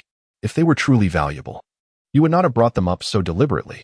We have left behind an abundance of bamboo shoots, mushrooms, and numerous herbs for them, which are equally useful. Yet you said nothing about those, choosing instead to mention only the few fruits. The incident with the mineral water bottles revealed to me how cunning you are. You intended to take the bottles all along, yet you reversed your strategy, leading them to believe that the water inside the fruit shells was the finest, compelling them to keep it, thus allowing us to smoothly procure the bottles. Bing bing, you have never been one to act without purpose. Hence I surmise that those few fruits must possess some peculiar quality. Lin Xi now genuinely admired Zhou Xiaolan for her calmness, wit, and meticulous attention to detail. Indeed. Lin Xi nodded. Those fruits are called blissful fruits. Their effect is hallucinogenic, inducing illusions that lead one to an increasingly euphoric state until madness ensues. It is not fatal. But should they consume the fruits while nearby humans or animals are present? Lin Xi scoffed lightly and continued, the lives of my teammates are not so easily taken. Upon hearing this, Jiang Peeling felt a great sense of relief. Sister Bing was not as cold-blooded as she appeared. She kept everything within her heart. She earnestly expressed, "Thank you, Ice Sister. If I am ever harmed, do not feel compelled to avenge me. Instead, strive to live well with Sister Lan." Upon hearing Jiang Peeling's words, Zhou Xiaolan felt an inexplicable heaviness in her heart. The sentiment seemed ominous. She swiftly changed the subject, saying, "All right, Xiaoling, you should rest. You've had quite a day. Let me take the night watch." Jiang Peeling, without pretense, murmured a word of appreciation before lying down to sleep. However, her slumber was restless, even in sleep. Occasional sobs could be heard, suggesting that Lu Qian's death had profoundly impacted her. This naive girl, sheltered from the hardships of life, struggled to accept such a harsh reality. The night passed uneventfully, and in the morning, Lin Xi and Zhou Xiaolan gathered fresh water and prepared some meat for breakfast. Yet, Jiang Peeling remained motionless. Lin Xi approached and touched her forehead, finding it quite hot. The combination of fear, exhaustion, and the loss of a teammate had overwhelmed this fragile girl, stirring an unsettling feeling within Lin Xi. Noticing Lin Xi's troubled expression, Zhou Xiaolan quietly inquired, "How is she?" Lin Xi tore a piece of fabric from her pocket, the only available material at the moment, and carefully moistened it with water to wipe Jiang Peeling's forehead, armpits, and groin. After wringing it out, she sought out a leaf with higher moisture content to gently press against Jiang Peeling's forehead. Upon feeling the coolness, Jiang Peeling opened her eyes. Lin Xi then offered her a few sips of water from a bottle. Jiang Peeling's lips were parched and cracked, her cheeks flushed. With a hoarse voice, she uttered a soft thank you before drifting back into a deep slumber. Lin Xi reached out once more to apply pressure on Jiang Peeling's acupoints such as Higu, Jinshi, and Chu Qi, hoping to alleviate her symptoms, albeit slightly. She instructed Zhou Xiaolan to take care of Jiang Peeling while she ventured nearby to search for any useful herbs. Lin Xi dared not stray too far. She sensed that the jungle was now rife with unpredictable dangers. The middle-aged man had not uttered another word, indicating that the recent death toll had satisfied their lofty, detached observers. Lin Xi was convinced that from this moment on, every survivor should not be underestimated. A few dandelions caught Lin Xi's eye, and she marveled at the wonders of this jungle. How perplexing it was. Despite the evident tropical rainforest climate, teeming with flora and fauna from frigid to tropical regions, there was an utter lack of water. Who was the fool that designed this? A woman clad in camouflage, appearing quite frail, was conversing with Zhou Xiaolan. "Oh, this is Zhao Xini," Zhou Xiaolan explained. "She provided us with 2 bottles of water, and I shared some meat with her, as she was famished." Zhou Xiaolan added, "I've also given Xiaoling some water." Zhao Xini's arrival alleviated their water scarcity, and Zhou Xiaolan's frown had noticeably lessened. Lin Xi felt a surge of joy. The jungle was not devoid of animals, and their current weapons could suffice to capture smaller creatures. Coupled with some wild vegetables, food was not particularly scarce. Jiang Peeling, suffering from fever, required ample hydration, and cold compresses necessitated water. Zhao Xini's appearance was nothing short of a blessing for them. Lin Xi took out the nut shell she had just found, intending to use it to prepare medicine for Jiang Peeling. When she received the water bottle from Zhou Xiaolan, her expression suddenly changed. Chapter 62, The Final Trial Task. She enunciated the same 3 words with emphasis and also mentioned tomatoes, with Zhou Xiaolan's attentiveness. She should be able to grasp her meaning. Indeed, Zhou Xiaolan's expression briefly stiffened before returning to normal. If it weren't for Lin Xi's deliberate observation, this subtle change would have gone unnoticed. Zhou Xiaolan, who had paused while twisting the cap off the water bottle, said softly, "Never mind. I'll hold off on drinking for now. I'm not sure if Xiaoling will need a cold compress later, so let us focus on the patient first." Zhao Xian noticed her disappointment as she had been about to drink, but stopped. She then smiled and said, "It's all right, Lan Jia. You've given me so much to eat. and I still have 2 bottles of water here. If you really run short, I can share some more. Drinking here in this cursed jungle makes one realize that thirst is more unbearable than hunger. She believed she was concealing her feelings perfectly, unaware that Zhou Xiaolan had keenly detected her disappointment. Zhou Xiaolan casually replied, "Indeed, had you not arrived, we might have truly faced the risk of dying from thirst." Calmly, she walked over to where Jiang Peeling lay and sat down, her brow furrowed as she gently touched Jiang Peeling's forehead, murmuring, "Xiaoling's fever still hasn't subsided." To facilitate the care of Jiang Peeling, Lin Xi and Zhou Xiaolan fashioned a makeshift bed on the ground using dried grass. Their supplies, including her recurve crossbow, were laid out upon this bed. Lin Xi, who was busy brewing medicine, approached, while Zhou Xiaolan detected a peculiar odor lingering in the air, reminiscent of Liang Bingbing. "Bingbing, what on earth is that foul smell?" Zhou Xiaolan inquired. Lin Xi's expression remained inscrutable, her voice devoid of warmth. "That is something you ought to inquire from Miss Zhao Xini." Lin Xi strode to Zhou Xiaolan's side, one hand clutching a half-shell of fruit, while the other gripped a handgun, its ominous barrel aimed directly at Zhao Xini, who stood a short distance away. "Bibbing, what do you mean by this?" Zhao Xini feigned composure, her expression tinged with indignation. "Are you plotting to rob me of my water? I thought you were decent people and had hoped to join forces with you." Lin Xi raised an eyebrow, a mocking smile curving her lips. "I would never accept the goodwill of someone so ungrateful. If I am not mistaken, the weapon pack you received, Miss Zhao, is indeed a crane's top red, is it not?" Zhao Xini faltered, a forced smile plastered on her face. "Ah, I cannot comprehend what Miss Liang is insinuating. How have you survived this long, unarmed and all alone? Do not tell me we are the only ones you have encountered thus far. Surely, you have poisoned quite a number of individuals. Otherwise, how could you possess such an abundance of water? Knowing full well that sustenance is plentiful while water is scarce in this jungle, you have generously offered us 2 bottles?" Lin Xi wore an expression that conveyed her intelligence, silently asserting that she would not be deceived. Zhao Xini's complexion suddenly turned pale, her eyes glistening with tears. "Miss Liang, I never expected you to be so suspicious. I genuinely wish to join your ranks, and yet my offering of water has become a reason for your doubt." She raised her hands high, retreating slowly, her voice heavy with sorrow. "I can leave, can't I? Consider this water a gift to you. There are many of you, and I am unarmed. Surely, you can spare my life?" Lin Xi, however, paid no heed to her submissive demeanor. "You initiated malevolence, so do not blame me for my ruthlessness. Leave 1 bottle of water behind and be gone." "On what grounds?" Zhao Xini's tears began to flow. "We are both women. Just because I am alone and defenseless, does that justify your cruelty towards me?" Lin Xi was disinclined to engage in further dialogue with this deceitful flower. "The 2 bottles of water you provided contained Herculean red, otherwise known as arsenic. Unfortunately for you, the purity of your poison is rather low, resulting in fine, pale red particles within the water. That is merely because the water I collected was near some red flowers." Zhao Xini shrieked in anger, feigning indignation while concealing her fear. "You truly are a talented actress. I almost believed you. It is precisely because I did not wish to wrong you that I heated the water first. Perhaps Miss Zhao is unaware that arsenic emits a garlicky odor when heated." Upon hearing these words, Zhao Xini's countenance turned ashen, the look of grievance evaporating, leaving only a profound sense of terror. Lin Xi let out a cold snort and lazily remarked, "If you insist on claiming that those red flowers happen to smell like garlic, I have nothing further to say. I suggest Miss Zhao personally take a few sips from this bottle to prove her innocence. If you drink and remain unscathed, not only will I apologize to you, but I shall also welcome you into our small group. However, if you refuse to drink, I shan't make things difficult for you. Simply leave the bottle of water behind and be on your way." Zhao Xini steadied her nerves, finally shedding her innocent facade. With a hint of skepticism, she gazed at Lin Xi and inquired, "If I present a bottle of water, will you truly let bygones be bygones?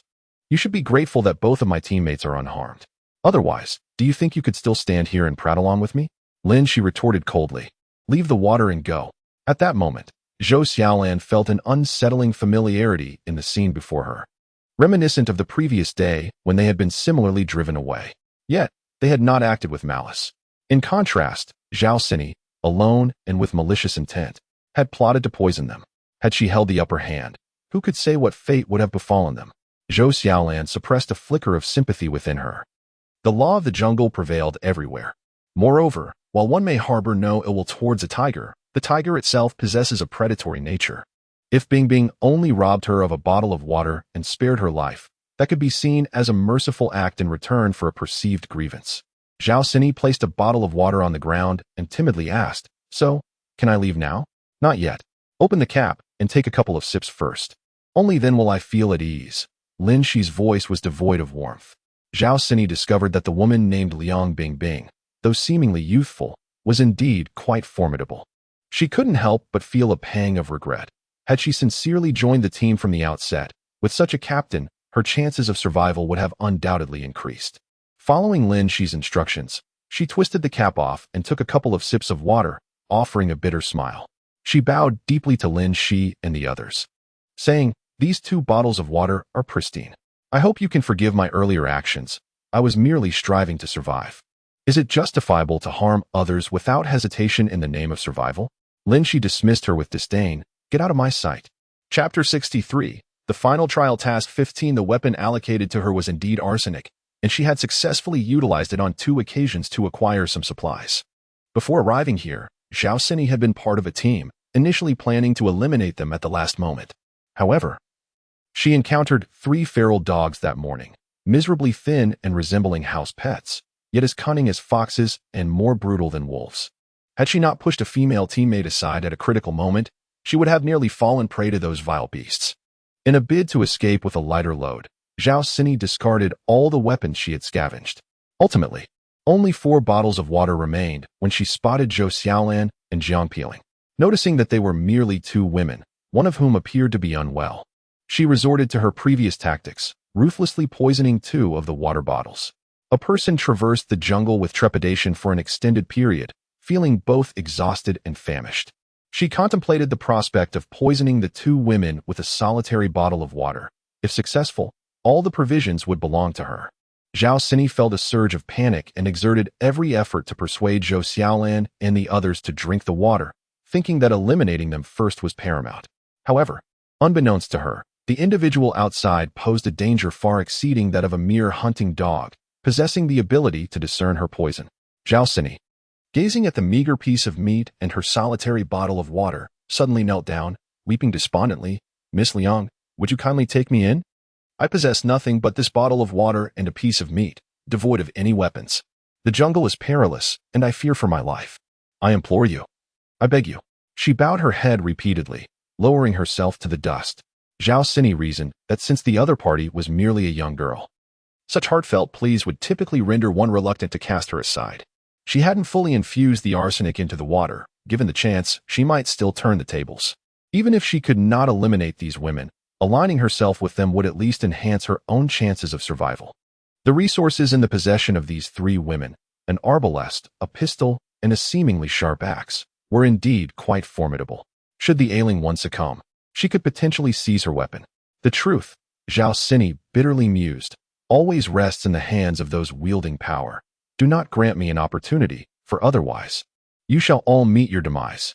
Zhou Xiaolan, witnessing the venomous gaze Zhao Xini cast as she departed, expressed her concerns to Lin Xi. Bingbing, I sense this person harbors a deep-seated hatred for us.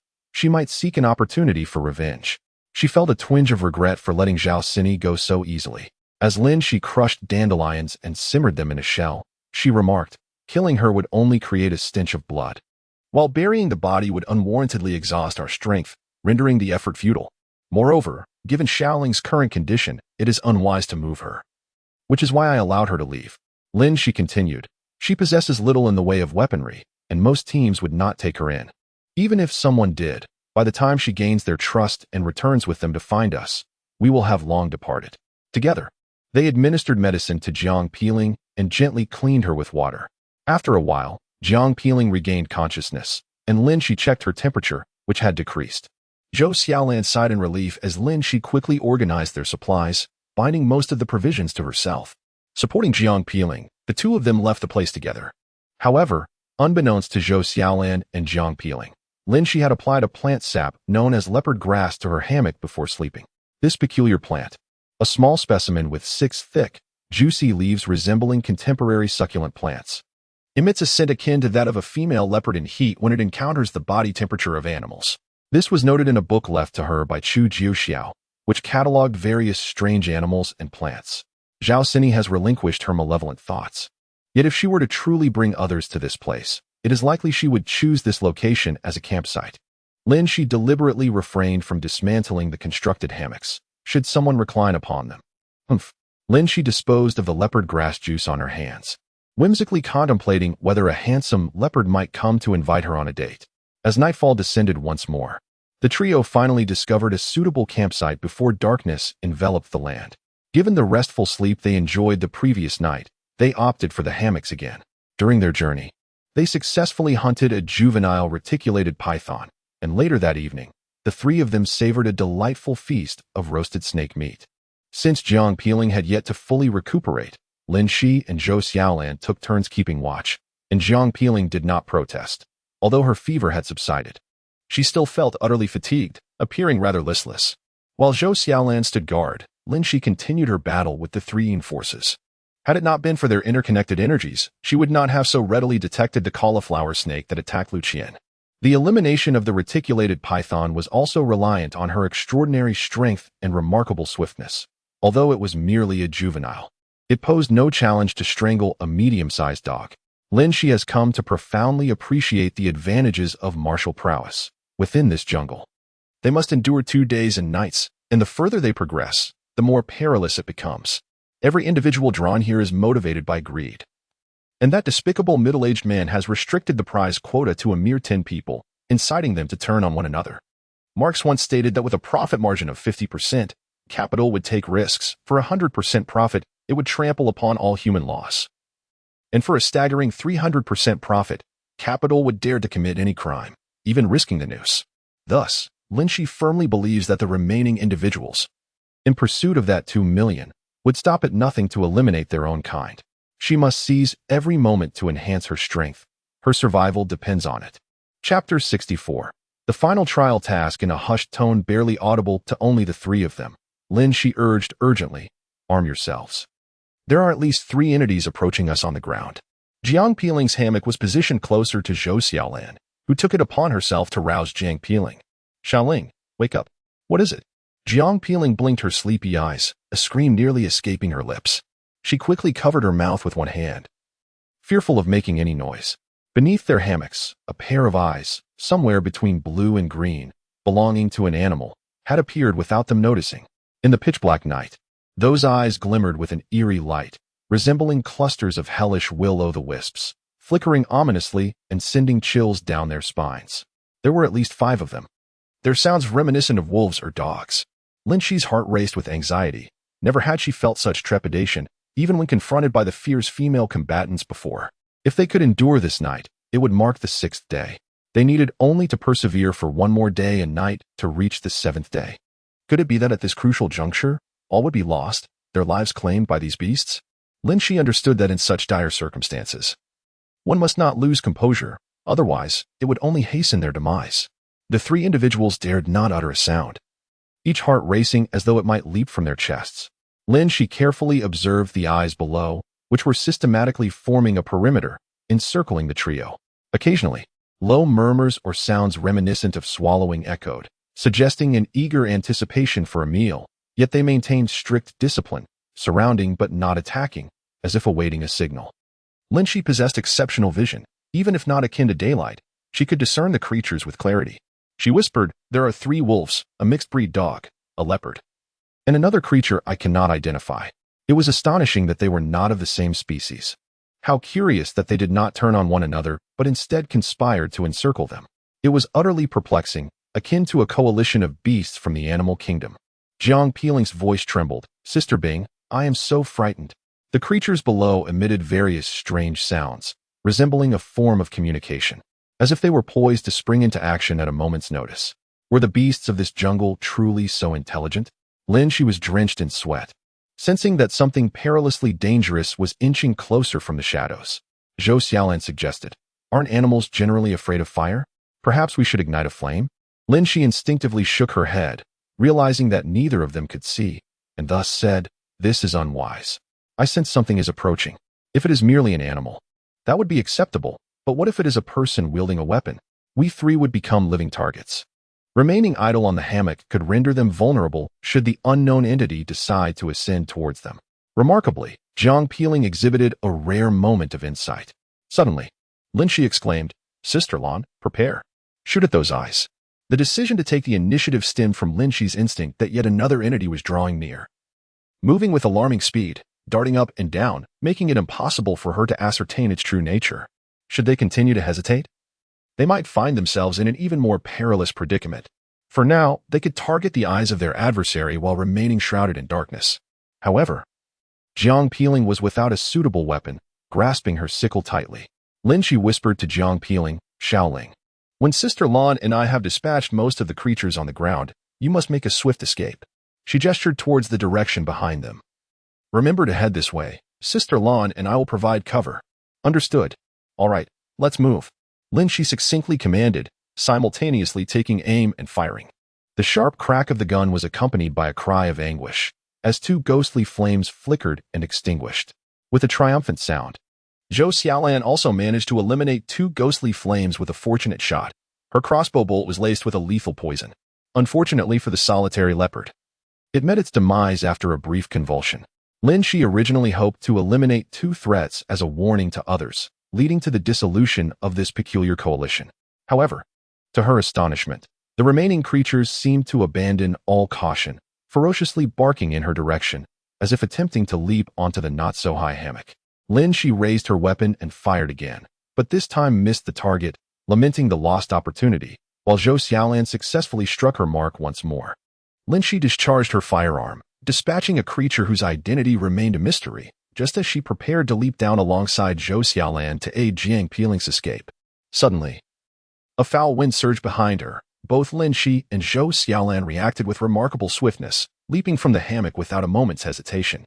Upon landing, Lin Xi immediately rolled to the ground and fired again, piercing the approaching stray dog, silencing its avaricious, gleaming eyes forever. The stench emanating from the dog's mouth was nauseating, and any delay could have resulted in a grievous bite. With no time for contemplation, she glanced towards Zhou Xiaolan, who had landed in a relatively safer spot, free from nearby threats. At that moment, a piercing scream shattered the air. It was Jiang Peeling. Not only Lin Xi, but even Zhou Xiaolan witnessed the horror. Jiang Peeling was ensnared tightly by a massive python, whose eyes shone brighter than those of a wolf, resembling two luminous lanterns. Its girth was comparable to that of a bucket, making Jiang Peeling appear diminutive by contrast. The colossal serpent coiled around Jiang Peeling, immobilizing her, while its head reared high, its bulbous eyes illuminating the scene, revealing a terrifying mouth filled with 6 layers of jagged, backward-facing fangs. A single bite would spell certain doom for Jiang Peeling. Lin Xi swiftly raised her hand and fired 3 shots in rapid succession. Meanwhile, Zhou Xiaolan aimed a crossbow bolt at the serpent, hesitant to shoot due to the deadly poison on the arrowhead, fearing it might accidentally strike Jiang Peeling. Blood blossomed on the serpent's body, yet the creature's tenacity kept it alive. In a fit of agony, it lunged again, jaws wide open, towards Jiang Peeling. Lin Xi raised her hand to pull the trigger, only to hear the disheartening click of an empty chamber. There were no more bullets. Zhou Xiaolan, reaching for her quiver, felt her heart sink as she realized she too had but 2 bolts remaining. Chapter 65. The final trial task 17. Trembling, Zhou Xiaolan fought to maintain her composure, quickly knocking a bolt. With a decisive shot, she struck the serpent again, yet in that very moment, the monstrous maw, lined with its 6 layers of serrated teeth, devoured a third of Jiang Peeling's body. Shouting, tears streamed down Zhou Xiaolan's face. The serpent had taken the upper half of Jiang Peeling. Her chances of survival were all but extinguished. The typically composed Zhou Xiaolan's eyes brimmed with tears, and despite knowing it would change nothing, she released her last remaining bolt in a desperate bid. The giant serpent, whether from excessive blood loss, severe injury, or the culmination of the poison's effects, collapsed heavily to the ground, still clutching Jiang Peeling's body in its maw. Zhou Xiaolan staggered towards the colossal serpent, with Lin Xi slowly following suit. Jiang Peeling's side lay not far from the serpent's lifeless body, which Lin Xi promptly retrieved, discarding her empty handgun. As she approached with careful steps, Zhou Xiaolan was desperately trying to extricate Jiang Peeling from the serpent's gaping maw. However, such an endeavor proved to be exceedingly challenging. The layers of serrated teeth were embedded in Jiang Peeling's flesh like vicious nails. After a fierce struggle, Zhou Xiaolan was utterly exhausted. Had it not been for the surge of grief-fueled fury within her, she would have faltered long ago. Jiang Peeling was gone, The innocent, easily delighted yet easily sorrowed. Timid and obedient girl had met her fate. Just a day shy, her life, as ephemeral as morning dew, was consumed by the serpent. Zhou Xiaolan's sobs could no longer be contained. She seemed to have lost her sanity as she attempted to pry open the serpent's fearsome white jaws to rescue Jiang Peeling. Yet, the barbed hooks had penetrated Jiang Peeling's body, rendering all her efforts futile. Lin Xi interjected, "Sister Lan, you mustn't do this. We have done all we can. Let go of Xiaoling. I possess greater strength, allow me to try." Zhou Xiaolan silently wept, stepping aside. Lin Xi crouched down, attempting to separate the serpent's jaws. But they were clamped shut with such ferocity that she too was unsuccessful. Just as she was about to retrieve the Indian war axe strapped to her back to give it a try, a man emerged slowly from behind a tree, clapping his hands. To her astonishment, he was accompanied by 2 lions and a cheetah, and even the wolf that had previously attacked them was among them. The man, of medium stature and slender build, appeared to be in his 30s, astonishingly dressed in a traditional Tang suit. The individual possessed a rather delicate appearance. Yet his sunken eyes and the dark shadows beneath them lent him an air of sinister intrigue, which stood in stark contrast to his affectation of leisurely nonchalance. Brandishing a torch, he assumed a demeanor of mysterious profundity and addressed Lin Xi and Zhou Xiaolan with a gentlemanly smile. "Good evening, ladies. Your performance has been nothing short of spectacular. So remarkable, in fact, that I hesitate to harm you." "So it was your doing?" Lin Xi exclaimed, perplexed by the unusual alliance of these creatures in their hunting endeavor. "Indeed, you are quite exceptional. You must be a challenger as well." "Alas, you have crossed paths with me." The man shook his head, clicking his tongue in mock sympathy. "Are you also a challenger?" Lin Xi inquired, her surprise evident. The man nodded with an air of assurance, exuding confidence as though he had everything under control. "Of course." In the dim flicker of the man's torchlight, Zhou Xiaolan discerned her captain's exaggerated expression and tone, realizing that Bing Bing was up to her usual mischief. Were it not for Jiang Peeling's body still clutched in the jaws of the giant python, she might have found it amusing. True to form, Bing Bing discreetly handed her a small plant, mimicking the act of applying a substance with minimal movement. Zhou Xiaolan feigned tears as she reached for Jiang Peeling's corpse, cleverly concealing both Lin Xi's and her own actions. Together, they stealthily smeared the plant's sap onto their exposed skin. Lin Xi's lips curled into a faint smile. Lan Jie was indeed a clever and reliable partner. "Then we can cooperate. There is no need for us to resort to conflict. Is there, my good sir?" Lin Xi spoke in a tone that was overly sweet, almost to the point of nausea. The man regarded her with a look of incredulity. "As if she were a fool, you lack even a weapon. What use are you to me? Dawn marks the 6th day, and I have mastered the art of beast control during this trial. The creatures of this jungle are my most loyal followers, so I shall not trouble you further." Seemingly unsatisfied, he added with the haughty demeanor of a victor, "There is something you may not know. For each fellow trialist we eliminate, our trial points double. Thus, rather than collaborating with you, I would prefer to transform you into my points."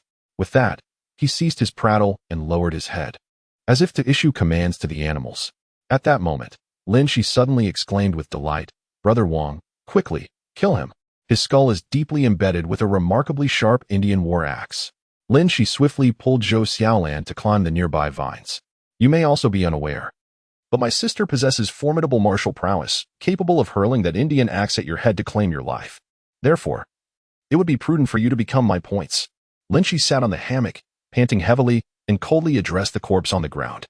Many believe that a victory without boastfulness is akin to donning fine garments in the dark. Yet Lin Xi contended that when one has the opportunity to vanquish an opponent outright, it is unwise to engage in idle chatter. Otherwise, one risks the folly of hubris leading to their demise. After all, is it not often depicted on television that villains perish from their excessive verbosity?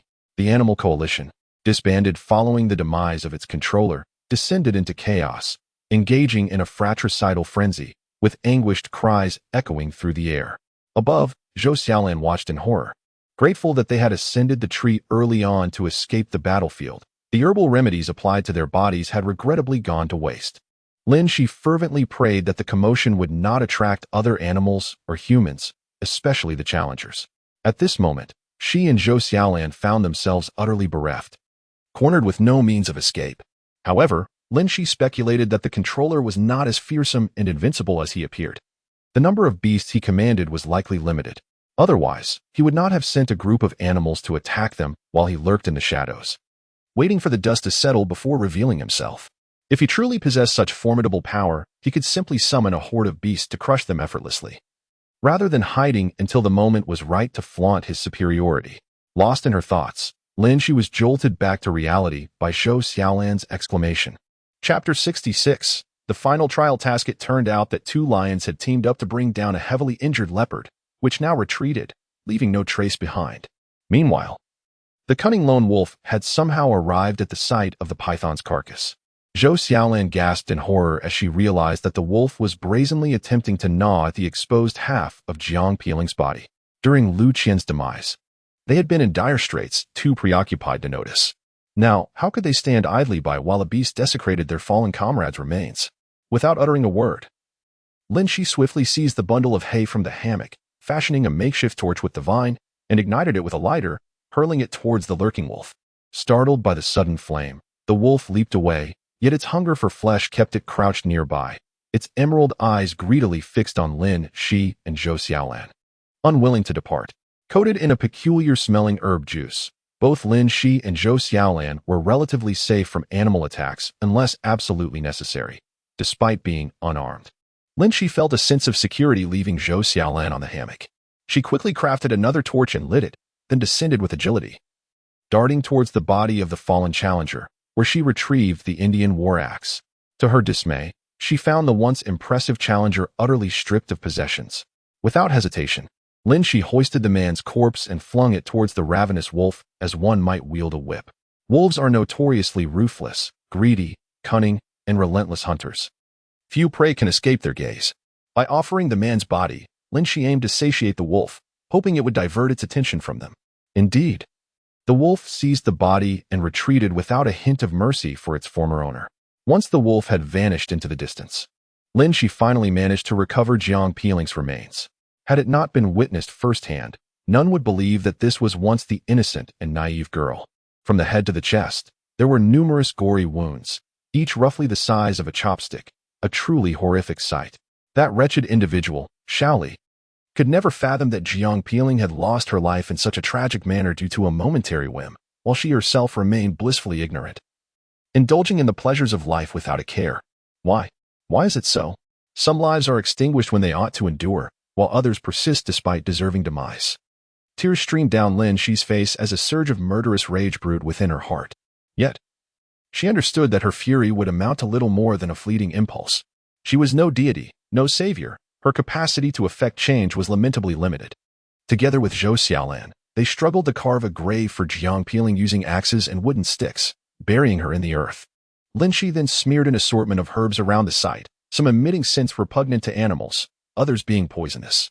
She could only hope that Jiang Peeling would find eternal rest in this place, undisturbed.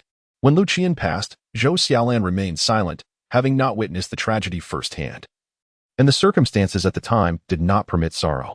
However, witnessing Jiang Peeling's brutal end, both Zhou Xiaolan and Lin Xi wept during the burial. Aware of the dangers of traveling at night, they felt compelled to leave. The air was thick with the stench of blood, and the presence of a massive python carcass made it impossible for them to linger any longer. Lin Xi organized their belongings, which included half a bottle of clean water, 2 bottles of poison, and 2 large pieces of snake meat, remnants from a previously consumed reticulated python, not from the enormous serpent they had encountered, as that creature had been slain by Zhou Xiaolan's poison crossbow bolts, and they lacked the courage to partake in it. Their supply of medicinal herbs had been entirely depleted. But that was of little consequence, as the jungle offered ample opportunities for foraging. Zhou Xiaolan, with a torch in hand, managed to locate 3 crossbow arrows, an unexpected stroke of fortune amidst their misfortune. The sickle belonging to Jiang Peeling was now firmly grasped by Lin Xi.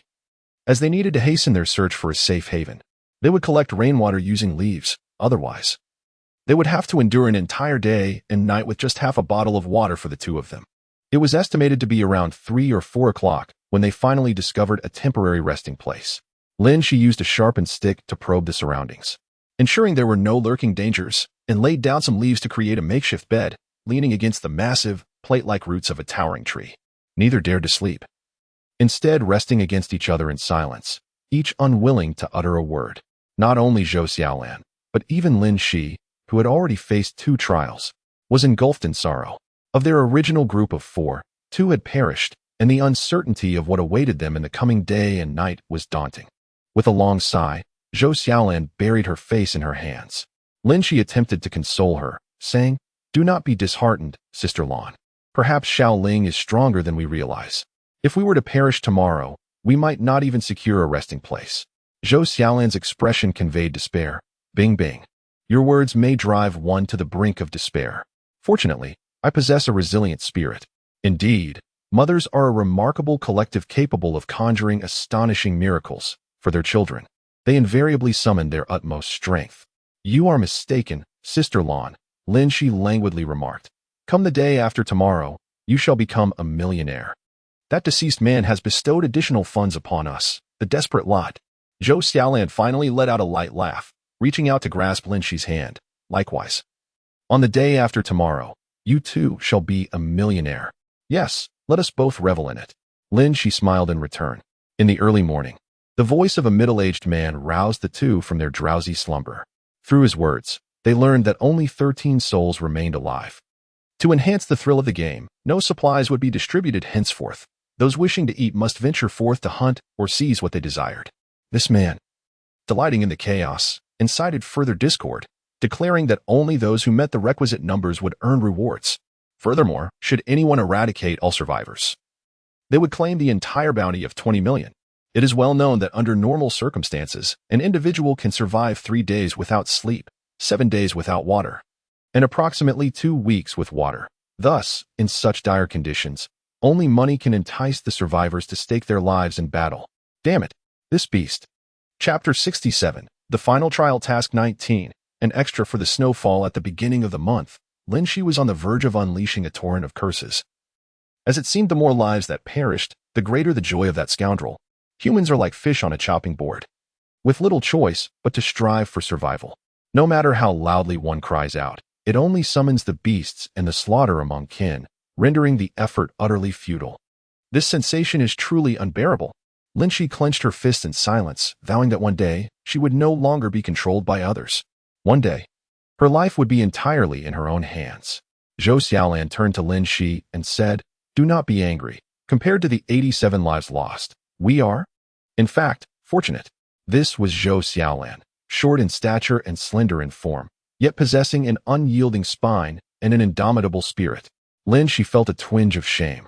Despite having survived 2 trials in different worlds, her mental fortitude paled in comparison to that of an ordinary housewife.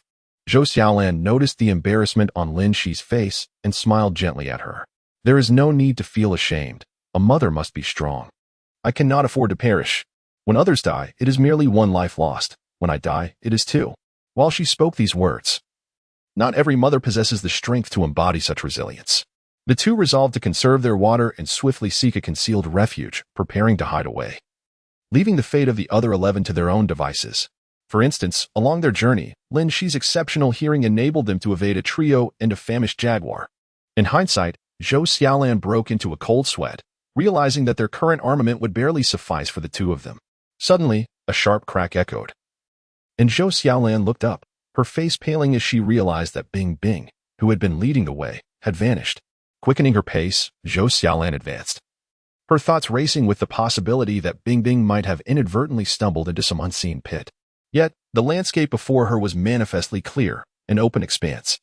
Though interwoven with thickets and a tapestry of climbing vines, it hardly seemed a place where one could simply vanish after a misstep. Bing Bing, where are you? Zhou Xiaolan called out, her voice hushed. The only reply was the chorus of birdsong and insect chirps arising from the stillness, a silence otherwise unbroken. A tremor ran through Zhou Xiaolan's fingers. Her team had dwindled from 4 to 3, then to 2, and now the sudden disappearance of Bing Bing, her closest companion, felt like utter abandonment by the world. Stay calm, don't panic, she told herself. Could it be the others? Had that trio captured or harmed her? Unlikely. Zhou Xiaolan held faith in Bing Bing's capabilities. Surely, unless taken down instantly, she would have put up a fight, created some commotion.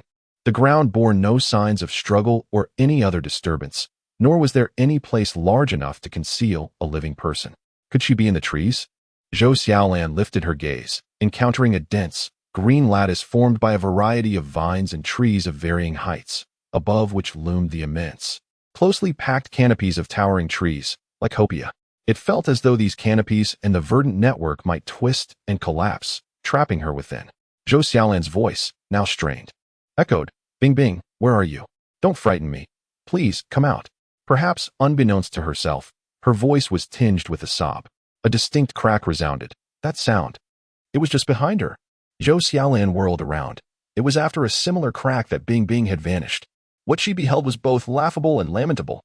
There stood the previously vanished Liang Bing Bing before her, her head and body coated in an unidentifiable layer of dust, transforming her already ordinary visage into a kaleidoscope of hues, red, orange, yellow, green, blue, and violet, resembling nothing less than a painter's palette. Lin Xi muttered curses under her breath, uncertain whether her fate was fortunate or unfortunate. As she ventured ahead, probing the path with a stick, it unexpectedly plunged into a tree. Without a second thought, she exerted her strength to withdraw it, only to inadvertently strip away a considerable patch of bark, which swung open like a door. Startled, she slipped, tumbling headfirst into the hollowed trunk, which then closed behind her with a resounding thud, eliciting an audible crack that reached Zhou Xiaolan's ears. This was a grand, hollow tree, its bark remaining partially intact due to the intertwining vines. In truth, had Zhou Xiaolan observed closely, she would have discerned certain signs, as the bark, after being yanked by Lin Xi, could no longer fit together as seamlessly as before. Upon gaining clarity within, a wave of ecstatic joy surged through Lin Xi. This was, without a doubt, a sanctuary tailor-made for her and Zhou Xiaolan. However, they needed to first clear and conceal the contents within, ensuring proper ventilation. Otherwise, the stench would be utterly unbearable.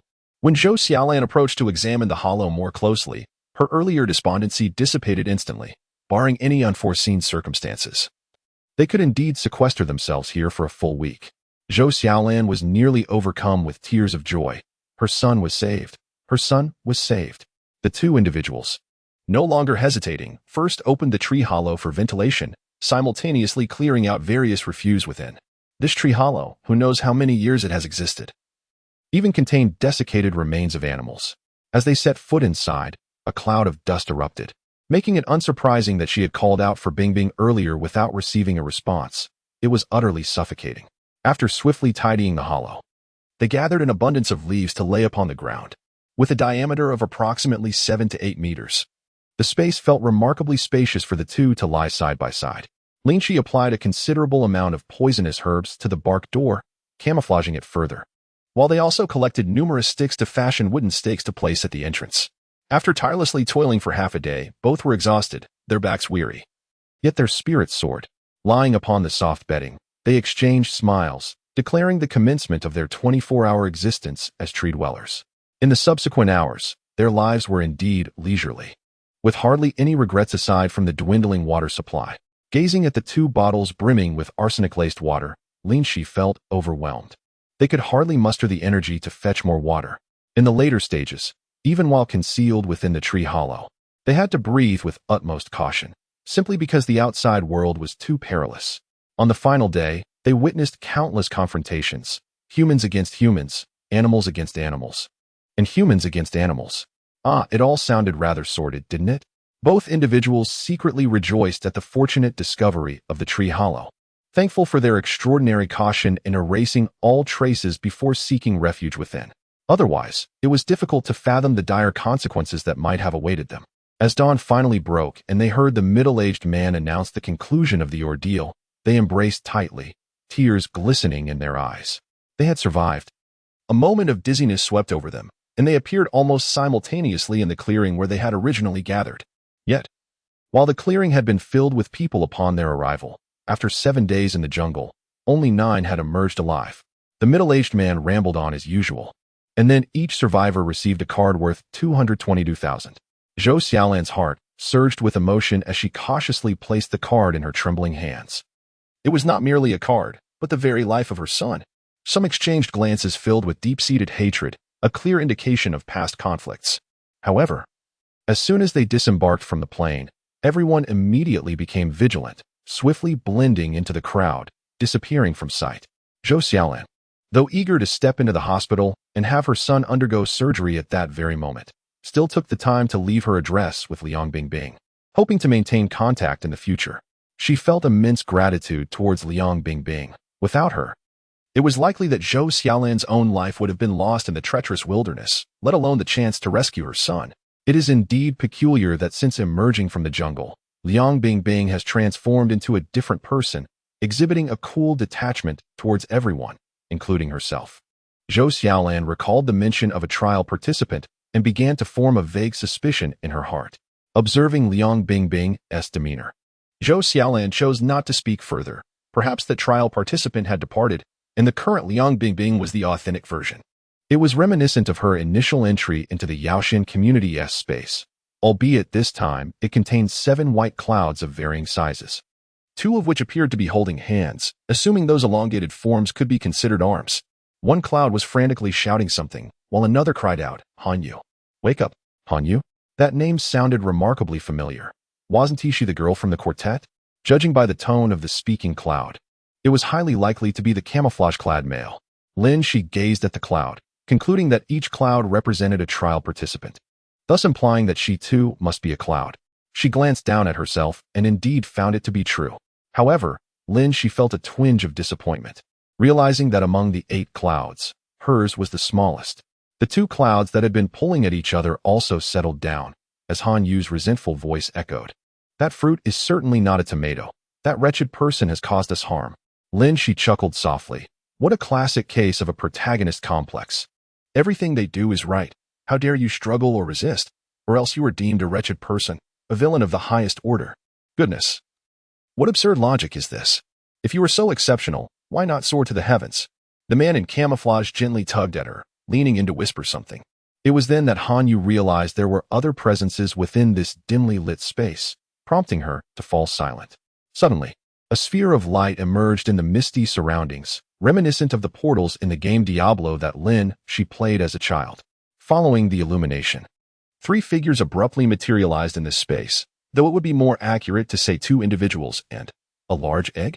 One of them was a man clad in a black trench coat, his strikingly handsome features marked by deep-set eyes reminiscent of a frigid pool, brows slanting elegantly, a prominent nose, and pale skin that, combined with his austere black attire, evoked an unmistakable aura of a vampire. As soon as that familiar yet icy voice resonated, Lin Xi recognized him as the cold entity she had been communicating with in her mind. She had not anticipated him to appear in such an attractive form. "I am the community guide for your group of trial participants. My surname is Luo, and this lady is surnamed Yun. You may refer to us as community guides." He introduced himself, his demeanor cool and composed. The lady, Guide Yun, was a statuesque beauty with skin as delicate as porcelain, her light ash-blonde hair styled in spiral curls. She donned a crisp white shirt paired with a beige vest and an asymmetrical long skirt of the same shade, exuding an air of both professionalism and grace. Together, they formed a strikingly handsome duo, their allure far surpassing that of the camouflage man and Han Yu amidst the jungle. Guide Luo gestured for the beautiful Yun to introduce herself. However, she displayed a hint of impatience, seemingly displeased by something, as she subtly rolled her eyes behind her back while managing a slight smirk. Lin Xi's heart skipped a beat. Beauty is indeed beauty. Even the way she rolls her eyes is reminiscent of a delicate flower. Director Luo shook his head slightly, a trace of a helpless smile gracing his lips, though it vanished in an instant. Yet, the observant Lin Xi caught a glimpse of it, momentarily thinking this fellow resembled a robot, his speech cold and devoid of warmth or fluctuation. It seems that even in such a prestigious setting, the world remains one where appearances hold sway, which left Lin Xi feeling somewhat disheartened. Noticing that the enchanting beauty remained silent, Director Luo spoke again. Originally, the executioners were to be divided equally between myself and Director Yun. The Yao Xuan community has always upheld the principles of fairness, justice, and transparency. Therefore, not only do we have the privilege of selecting you, but you also have the right to choose us. After all, we will be collaborating closely going forward. Until you have matured into intermediate executioners capable of standing on your own, our community mentors will provide ongoing guidance and assistance, helping you navigate the path more efficiently and accelerate your growth. The meaning was clear, a mutual selection process, where the guides could choose their preferred executioners, while the executioners had the autonomy to select which guide they wished to follow. "We have already reviewed your trial task materials," he continued. as the captivating beauty delicately pointed with her slender fingers at the two tallest figures among the group, Camouflage Man and Hanyu. Just as she was about to summon them to her side, Lin Xi glanced over, having kept a watchful eye on these two since uncovering their identities. Two large clouds were preparing to drift towards the Cloud Society, when suddenly, the dark, silent egg lurking behind them sprang forth with remarkable elasticity, bouncing toward them with a resounding duong. Duong. Duong. Chapter 69. The Big Century Egg? The Songhua Egg? The Stinky Duck Egg? Lin Xi thought to herself. If one disregards the color, this egg appears rather adorable and quite bouncy. However, the more bouncy it became, the more she recalled an indispensable ingredient in a certain lean meat kanji. I want to choose first. A voice, reminiscent of a 7- or 8-year-old girl, piped up. On what grounds? Who do you think you are? The Cloud Society member rolled her eyes gracefully, exuding an air of adult superiority over a child. The Century Egg ignored her, continuing its energetic duong. Duong. Duong. As it proclaimed, I want to choose first. I want to choose first. I have no interest in whom you choose, the Cloud Society member replied coolly, pointing her jade finger at the two she had just selected. These two belong to me. No way. I want to choose first. I want to choose first. Seeing that the Cloud Society member was ignoring her, the Century Egg continued to bounce around the room with exuberance. Duong. Duong. Duong. Duong. Duong. Duong. The Cloud Society member bit her lip, contemplating how to deal with this creature should she decide to turn it into kanji. Duong. Duong. Duong. I want to choose first. Duong. Duong. Duong. I want to choose first. The crowd was left dizzy by the antics of the egg, many wishing for the esteemed Lin Xi Dao to exhibit a more reliable demeanor, demonstrating respect for the elderly and care for the young, allowing the egg to make its selection first. Otherwise, if it continued its erratic bouncing, it might induce a heart attack among them. Only the two chosen by Lin Xi Dao harbored different sentiments, observing the egg's tenacity. It was evident that it intended to vie for one of them. Both aspired to align themselves with Lin Xi Dao, not primarily due to appearances, but because the egg appeared exceedingly clumsy. One could only wonder how it might fare as a mentor, likely unaware of its own shortcomings. What began as a serious induction ceremony was rapidly devolving into a comedic farce. The usually uninvolved Luo Xi Dao found herself reluctantly stepping in as a mediator. Lin Xi Dao, she, must be acknowledged by the higher-ups. Perhaps you could make a small concession. Once she has made her selection, the remainder is yours to choose from. Lin Xi Dao shot a frustrated glare at the bouncing egg, feeling nearly driven to the brink of collapse.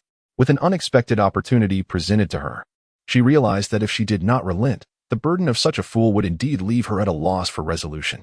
Upon seeing Lin Xi Dao nod in reluctant agreement, a collective sigh of relief swept through the crowd.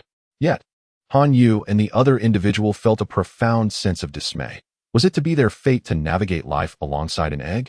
Although the prospect of being associated with such a simpleton was disheartening, witnessing the fervor with which the mentors contended for their attention brought them a slight sense of pride, albeit one they would gladly forego. Ultimately, they recognized that as mere novices, they had no choice but to acquiesce. The dominating century-old preserved egg performed a few more exaggerated movements, signifying its triumph, while onlookers felt an overwhelming urge to either cover their ears or collectively strike the creature. The gaze of Director Yun was fixated on the peculiar egg as if it were an unsightly mess. For reasons unknown, Lin Xi sensed the egg's scrutiny linger upon her, instilling an unsettling premonition. Indeed, this dark-hued egg suddenly directed its antics towards her, proclaiming, I desire her, solely her, only her. The audience erupted in laughter. The two individuals chosen by Director Yun felt a simultaneous relief and a peculiar disappointment at their exclusion. Director Luo, unable to contain himself, voiced the collective curiosity of all present. If your selection does not conflict with Director Yun's, why did you impede the selection process? The gelatinous, quivering egg responded with a sense of entitlement. Because I must choose first. Only I am entitled to the first selection. How absurd. Director Yun could no longer restrain herself and scoffed. And you chose this wretched creature? Lin Xi seethed internally, cursing. Who do you think you are? How dare you look down upon me? Regardless of your beauty, I shall boldly declare, you are repugnant. The oversized preserved egg resumed its antics, exclaiming, all of you are utterly worthless, and this one is merely a mediocre choice among the subpar selections, so I suppose I shall settle for it. Except for the stoic-faced Director Luo, everyone present wished to eliminate this insufferable egg, including Lin Xi. Since everything is worthless, why do you still compete with me? Who would have thought that even an egg could be so hypocritical? The current leader of the Cloud Society has started to look unfavorably upon Lin Xi as well. You are the egg. You are the egg. Your entire family is comprised of eggs. After the exasperated Pai Dan flailed about helplessly, she lamented, "There is nothing I can do. I urgently need soul power to recover." Although she may be a bit foolish, having her by my side is akin to a lame donkey paired with a broken mill. Neither should look down upon the other. After all, the remaining few are even less capable than she is. Oh, what a disaster. Lin Xi, the unfortunate one chosen, rolled her eyes in exasperation. You are the lame donkey. You are the lame donkey. Your entire family consists of lame donkeys. How dare you call me foolish? Am I ugly in your eyes? With such absurdity. Did your parents even create you? It must be said that this particular egg may not possess any remarkable skills, but when it comes to inciting hatred, Lin Xi can only exclaim, "What a rustic fool." Excluding Lin Xi, who was chosen by the egg, the remaining 7 soon found their places. The couple remained with the leader of the Cloud Society, and to ensure fairness, the beautiful Cloud leader allowed the expressionless one to choose freely. Lin Xi secretly scoffed, feeling that these freshly minted executors had become mere cabbages. Ultimately, Lin Xi paired with Pai Dan, while 3 followed the beautiful Cloud leader and 4 accompanied the leader of the Luo Society. The esteemed minter of executors actually expected her to take them in. Lin Xi could barely contain the primal force within her. May I inquire, dear egg, could you possibly be any more inept? What do you want from me? It's not like I have offended you. If you're upset, go find that egg. I wish to unleash a comprehensive assault on her. What does it matter to me? I ask you, dear egg, what is it about me that you find appealing? I can change if necessary. Please spare me. Lin Xi followed the duong of the preserved egg, silently lamenting within her heart. Chapter 70. Her name is Ali. Second update. To Lin Xi's surprise, the Yao Xuan community truly exemplified a humane and conscientious environment. As a novice executor, she was afforded the remarkable opportunity to choose her own residence. Gazing at the vast screen showcasing an array of properties, seaside villas, ancient homes nestled in forests, pavilions, and various architectural styles, she was utterly dazzled. Among these, she even spotted an opulent palace constructed beneath the water, reminiscent of a dragon's lair, which made her salivate. I want that. I wish to reside in my crystal palace. Here I come. However, the community manager doused her enthusiasm with a bucket of cold water. Executor level is 0. You may only select from the basic housing options. The colorful images at the top are available, while those below in gray remain locked and inaccessible. Although the basic residences were not without merit, boasting pleasant scenery, they paled in comparison to the luxurious mansions of higher tiers. Fortunately, Lin Xi possessed commendable self-regulation skills. She was content with having a roof over her head, especially since there were multiple choices. The preserved egg playfully jumped a couple of times, expressing a desire for a woodland cabin. A woodland cabin? Reflecting on her previous world, Lin Xi felt a twinge of unease. A boat by the water?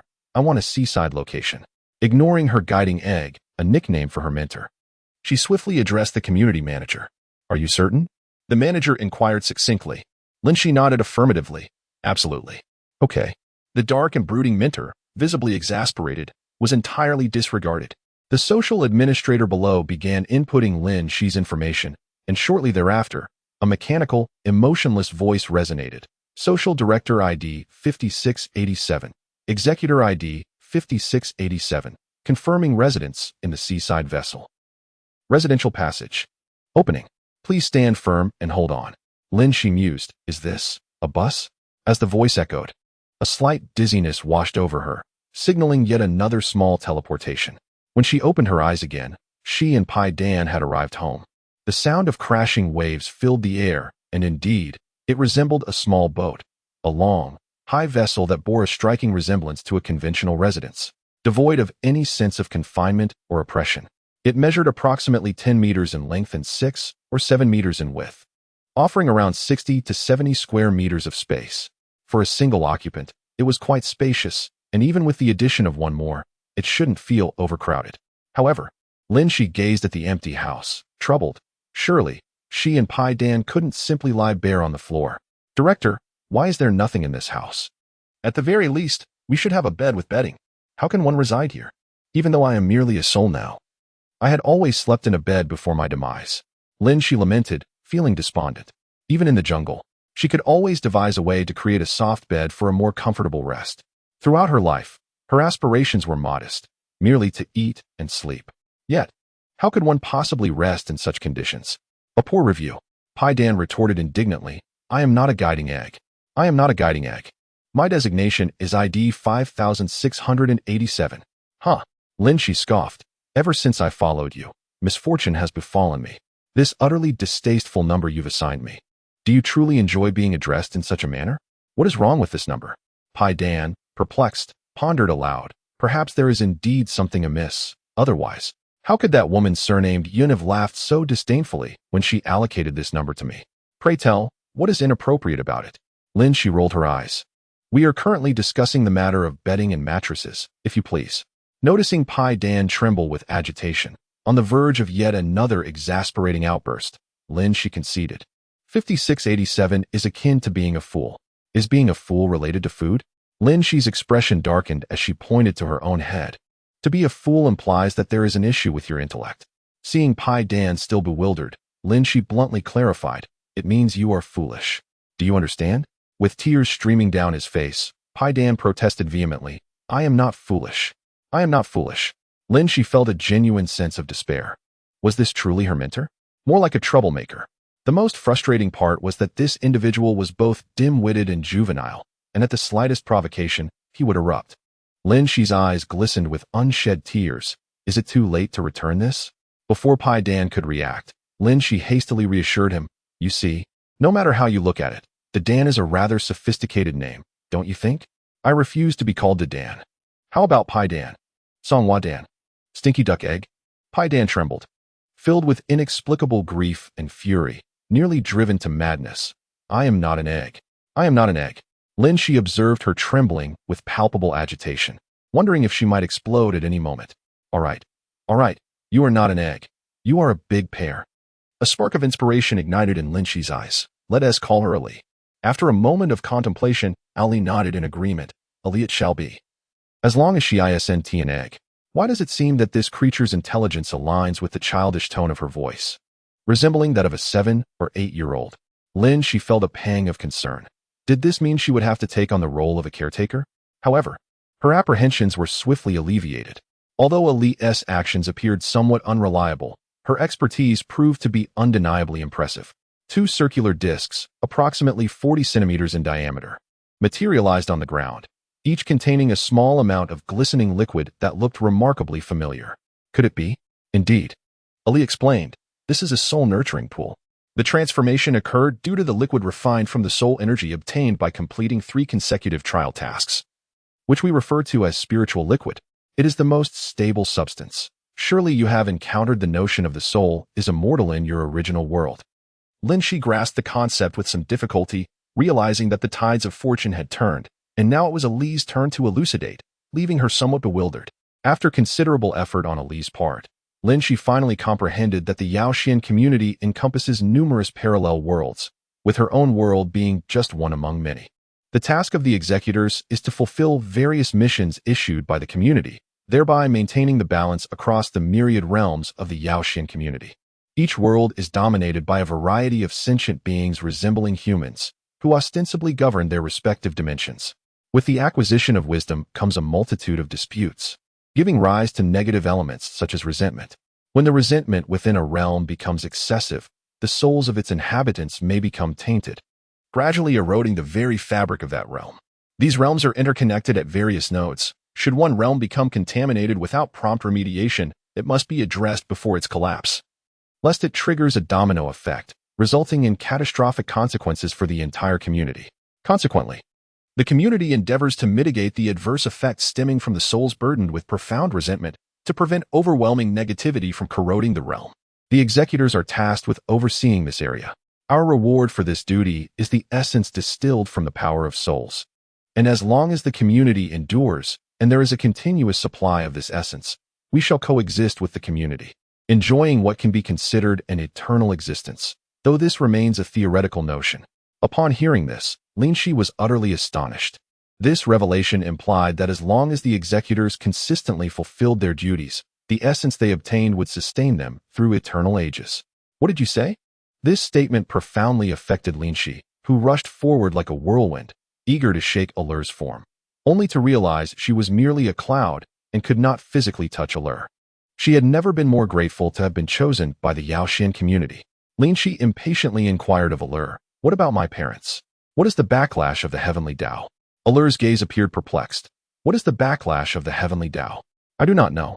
Lin Xi pressed her forehead in exasperation. "Why would you say that? My parents must be living in utter misery. The task I obtained from the community, but fret not. Sharpening the axe does not hinder the work of cutting wood. Aren't you the one who complained about the lack of resources here?" Ali, with her large eyes blinking with a hint of pride, replied, "Let us first take a look at your scores and Xianjing from the 3 tasks. The scores determine your rank and corresponding benefits, while Xianjing serves as the circulating currency of Yao Xuan." With her plump arms folded, she seemed to initiate something. Suddenly, a colossal display screen appeared in the center of the boathouse, showcasing information Lin Xi had seen before. Name, Lin Xi ID, 5687 rank, level 0 points, 2002030 Xianjing, 50502 life, 50 soul, 50 passive data, appearance, 35 wisdom, 55 martial power, 15 luck, 12 passive data, charisma, 6 talent, 10 passive data, merit, 1 passive data, task evaluation. Good. Good. Qualified Lin Xi scrutinized the chart representing herself, her expression darkening. Goodness, no wonder I feel so unlucky. A luck score of only 12. Charisma at a mere 6 points. And that ridiculous merit score is simply dismal, just 1 point. It's practically non-existent. Just as Lin Xi was about to inquire about some aspects she didn't quite comprehend, Ali preempted her, asking, "Executor ID 5687, do you wish to upgrade?" "Isn't that a given?" "Of course, I want to upgrade." A warm ray of white light flashed by, and Lin Xi suddenly felt a peculiar transformation within herself. Lowering her gaze, she discovered that, unbeknownst to her, she had taken on a somewhat humanoid form, complete with indistinct facial features and limbs, no longer resembling a mere mass of clouds. Otherwise, she would have felt embarrassed to appear alongside Ali, particularly like a boiled egg accompanied by a century egg. Ali then inquired in a rather formulaic manner, "Identifier 5687, your level is 3, which meets the criteria to unlock the shop.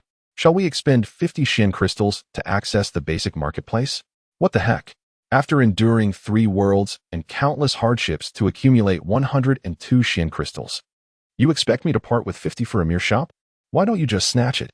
Ali rolled her eyes. "Don't act like a sheltered fool. If you don't unlock the shop, will you sleep on the floor? Besides, having shop items in future missions will significantly ease our challenges.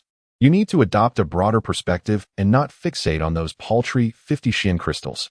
Lin Xi retorted, "It's easy for you to say, standing there without any burdens since you're not the one undertaking the missions. Identifier 5687, shall we unlock the basic marketplace?" With a heavy heart, Lin Xi sighed, "Yes, but I have one condition. This is a rule set by the Yao Xuan community. We are not conducting business here, and no bargaining is accepted." Ali responded with a hint of pride. Lin Xi gritted her teeth. "Ali, it seems you will be residing in my home from now on, and my request is solely directed at you. It is certainly something easily accomplished." Ali, with her bouncy fingers, retorted, "Oh please, what's yours is mine. We are partners in honor and disgrace. Amidst the multitude, I have chosen you. Do not treat me in such a manner." With a frown, Lin Xi discovered yet another peculiar trait of this individual. Perceiving Lin Xi's silence, Ali attempted to ease the tension. "Since it pertains to my conditions, why not share your thoughts? I might consider them, as long as they comply with community regulations." Lin Xi retorted, "You may simply address me as Lin Xi. Let it be known that I have issued my warning. Should you call me 5687 again, I shall deliver a swift kick to your yoke." The word slipped out, leaving Lin Xi feeling rather awkward. Ali, feigning innocence, replied, all right, no need to be upset, my affluent friend. Come, let us peruse the selection of beds for our slumber." Indeed, Lin Xi's attention was captured by the dazzling array of items available in the marketplace, which offered a cornucopia of delights, food, entertainment, and more. A cursory glance revealed an astonishing variety of beds, wooden frames, hammocks, water beds, jade beds, electric beds, and the elegantly antiquated daybeds, among others. The assortment of furniture and appliances ranged in price from a single mystic crystal to several hundred.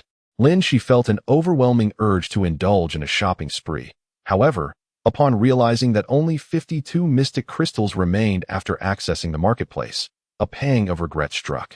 Thus, opting for the more affordable and practical choices, Lin Xi spent a total of 35 mystic crystals. Gazing at the remaining 17 crystals, a sense of anguish washed over her as she reached for the confirmation button, only to be halted by Ali. With a triumphant grin, Ali declared, "You shall oversee the exterior, while I shall manage the interior. You dictate the arrangement of our space, and I will handle the divisions." "What?" Ali bestowed upon her a gaze that conveyed utter incredulity. "You have confirmed it. These items will materialize here instantaneously. Will you then be the one to move them? We should first design the room, subsequently arranging it one chamber at a time, just like that." "Oh, is that indeed possible?" Contemplating the countless years ahead, during which I shall coexist with this egg in this space, it is imperative to meticulously plan, for after all, this is my home. Chapter 72, Only One Life. One person, one egg, each claiming a room at the bow and stern for our sleeping quarters. Following that, we made the necessary arrangements for the living room, bathroom, and kitchen. Lin Xi found herself relatively at ease in this modern living environment. Even in a ghostly state, her insatiable appetite had been etched into her very essence, prompting her to prepare a kitchen complete with various culinary implements. Given Lin Xi's current financial constraints, the renovations remained modest. After all, wealth could be acquired in the future, allowing for further enhancements. Ali, possessing a modicum of skill, could deftly execute Lin Xi's conceptualizations, always arranging the space with impeccable timing. The duo worked in harmonious synchrony, and soon enough, a cozy seaside fishing cottage was established. Outside lay a structure reminiscent of a deck, where Lin Xi had hung a beautiful flower wind chime. Under the gentle embrace of the setting sun, with the rhythmic sound of waves and the soft sea breeze accompanying the melodious chime, Lin Xi, the impoverished dreamer, felt an overwhelming sense of contentment. This was indeed her home. Lin Xi then began to listen as Ali elucidated matters concerning her personal data. For instance, Lin Xi inquired, "What does a life expectancy of 50 signify?" Ali replied, "It indicates that you may survive for a maximum of 50 years in the task world." Ali continued, "Death." Lin Xi, Ali, "Yes, but the complete depletion of life force signifies that your soul will be refined into spiritual essence, becoming sustenance for the community, akin to those souls that have been obliterated." Lin Xi's face darkened. Ali rolled her eyes. "Lin Xi, you are truly naive. Souls with higher resilience, like yours, can endure the task transmission, and the community encounters numerous such souls daily. However, the number of executors is not as substantial, as this time there are over 70 trial participants, yet only 8 of you survived in the end. Whenever the number of surviving trialists exceeds a certain threshold, the final trial task inevitably activates the cleansing mode." Cleansing? Cleansing the trialists? Then why recruit so many in the first place? Lin Xi was perplexed. Ali, with her dark complexion, rolled her eyes dramatically. "Lin Xi, your eyes are quite beautiful. Honestly, I wouldn't have noticed without your eye rolling." Ali disregarded her and continued her explanation. "I shouldn't reveal this to you now, but sooner or later, you must know. This is a not-so-secret secret of the community. The community requires a substantial amount of spiritual essence to sustain itself, both for its residents and the stability of the space. Once a chosen soul consents to undertake the trial and succeeds, the community gains an additional free maintenance worker, and as they embark on their tasks, they will also provide the community with considerable spiritual essence. Should they fail, that soul is directly refined into spiritual essence and distributed among everyone. Consequently, regardless of whether you live or die, the community stands to gain. Thus, the more trialists, the better. Damn, the community resembles a colossal queen ant, with its members embodying the tireless worker ants, devoted until their last breath. Once one consents to undertake a trial task, it is akin to signing an unequal treaty. Where your essence belongs to the community, your corporeal form is theirs, and even your deceased soul is claimed. The community is as ferocious as a tiger.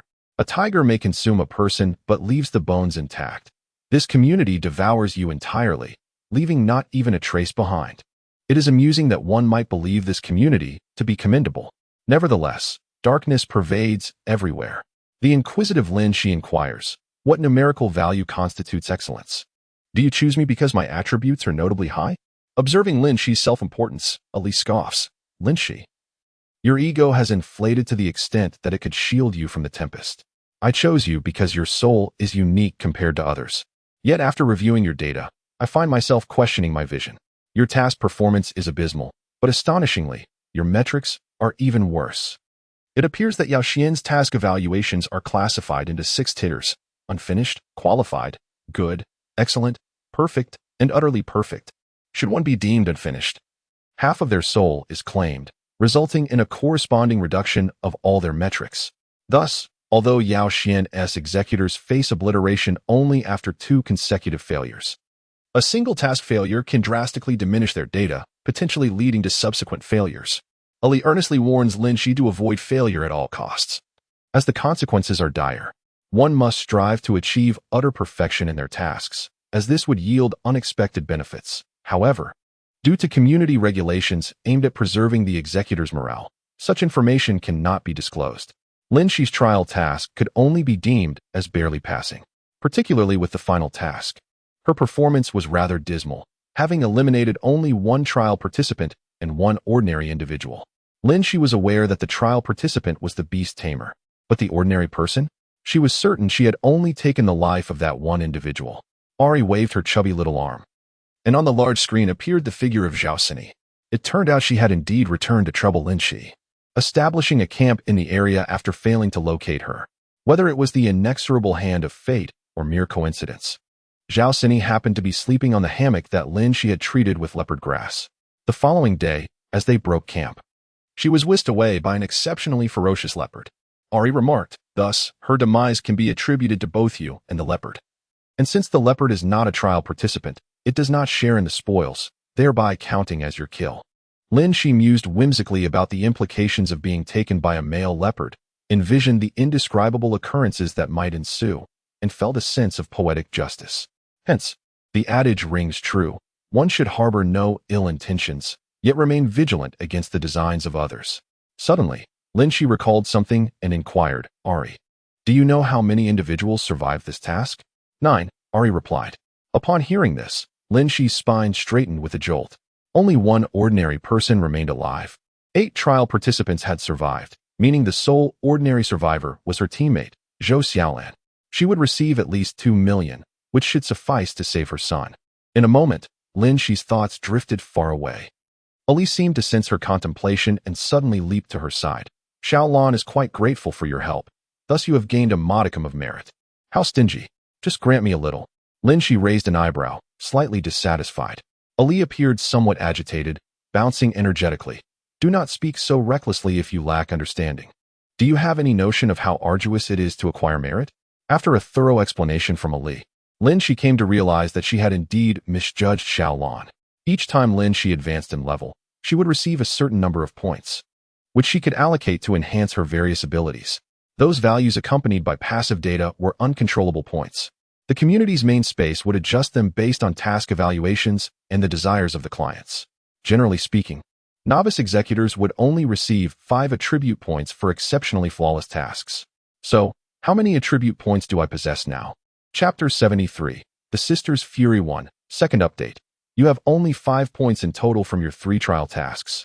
Ali lamented, as the evaluation of the executor's task completion would significantly influence the amount of spirit liquid she could obtain. She certainly did not wish for this hard-won executor to meet an untimely demise.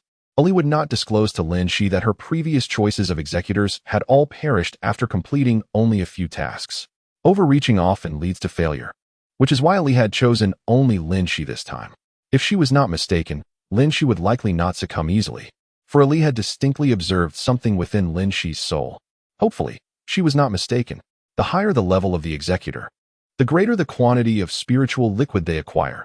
Moreover, only seasoned executors can attain the ultimate perfection in task evaluations. It is solely through such ultimate perfection that certain missions can be unlocked. Arlie, with her large, glistening eyes, stared unblinkingly at Lin Xi, then, with a springing motion, she bounced over, continuing to fixate on Lin Xi, persistently gazing. A chill ran through Lin Xi, prompting her to think. What do you want from me? No deal. We shall not engage. The disdainful look from her companion jolted Arlie back to reality. Fortunately, Her dark complexion concealed any blush. Perhaps the sole advantage of having darker skin, she mused with a hint of irony. Lin Xi, where would you like to allocate your points? Do you have any suggestions? Lin Xi inquired, seeking advice. Your charm is rather low. During missions, this could provoke aversion and make it challenging to gain trust. Allocate 3 points there. Your combat prowess is also lacking. Add 1 point. If your appearance is too unappealing, it could adversely affect task outcomes, so add 1 point to your looks. There you have it. Lin Xi nodded solemnly. You are absolutely correct. Please allocate all 5 points to my combat prowess. With a resounding duong, the large egg transformed into a fried egg sprawled on the ground, and Arlie's eyes glistened with tears. Since you refused to heed my counsel, why did you even ask? Is it amusing to toy with me? I genuinely believe you are right. However, I place my trust in physical strength. Without it during a survival scenario on a deserted island, I fear I would have already become spiritual liquid for others to absorb. Lin Xi displayed no hint of remorse. All right. You are so beautiful. Whatever you say must be correct. With a flick of her paw, Arlie refreshed Lin Xi's personal data. Name, Lin Xi ID. 5687 level. Tier 3, Novice Executor. Points, 10 Xianjing, 17 Health, 50 Soul, 50 Passive Data. Appearance, 35 Wisdom, 55 Martial Power, 20 Luck, 12 Passive Data. Charm, 6 Talent, 10 Passive Data. Merit, 1 Passive Data. Construction, 5 Ah. Previously, there was neither construction nor skills. How did they suddenly appear? Lin Xi discovered a new realm. Ali, tilting her head in confusion, remarked with a playful tone. As for construction, you didn't have it before, but after we opened a room and purchased furniture, it naturally became available. This requires the consumption of Xianjing for maintenance. The lower the construction degree, the less Xianjing is consumed. As for skills, they cannot be displayed for 0-level executors. But once you level up, they will be visible. What if my Xianjing is insufficient to cover the construction cost? Lin Xi felt an unsettling premonition. This community is rather mercenary, demanding payment for everything. Lin Xi perceived a glint of malice in Ali's round eyes. I knew it. Ali added with a playful jab. So, before embarking on any mission, you must remember to leave enough funds for home upkeep. After all, a clever woman cannot cook without rice. Wait, is that really how it works? Why don't you just vanish? Lin Xi was certain that the big shots in this Yaoxian community were akin to a paixio, allowing only entry but no exit. Resigned to her fate, Lin Xi inquired wearily. Then, may I ask how much Xianjing is required to maintain the construction degree? Your current task generally spans a duration of 3 to 5 years, requiring merely 15 points of mysterious essence, which is precisely sufficient. My dear, Ali extended her chubby paw and made a V sign, provoking Lin Xi, who, in a fit of rage, delivered a swift kick. Ali promptly fell, transforming into a round, gooey mass upon the ground. It resembled a soft-shelled egg. My dear, Lin Xi, having learned this in the moment, also formed a V sign, only to discover a round, dark egg pancake approaching her ominously. With a resounding slap, Lin Xi was propelled away with grace. Dizziness accompanied the piercing pain in her leg, nearly causing her to lose consciousness. Just as Lin Xi was about to unleash a torrent of curses, damn you, Ali, you foul duck egg, rotten chicken egg. She realized that she was no longer on the ship, but rather on a desolate, abandoned highway. At this moment, she sat amidst a pool of blood, one leg contorted in an unnatural position. Lin Xi, with her bruised hands, tore at her trousers, revealing a swollen, bruised leg that had begun to deform. The pain was excruciating, undoubtedly indicative of a fracture. The other leg, while not severely injured, bore several abrasions that bled profusely. Not far off, a dented cargo truck and a wrecked off-road motorcycle narrated the severity of the accident. At the scene, a young man, his body covered in abrasions and with blood streaming from his forehead, was engaged in a heated argument with a portly middle-aged man in his 40s. Lin Xi assessed that she and the handsome motorcyclist, in terms of age, attire, and injuries, appeared to be quite compatible, clearly suggesting they were involved in the same incident. However, Lin Xi gritted her teeth, enduring the pain. It seemed more urgent to report to Yao Erling for a trip to the hospital than to quarrel over who was responsible for the accident. The young man exclaimed, "You were driving too fast and suddenly braked. How can you blame me for the rear-end collision when your brake lights weren't even on?" The middle-aged man retorted, "You breached the safe distance, and now you dare to blame me for the collision? I was not speeding." Lin Xi felt exasperated. Who on earth said that 2 women equate to 1,000 ducks? These 2 men were akin to 5,000 ducks. In her mind, she heard Ali's voice. Lin Xi, should we transmit the storyline now? Meanwhile, the 2 fools continued their loud argument, oblivious to everything around them. Weary and frustrated, Lin Xi mentally communicated with Ali, please transmit it. This is a melodramatic tale of sisters vying for a partner's affection. Anijo, a young businessman from a well-off family, had sailed through life effortlessly. While others faced breakups upon graduation, he succeeded in marrying the campus belle. Where others faced unemployment after college, he and his wife ventured into business together, thriving in various endeavors. Yet, Anijo was not an overly ambitious individual. He merely maintained the status quo of his company, living comfortably with a sense of ease. His only regret was having 2 daughters at home. Although they were both exceptionally beautiful, he felt a hint of disappointment. Adjacent to the Yin family's villa was the Liu family. Fortuitously, the 2 matriarchs were university classmates, fostering a close relationship between the families. Thus, Liu Shi, the only son of the Liu family, entered the world of the Yin family. In the blink of an eye, the 3 childhood companions have grown up. Liu Shi, tall and handsome, pursued a degree in architectural design. Due to his outstanding academic performance and exceptional talent, he was signed by a company while still in school, and he has since become a well-known engineer in City B. The eldest daughter of the Yin family, Zihan, is equally impressive, if not more so than Liu Shi. From kindergarten, she has never ranked second in any examination, embodying the quintessential beautiful scholar. Had it not been for the numerous melodramatic events that followed, Zihan would undoubtedly have attended her long-cherished University in the United States, with a future brimming with potential. The root of all tragedy lies in Zihan's affection for Liu Shi. Chapter 74, Sister's Fury 2, Third Update. Love is inherently innocent. Even when I adore you and you favor her, it is hardly a matter of great consequence. Who among the youth has not encountered a few instances of unrequited love? Yet the error lies in Zihan's affection for Liu Shi, while Liu Shi harbors feelings for Zihan's younger sister, Ziqing. In stark contrast to the seemingly flawless Zihan, Ziqing possesses few merits aside from her innocence, kindness, and sentimental nature. She has always been academically challenged. While her sister consistently secures the top position, Ziqing occupies the last. She drifts through life in a daze, merely existing. The only skill she seems to possess is shedding tears with her doe-like innocent eyes. Yet, it is this very individual who has managed to dismantle the relationship that everyone anticipated between Han and Yi. Besotted, in a moment of inexplicable folly, became utterly consumed with perceiving a world devoid of meaning in her absence. Upon realizing that his affections lay with the younger sister rather than the elder, both the Yin families presumed a burgeoning romance between and anticipating an imminent union. Indeed, prior to this revelation, even himself believed his heart belonged to. Now, despite expressing their true feelings, and found themselves in an untenable predicament, leading to a period of agonizing turmoil, struggled to comprehend this world, questioning whether their existence revolved solely around matters of the heart. As approached her university graduation, the benevolent elders of both families began preparations for the engagement of and childhood sweethearts in their eyes. Witnessing her beloved on the verge of marrying her sister, the despondent sought solace in a bar, where she encountered a resident singer. Upon discovering that was not merely a struggling musician but a wealthy president of a hotel chain, grew restless.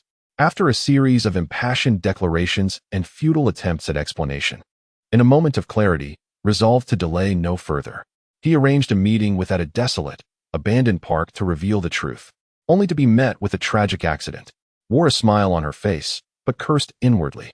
How melodramatic, she thought, as if the world cannot contain your theatrics, that you must choose such a forsaken place for your grand pronouncements? Alas, such is the way of the plot.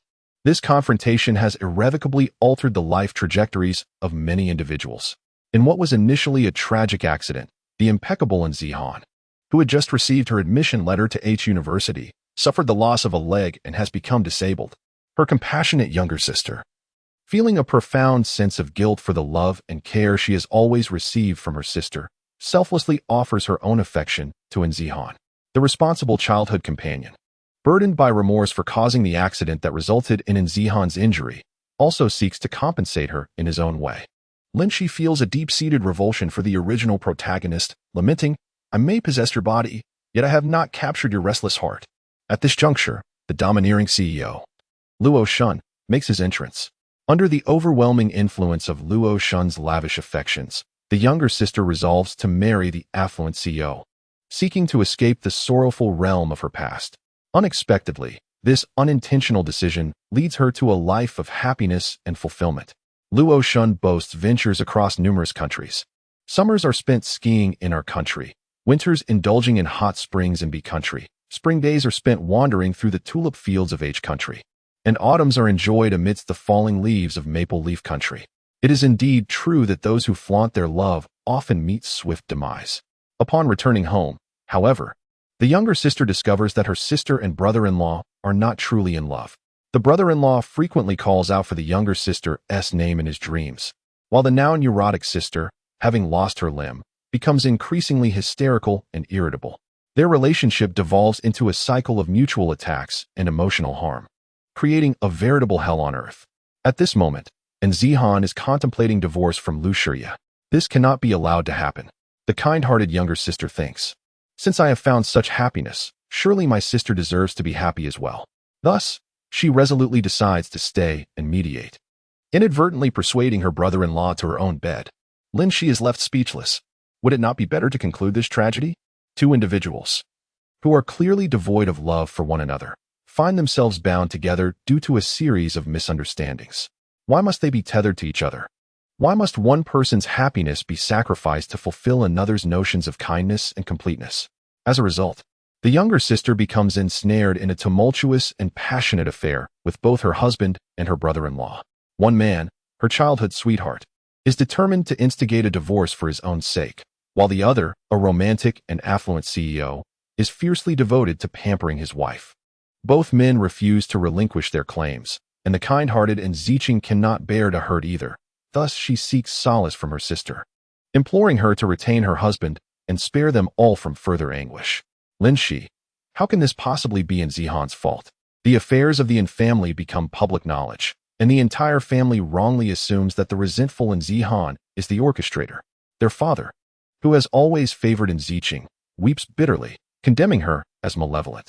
Even their mother, who previously held a fondness for Zihan, shifts her stance and chastises her for her ignorance of blessings. Misunderstood by her family, Zihan finds herself subjected to her husband's disdainful gaze, who regards her as a villain, cursing her for not having perished in the accident that initially brought them to this point.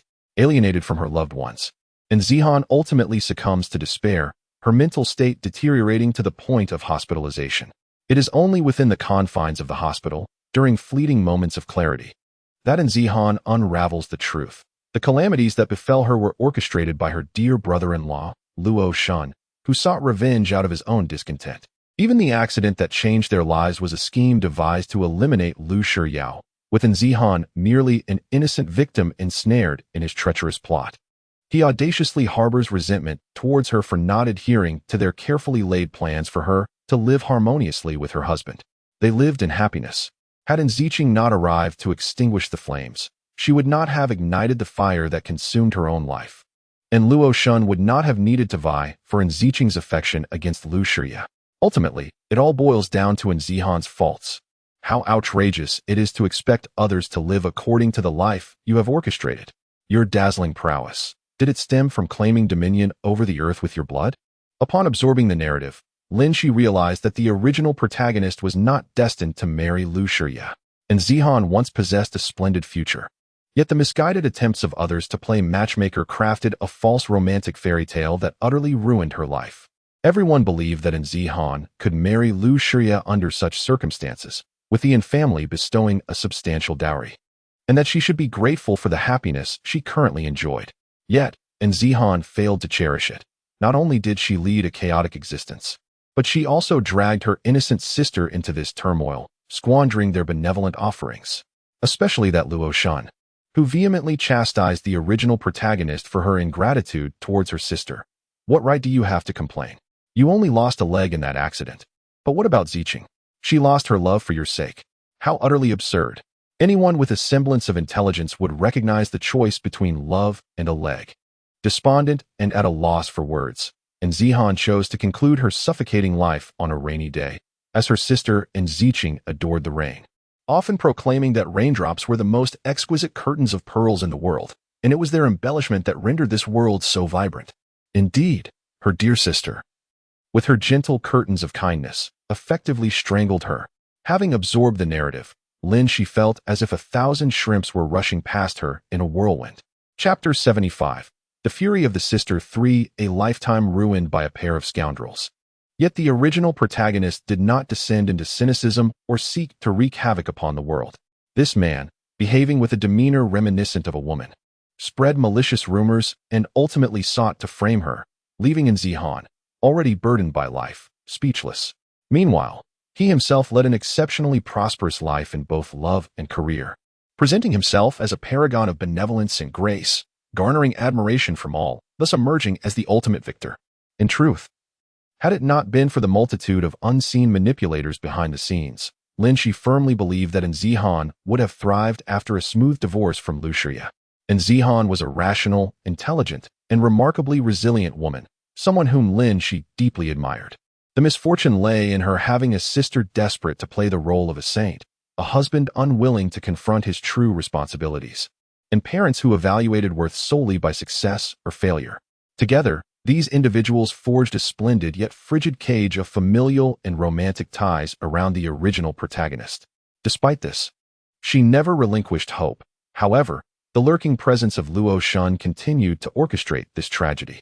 After driving the original protagonist to madness and death, the infamily, under Yao Xuan's machinations, attributed Zihan's demise to Lu Shiya's neglect of their daughter. Naturally, Lu Shiya lost all face and dared not return to the household. Yao Xuan, without shedding a drop of blood, eliminated his rival and won accolades for his magnanimity, ultimately claiming Ziqing's heart entirely. Thus, while the adage of good people receiving their just rewards and evildoers being vanquished remains an ideal, with Lin Xi's arrival, let this sentiment manifest into reality. Lin Xi's reception of the plot was but a fleeting matter, while the two fools over there continued their incessant chatter. Despite calling out to them twice, she remained utterly ignored, gazing at her calf, which had become severely bruised and deformed, racing towards the lofty goal of matching the diameter of a thigh. She thought that if this continued, she would soon meet the same fate as the original owner and face amputation. Such was the nature of the plot. Anyone who obstructed the romantic pursuits of the protagonist deserved a dire fate. The sky had gradually darkened, and after lingering for so long, not a single vehicle had passed. Apart from those two quarrelsome creatures, Lin Xi was the only one left to breathe. Lin Xi lightly pressed several acupoints on her body and swiftly massaged herself using the method taught by Chu Jiuxiao, in an effort to halt the deterioration of her calf. However, if this continued, she would still be unable to escape the grim fate of amputation. Life is perfect. How could one resort to sawing off a leg? Lin Xi had every reason to suspect that this was a personal vendetta from Ali, as she distinctly remembered being sent into the task world after Ali had knocked her away. But what could Ali do about it? Ali, hands on hips, laughed, deserved it. Who told you to kick yourself into such an unsightly state? Lin Xi was infuriated yet endeavored to remain polite. Ali, I have something to say that may or may not be appropriate. You've admitted defeat, haven't you? Surely, an apology is forthcoming. Ali, brimming with self-satisfaction, replied. Go ahead. Lin Xi retorted, damn it, you scoundrel. Ali responded, Lin Xi, do not blame me for not warning you.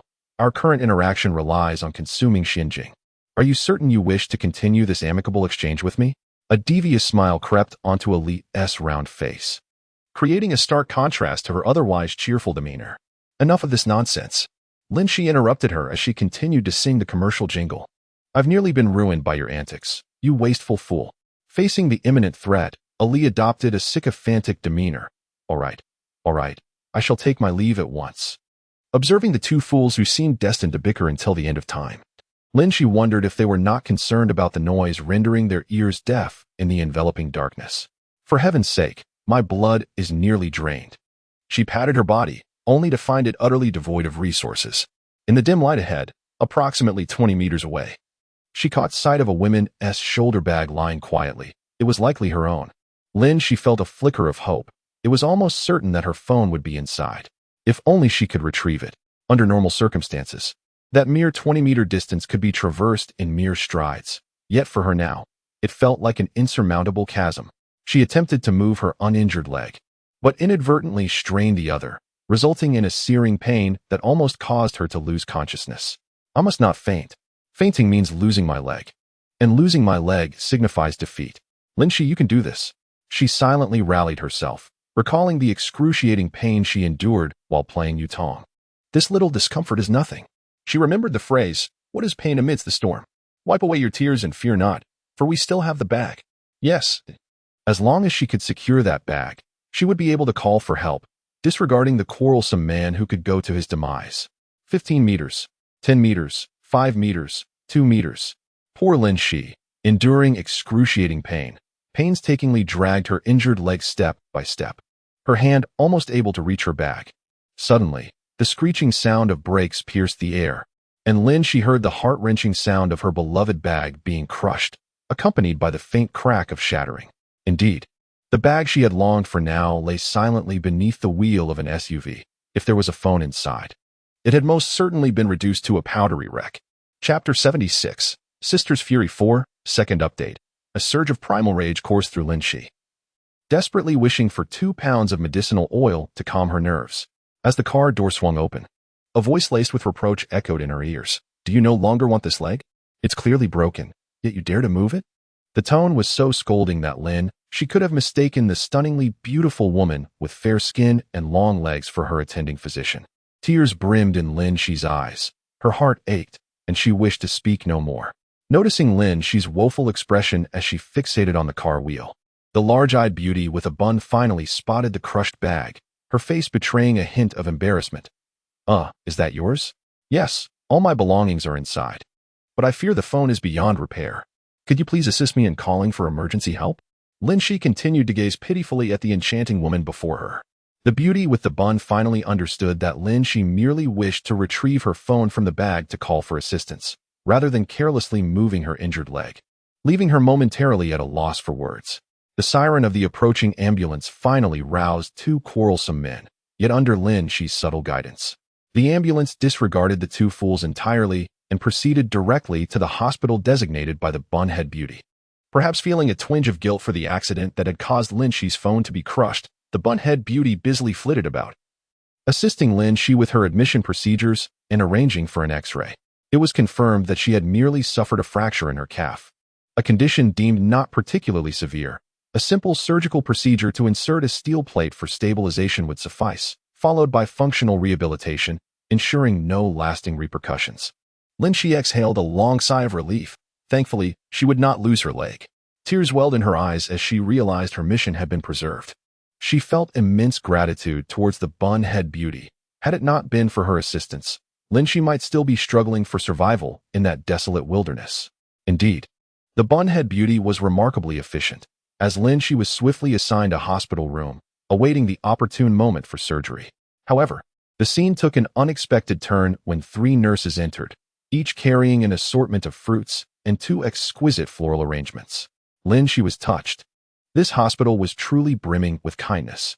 The trio exchanged bewildered glances upon seeing Lin Xi, their expressions filled with astonishment.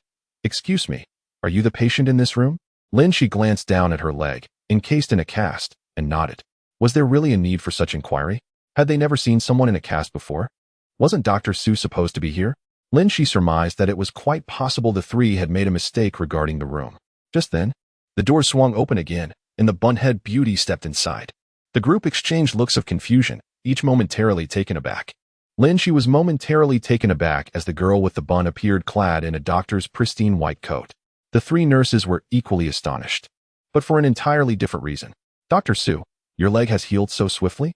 I thought you had sustained a fracture," inquired the youngest nurse, her tongue racing ahead of her thoughts. The girl with the bun was visibly startled. "My leg? Fractured?"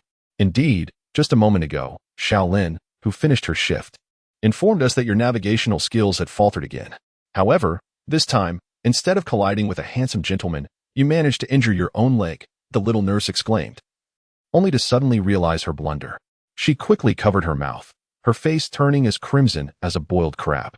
Upon hearing the phrase about her navigational mishap, the girl with the bun's demeanor soured. Lin Xi swiftly intervened, clarifying, "No, Dr. Su, it was I who was struck on the leg."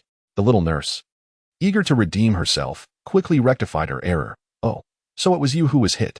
What a misunderstanding." "Haha, I knew Dr. Su wouldn't be the one to get hurt. She always seems to be the one causing the collisions. How could this time be any different?" Noticing the growing pallor of the girl with the bun's face, another nurse hurriedly attempted to defuse the situation. "You have such a knack for jinxing things. How could Dr. Su possibly sustain an injury?" "Pish-posh. Children speak without restraint. Let the winds whisk it away." As Lin Xi observed the increasing redness in Dr. Su's complexion, it seemed she was contemplating a dramatic outburst. The only silent nurse, sensing the impending disaster, quickly seized her two companions, hastily discarding their fruit and flowers. Before the girl with the bun and Dr. Su could transform into fiery dragons of wrath, they swiftly opened the door, lifted their skirts, and departed with remarkable speed, resembling a whimsical landlord in their escape. Dr. Su, Lin Xi. Now, only Lin Xi and Dr. Su remained in the ward, exchanging glances. After a long pause, Lin Xi inquired, "Are you a doctor?" Dr. Su nodded. "I'm not directionally challenged," Dr. Su explained. Lin Xi responded with a nod. "Isn't that the same?" She sighed, placing her hand on her forehead. Dr. Su asserted confidently, "Those streets, the trees, and buildings all look quite similar. Can you truly blame me for getting lost?" Lin Xi gazed at the young and beautiful Dr. Su, with her delicate features, strikingly clear eyes, and softly pouting pink lips. Complimented by her lively expressions, Lin Xi smiled, realizing that when not reprimanding others, she was indeed a charming and endearing girl. Lin Xi sincerely thanked Dr. Su, "Fortunately, you got lost. Otherwise, I might have faced amputation." Upon learning that the stunning Su Mannion was the cherished daughter of the chairman of this private hospital, Lin Xi formulated a plan. She finally understood why Su Mannion was able to handle her paperwork with such speed and why those nurses had rushed over with numerous gifts. In truth, Lin Xi had misjudged Su Mannion. Despite being a bit scatterbrained and directionally challenged, she was genuinely kind-hearted. Her amiable reputation in the hospital was undoubtedly not solely due to her father's influence. Lin Xi succinctly recounted her experiences to Su Mannion, who immediately flushed with indignation, her sparkling eyes almost ablaze with fury. "That beast. Even if he doesn't love you, he shouldn't abandon you to argue. If you intend to continue a relationship with such a man, I would rather cast you out of the hospital. A limp leg is far preferable to blinded eyes." Lin Xi mused, "With such beauty, everything you say is undoubtedly correct." She shared this sentiment, pondering whether, had the accident involved in Ziqing instead of herself, Lu Shiya would have bothered to engage in a quarrel with that truck driver. He would have rushed to the hospital with the urgency of a fire at his heels, delivering his beloved without a moment's hesitation. Lin Xi held a profound disdain for the disparity in treatment between the protagonist and the expendable characters. Thus, the law of the protagonist's invulnerability undeniably exists. Even amidst cataclysmic events, the protagonist would find a way to survive. While a mere supporting character might succumb to a blood infection from a stubbed toe, Su Mannion is undoubtedly her benefactor. The very thought of Su Mannion's identity sparked a notion in Lin Xi's mind. Chapter 77, Sister's Fury 5, Third Update, with tear-filled, pleading eyes. Lin Xi gazed at Su Mannion, adopting a posture of delicate despair. "My heart aches. Why must they conspire to deceive me? Now, following the accident, they abandoned me, leaving me to fend for myself." Her eyes shimmered with sorrow and gratitude. "Thank goodness you happened to be lost and stumbled upon me. Otherwise, I shudder to think of the consequences. I might have delayed treatment and faced amputation. Oh dear." Su Mannion crossed her arms, her large eyes sparkling with playful mockery. "Missin, I am merely directionally challenged, not foolish. If you have an ulterior motive, please state it plainly. Playing the innocent flower to garner sympathy does not suit you." Su Mannion scoffed. "When your leg is injured to such an extent, and you are left to cry for help without a soul in sight, yet you manage to remain calm and tend to your own needs without shedding a single tear, I refuse to believe you are a crybaby. Furthermore, the way you have taken such care to protect your wounded leg illustrates that you are both intelligent and resilient. Now, suddenly feigning weakness, it is clear you require my assistance." She wore a triumphant expression, as if possessed by Conan. "Very well, you are so stunning that whatever you say must be right." Lin Xi implored Su Mannion to utilize her connections, postponing any notifications to the young couple, but to discreetly inform Lu Shiya and Ziqing of the hospital's whereabouts. The primary aim was to lead them to believe that she was in grave danger of amputation due to the accident. As a skilled executor, how could one dare to alter the script? After all, This was the only way her dear sister would have a reason to fulfill her sisterly love through sacrifice. Although the original character had not sought vengeance against her family, Lin Xi could sense the lingering oppression and resentment within her, a grievance with no outlet. A little suffering might be healthier, wouldn't it? Moreover, it conveniently provided Yao Xuan with a legitimate opportunity to claim his sister. She held no fondness for anyone appearing in this narrative. Her own kin were less dear to her than the unfamiliar Su Manyun. This plot harbored no genuine love or hatred. If Enziching were to candidly confess her feelings for Lu Shiye to the original character, given Enzihan's disposition, she would undoubtedly offer sincere blessings, allowing for a straightforward path to H University, thus rendering any subsequent tragedies, such as the accident, entirely avoidable. Even in the event of an accident, had the original owner successfully divorced, despite having endured a failed marriage, if her parents, and Ba and Ma, had shown her a modicum of understanding, they would not have inadvertently become accomplices to Luo Shun, and Enzihan would not have met such a dismal fate. Lin Xi curled her lips in a faint smirk. How was she to confront a family that professed such deep affection for her? Perhaps it would begin with her dear sister. One was the childhood friend, a newly graduated engineer, and the other was a charming and eloquent CEO. How would her kind-hearted sister choose between them? Su Manyun, observing Lin Xi lying amid the white linens with an expression of mockery, noted how her striking features appeared stark against her pallid complexion, as if she had grown indifferent to everything, unburdened by cares or attachments. Reflecting on these matters was indeed disheartening. Her sister harbored mutual feelings for her future husband, treating her as though she were a fool. Now that their parents seemed intent on taking matters seriously, astonishingly, the two expected the victimized sister to shoulder the responsibility of canceling the engagement banquet. Su Manyun suddenly found herself intrigued by these two, wondering if their audacity had grown to such proportions that it could eclipse the sky. After informing Lu Shiye of the hospital's address and room number, the two women leisurely dined on dinner in the ward. One could hardly expect the hospital food to be delightful. Lin Xi wore a face of disdain, whereas Dr. Su appeared quite content, remarking, "As long as it's made by a human, it's bound to taste better than what I can concoct." It was said that the best outcome for her parents after eating her cooking was a bout of diarrhea. Hence the Su family kitchen was almost marked with a sign declaring no dogs or Su Manyun allowed. Listening to Su Manyun chattering about her culinary misadventures and her parents' helplessness, Lin Xi felt a deep sense of envy. How she yearned for another opportunity to cook for her parents. Lin Xi exclaimed, "Once I am discharged, I shall prepare a meal for you, and I assure you, my cooking will surpass that of the hospital." As long as the conversation did not veer into her medical expertise, Su Manyun was an outspoken, charming, somewhat naive young woman with a touch of fiery temperament. A family that could raise such a daughter must be warm and harmonious. She generously shared her smiles and joy, radiating a clarity that dispelled some of the shadows in Lin Xi's heart. Some individuals are like angels sent to this world, bringing happiness, such as Su Manyun. Others, however, resemble unwelcome intrusions, evoking discomfort, like the entrance of Enziching. Upon seeing Lin Xi's plastered leg, Enziching immediately rushed over, collapsing onto Lin Xi in a fit of tearful lamentation, her pearls of sorrow cascading down. "Sister, oh my poor sister, how could you be hurt so gravely? My heart aches for you." "Sister, does it hurt now?" Su Manyun swiftly pulled Enziching away, revealing surprising strength in her delicate frame. "You are pressing on the patient's injured leg. Do you wish to cause her further harm?" Enziching, upon hearing this, immediately burst into another flood of tears. "I'm so sorry. I didn't mean to, truly. Sister, please believe me. How could I ever bear to inflict any pain upon you? I would rather hurt myself than let you suffer even a little."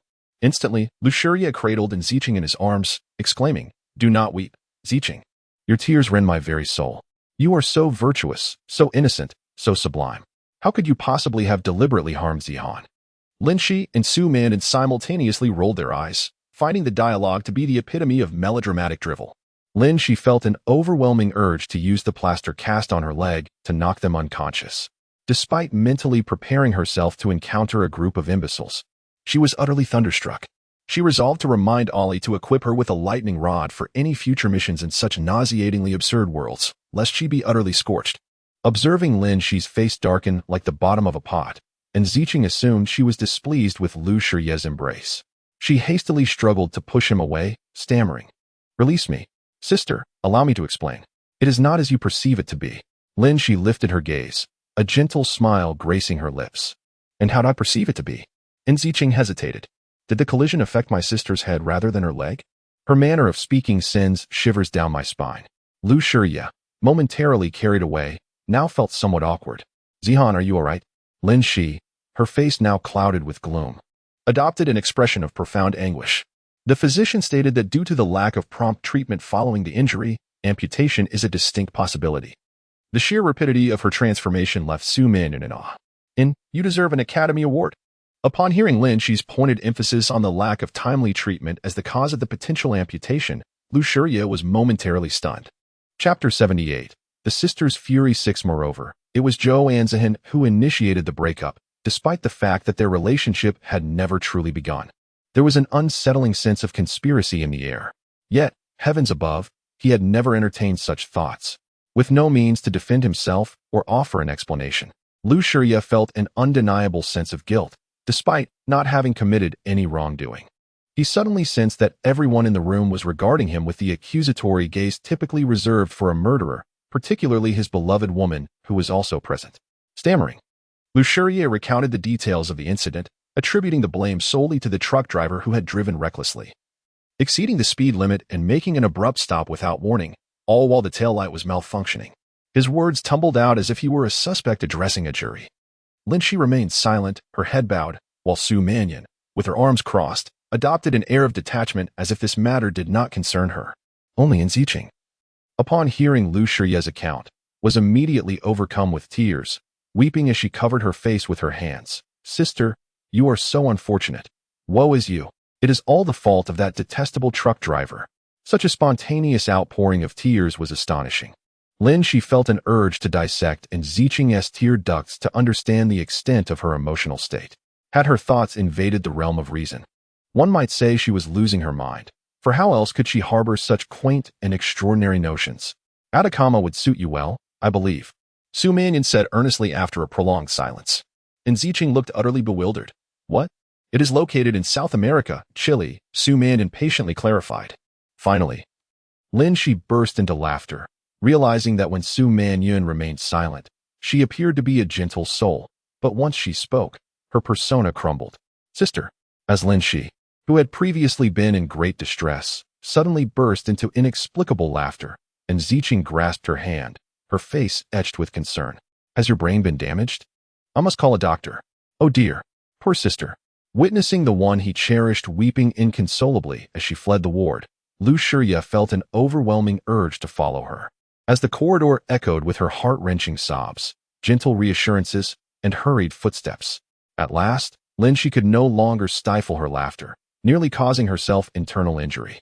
Tears, infused with inorganic salts, are hardly suitable for rainmaking. Should they taint the environment, we would lose the finest stargazing locale, a regrettable trade-off. Su Mannion could not contain her amusement and chuckled softly before adopting a serious demeanor as she regarded Lin Xi. Is she truly your biological sister? After all this time, has she uttered a single useful word? All she does is cry. Tears are the most inexpensive of commodities. Lin Xi wholeheartedly agreed, reflecting that those worthy of one's tears would never cause them, while those unworthy were not deserving of such sorrow. Thus, it was not merely men who refrained from shedding tears easily. Women were no different, for the reasons were the same. The two exchanged a knowing glance, recognizing their shared sentiments. Su Mannion sighed, lowering her gaze to meet Lin Xi's with her large eyes. In light of the fact that you will be cooking for me in the future, I have decided to grant you one request. Speak. What else do you wish of me? As such a beautiful and charming girl made this promise, Lin Xi cast her a flirtatious glance and replied, I wish for you to transform into a man, darling. Upon hearing this, Su Mannion made a retching expression and rolled her eyes dramatically. Lin Xi couldn't help but chuckle softly. Su Mannion was of moderate height, with strikingly bright, expressive eyes and tender, rosy lips, complemented by her flawless skin. When silent, she appeared soft and endearing, but once she spoke, she oscillated between a commanding presence and a sharp tongue, creating an exquisite contrast that amused Lin Xi. Suddenly, Lin Xi realized she was smiling again. It felt as though she were traversing through various worlds, where the emotions of those characters gradually influenced her own. She pondered whether this was a blessing or a curse, and Ziching's eyes shimmered with unshed tears, leading Lin Xi to a profound understanding of the delicate nature of women. She contemplated whether to execute Su Manyun's plan of sending her to the Atacama Desert for the greater good of humanity. Meanwhile, Su Manyun's face was etched with disdain as she observed Ziqing's unusually flushed and slightly swollen lips, along with the man beside her, whose demeanor radiated a certain allure. She had every reason to believe that such an effect could not merely stem from a conversation with a doctor.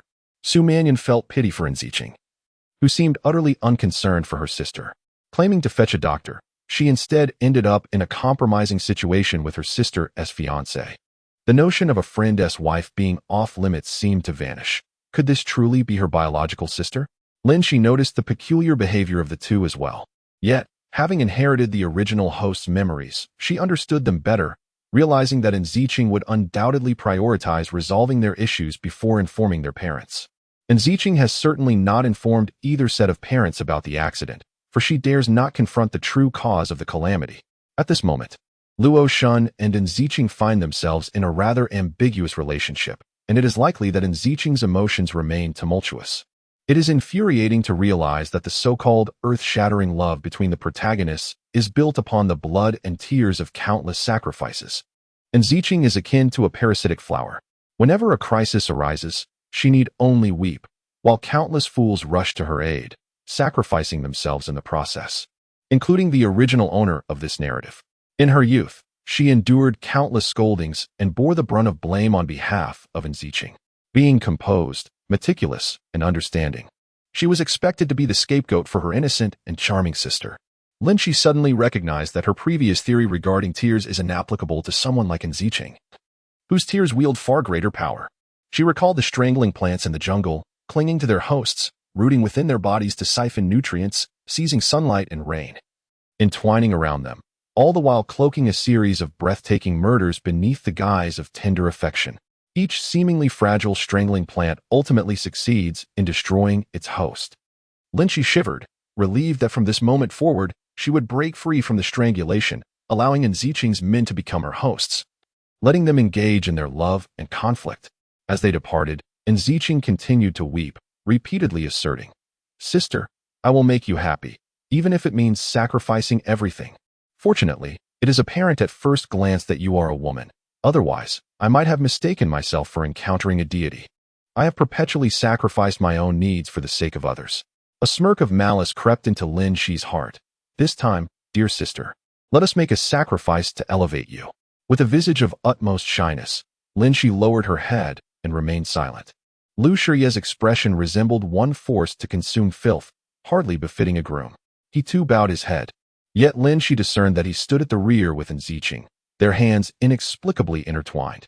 Those two wretches. Lin Xi's teeth ground in resentment. "How dare you speak of my happiness? This world is inherently unjust towards women, regardless of how exceptional or flawless one may have been. If a marriage is fraught with unhappiness, society will invariably conjure reasons to undermine you. A woman who cannot even manage her own marriage, no matter how stellar her attributes in other realms, is branded a resounding failure. She may possess beauty, yet her marriage is unfortunate. She may have high qualifications, yet her marriage is unfortunate. She may enjoy a substantial income, yet her marriage is unfortunate. Despite her diligent efforts in her career, her misfortune compels her to focus solely on work. She may dutifully care for her in-laws, yet if her husband fails to appreciate her, she would have been cast aside long ago. In truth, she treats her colleagues with kindness, but only to prove that the reasons for her marital failure do not lie with her. Ultimately, no matter the circumstances, everything culminates in the assertion of your marital discontent, serving as evidence of your profound inadequacy. In stark contrast, men often find that as long as they do not commit grievous errors, society readily attributes their shortcomings to the misfortunes of an unhappy marriage, conveniently offering them absolution. Alas, the blame is cast upon the inadequate spouse at home, prompting the sentiment of forgiveness for their failings. Such is the nature of this world. A woman must exert at least double the effort of a man to garner respect from others. Thus, when Zihan and Lu Shiye's lives descend into chaos, the once cherished image of Zihan as a paragon of excellence is forgotten. No one recalls that it was Lu Shiye who caused her to lose her leg or forsake her brilliant future. Instead, they perceive only the sacrifices made by the younger sister for her elder sibling's happiness, abandoning her own love to wander far away, while Lu Shiye, bound by duty, surrendered his own affections to marry someone he does not love.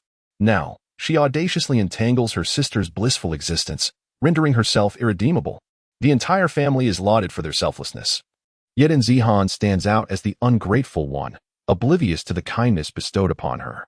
This is a battlefield devoid of gunpowder, where each individual, under the guise of love, inflicts profound wounds upon the original owner of the life they seek to control. They occupy a moral high ground, insisting that she must adhere to the path they have charted for her if she is to be worthy of their sacrifices. Otherwise, she is deemed ungrateful. Yet, a person is not a machine programmed to follow a predetermined course. She possesses her own thoughts, her own flesh and blood, and her own emotions. She is Lin Xi, once the pride of the heavens, not a mere puppet to be manipulated at their whim. Lin Xi reflects that in such a household, anyone might very well crumble, let alone the proud original owner herself. Within such a narrative, save for the malevolent Yao Xuan, it appears that none are inherently villainous.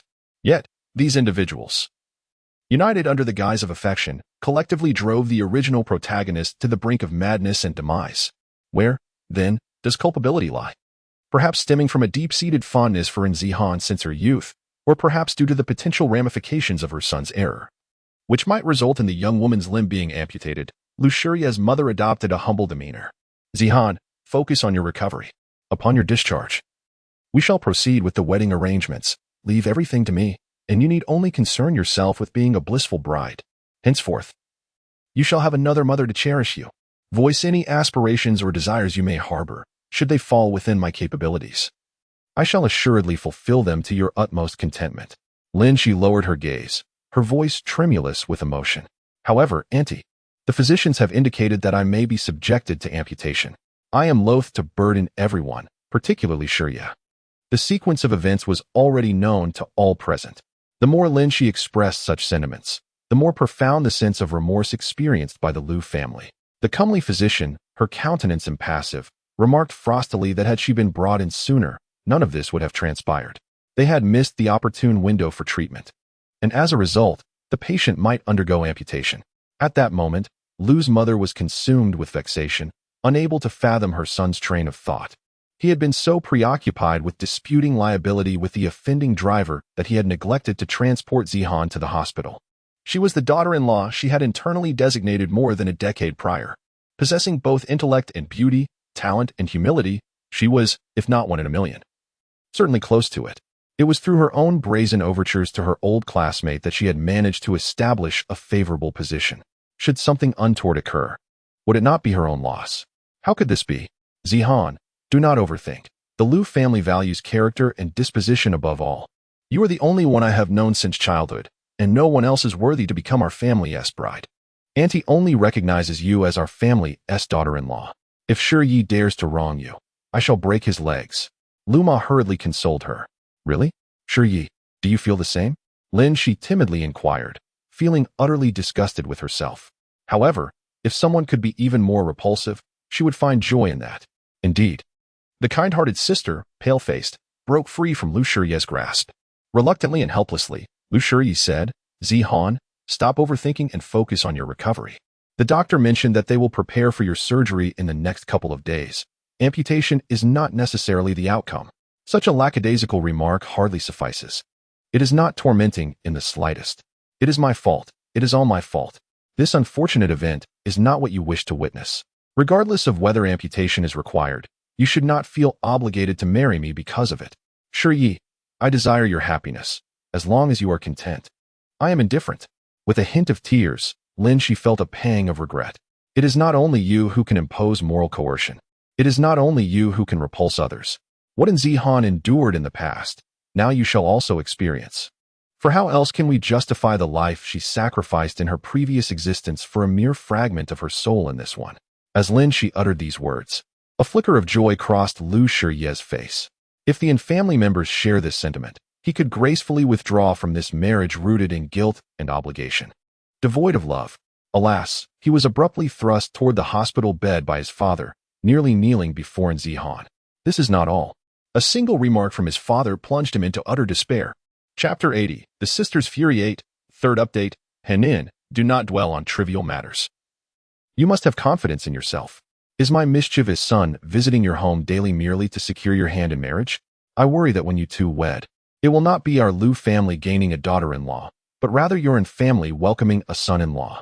The crowd erupted in laughter, and Lin Xi, blushing as they wished, stole a glance at Lu Shiye. "Uncle Lu, is it true? Do you come to my house every day just to see me?" To hear the one she cherished declare in public that his visits were for another woman, her own sister, no less. How could one not feel tortured? Lu Shiye clenched his fists, struggling to calm himself enough to utter that word. "Woo-woo." And Ziqing suddenly burst into tears. Noticing everyone's gaze upon her, she hastily wiped her tears and forced a smile. "I am truly happy that my sister has found such an outstanding brother-in-law in Lu Ge." Lu Shiye's face turned as pale as a ghost. "Ziqing, you are so kind, so innocent, so beautiful. Do you not realize that without you, my life would be devoid of happiness?" Just as he was about to rush out, his sleeve was caught by a pair of hands, and he looked up to see in Zihan's eyes filled with longing and hope. How could Lin Xi have allowed Lu Shiye to pursue her? She was also benevolent, seeking to create an opportunity for her brother-in-law, Liu Xuan, who was still in a period of ambiguous courtship. Otherwise, wouldn't her coercing the beautiful Su into compromising her conscience and medical ethics to lie and act in a play with her be in vain? In the storyline, and Zihan loses a leg because of being with Lu Shiye. Consequently, her sister relinquishes her happiness and love in this lifetime, solely to fulfill her sister's infatuation. Subsequently, the younger sister travels the world with her wealthy husband on their honeymoon, and over time, affection blossoms, ultimately leading her to find her own happiness. Indeed, virtue is rewarded. That's why the sister who steals another's love lives such an unhappy life. Then, everything began to proceed methodically. Lin Xi prepared for the surgery at ease in the hospital. Given that they would hold the wedding immediately after her discharge, the Yin and Lu families were busy with the wedding preparations, entrusting the task of caring for Zihan to her beloved younger sister, Ziqing, with whom she had had a deep affection since childhood. How suspicious. Lin Xi detected a strong scent of illicit romance. Liu Xuan was quick to make his move. However, she would not be so meddlesome as to remind Lu Shiye, who was preoccupied with their wedding. To ensure Liu Xuan's success in marrying Ziqing, Lin Xi was extremely concerned. "What exactly are you up to, woman? I sense nothing but calculation in your eyes." With her own sister being unreliable, Su Manyun had already taken on the part-time role of Lin Xi's caregiver. "I've been cuckolded by my own sister. How could I be in the mood to plot anything? I'm busy being melancholic." Lin Xi would not admit it. She reached out to accept the meal box that Dr. Su had brought her, and her face immediately fell. Hospital food, hospital food. A bowl of rice porridge and 2 eggs. After eating it for 3 days, I'm done for. Dear beauty, can't we indulge in a different fare? How does one alleviate sorrow? Only with a bowl of thin porridge. Facing her monotonous meals, the enchanting Su De boldly declared, "Asking me to cook is far more challenging than ensuring I don't lose my way." She then cast Lin Xi a knowing glance, hinting that merely having something to eat was a blessing in itself.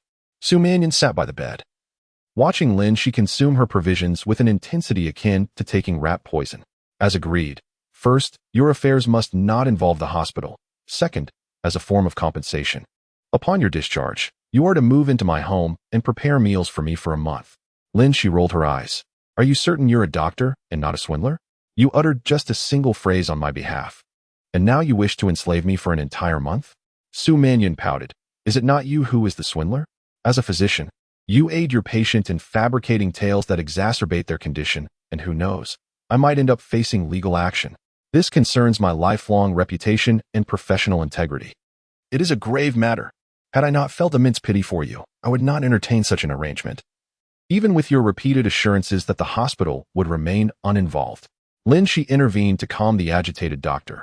"Let us consider it my fault, esteemed doctor. Now, please hush. For my sister has come to check in."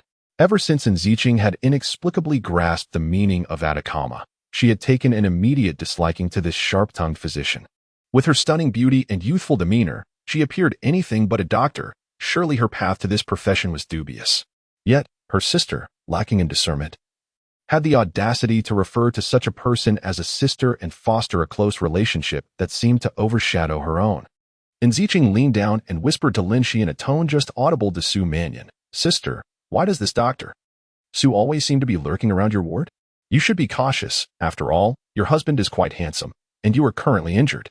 The caring younger sister cast a knowing glance at Lin Xi, disdainfully eyeing Su Manyun. Su Manyun rose to her feet, collecting Lin Xi's empty meal box. Her calm and unhurried voice resonating. Indeed, one must be cautious. I am notoriously shameless and have a penchant for encroaching upon my sister's territory. And Ziqing was taken aback by her words, her gaze flitting to Lin Xi a few times. Wondering if her sister was indeed aware of something and had deliberately provoked Dr. Su to make such a statement. However, seeing Lin Xi maintain her serene and gentle smile as if she had not heard a thing, and Ziqing's heart finally settled. She couldn't help but chuckle, thinking how her sister could never be that sort of person. Moreover, she had already established a relationship with Luo Shun. Remembering how he had serenaded her with his guitar at the bar, and Ziqing wore a blissful smile. While Luo Shun may not possess the towering height and striking looks of Lu Shiya, he was not far off. And his solid financial standing imbued him with a certain gravitas. Luo Shun, with his breadth of experience, was certainly not comparable to Lu Shiya, who had merely just graduated and entered the workforce. In retrospect, Lu Shiya wasn't all that remarkable. Perhaps it was simply because he was the man her sister admired. And Ziqing glanced at her sister in Zihan, whose leg was encased in plaster, feeling an inexplicable sense of satisfaction. So what if you are superior to me in every way? You still treasure a man I do not desire. From a young age, her elder sister outshone her in every aspect. Whenever people saw the sisters together, they would invariably extol the elder sister's virtues, rendering her presence seemingly inconsequential. She perpetually dwelled in her sister's shadow, forever known as the nameless and Zihan's younger sister. Consequently, she resolved to embrace an opposing path. If her sister was deemed exceptional, then she would be perceived as lacking. When her sister secured the top position in class, their mother joyously praised her, while she retreated into a corner, sorrowfully isolated. Yet, their father would come to her, offering comfort for an extended period. And Ziqing noticed the disappointment etched on her sister's face. She recognized her triumph, at least in the eyes of their father, who always adhered to his decisions. Gradually, and Ziqing learned to wield her tear-streaked visage to achieve her various aims. No matter how accomplished her sister was, she could never surpass her in this regard. One day, when others introduced the sisters, they would say, "This is in Ziqing's Sister Chapter 81. The sisters Fury Su Manyun and in Ziqing harbored mutual disdain for one another. When she arrived to take over, Su Manyun did not linger in conversation and simply departed. And Ziqing gazed with pity at her sister, who lay on the bed. Regardless of whether she would face amputation, this elder sister would no longer attend H University. After marrying Lu Shiya, she would inevitably transition from a prodigious scholar to a housewife. Lu's mother was a traditional woman, and while her sister would likely escape the clutches of a wicked mother-in-law, the Lu family had stringent customs. Her sister would still have her share of burdens, especially since Lu Shiya harbored his own ambitions. Whether he would protect her sister remained uncertain. Indeed, that which remains unattainable is often deemed most precious. His affections for her had burgeoned like nascent spring buds, only to be abruptly curtailed by her sister's calamitous accident. And Ziqing cast another glance at the pallid visage of Zihan. If I am the ethereal moonlight, you are but a grain of rice clinging to one's garments. If I am the cinnabar mole, you are not but a mosquito sting. Alas, her sister. Nay, confound it. Poor me. Lin Xi, observing her sister's countenance awash with mournful gazes, felt a surge of nausea. Verily, there are always those who seek to vex the sovereign. As night descended, and Ziqing, ensconced in her bedside vigil, remained inseparable from her cellular device. The dulcet chimes of WeChat notifications reverberated incessantly, a cacophony of amorous overtures. Lin Xi, her patience waning, shifted restlessly, contemplating the destruction of Ziqing's accursed device, devoid of any semblance of consideration for the patient. Did she not comprehend the imperative of tranquility? Ziqing, however, misconstrued Lin Xi's agitation, her solicitous words tinged with an undeniable air of triumph. Sister, Shiyi. Brother-in-law, has he not endeavored to contact you via telephone or digital missive? Do you yet harbor resentment towards him? Surely, brother-in-law is consumed by remorse. Pray, sister, extend your forgiveness. In truth, Su Manyun had procured for Lin Xi a cellular device identical to its predecessor, yet Lin Xi, finding it burdensome, had abstained from its utilization. Lin Xi, summoning her resolve, responded with a serene smile. Pray tell, from your demeanor, one might surmise that you are enamored? Prior to the fateful accident that befell the original inhabitant of this corporeal form, and Ziqing had sought to elicit information from her sister. The original possessing no reservations towards her sibling, had divulged her affections for Lu Shi in their entirety. And in Ziqing, she had divulged not a scintilla of her own dalliance with Lu Shi. Indeed, the original host was somewhat cognizant of their peculiar behavior. Hence, she unequivocally expressed her affection for Lu Shi, intending that if they reciprocated each other's sentiments, she would genuinely offer her blessings and proceed to H University without any lingering attachments. For if she were to marry Lu Shi, given Lu's mother's disposition, she would undoubtedly desire a virtuous daughter-in-law who would wholeheartedly care for her son at home, having grown up together as childhood sweethearts. And Zihan was willing to relinquish her aspirations and devote herself to domesticity for Lu Shi's sake. Alas, fate would have it that Zihan failed to realize either of her desires, culminating in such a tragic end. And Ziqing's voice resonated with sweetness. "Yes, sister, I am very happy." Her bashful smile, imbued with innocence and a touch of reserve, exuded infinite tenderness and loveliness, which is hardly surprising. Do not men typically favor such qualities? Men tend to find women like in Zihan, who rationally weigh the pros and cons of every matter, rather intimidating. Whether it be due to masculine ego or a penchant for feminine charm, men cannot derive any satisfaction from a woman as flawless as in Zihan, whose perfection makes them feel inadequate and whose rationality instills fear. This explains why the more exceptional a woman is, the more challenging it is for her to find a husband. Lin Xi sighed, acknowledging that while she was not particularly exceptional, having endured the scheming of Yao Xuan, she doubted that she could ever trust in the preposterous notion of love, even if she were not currently a disembodied spirit. She once again recalled that late-night alleyway, the merciless beating with clubs, and her own foolish yearning for Yao Xuan to descend from the heavens like a hero in a movie. Lin Xi chuckled coldly. Thus, it seems that the fist remains a more reliable companion. As for men in love, I might as well send you to Mars. At this moment, Lin Xi was oblivious to the fact that she was recklessly speeding down the broad avenue of solitude. On the eve of Lin Xi's surgery, the long-absent Lu Shi finally made his appearance, accompanied by his mother, who had come with the intention of assisting Lin Xi in selecting a wedding gown. Lin Xi smiled gently, responding, "They are all wonderful. I will defer to Shi's preference." Witnessing in Zihan's unwavering devotion to her son, Lu Ma's expression brightened with satisfaction. Zihan truly was an admirable young woman, never uttering a harsh word despite the potential for her son's amputation due to his carelessness. Her love for him ran deep. With her gentle demeanor, she was undoubtedly the daughter-in-law Lu Ma had envisioned since childhood. However, when Lu Ma cast a sidelong glance at her son, her heart skipped a beat at the sight before her. Her son was gazing at the radiant and Ziqing with a look of intense anguish. His eyes filled with an enigmatic longing.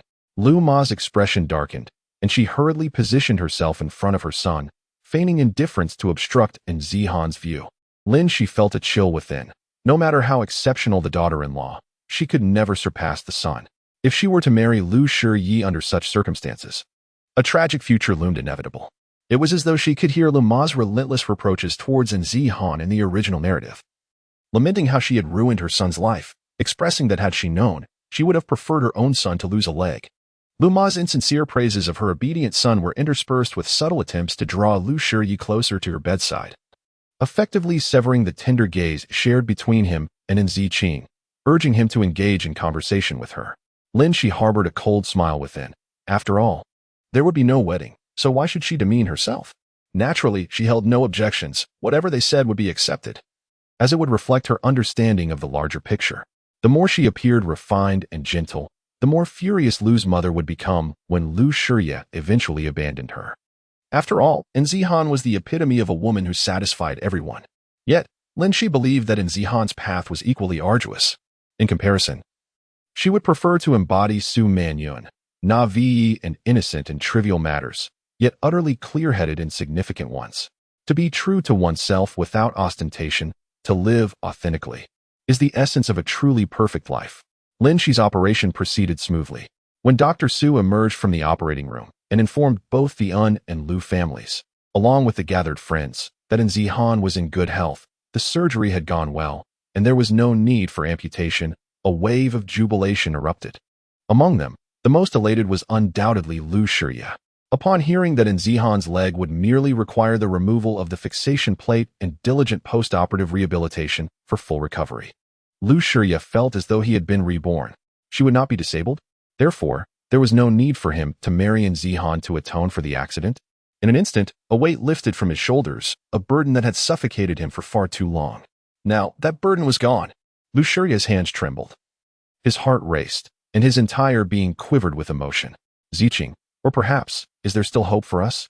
Chapter 82, Sister's Fury 10, Second Update. Seeing her recovery progress well, Lin Xi finally felt at ease. Regardless, she possesses a skill in traditional Chinese medicine, albeit only at level 1. Lin Xi recalled that Ali had mentioned certain abilities and skills may not be applicable in certain realms. Though this does not extend to life skills, Lin Xi discreetly contacted H University, requesting to postpone her enrollment by a year, citing a car accident on her part. The response was prompt and favorable, allowing Lin Xi to breathe a sigh of relief. As for what comes next, hi. After such a lengthy performance, it was finally her turn to take the stage. The wedding had been postponed once more, a suggestion from Lu Shiria, who reasoned that since Lin Xi had not undergone amputation, she should not be wed in a wheelchair. A perfect wedding was to be provided for her. Lin Xi's legs were recovering swiftly, and as the wedding date approached, Lu Shiria grew increasingly anxious.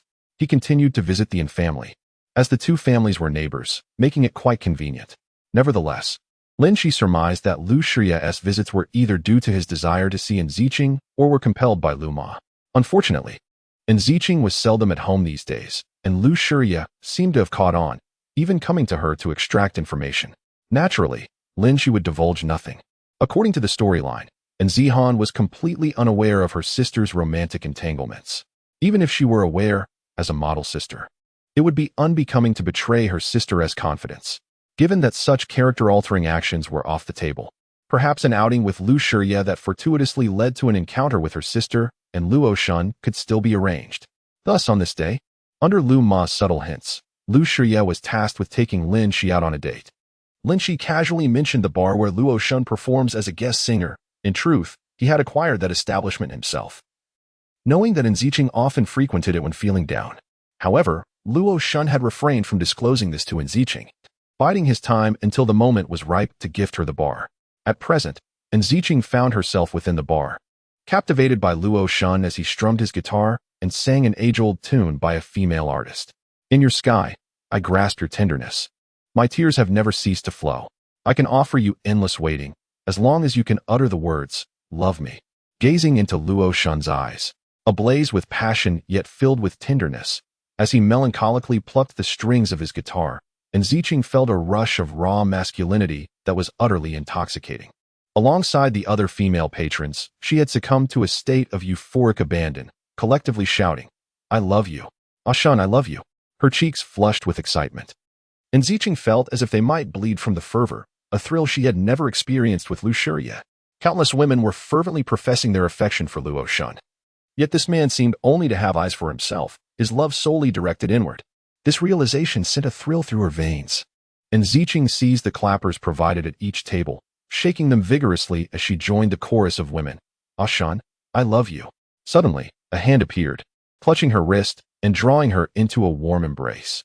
She looked up to meet the fiery gaze of Lu Shiria. You love him? What am I to you? How did he end up here? Ziqing was momentarily taken aback. Let go of my woman. On stage, Luo Xuan unexpectedly shouted into the microphone, I apologize, my darlings. Someone dares to lay claim to my woman. What do you all think? Can we tolerate this? The intoxicated crowd, emboldened by spirits, erupted in a cacophony of cheers and jeers. With a dark smile, Luo Xuan tossed aside the microphone and leaped off the stage, the throng parting to grant him passage. In mere strides, he reached Lin Xi and the others, boldly pulling the dazed Ziqing into his embrace, while his other hand unceremoniously struck Lu Shiria across the face. Lu Shiria was caught off guard by the sudden blow. Instantly, chaos erupted in the bar, with Lin Xi, ever the instigator, exclaiming, Qingqing, who is this person? And why is he attacking Shiria? In that critical moment, Ziqing resorted to her usual weapon, tears. She cried like a delicate flower in the rain, evoking sympathy. This tactic had never failed her before, but this time, it was in vain. As those who have watched the animal kingdom know, males fight fiercely for territory and the right to claim females, often risking their very lives. Seizing the distraction, Lin Xi hastily pulled out her newly purchased phone and called both Ziqing and Lu Shiria. You ignored me after the accident, and yet here I am, so magnanimous, My name is. While the battle raged on, the tear-streaked young flower looked from one to the other, stomping her feet and pleading, "Stop fighting, please, I beg you." The bouncer observed that his employer had gained little from the fray, and thus decided to lend a hand. The scene was chaotic and fervent as Lin Xi seized a moment to call Yao Ling and Yao Erling, all the while silently urging, "Let the storm come with greater ferocity." Perhaps due to the bar's reputation for tardiness, Yao Ling unexpectedly arrived first, followed closely by members of the Lu and in families. With the bouncer's involvement, by the time everyone arrived, Lu Xi had already succumbed to unconsciousness, his handsome visage adorned with an array of bruises. Seemingly targeted by the bouncers with intent, Lu Ma wept inconsolably over her son, creating a tumult of activity between the hospital and the police station. With the Yin and Lu families bustling about in a frenzy, Lin Xi discreetly glanced at Enziching, realizing her sister was indeed a true gem during her own hospitalization. Enziching had not appeared nearly as distraught. The delicate flower continued to sob incessantly, while Lin Xi had sensibly prepared herself with ginger slices over her eyes. Thankfully, foresight had prevailed. Thus, life mirrors a theatrical performance, reliant on the art of acting. Without such artistry, one must depend on props. Although Lu Xi bore the brunt of the assault, the most innocent victim remained in Zihan. Betrayed by her younger sister and her childhood sweetheart, her tears were a testament to her woeful fate. Lin Xi's tears cascaded like a fountain, murmuring her willingness to sacrifice for her sister's happiness. Yearning only for her sister and Lu Xi to find joy, the wedding need not be cancelled. Merely a change of the bride's name to that of her sister would suffice. The delicate flower, overshadowed by her sister's theatrics, could only roll her eyes in exasperation, resulting in yet another wave of chaos. Seizing the opportunity amidst the turmoil, Lin Xi gracefully departed with her pre-packed belongings. Upon arriving at the designated location, Su, the stunning beauty, hurriedly appeared after more than half an hour of waiting. "You are late," Lin Xi accused, her legs aching from standing. "I left early.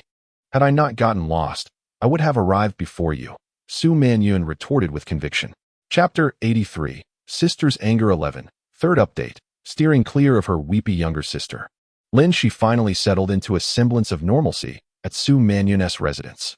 Each day, Lin Xi devoted herself to preparing various culinary delights for Su, rendering the esteemed doctor utterly disinterested in dining out or ordering takeout. The blissful days, however, were fleeting. After merely 4 days of cohabitation with the esteemed doctor, Lin Xi received a call from Enziching early one morning. The sisters had arranged to meet at Luo Shun's bar, the very establishment where Luo Shun had clashed with Lu Xi. Given that the bar was closed in the morning, it was an opportune time for mischief. Su Manyun, concerned about Lin Xi attending the meeting alone, insisted on accompanying her. Ultimately, this decision led to the original owner of Lin Xi's identity suffering from mental distress, as she was forced to confront her past wounds. Even if the original owner did not take her own life, it was anticipated that Luo Shun would eliminate her to undermine Lu Xi, all in a bid to monopolize Enziching. Su Manyun, with her cold demeanor yet warm heart, held a strong aversion to injustice. Despite their limited acquaintance, she had already rendered Lin Xi considerable assistance, and Lin Xi was determined not to burden her further. Thus she declined the offer. Without further ado, Su Manyun delivered Lin Xi to the bar, gesturing with her hand to indicate a phone call before swiftly departing. Enziching, catching a glimpse of what seemed to be the sharp-tongued doctor inside the vehicle, furrowed her brow and remarked, "Sister, why are you still in contact with her?" That individual's vitriolic remarks suggest a malevolent nature. You would be wise to exercise caution. My sister, typically solitary and devoid of companionship, now seems somewhat unfamiliar. Lin Xi gazed up at Enziching, surmising that she had been enduring a difficult period. Otherwise, she would not typically denigrate others so openly. Save for the incident at the hospital when she inadvertently revealed her true nature due to Dr. Su's incisive words. Enziching's eyes were visibly shadowed, indicating a lack of rest in recent days. Subjected to Lu Shi's interrogation and the relentless pressure from both the Yin and Lu families, it would be surprising if she had managed to rest at all. Serves her right. Enziching, with the practiced ease of a hostess, led Lin Xi to the innermost private room of the bar. As Lin Xi passed another adjacent room, she paused momentarily, her ears subtly twitching. A faint smile played upon her lips as she reflected on the wisdom of not bringing Su Manyun along. Upon noticing Lin Xi's hesitation, Enziching's countenance betrayed a hint of anxiety. "Sister, is something amiss?" I merely find it peculiar that you would know someone who owns a bar, as I was unaware of any such acquaintances. Furthermore, isn't this the same bar that Shirye and I visited a few days ago? Indeed. It was here that Shirye was assaulted by a lunatic. Upon hearing Lin Xi refer to Luo Shun as a lunatic, and Ziqing's expression was quite remarkable. This is merely a bar owned by a casual acquaintance. I simply thought it would be a tranquil setting for us to have a proper conversation. And Ziqing's voice betrayed a hint of guilt. Lin Xi fixed her gaze upon Ziqing, whose eyes darted about evasively. Could it be that Ziqing was aware of something? She couldn't help but find it amusing. Was the naive and adorable little sister in the original's heart truly the person before her? And Ziqing's gaze wandered as she forced a smile. That day you ran out of the house. We couldn't find you, and everyone was quite worried about you. She opened the door to the private room, reaching out to grasp Lin Xi's hand as if fearing she might flee, and walked straight in. Lin Xi followed her obediently, entering a brightly lit room that was nothing like the dim, ambiguous ambience during business hours. This spacious private room, complete with a restroom, was adorned in black and gold, exuding an air of opulence and strangeness. Are you cold? Lin Xi's calm inquiry interrupted in Ziqing's incessant chatter. Huh, me? I'm not cold. Why do you ask? And Ziqing felt somewhat bewildered by her sister's question. This sister had recently taken to speaking in an unusual manner. Lin Xi reclined against the dark sofa with golden stripes, her long legs casually resting on the coffee table. Just a casual question, as your hand seemed a bit shaky earlier. And Ziqing observed her relaxed sister. And in contrast to her own tension, it seemed as though Lin Xi was the one in charge here. Moreover, how could her sister adopt such an ungraceful posture? This realization left Ziqing feeling slightly uncomfortable. When did her sister become so unfamiliar? The sister who would always give her the best things. The one who stood in front of her no matter what happened. The one who whispered secrets with her under the covers. Where had she gone? Unfortunately, Lin Xi was unaware of her sister's doubts. Otherwise, she would surely have told her that the sister had long been metaphorically executed by your misguided affection. Pray tell, what is this exceedingly important matter that you insisted I meet you in person to discuss? Lin Xi asked leisurely, and Ziqing feigned composure. Yet the fidgeting of her intertwined fingers betrayed her anxiety. It is, of course, to deliberate on your wedding with Brother Lu. The banquet has already been booked, and your sudden disappearance has left Brother Lu quite worried about you. So swiftly had she transitioned from Shirye to Brother Lu, indicating Ziqing's clear choice. It appeared that Lu Shirye was once again cast aside, akin to a character in a narrative. However, it was unfortunate. I am not in Zihan. So do not even think of shifting the blame onto me. The elders from both families remained passive, yet unexpectedly, the least likely sister boldly stepped forward. If there were no ulterior motives, Lin Xi would indeed be foolish. With a smile, Lin Xi remarked, should we not be discussing your wedding with Lu Shirye instead? A gentleman does not covet another's beloved, especially when you are my dearest sister.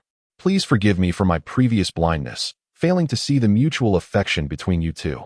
It is my fault for delaying your happiness for so long. Lin Xi's words, laden with a semblance of sincerity and deceit, rendered Ziqing's face a canvas of crimson and pallor, leaving her momentarily speechless. Finally, with a resolute demeanor, Ziqing rose to fetch the 2 cups of juice that had been prepared on the coffee table. Handing one to Lin Xi, she said, Sister, after all this conversation, I must be parched. Let us enjoy a glass of orange juice. There is an abundance of orange juice at home, since I am here. I would prefer a margarita, if you please, Lin Xi replied, declining the juice that Ziqing offered.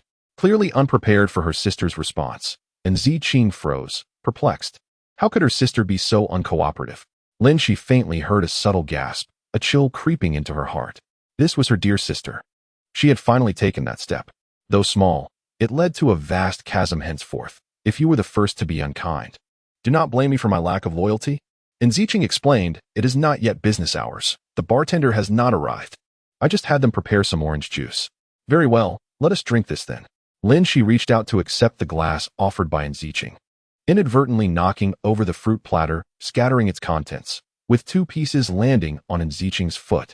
Ziqing quickly bent down to retrieve them, while Lin Xi, feeling embarrassed, apologized. I am sorry, did I hurt you, Qingqing? As she spoke, she assisted in picking up the fallen fruit. Neither of them had any real appetite for the fruit. They carelessly placed it back in the platter. Ziqing then lifted her glass again, saying, Alas, the fruit may be dirty now. We shall have to settle for juice. Chapter 84. Sister's fury. Now that Lin Xi had arrived, She neither endured dismemberment nor cooperated with their plans for her to marry Lin Xi and become a pawn. How could her innocent and pure sister shatter her own image? Lin Xi's heart brimmed with disdain. This was her own sister? Qingqing, why is it so warm in this room? I think I shall visit the restroom. And Ziqing's eyes brightened, and she eagerly stepped forward to support Lin Xi. Sister, I will accompany you. Nodding submissively, Lin Xi lowered her head to conceal the mockery in her eyes. I truly feared you would not come. In the manager's office on the second floor of the bar, Yao Xuan was fixated on two surveillance screens before him. One displayed the private room where Lin Xi and her companions were, presently vacant as the two sisters had stepped away to the restroom. The other screen revealed a tall man, lost in a haze of intoxication, who instinctively turned over. Perhaps influenced by some libation, he curled up uncomfortably, murmuring indistinctly, "Qingqing, Qingqing." Yao Xuan's expression twisted momentarily into a grimace before swiftly returning to calmness. You are no longer worthy of that name, for she will soon belong to me. On the other screen, Yao Xuan clearly observed Ziqing struggling to assist the disoriented Zihan as they made their way from the restroom towards the adjacent private room. An exquisite state of intoxication. May your revelry be delightful. Upon exiting the bar, Lin Xi soon spotted the waiting car not far away and eagerly climbed inside. How rare. I actually didn't get lost this time. Su Manyun, with her sparkling eyes, playfully shot a flirtatious glance at her. I didn't even walk because I was afraid of getting lost. I hid in a discreet spot waiting for your call. Lin Xi grimaced. Su Mandan pouted adorably. Remember, we promised to feast on spicy chicken and steamed scallops today. Thus, the domestic dynamic between Lin Xi and Su Manyun was established. You earn the livelihood, and I transform into the devoted cook. Each day, their meals were nothing short of delightful. Well then, off to the market for ingredients. The two individuals, brimming with excitement, hastened towards the market. Miss Su Mandan, who possessed a poor sense of direction, failed to notice that Lin Xi was no longer clad in the attire she had worn upon departure. Upon returning, Lin Xi busied herself with boiling water to prepare vermicelli, while simultaneously seasoning chicken and meticulously cleaning inedible parts from the frozen scallops. She was utterly engrossed in her culinary endeavors, her heart filled with joy. How dare they play tricks on her? Settling scores after autumn is a pursuit reserved for those of refinement. Typically, she would retaliate immediately against her adversaries. From the moment Ziqing had insisted she drink that concocted juice on 2 separate occasions, Lin Xi had ceased to regard her as family. 1 person finds happiness, 2 share a life, but 3? It becomes a matter of survival. Regardless of who ultimately marries Ziqing, this incident will linger like a thorn, embedded in the hearts of all 3 involved. Wishing them a delightful time, Lin Xi sent her insincere blessings. Meanwhile, within the bar, as Yao Xuan believed he had everything under control, he sensed something amiss. When he forcefully kicked open the door to the private room, the scene before him nearly shattered his composure. Qingqing is mine. Silence yourself. A surge of murderous intent welled up within him as he cursed that lucky bastard. The car accident had merely left him with superficial injuries, yet it had nearly rendered Zihan incapacitated. And now he had his sights set on Qingqing. Given the circumstances, he pondered whether to proceed without hesitation. Just as he was contemplating the next course of action, a pair of fiery, affectionate arms wrapped around his waist. Yao Xuan's body tensed, and he heard Ziqing's tender voice behind him. Xuan, Xuan. The sound almost immediately extinguished Yao Xuan's homicidal impulse, yet simultaneously ignited another. A tinge of bittersweet joy arose in his embittered heart. At the very least, Ziqing genuinely loved him. Otherwise, she wouldn't be calling out his name at this juncture. Silently, he suppressed the resentment in his chest, thinking, Lin Xi, consider yourself fortunate this time. Cradling his beloved woman in his arms, he headed towards another private room while extracting his phone to make a call. Come to the bar, drag the man out of here, and give him a thorough beating somewhere. Lu's mother was strongly inclined to invite a Taoist priest to their home, as she felt that ever since discovering her son's clandestine affair with Ziqing, the Lu family seemed to have formed an inextricable bond with hospitals. First, her son and Zihan were hospitalized after a car accident, one undergoing surgery while the other sustained minor abrasions. Then, her son, for the first time in his life, was hospitalized after a fight, though the injuries weren't severe. However, in a mother's heart, she would ache for 3 days even if her son lost a strand of hair. Not many days later, her son was inexplicably beaten and admitted to the hospital again. Fortunately, She knew that her son had been in love with Lin Xi all these years. Otherwise, given the frequency of hospital visits, Lu's mother would have suspected that her son had taken a fancy to a doctor or nurse. Lu's mother wept until her eyes were nearly swollen shut. Although her son's words were evasive, she distinctly heard that he had gone out after receiving a call from Lin Xi, and she was convinced that it was somehow related to that enchantress. Nothing good ever came from encountering her. Lu's mother ground her teeth, wondering what her son saw in that crybaby, Lin Xi. Behold Lin Xi, a paragon of excellence. She is not only beautiful but also possesses an air of sophistication and commendable intellect. The Yin family has already hinted that the acceptance letter from H University has long been in Lin Xi's possession. However, it is said that she sacrificed this prestigious opportunity to pursue marriage with her son. It is indeed a testament to a mother's pride when a woman relinquishes the chance to attend a world-renowned institution solely for the sake of marrying her son. Lin Xi has always been exceedingly accommodating towards her son, displaying filial piety and obedience without a hint of rebellion. In stark contrast, Lin Xi, who failed to secure admission even to a second-tier university, shamelessly boasts to others that she only struggled with 2 subjects, one in the humanities and one in the sciences, exhibiting a remarkable lack of shame. Though Lu Ma believes that given their circumstances, a daughter-in-law should dutifully remain at home to support her husband and nurture their children, she feels a deep sense of embarrassment regarding her son's choice of partner. The more Lu Ma observes Lin Xi, the more her dissatisfaction grows, leading her to contemplate consulting a sorcerer to discern whether this enchantress has cast some spell upon her son. At that moment, a doctor from the emergency room presented Lu Ma with a test report, igniting her fury upon reading it. Chapter 85, Sister's Fury 13, Second Update. Lu Ma gazed at the report, then at her battered son in the emergency room, her anger intensifying. She took out her phone and dialed the Yin family's number.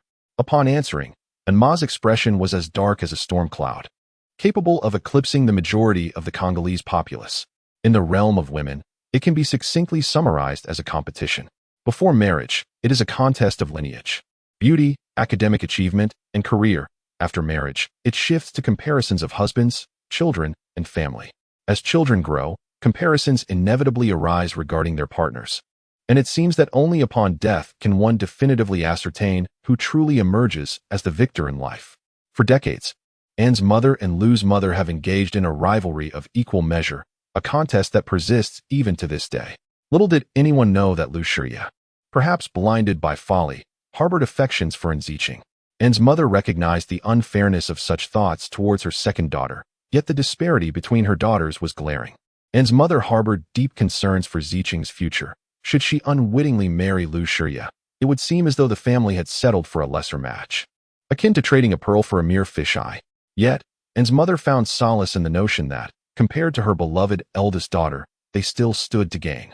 However, the narrative took a turn when Lu's mother, initially filled with remorse over the accident involving Lin Xi, learned that Lu Xi's mishap stemmed from a confrontation with Lin Xi due to his burgeoning feelings for Lin Xi. She perceived this as a sinister maneuver by the Yin family, suspecting them of attempting to pass off a lesser daughter as a worthy match. Coupled with Lin Xi's tearful demeanor, which had become irksome, Lu's mother unexpectedly took a stand against her. This explains why, after Lin Xi's discharge from the hospital, discussions regarding her impending marriage to Lu Xi had ceased. With the Lu family silent on the matter, it was unreasonable for the Yin family to press the issue, leaving the engagement in a state of suspension.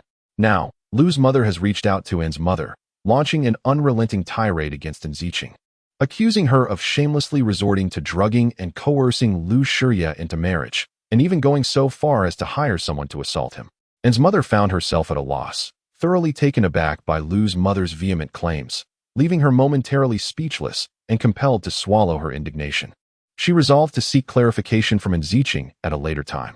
2 lifelong friends, who had shared countless memories, suddenly found themselves at odds. It was then that Mother Anne realized the eloquence of Mother Lu, leaving her feeling as if she were about to erupt with pent-up frustration. An old classmate indignantly hung up the phone, insisting that the Yin family provide an explanation. An explanation for what? Enraged, Mother Anne stormed into her second daughter's room, only to find it empty. She surmised that her daughter must have retreated to Lin Xi's room. However, what she overheard at the door plunged her into despair. Inside, Lin Xi was confronting her sister. Lin Xi, I cannot believe you could be so despicable. I have truly misjudged you. Did you ever consider me your sister? How laughable. Have you discarded your innocent facade? Why do the foolish blame others without reflecting on their own actions? Did you ever regard me as an elder sister? Let us not divert the conversation. We are discussing the matter of drugging. Enziching exclaimed in fury, although she ultimately awoke in Luo Shun's embrace. The state of inebriation she experienced did not render her completely oblivious. She recalled the events leading up to that moment, even if she had been unable to govern her actions. Within a single day, she had entangled herself with two men, which left the once innocent flower feeling utterly ashamed. In truth, Enlighten had misconstrued Luo Shun's intentions. Their original plan had been to persuade Enzihan to accept Lu Shiya, which seemed the most prudent course of action, especially considering Enzihan's past affections for him. After the tragic accident, if Enzihan were to take the initiative, the wedding could undoubtedly proceed as intended. Sister has married Lu Shiya, and Enziching believes they will certainly find happiness together. This reassures her that she can marry Luo Shun without guilt, thus avoiding any insinuations of fickleness or materialism. The common trait among white lotus flowers is their unwavering concern for their reputation. If Enzihan were to disagree, Enziching would arrange a meeting with Lu Shiya in another private room, of course, with spiked juice. The raw rice has already been cooked. Enziching would then feign a discovery of their illicit affair, leaving them no choice but to proceed with the wedding. Luo Shun understands that to win Enziching's heart, he must first eliminate the couple. Otherwise, whether it be a sisterly rivalry or Enziching's infidelity, it would all become a permanent stain on their lives. However, Enziching, being inherently kind-hearted, initially resists Luo Shun's proposal. It takes considerable persuasion for him to make her realize that this is ultimately for her sister's happiness, a necessity. When Enziching learns that his intentions are for her sister's sake, she reluctantly agrees. In the future, when her sister realizes her dreams and spends her life with her beloved, she will undoubtedly be grateful to them. As for Enziching, she would be liberated from this sisterly rivalry, eagerly awaiting her turn to become a bride. Enziching is overly optimistic in her hope that her sister will marry Lu Shiya. As long as they are together, she feels at ease. Thus, she conveniently overlooks Enzihan's wishes and disregards her earlier resolute stance on canceling the wedding for her sister's sake. Therefore, the notion of "I am doing this for your benefit" often merely conceals the stark reality of self-serving intentions. Consequently, when Enzihan once more declined the nuptials with Lu Shiya, Enziching proffered her sister the prepared juice. Everything had been orchestrated by Luo Shun, who himself was observing the scene via surveillance, ready to intervene at the slightest sign of disruption. However, to paraphrase the words of Zixia Fairy, she foresaw the commencement but not the culmination. In a moment of distraction, Lin Xi, under the guise of overturning the fruit platter, surreptitiously interchanged the two glasses of orange juice. Lin Xi executed this maneuver with such discretion that even Luo Shun, monitoring from the manager's office, failed to detect it. Subsequently, Lin Xi excused herself to the restroom. Despite her rudimentary knowledge of traditional Chinese medicine, rendering a delicate young woman unconscious posed no challenge. Exploiting the absence of surveillance in the restroom, she swiftly exchanged the garments of the two women, escorting Enziching to the adjacent room. To ensure the seamless execution of his plan, Luo Shun had ensured that he and Enziching were the sole occupants of the bar. Consequently, Lin Xi's escape was unimpeded. Moreover, even if she had been unable to leave the bar, Lin Xi, despite her injured leg, would have been more than a match for Luo Shun in a confrontation. Chapter 86. Sister's fury upon hearing the accusation of drugging. En's mother, who had initially intended to confront her old classmate with Enziching, was rendered speechless. Was it indeed true? What drugging? I comprehend nothing, Lin Xi retorted, maintaining her customary smile in the face of her sister's accusations. Enziching nearly vomited blood. Was it not Lin Xi who had switched the juices, rendered her unconscious, and ultimately orchestrated her humiliating display at the bar? Sister, I have always regarded you as my dearest sister, but how could you drug me and inflict such harm upon me? Enziching's eyes, brimming with tears, conveyed her accusation towards her sister. Indeed, I have always regarded you as my dearest sister. Yet, did you not administer a drug against me? Lin Xi rolled her eyes in exasperation. Qingqing, you have utterly confounded me. Are you referring to the bar? The bar belongs to your friend, and the juice was prepared by you. How can you suddenly accuse me of drugging you? Why would I ever wish to harm you? What substance have I supposedly administered? I have no reason to injure you. Lin Xi maintained her innocence. Enziching was rendered speechless, staring blankly at Enzihan. Could this truly have nothing to do with her sister? Yet, she was the one who ended up suffering the consequences, dressed in her sister's attire. She began to believe that Luo Shun was correct. It was indeed her sister who was orchestrating this mischief against her. And Ziqing wiped her tears. You do not wish to marry Lu Shiya, so you have set me up with him. Her cheeks flushed with a rosy hue, and tears glistened in her large, luminous eyes, threatening to spill, evoking a sense of deep sympathy. Lin Xi expressed her astonishment. Qing, the more you speak, the more bewildered I become. Was it not just the two of us in the bar? How does Lu Shiya come into the picture? Moreover, was it not your request to change clothes? Why then do you lay the blame at my feet? Lin Xi chuckled inwardly, refusing to concede. The more you assert your claims, the more erroneous they become. Noticing in Ziqing's fluctuating expression, Lin Xi pressed on. I recall that in the hospital, Lu Shiya explicitly stated that he was in love with you. On the day of my accident, it was merely that you two had conspired to clarify matters to prevent further misunderstandings, and you admitted as much at the time, did you not? Lin Xi spoke with sincerity, reminiscent of a patient sister enlightening her oblivious younger sibling. In truth, the original owner had always behaved in a similar manner. Later, due to the possibility of my incapacitation, both of you, burdened with guilt, decided to relinquish your love and allow Lu Shiya to marry me. Look at how kind you are to me. How could I possibly harm you? I am aware that a forced relationship bears no sweetness. Thus I return Lu Shiya to you, for you both will undoubtedly find happiness together. I, on the other hand, am preparing to attend H University, which has graciously reserved a spot for me. Although Aunt N was bewildered by the conversation between the two women, she vaguely understood that there had indeed been foul play. Upon hearing that Lin Xi had not lost her opportunity to study at H University, she could not help but burst through the door, exclaiming, What did you say? Zihan, you can still go to H University? Lin Xi was not surprised by Aunt N's sudden entrance, as she had already detected the faint sounds of breathing outside the door. However, Ziqing was utterly startled, uncertain of how much her mother had overheard. Since childhood, their mother had favored her sister over her, leaving her face ashen and devoid of color. Receiving a positive confirmation from her daughter, Aunt N's heart lightened considerably, at least. There was still a piece of good news. Lin Xi had deliberately mentioned studying abroad for this very reason. And ever concerned with appearances, would undoubtedly choose to protect the one who brought her pride, especially since it was evident that Zihan was in the right. Lin Xi had subtly ensnared Ziqing in her words. How Ziqing explained herself was her own concern. After all, the matter of foul play was entirely detached from Lin Xi's interests. On one hand, Ma felt a swell of pride for her daughter, who was soon to attend H University. On the other, she was exasperated with her less-than-reliable younger daughter. She transferred her ire, almost precisely, from Lu Ma to Ziqing. Fortunately, despite her lack of acumen, Ziqing was not entirely foolish and knew to seek help. After enduring a scolding that left her nearly despondent, Ziqing was relieved by the arrival of her two saviors, Ba and Luo Shun, a little over an hour later. Luo Shun, the president of a multinational corporation, swiftly resolved the predicament with remarkable efficiency. He offered the Lu family a chance to secure a notable spot for Lu Shiya in the upcoming Huading architectural design competition. It is crucial to note that this was a spot with a ranking. Such an opportunity was unexpectedly bestowed upon the Lu family, leaving Ma feeling somewhat resentful.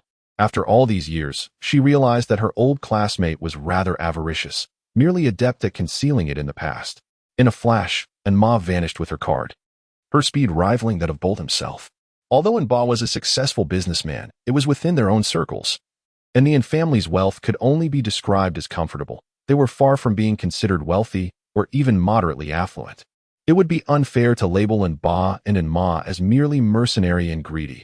In today's world, most people instinctively measure one's sincerity in monetary terms. Indeed, Ba and Ma now recognized Luo Shun's genuine intent. Meanwhile, Lin Xi, who had remained quietly in the background, let out a soft sigh. She had initially intended to complicate matters for Luo Shun, but it was evident that he possessed far greater resources. It seemed that the adage from a certain film held true. Why exert such effort in the pursuit of love? To subdue her initially with lavish gifts, then to win her affection through continued extravagance. How audacious, how crude, yet undeniably effective. Luo Shun's affection for Ziqing was genuine, reaching a point where material considerations were inconsequential, a testament to his nobility and true love. Lin Xi scoffed inwardly. Material detachment is easy when one's affluence is so vast that the expenditure is but a trifle. Should sustenance itself become a concern, would he still squander fortunes so readily? Only then could one deem it true love. Lin Xi observed in Ziqing, tearful yet subtly clasping Luo Shun's finger, her gaze fervent and tender.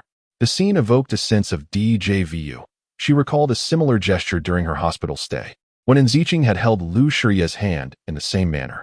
Chapter 87. A sister's ire. Lin Xi averted her gaze, pondering Lu Shiya's reaction to this tableau. Lu Shiya, recuperating from a fractured rib, was undoubtedly experiencing a maelstrom of emotions. The prospect of fame and fortune, coupled with a substantial sum, in exchange for a woman, tempted him to vehemently decline. He yearned to proclaim to his mother that Ziqing was his woman.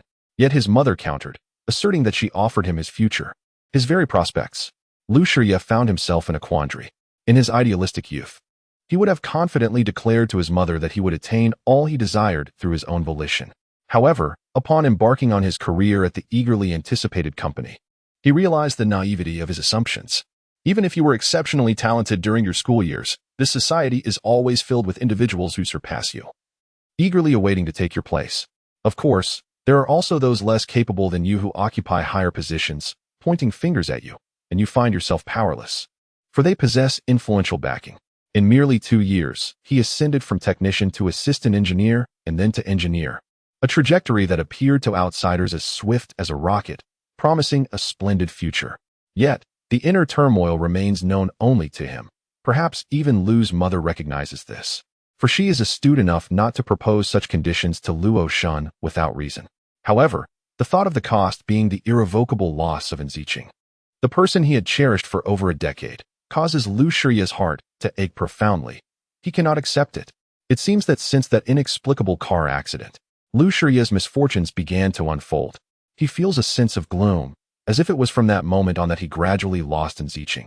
Her tearful gaze, filled with sorrow, seems to silently accuse him, Lu Shiya, of having suffocated their love, transforming what could have been into an impossibility. Is it his fault? No. The fault lies within Zihan. Why must she harbor feelings for him?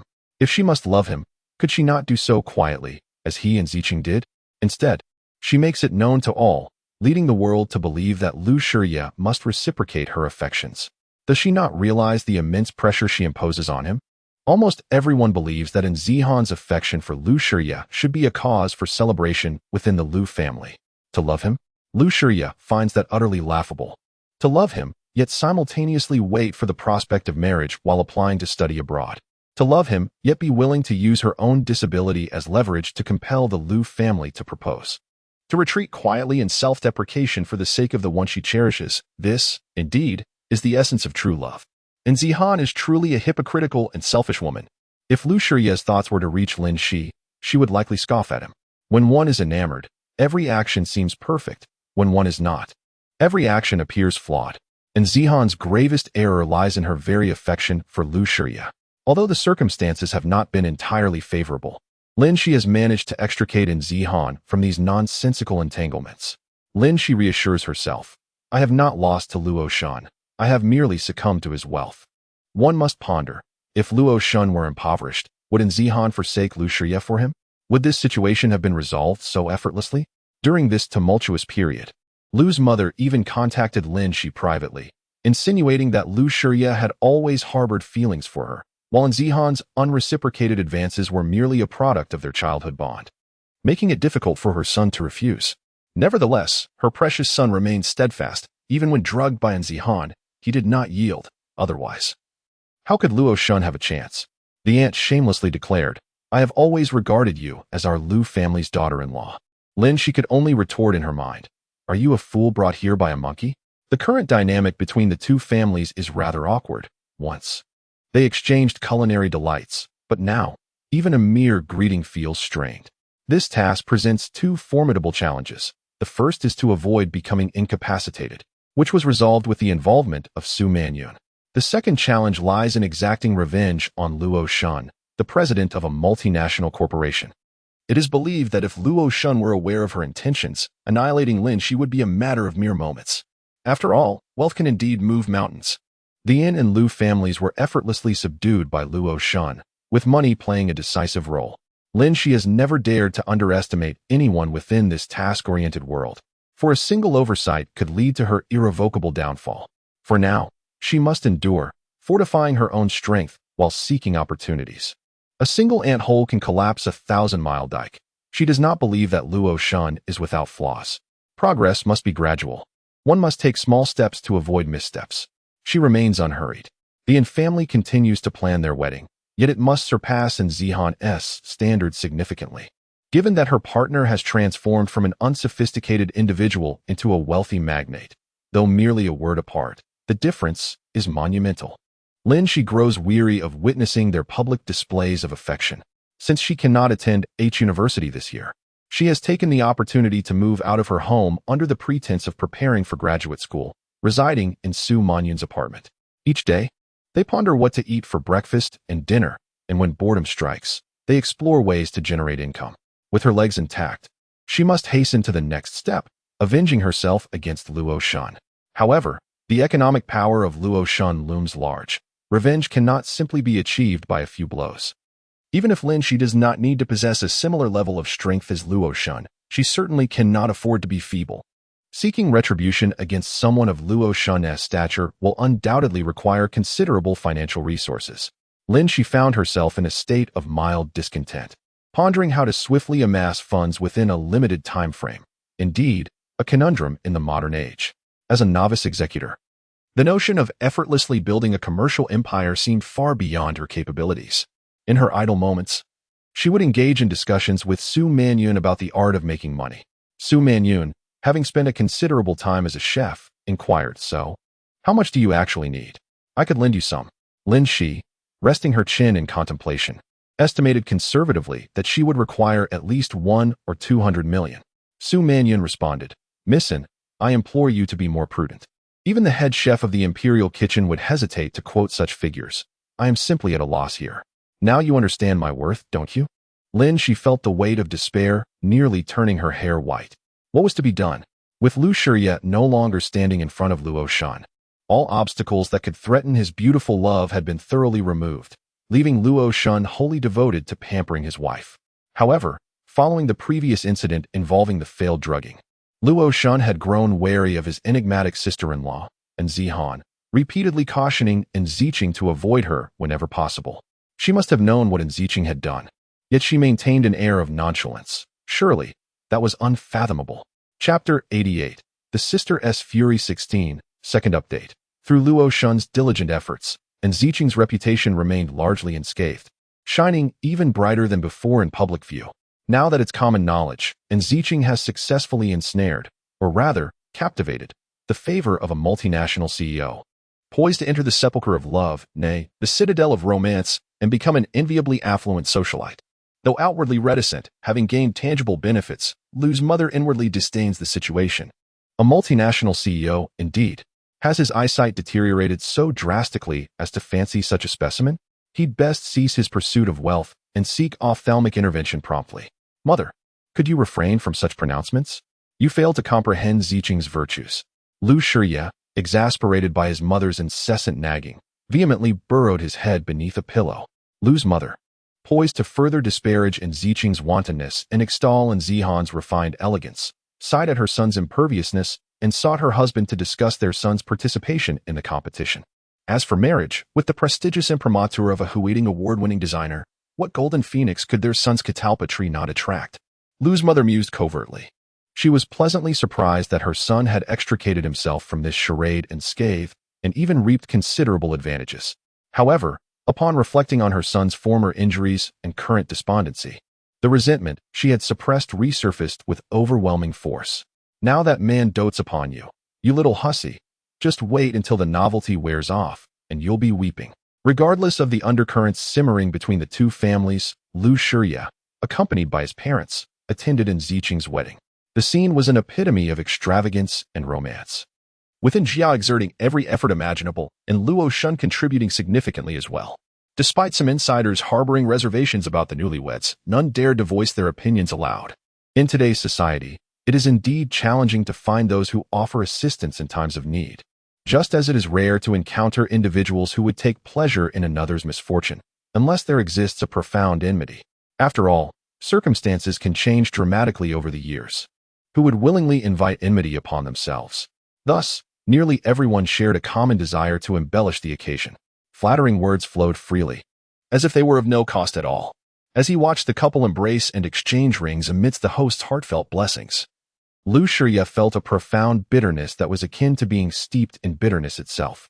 This woman was meant to be his. He had patiently awaited her maturation and the blossoming of her affection. They had even shared intimate moments together, yet a child had been swept away by misfortune. From that moment onward, their paths were destined to diverge, separated by countless mountains and rivers. Lin Xi recalled the last time he met in Ziqing, when she expressed, "Shirya Gij, I'm sorry, it was Qiqing who lost her trust." At that moment, Qiqing believed her sister would suffer a grave fate. And because of her relationship with him, her sister was left damaged. After all, she was my beloved sister. What could I do? My sister had always cherished you. All I could do was offer you, my most treasured possession, as compensation. Her eyes, shimmering like pools of water, gazed intently at Lin Xi, resembling a deep well, from which a crystal-clear spring overflowed in the moment.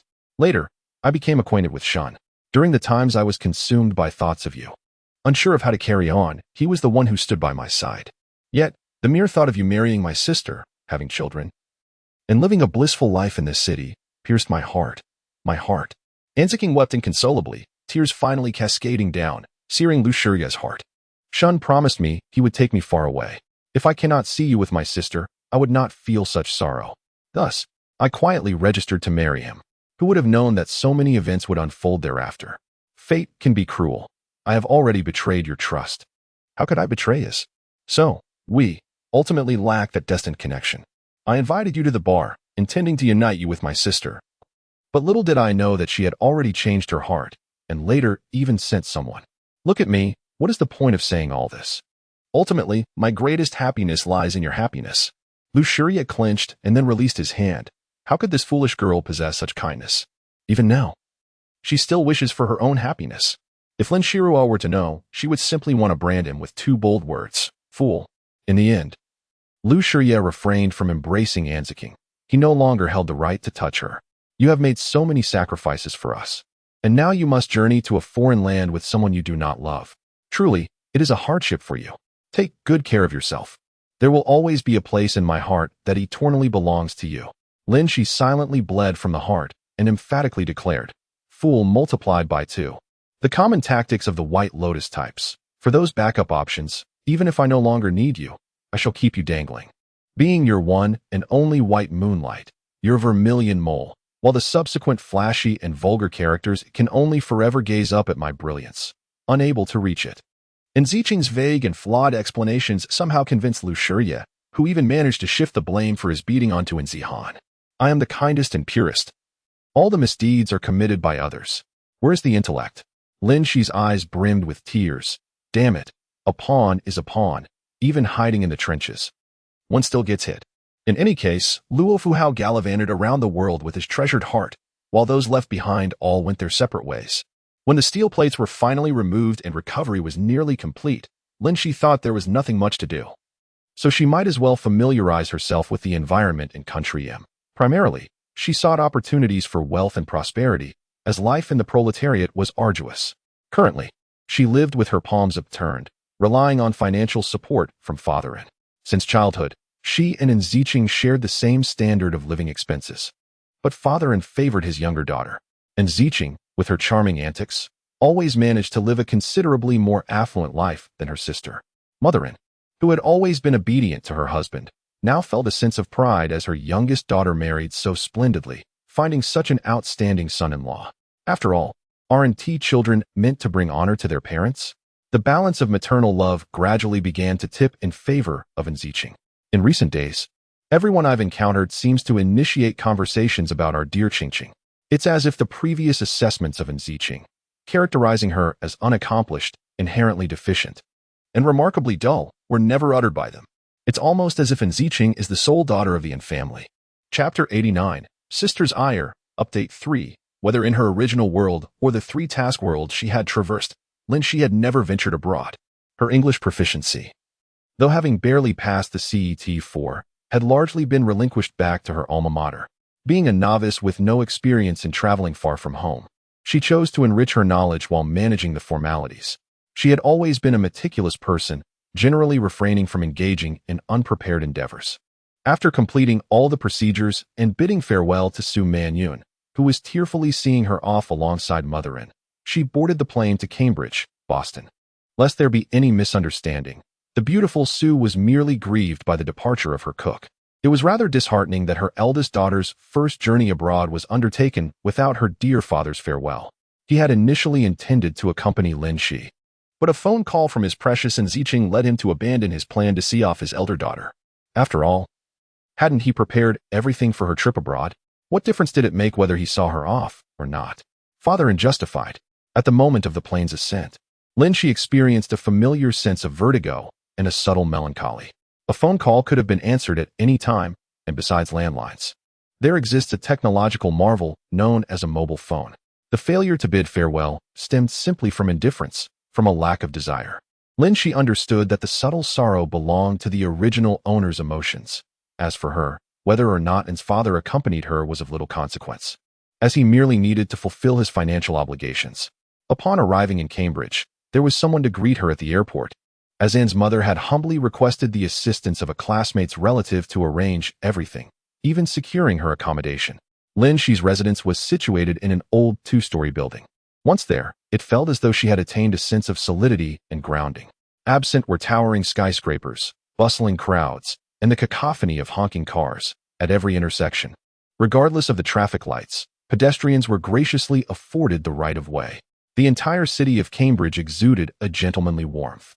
Lin Xi was not one to idealize foreign lands, believing only the moon abroad to be the most resplendent. However, this place indeed had its charm and comfort. The landlady was an elderly woman in her 60s, of the Zhong family. Although she was American, she retained the customs of her Chinese heritage. Rumor had it that she held a formidable status, being the grandmother of a consortium heir. Yet, Lin Xi did not perceive any haughty disdain or inadvertent opulence typical of affluent families in the Zhong matriarch. She appeared merely as a somewhat eccentric and solitary old lady. Perhaps such tales were mere fabrications. In any case, Lin Xi simply needed to adhere to the regulations set forth by Anne's mother's classmate's relative regarding the landlady. As they grew more acquainted, Lin Xi's quiet demeanor and perceptiveness pleased the elderly woman immensely, especially upon discovering Lin Xi's culinary prowess in preparing exquisite Chinese dishes. The landlady insisted on waiving Lin Xi's rent, her casual tone akin to remarking on the pleasantness of the weather that day. In that moment, Lin Xi found herself convinced that old Mrs. Zhong was far from being a mere landlord subsisting on rental income. Old Mrs. Zhong was a rather obstinate individual, possessing a rather irascible temperament, yet she never displayed her anger capriciously. The two lovely girls residing downstairs appeared to harbor a certain fear of her, but Lin Xi did not share their sentiment. Perhaps it was due to the fact that old Mrs. Zhong had permitted Lin Xi to reside with her on the upper floor. The two girls, having always lived downstairs, regarded her with hostility. Lin Xi, however, was indifferent to this. She was not of this world. Her purpose was to complete her task and depart, and there was no necessity for her to seek that elusive thing called friendship among them. In any case, Lin Xi had no intention of provoking them, as they posed no threat to her. Her priority was to cultivate a good rapport with old Mrs. Zhong. As for everything else, Lin Xi found it beneath her to concern herself. She was preoccupied with contending with the CEO of a multinational corporation. In comparison, the derisive remarks from those two girls were of such insignificance that considering them would be an affront to her sensibilities. Maintaining her own interests while striving to avoid infringing upon the rules of others would undoubtedly facilitate a more comfortable existence. However, when provoked repeatedly, it was also essential to assert oneself occasionally, for mere tolerance would not garner respect from others. This was a lesson Lin Xi had gleaned from experience. At times, she found it curious that, despite old Mrs. Zhong's rent being rather steep and her living conditions being unremarkable, and given that housing was not scarce in the vicinity, the two girls remained in a state of trepidation towards her. They continued to reside there, while frequently seeking to assert their presence before the elderly lady. Ultimately, it was of no concern to Lin Xi, who swiftly cast aside her perplexity. As the start of the school term approaches, Lin Xi finds herself quite occupied. She is diligently preparing for the upcoming academic year, while also discovering a means to earn a modest profit. She plans to leverage her medical knowledge to create and sell beauty and health products. Currently, her living expenses are minimal, as she has started cooking alongside Elder Zong. Often, when the two visit the supermarket together, Elder Zong discreetly gathers the items she needs, leaving Lin Xi with no valid reason to decline. Their titles have evolved into Grandma Zong and Little Han. The initial idea of venturing into the beauty and health product realm originated from Elder Zong. Lin Xi, not wishing to take advantage of an elderly woman, understands that Elder Zong's wealth is her own affair. Once certain habits take root, they tend to persist. While good habits are beneficial, seemingly insignificant bad habits can prove fatal at crucial moments. Regardless of the circumstances, preserving her life remains Lin Xi's utmost priority. This is not solely due to hatred, but also because she feels burdened by the loss of her only beloved daughter and the displacement of her parents, who have been left homeless in the wilderness.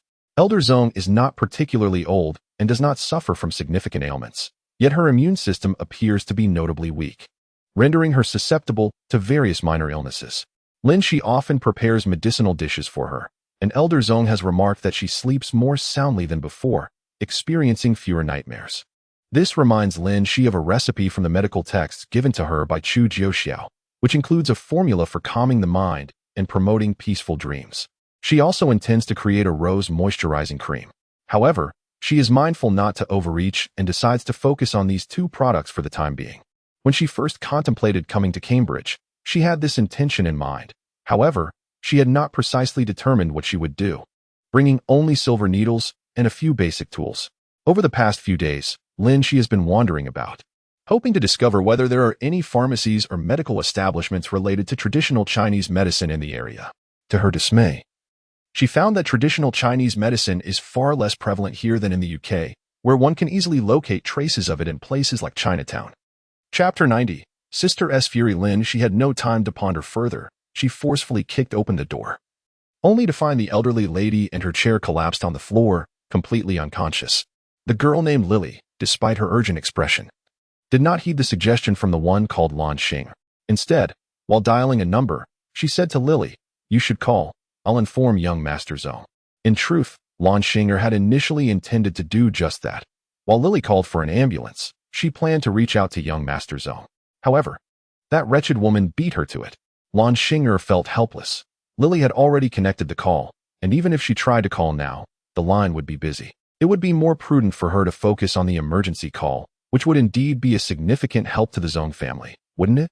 Lin Xi observed with a cold gaze as two women rushed in, their faces aflame with righteous indignation.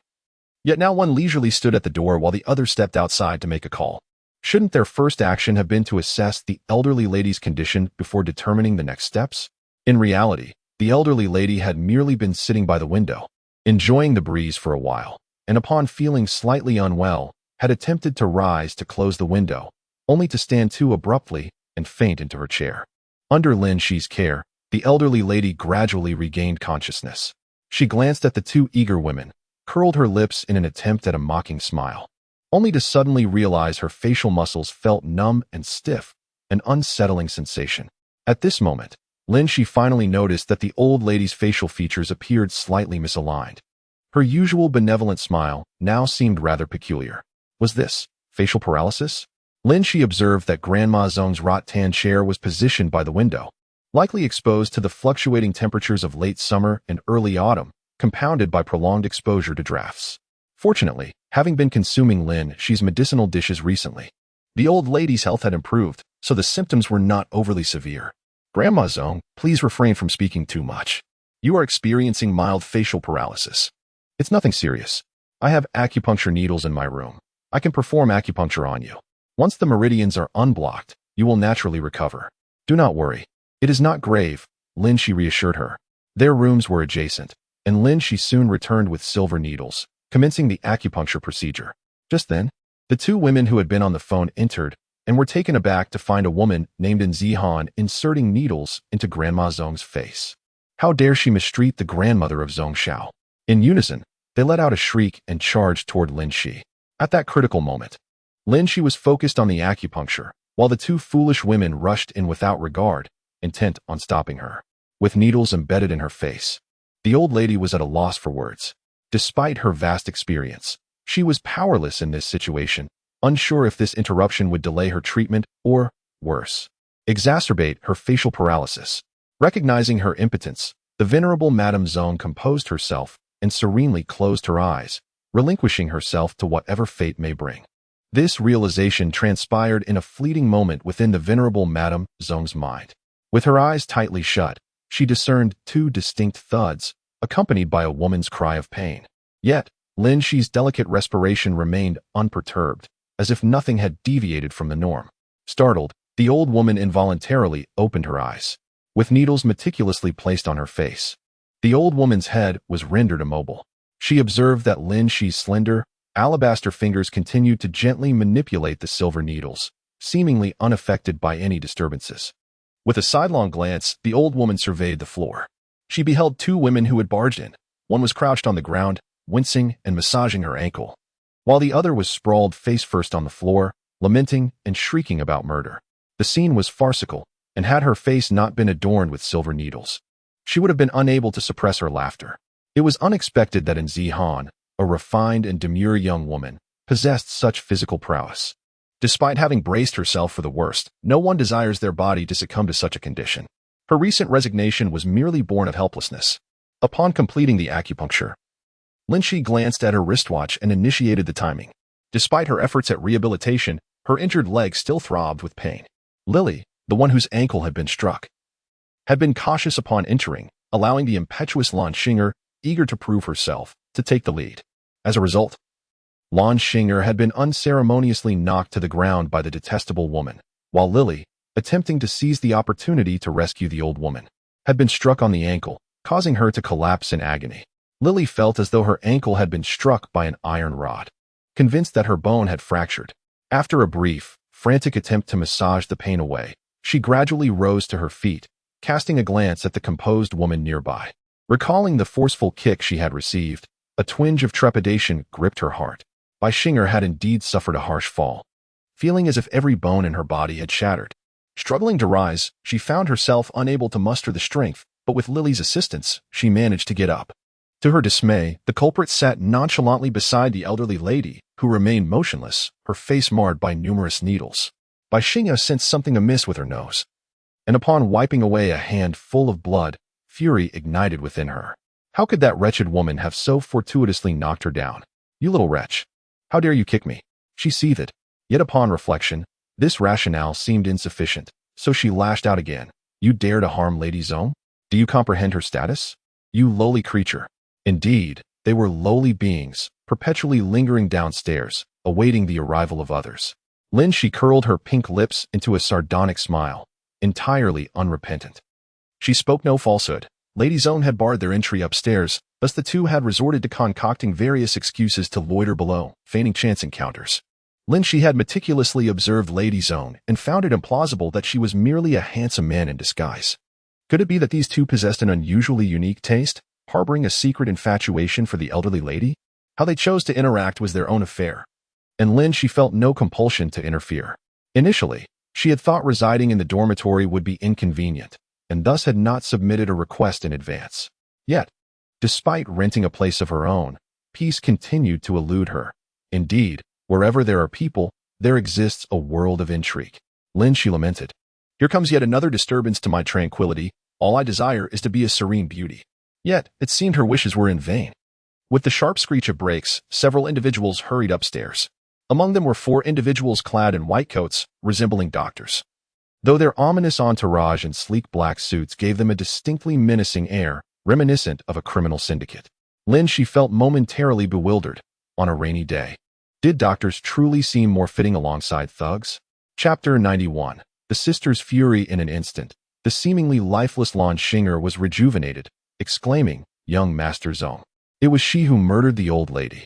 How cruel she is, stabbing the old lady to death with needles. The murder weapon remains on the old lady's face." She rushed to the bedside, intending to point out the locations where the silver needles had pierced. Yet, as she approached Lin Xi, she was met with the expressionless visage of a stunning woman, whose eyes, however, bore an icy, penetrating glare. Startled, Lan Xinger instinctively recoiled. Lin Xi, who had been sitting composedly, suddenly rose with piercing eyes fixed on Lan Xinger. The latter, already haunted by this woman's presence, screamed in terror, "What do you want? Stay away." Yet, Her feet betrayed her as she stumbled backward, ultimately tripping and falling once more. This time, she landed face up, allowing her to see that the woman had not advanced towards her, but was merely turning to remove the silver needles from the old lady's face. The countenance of Lin Xi resembled that of a monkey's rear, leaving one uncertain whether she was embarrassed or enraged. Everyone in the room was fixated on Lin Xi's every move, prompting Lin Xi to hastily rise. Silenced by a peculiar curiosity, why did young Master Zong not intervene against the individual who had taken the life of the elderly matriarch? Could it be that the sorrow of his grandmother's passing had rendered him speechless? Yet, the subsequent events truly left Lin Xi dumbfounded. For the matriarch had inexplicably returned to life. Just as the woman named in Zihan was removing the final needle from the matriarch's face, she sat up, appearing remarkably unchanged save for a slight asymmetry in her visage. Lily, who had been closely observing young Master Zong, suddenly approached the matriarch and, directed her ire at Lin Xi, exclaimed, "What is your intention, woman? How dare you distort the matriarch's face?" Her intellect evidently surpassed that of Lin Xi. She had discerned the approach of young Master Zong prior to his inquiry about the matriarch's condition, skillfully conveying her concern and indignation. "Grandmother, you ought to allow Dr. Zhou to examine you properly. I told you not to remain here alone in the old house, yet you insisted on disregarding my advice." The speaker was undoubtedly young Master Zong, whose demeanor was atypically gentle.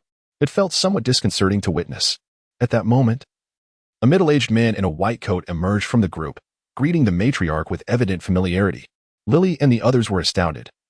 It turned out that this procedure was acupuncture, and the woman was not, in fact, causing harm. "I shall not go anywhere. Xiaohan will ensure my recovery." Previously, I had been consuming the medicinal dishes she prepared to regulate my health. Before the elderly lady could finish her words, Zong Xiao interjected, his tone laced with mockery, "And it nearly caused you a stroke, did it not?" The elderly woman cast a stern glance in his direction. "I am well aware of my own body. While I do not expect your gratitude for Xiaohan's life-saving assistance, there is no need for your cold remarks. Now, you all may leave. Age brings fatigue. Xiaohan, please see them off for me. As for you, Dr. Zhou, I shall not accompany you." Dr. Zhou's suggestion went unheeded, and his expression soured, yet he knew better than to offend the Zong family. Noticing Zong Xiao nod at him, he understood that the obstinate matriarch could not be swayed by mere words. Lin Xi touched her nose, which had been bruised from the collision. Fortunate that her reflexes had spared her from a potential fracture. She wished to ascertain whether this individual had previously donned protective armor for such encounters. Thankfully, she did not suffer a nosebleed. Otherwise, the rumors of her bleeding upon seeing a handsome man would have been embarrassingly true. Goodness, she must be having a streak of bad luck, having saved the elderly matriarch without a word of thanks, and now nearly injuring herself while seeing someone off. "Speak. What is your intention?" A cold voice emerged from above. "What did you say?" The temperature seemed to drop several degrees. "I am asking, what exactly is your purpose?" "What did you say?" Zong Xiao's patience had finally run thin. "Are you deaf?" Lin Xi scoffed. "I am certainly not deaf. I merely misheard. Thinking you were offering me an apology." A lack of gratitude was one thing. But should he not at least have said sorry for colliding with an innocent bystander like her? In this world, save for my parents, there exists no one deserving of my apology. The young master's voice dripped with disdain. Another imbecile arrives, radiating the aura of a protagonist. Yes, you are formidable. You are haughty, a peerless prodigy, unparalleled in your brilliance." Lin Xi suddenly felt a profound sense of ennui. Was she truly to reason with such a buffoon? The young master's eyes seemed to bore into her very soul with contempt. "Do not delude yourself into thinking you can attract my attention through such means. I have encountered countless like you, and you shall not succeed." "I beg your pardon?" Lin Xi swiftly seized the young master's wrist with her free hand. In a flash, their positions reversed. She now held his wrist in a painful lock behind his back, her other hand pressed against a sensitive point on his ribs. Her voice, now laced with frigidity, whispered into his ear, "Pray, do not allow me to succeed. I implore you, remain oblivious to my presence. Observe, those two beauties over there are vying for your attention. Let us not squander each other's time. As for my intentions, I merely seek a place to dine and rest. Refrain from investigating me, lest you inadvertently notice me. Farewell." With a sudden shove, the towering young master stumbled forward, regaining his balance only after several unsteady steps. Two cries of alarm erupted as Lily and her companion rushed to his side. The young master gnashed his teeth in fury. How had such a creature infiltrated his grandmother's abode without his knowledge? And how dare she treat him with such insolence? In a fit of rage, the young master retrieved his phone from his pocket and made a call. "Find me a woman." Suddenly, the words he had heard before someone ascended the stairs echoed in his mind. "Do not investigate me. Otherwise, you will have noticed my presence." Chapter 92. The Sisters' Fury 20. Third update. In the ensuing days, Lin Xi diligently prepared medicinal meals and performed acupuncture for the elderly matriarch, who cheerfully remarked that it would be splendid to acquire some traditional Chinese herbs to brew a few medicinal soups, as they would yield far superior results when combined with acupuncture than the meals alone. Upon hearing this, the matriarch smiled knowingly and picked up the landline to call the somewhat eccentric young master of the Zong family. After the call, she casually engaged Lin Xi in conversation about the Zong family. Lin Xi was astonished to learn that the family boasted an array of diverse enterprises, including a renowned pharmaceutical company. It turned out that the Zong family had long been a distinguished lineage in traditional Chinese medicine, with a legacy spanning over a century. They had established the Zong conglomerate, which held a notable influence even in the United States, thanks to their commitment to traditional herbal remedies. Consequently, there were always young women who, under the guise of caring for the elderly, took residence in the house. The two occupants downstairs, ostensibly tenants, were actually sent by Sooner to look after her. The matriarch cast a meaningful glance at Lin Xi, seemingly indicating her intention to explain the situation regarding Zong Sun. Lin Xi scoffed inwardly, recognizing that words would be futile. She would never find common ground with him. Before long, Zong Sun arrived, his countenance sour. Upon learning that it was the first time the matriarch had summoned him, and that he was tasked with fetching the herbs that the woman had mentioned from the company, his displeasure was palpable, as if the foulness of his mood had manifested in the very air around him. Lin Xi gazed at him calmly, estimating that what was likely infuriating him to the point of transforming into a dung beetle was not the task of delivering packages itself, but rather the person assigning him that duty. It was certainly not aimed at the elderly Lady Zong, but rather at her, Lin Xi. She extended her fingers towards the sunlight, seemingly contemplating the patterns of her palm. "You need not go. Simply provide me with the address, and I shall take care of it myself." Then, under the guise of being the woman of young Master Zong, she would wield her influence within the company? Zong Sun's disdain for this woman grew increasingly palpable. She truly would stop at nothing. "You shall not succeed. Do not think I am unaware of your intentions. Let me assure you, here in my domain, everything is utterly meaningless." With enthusiasm upon arrival and fury upon departure, Lin Xi waved at young Master Zong. "Let us set forth, collecting clouds. What should I call you? With that perpetual expression, as if you've consumed something distasteful. Must I truly refer to you as dung beetle?" Unbeknownst to her, the young master was momentarily struck dumb by her smile when he raised his gaze. The enchanting figure had already faded, leaving behind only the flutter of her skirt. It must be said, the medical texts provided by Chu Jiushao were indeed exceptional. Lin Xi employed a dual approach, and astonishingly, within just over a week, Lady Zong was completely restored to health.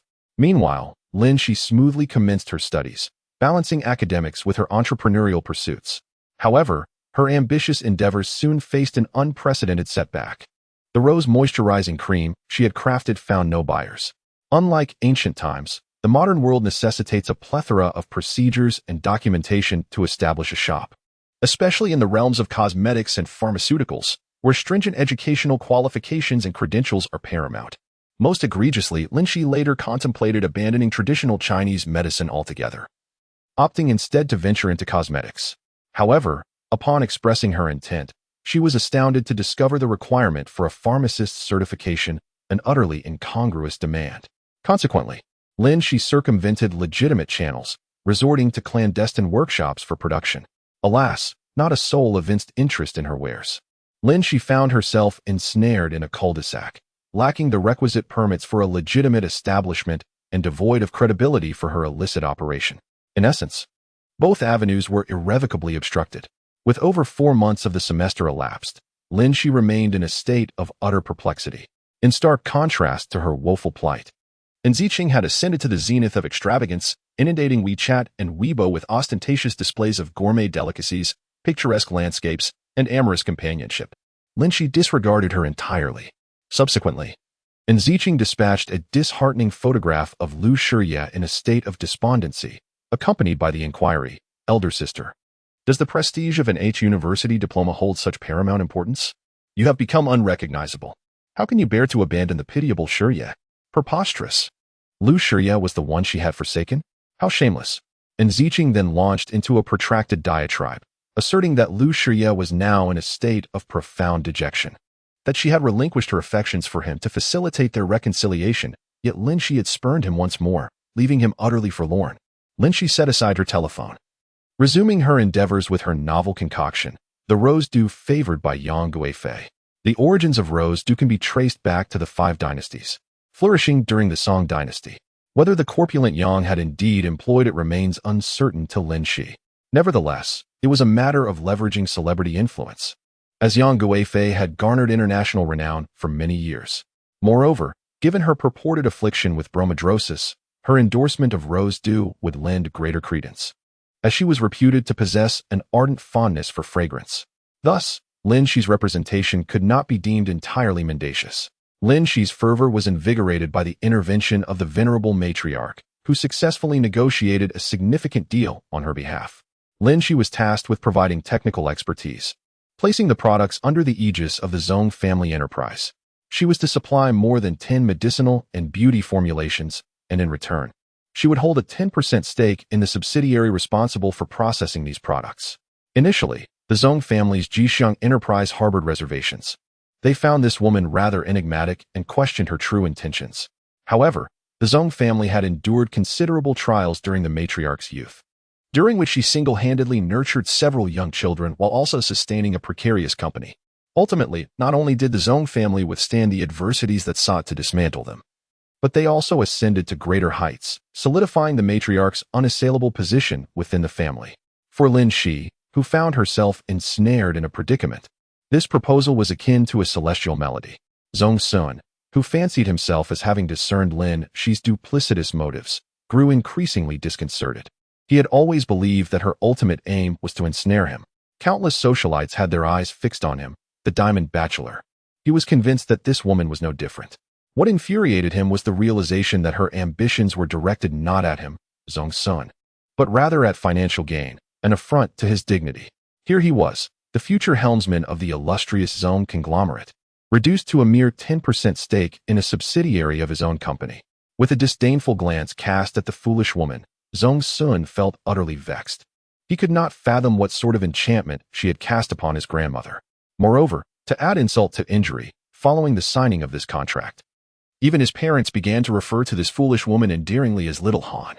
Zhong Sun began to ponder whether to seek the counsel of a sorcerer to uncover the enigmatic spirits capable of ensnaring the senses. Most of those companies were operating under their own names, yet this woman, while smiling at his grandmother and parents, turned icy at the mere sight of his face. What is so remarkable about that? Is it merely a handful of tattered prescriptions in her possession? How dare she present him with such disdain, acting as if she were so aloof? When I, Zhong Sun, turn cold, even I am frightened, Lin Xi remarked, as you wish. Did you not instruct me to avoid drawing your attention? Lin Xi felt a sense of foreboding regarding the future of the Zhong family under such an immature leader. Chapter 93. Sister's Fury. The weather gradually grew colder, and the temperature in Cambridge was significantly lower than that of B City. Lin Xi found her new body somewhat unaccustomed to the chill. Fortunately, she had successfully transitioned from a proletarian to a wealthy landowner, extravagantly acquiring winter apparel, wrapping herself like a brown bear. Lin Xi's attitude toward the Zhong family had become rather peculiar. It seemed they were intent on matchmaking her with Zhong Sun, even insisting that he, the young prince, make repeated trips for trivial matters.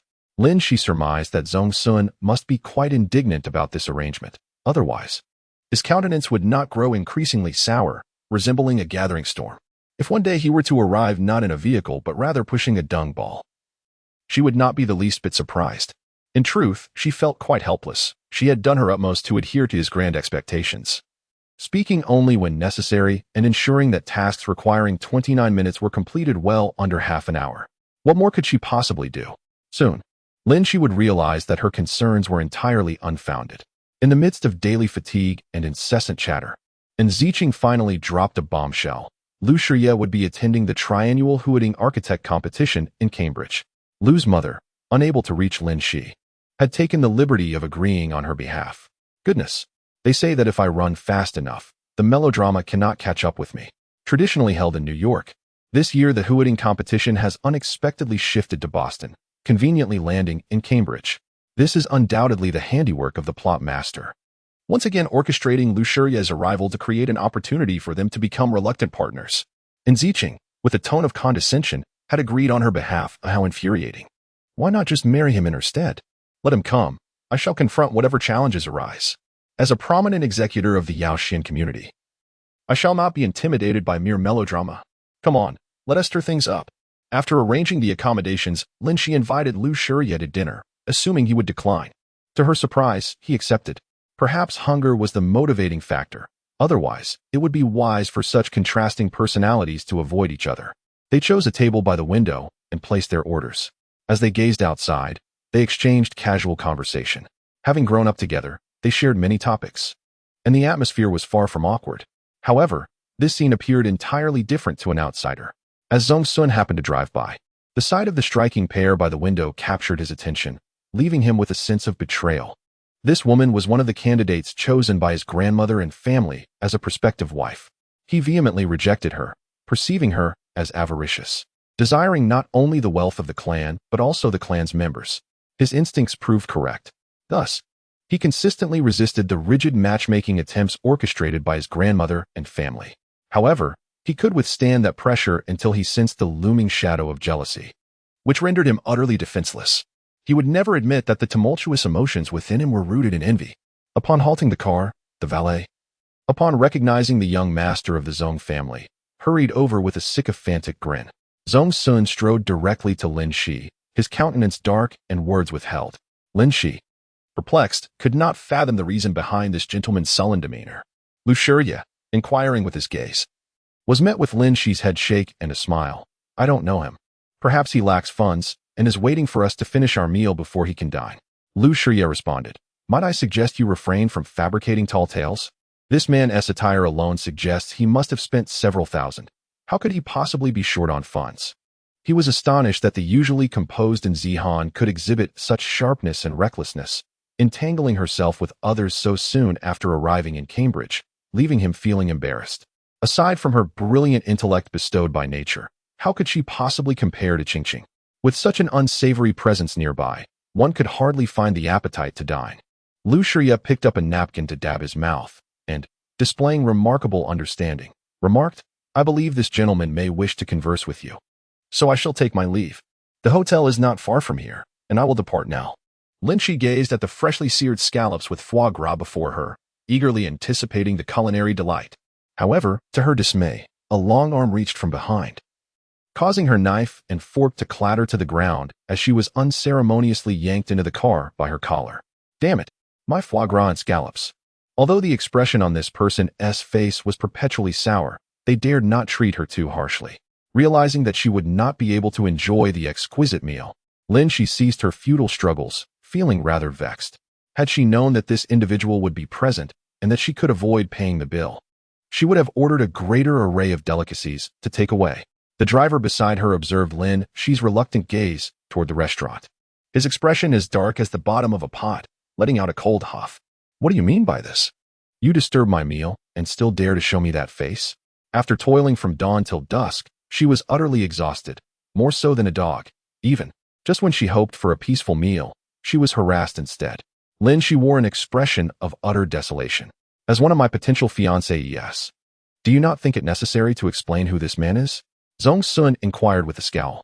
Lin Xi responded with an innocent blink. Is he unable to fight back? Zhong Sun, in a fit of rage, thrust his fist toward Lin Xi, the veins on his fair skin bulging, revealing his volatile mood. Lin Xi, unfazed, leaned forward with genuine concern, asking, does it hurt? Realizing she still cared for him, Zhong Sun's demeanor softened slightly as he coolly replied, not at all. I was asking about the steering wheel.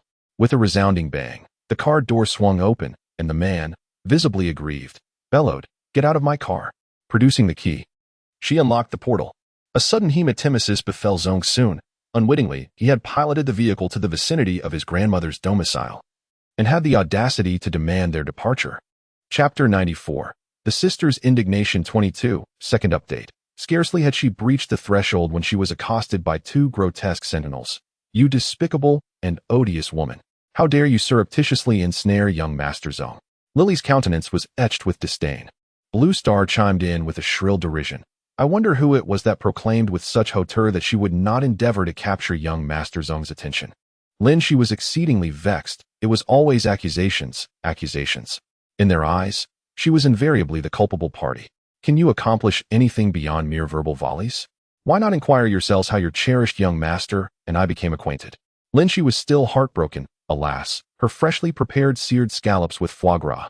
Blue Star was on the cusp of delivering a retaliatory slap to the shameless woman, but the memory of the sweeping leg from that day flooded back, and she lamented. Who says I am merely a purveyor of rhetoric? If I were not outmatched, I would have resorted to fisticuffs long ago. How did you seduce young Master Zong? Shameless. Vile. No matter how you seduce him, it is useless. The Zong family will never approve of a woman like you. Lily would not concede that she did not dare to ask Zong Xiao. Lin Xi was thoroughly exasperated. It was always men, men, men. The world teemed with endeavors awaiting her attention, with countless souls yearning for her deliverance. Life encompassed more than the immediate squalor. It held poetry and distant horizons. Lin Xi cast a frigid gaze upon the two women and declared, Rest assured, even if every male on this planet were to perish, I would not deign to contend with you for the affections of this Zong scion. Pray, step aside and cease impeding my progress. A kaleidoscope of emotions played across young Master Zong's countenance, for he could scarcely fathom that this woman would hold him in such disdain. To think that he, in his benevolence, had recalled her lingering gaze as they departed the restaurant, and had considered inviting her for a further repast. Such an unappreciative woman deserved to have her pride thoroughly crushed and then be cast onto a bed, and then, alas, Zong Sun once more beheld the hem of her dress vanish upon the second floor. Dare she depart in such a manner again? Could she not devise a novel means of exit? This sentiment, that no man would ever relish Zong Sun's words, swiftly spread like wildfire throughout the entire Zong household. Now, without the need for the Dowager Zong and others to fabricate opportunities, all were aware that Zong Sun had become embroiled in a contest of wills with the woman from China. Save for the hours of slumber, he maintained a constant, vigilant watch, unwavering in his belief that the invincible, self-proclaimed slayer of maidens, Zong Sun, could not conquer this one small woman. She cared not whither he went, for she was perpetually accompanied by an irremovable nuisance, and possessed no inclination to concern herself with him.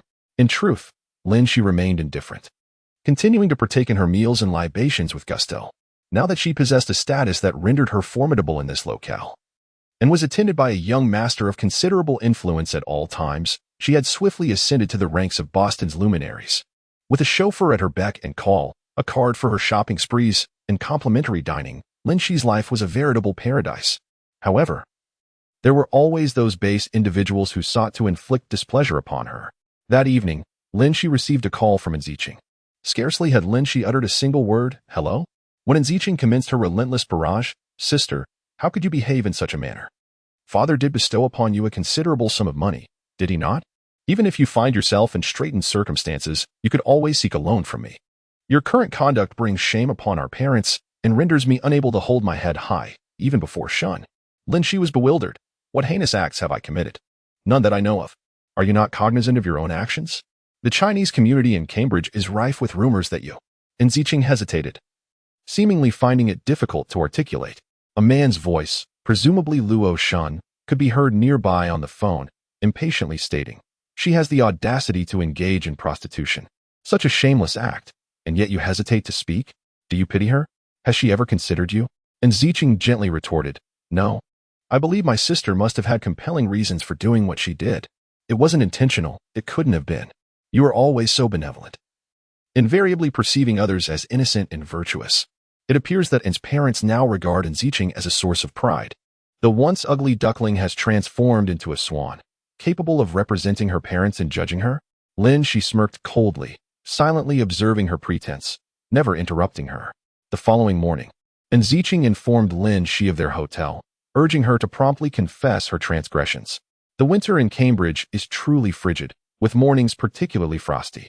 Lin Xi would naturally not be foolish enough to walk there, despite its proximity to her residence. Nonsense, to refuse a voluntary chauffeur would be idiotic. En route, she received another call from Enziching, incessantly reiterating that the family was fully aware of Zihan's frequent companionship with a man in his 40s, with all expenses being covered by the older gentleman, blah blah blah. In essence, she was conveying that there was no point in attempting to evade responsibility, as they had meticulously documented all of her misdeeds. The 40s old man, Zhong Sun, remarked with irritation, "You're only 40. You're merely an old man.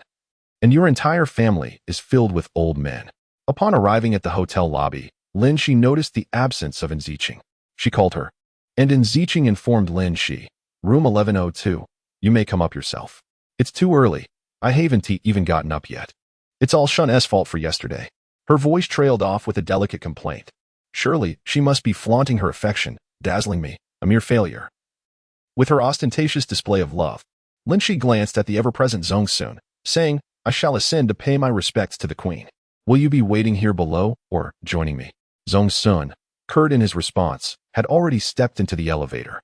Lin Xi knocked on the door of room 1102, and Ziching, clad in a sensual camisole, opened the door only to find Lin Xi accompanied by a man. If Lu Shiya was a sunny boy, and Luo Shun exuded a romantic demeanor tinged with a captivating melancholy, then the man beside Ziching possessed striking features, prominent cheekbones, sharp brows, and eyes filled with a mixture of arrogance and impatience. Standing at an imposing height of no less than 185 meters, he undoubtedly overshadowed the other two. And Ziching's expression shifted to one of subtle complexity, her thoughts racing to assume that her sister had indeed gone astray, deceiving older men for the sake of a youthful paramour.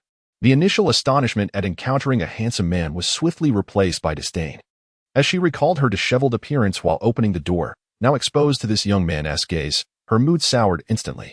Tears streamed down her cheeks as Ziching, slightly choked with emotion, exclaimed, "How could you deliberately allow me to appear foolish in front of someone like this?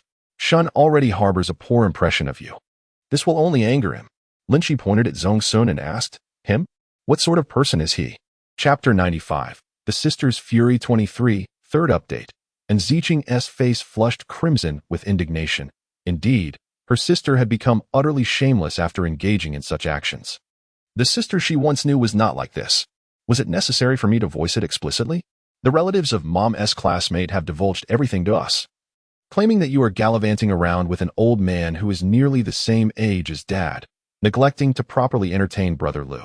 Now, the entire Chinese community is abuzz with rumors. It surely cannot be that the man in question is him.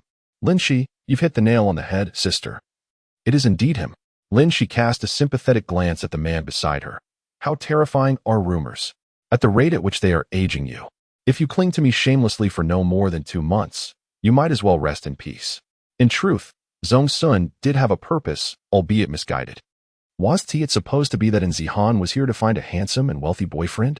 The two devious smiles from Zhong's matriarch's household seemed to revel in the chaos. If we can't outmatch you, we shall ensnare you instead.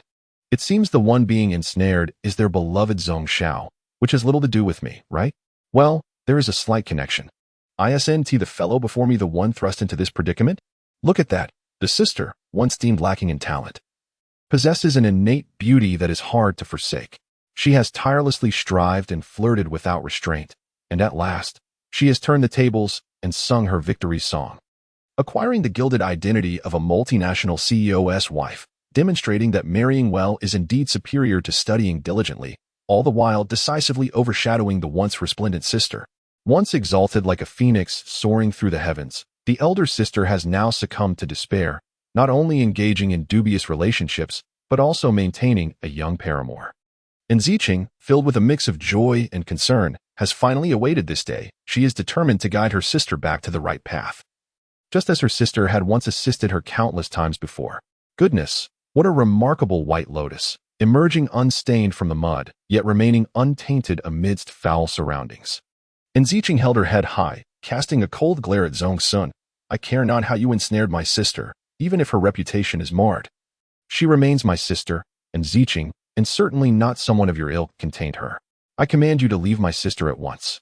Once a white lotus rises to power, its fade crumbles into fragments. Indeed, adapting to the persona of a gentle maiden, Lin Xi readily acquiesced. Have you heard my sister's words? I am not someone you can entangle. Depart immediately. Zhong Sun's face turned ashen, rivaling that of a coffin lid. He pulled Lin Xi closer. Are you here to see your sister? Lin Xi struggled to suppress the urge to throw him over her shoulder, nodding instead. After all, her violent demeanor might frighten her delicate sister. Have you seen her now? Zhong Sun inquired. Lin Xi blinked her large eyes. Yes, I have. With a swift motion. Zhong Sun encircled Lin Xi's waist and turned to leave. What audacity this young paramour possesses. Hearing the furious tone of his precious one at the doorway, Luo Shun finally appeared, impatiently addressing Lin Xi. Leave that old man. Just name your price. However, do not presume to make exorbitant demands. His tongue faltered abruptly. And after a moment, he spoke with bewildered difficulty.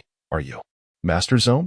Zhong Sun was acquainted with this individual, who had experienced a stroke of luck several years prior, purchasing a stock that resulted in an overnight fortune. Subsequently, he embarked on constructing his financial empire, displaying some acumen in fortunate circumstances, accumulating considerable wealth through a chain of hotels. He had some business dealings with a subsidiary of the Zhong family and had used this pretext to visit the Zhong residence on multiple occasions, seeking to establish a connection with Zhong Sun, or, rather, with the Zhong family, but to no avail. Luo Shun possessed considerable business acumen. However, his actions lacked ethical boundaries. Established aristocratic families like the Zhong family generally disdained associating with individuals driven by such avarice. Therefore, while he had amassed some wealth, he had never genuinely integrated into high society, remaining merely a nouveau riche in the eyes of others. Upon entering the elevator, Lin Xi's frigid voice resonated in his ear. Remove your hands. Zhong Sun then realized that his hand had been resting on Zihan's slender waist, a sensation that seemed rather pleasant. He mused with regret that he had been so preoccupied with the woman's insults that he had only just become aware of embracing this indomitable woman. Zhong Sun digressed. Is that truly your sister? No wonder your temper is so volatile, constantly confronting such a person. I surmise I would have offed her long ago if I were in your position. If you do not release me, I shall dispatch you forthwith. Do you comprehend?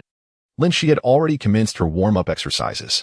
Considering her formidable dexterity, Zhong Sun reluctantly released his grip.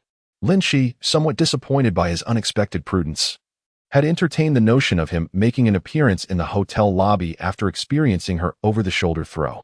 Lin Xi's cellular device chimed, predictably her sibling. It remained to be observed what countenance Ziqing would adopt in confronting her, or the scion of the Zhong lineage whom she had derisively labeled a pretty boy. As for Luo Shun, would he opt to persist in indulging his spouse without regard for offending the Zhong family, or? A playful smile graced Lin Xi's visage. Indeed, she would avail herself of this incident to ascertain Luo Shun's true mettle. Answering Ziqing's call, she noted a marked improvement in her demeanor.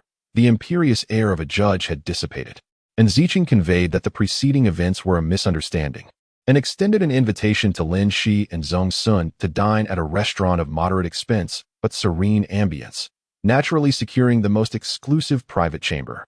Lin Xi readily assented, whereupon Ziqing subtly suggested that Lin Xi solicit the young Master Zhong's opinion on the suitability of the establishment. Lin Xi's lips curled in disdain. It was evident that Ziqing tailored her conduct to the individual. In Lin Xi's case, she was expected to seek audience in their chambers, while Zhong Sun's approval was a prerequisite for dining arrangements. Lin Xi scoffed and retorted frigidly, "Are you extending an invitation to me, or to the pretty boy I'm escorting? To strike a person's face is to insult them.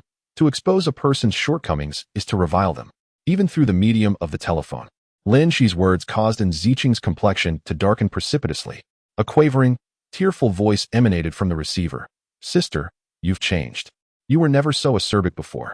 Chapter 96. Sister's Fury 24. Ziqing, overwhelmed with grievance and her voice trembling, implored, "Sister, you were never so petty nor ill-tempered before. Is it truly because of Brother Lu that you treat your own sister this way?" Lin Xi, irritated, interjected, "I may be small-minded, yet I am not devoid of heart. I possess a good temper, but I am not without limits. Why must you prattle on so unnecessarily?" Lin Xi had no desire to engage in a dramatic display of sisterly affection. Rather, she preferred to indulge in a more tumultuous exchange of grievances. "Come on, let us hurt each other. Over there." And Ziqing was already on the verge of tears, as if Lin Xi had bullied her to an unbearable extent.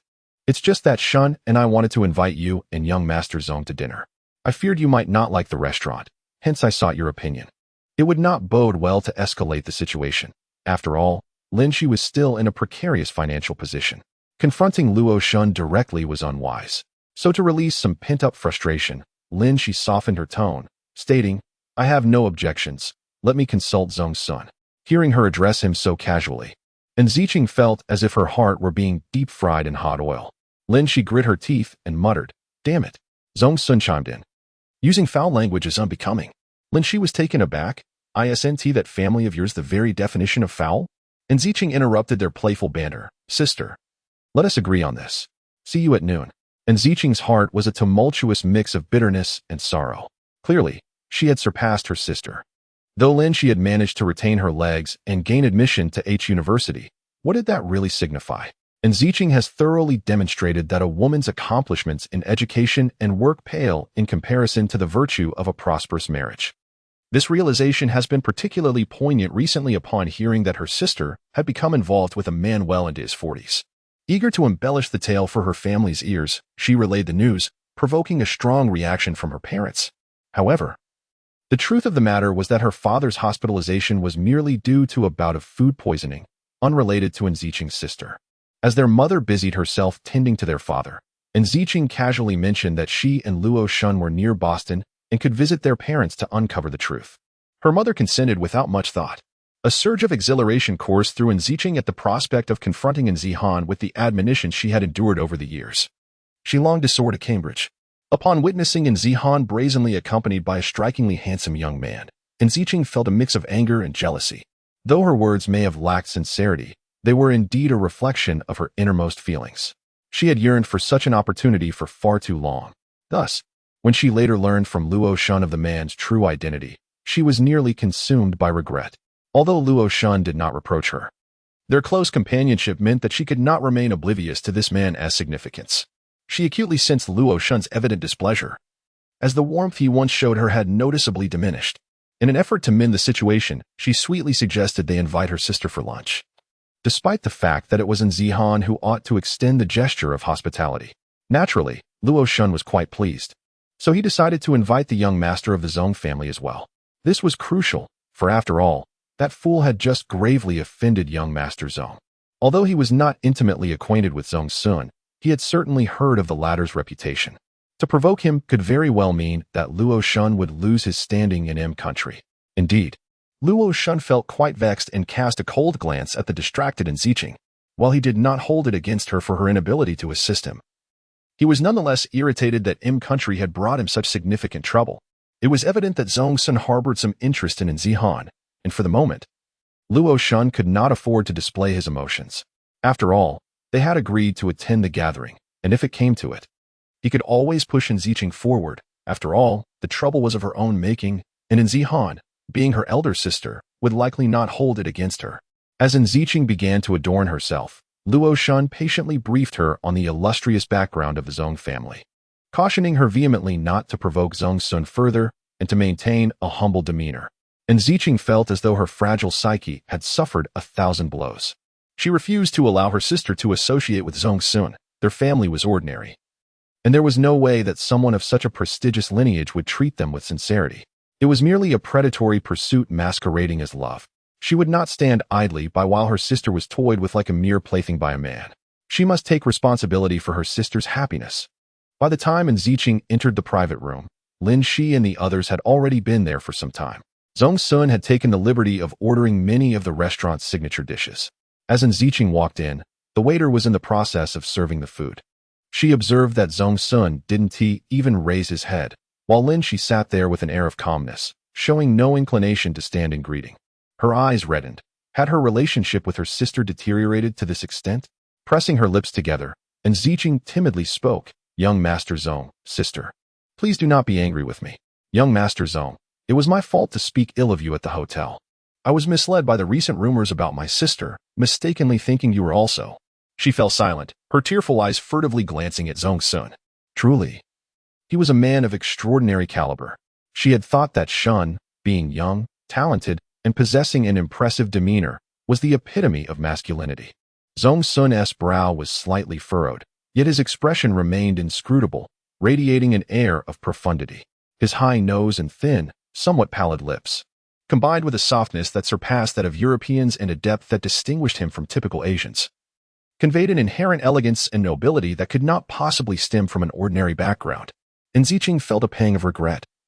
Had she scrutinized young Master Zhong's features as she did now, even in her eagerness to reprimand her sister, she would never have mistaken him for a mere pretty boy. Zhong Sun and Lin Xi acted as if Ziqing were invisible, her starry eyes brimming with tears while Zhong Sun remained oblivious. The atmosphere was palpably awkward. She had hoped that at least Zihan was her aunt, and given her standing before the young couple, she would have intervened for her sister. However, to her dismay, it seemed as though she had entered a realm where silence reigned, akin to Su Shu's silent presence in Chaoing.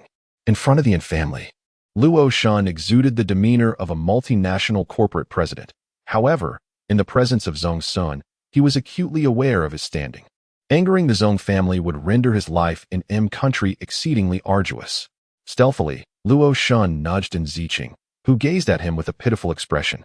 Yet in his eyes, she discerned a flicker of ferocity. And Ziqing's heart sank.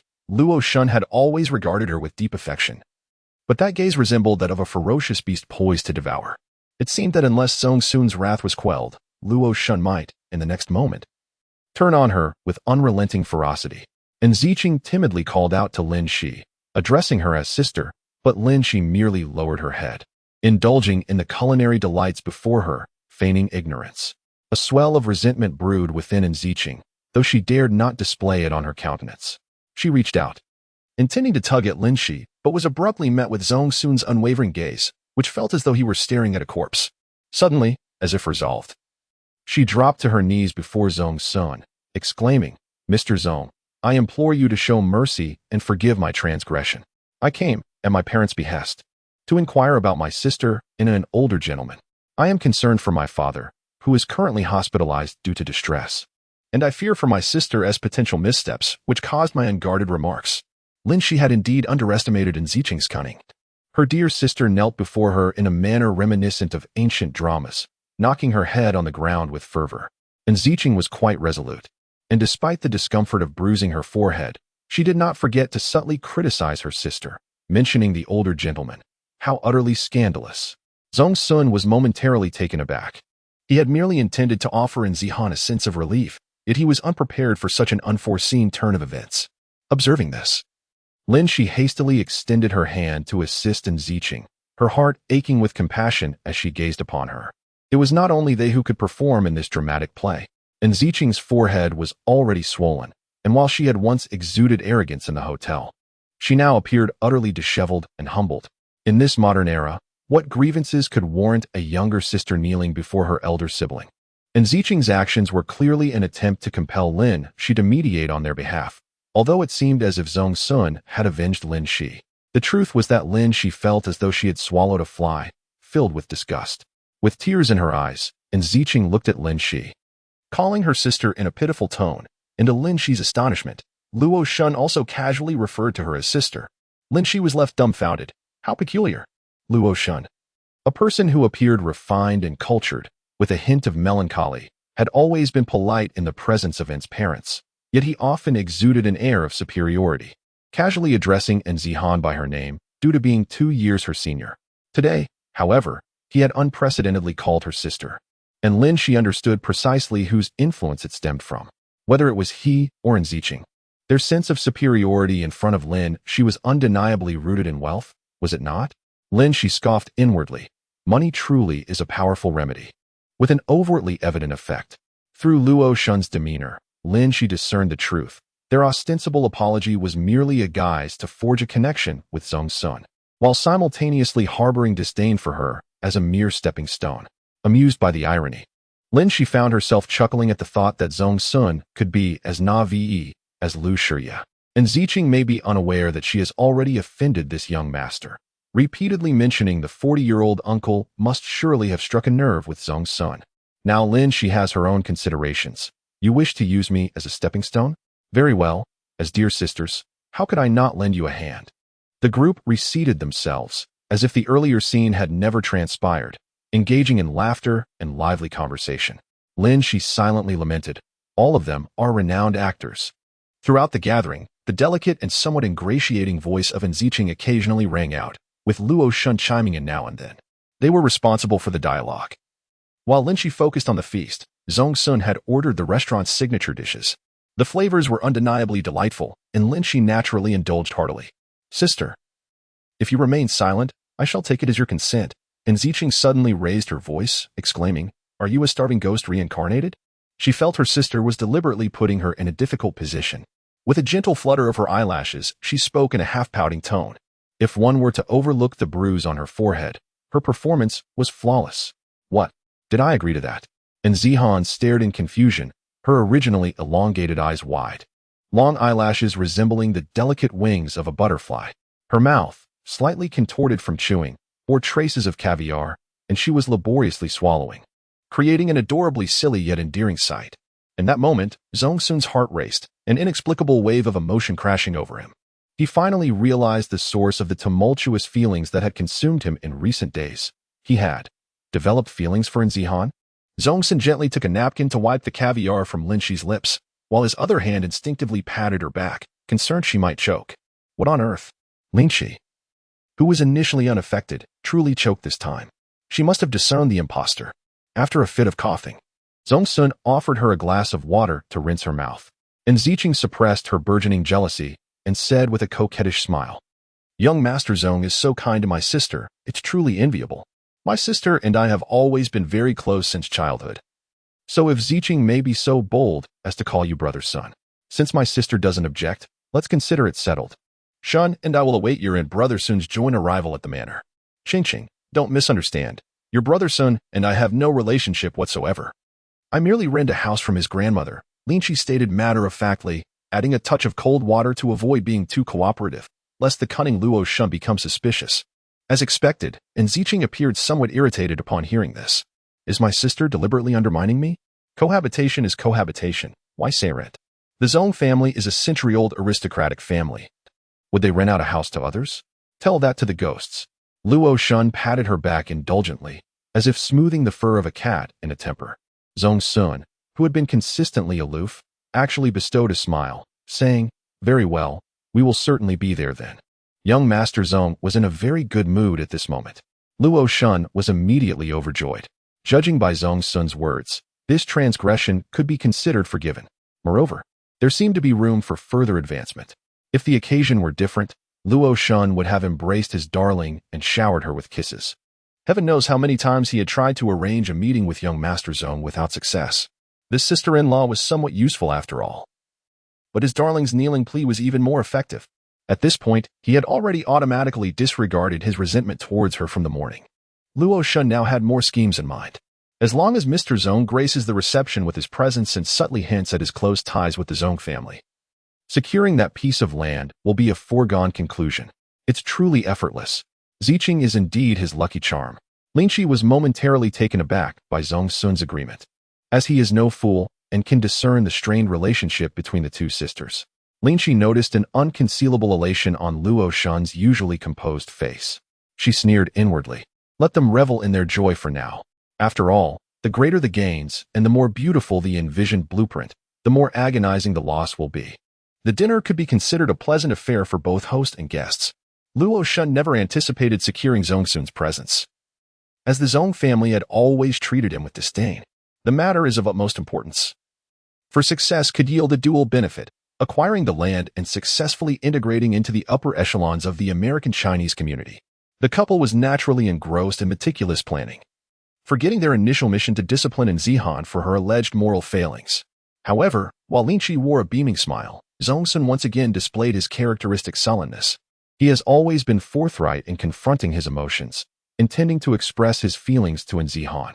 Instead, he was subjected to an entire afternoon of Luo Shun. Damn it! Zongsun was consumed with the urge to obliterate her. It was supposed to be his first beautiful date.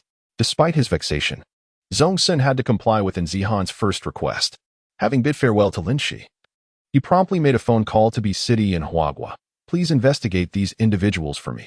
Chapter 98. Sister's Fury in This World. Hypocrisy is in abundant supply. The soiree was a resounding success, and its most significant achievement was that now nearly the entire Chinese community was aware that the most coveted bachelor, the illustrious young Master Zong, appeared to have found a partner. His newly unveiled girlfriend, Zihan, hailed from an unremarkable family in Bi City, Huagua. However, Eclipsing Enzihan's notoriety was her sister, Enziching, the esteemed wife of the president of the Luo Corporation. Recently, Luo Xun had been making frequent appearances in major media outlets, dominating financial headlines, even garnering attention in the entertainment section. Oriental Miracle, a melancholic Confucian merchant from Huawei New Tycoon, successfully secures Boston's hottest land. Vowing to create the world's most luxurious hotel, Luo Xun, a man who crafts legends, an unknown rookie secures prime land through connections. Luo Xun declares a powerful alliance with the Zong family for a glorious future. In no time, Luo Xun was the talk of the town, and the gentle, warm-smiling woman who always stood by his side became the center of attention. During this period, Lin Xi unexpectedly received an overseas call from its father, who implored her to support her sister and brother-in-law unreservedly, urging her to assist in Ziqing and her husband in making their mark in M country. Lin Xi smiled, realizing that cooperation was essential. After all, how could she fulfill her mission otherwise? Emma also made a phone call, inquiring in detail about Zong Sun's background. In addition to what Enba had mentioned, the Luo Xun couple had merely referenced a person with the surname Zong who had lent a hand. And Enzihan was acquainted with this individual. Lin Xi, however, refrained from divulging the terrifying background of the Zong family to Enma. Despite this, Enma subtly suggested that if possible, it would be best for her to seize the opportunity with this man. Regarding Lu Shiya, she should merely fulfill her social obligations without becoming overly concerned. This is a world where success and failure no longer define one's worth, but rather a realm where financial matters dictate right and wrong. Lin Xi worried that if Enma were to discover Zong Sun's background, she might personally deliver her to him. And Zihan's wish was to distance herself from both love and her family, not to abandon them, but simply to create space. Thus, Lin Xi resolved that once she dealt with Luo Xun, she would assist Zihan in establishing a new life here. She sensed Zong Sun's intentions, yet regrettably, Lin Xi was merely a task-oriented individual. Once her time was up or the mission completed, she would depart. She neither wished nor could take any decisions on behalf of Enzihan. Old Madame Zong felt helpless. She was acutely aware that Xiaohan was attempting to distance herself. Yet she dared not press too hard. She held a deep admiration for this child, believing that given time, she would undoubtedly become the most competent matriarch of the Zong family. With collective effort, even a stone could be warmed, could it not? Moreover, not to boast, but Zong Sun was indeed a commendable choice. The two girls downstairs, who had spread rumors about her being supported by a 40-year-old man, had already been taken away by Zong Sun. Now, two genuine maids resided there, tasked with caring for the elderly lady and Lin Xi. Luo Xun is indeed a talent, adept at creating a favorable public image. When questioned about his relationship with the Zong family, he always responds ambiguously, yet subtly implies that the woman who constantly accompanies young Master Zong is his maternal cousin. After the banquet, Luo Xun's aspirations were realized, as he successfully acquired the coveted piece of land, leveraging the Zong family's influence. Several rivals, who once eyed the property enviously, dared not challenge him, for it was merely a parcel of land, and offending the Zong family would be a grave miscalculation. However, Luo Xun felt a twinge of frustration when an unexpected company emerged, fiercely contesting the price and seemingly unperturbed by the Zong family's power. The offer had escalated well beyond his budget, yet the opposing party remained resolute. Ultimately, in a moment of determination, Luo Xun bid 4 million above the competitor's price, thus concluding their tug-of-war. Initially, he intended to eliminate this adversary, who had unwittingly caused him to overspend an additional 10 million. However, once the auction ended, the rival vanished without a trace, as if they had never existed, leaving Luo Xun infuriated yet powerless. Lin Xi, with a sardonic smile, remarked, "Is that too harsh for you, my friend? You thought this was the end? There were still more trials ahead." After settling the payment with the individual who acted as a shill at the auction, Lin Xi assessed her savings and realized she could afford to continue her endeavors for a while longer. She was reluctant to exhaust the ancient methods gifted by Chu Jiuxiao without restraint, as she remained acutely aware of Ali's warning. Significant alterations to the fabric of reality could provoke the backlash of the heavenly order against the executor. Although Ali did not provide a clear explanation, Lin Xi's understanding was that one merely needed to slap the other party. Yet the outcome was the annihilation of an entire clan, suggesting a degree of excessive self-defense. As the supreme antagonist of this realm, the heavenly Tao undoubtedly had to intervene. Otherwise, if everyone acted in such a manner, chaos would ensue. Furthermore, The modern world significantly differs from the ancient, as many elements have become extinct, and some existing ones have undergone transformations due to environmental, climatic, and soil changes, rendering numerous remedies obsolete or inapplicable. Currently, her plans were progressing with great urgency. Although Zhong Sun had promised not to interfere, Lin Xi was aware that he had still lent some subtle assistance. Otherwise, her journey would not have been so smooth. Perhaps as a reward for facilitating her connection with the Zhong family, Luo Shun acquired a hot spring resort for over 40 million and renamed it Ai-Qing Mountain Villa, directly transferring ownership to his wife. And Ziqing's various displays of opulence had multiplied. With her husband's hotel undergoing lavish renovations and the romantic transformation of the estate he gifted her, Lin Xi rolled her eyes, thinking that her ignorance was quite apparent. Calling one's husband old eunuch was rather foolish. Surrounded by Luo Shun's doting affection, and Ziqing radiated an aura of pink bubbles wherever she went. They were a pair, one willing to indulge and the other eager to boast. They now sailed through life without needing oars. Having been inundated with their show of affection, Lin Xi remarked that despite their current revelry, a reckoning would soon follow. During this time, Luo Shun also hosted several banquets for Zhong Sun under the pretext of expressing gratitude for his past kindness. In an unexpected departure from his usual demeanor, Zhong Shaoi consistently attended every event, while in Zihan, after a single appearance, faded into absence. And Ziqing felt her suspicions were validated. After all, how could a young heir from a prestigious family with a legacy spanning centuries be so easily ensnared by his sister? Chapter 99, Sister's Fury Indeed. Lu Shiyu successfully secured a prominent position at Huating. Although not always at the forefront, his achievements had brought him immense honor, especially considering his youthful age. To have attained such accolades at this stage in life undoubtedly foretold a promising future. The gloom on Lu Shiyu's face gradually gave way to a spirited demeanor. However, upon catching the inexplicable smile of Luo Shun directed at him, a wave of embarrassment and irritation surged within him, while others remained oblivious. The family and close acquaintances understood the circumstances surrounding Lu Shiyu's ranking.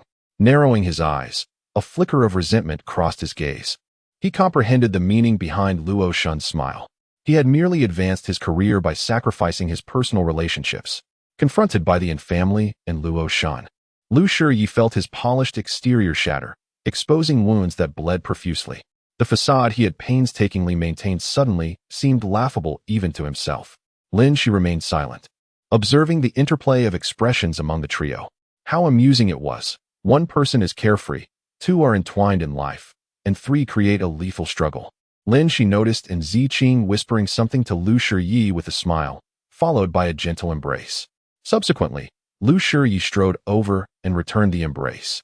Goodness! Before departing abroad, Ma and Lu Ma had been nearly at odds. How had they managed to reconcile so swiftly? A few days prior, she needed to capture Zhong Sun, and now the winds of change have shifted so rapidly? Their descent is not merely akin to boarding a kindergarten bus.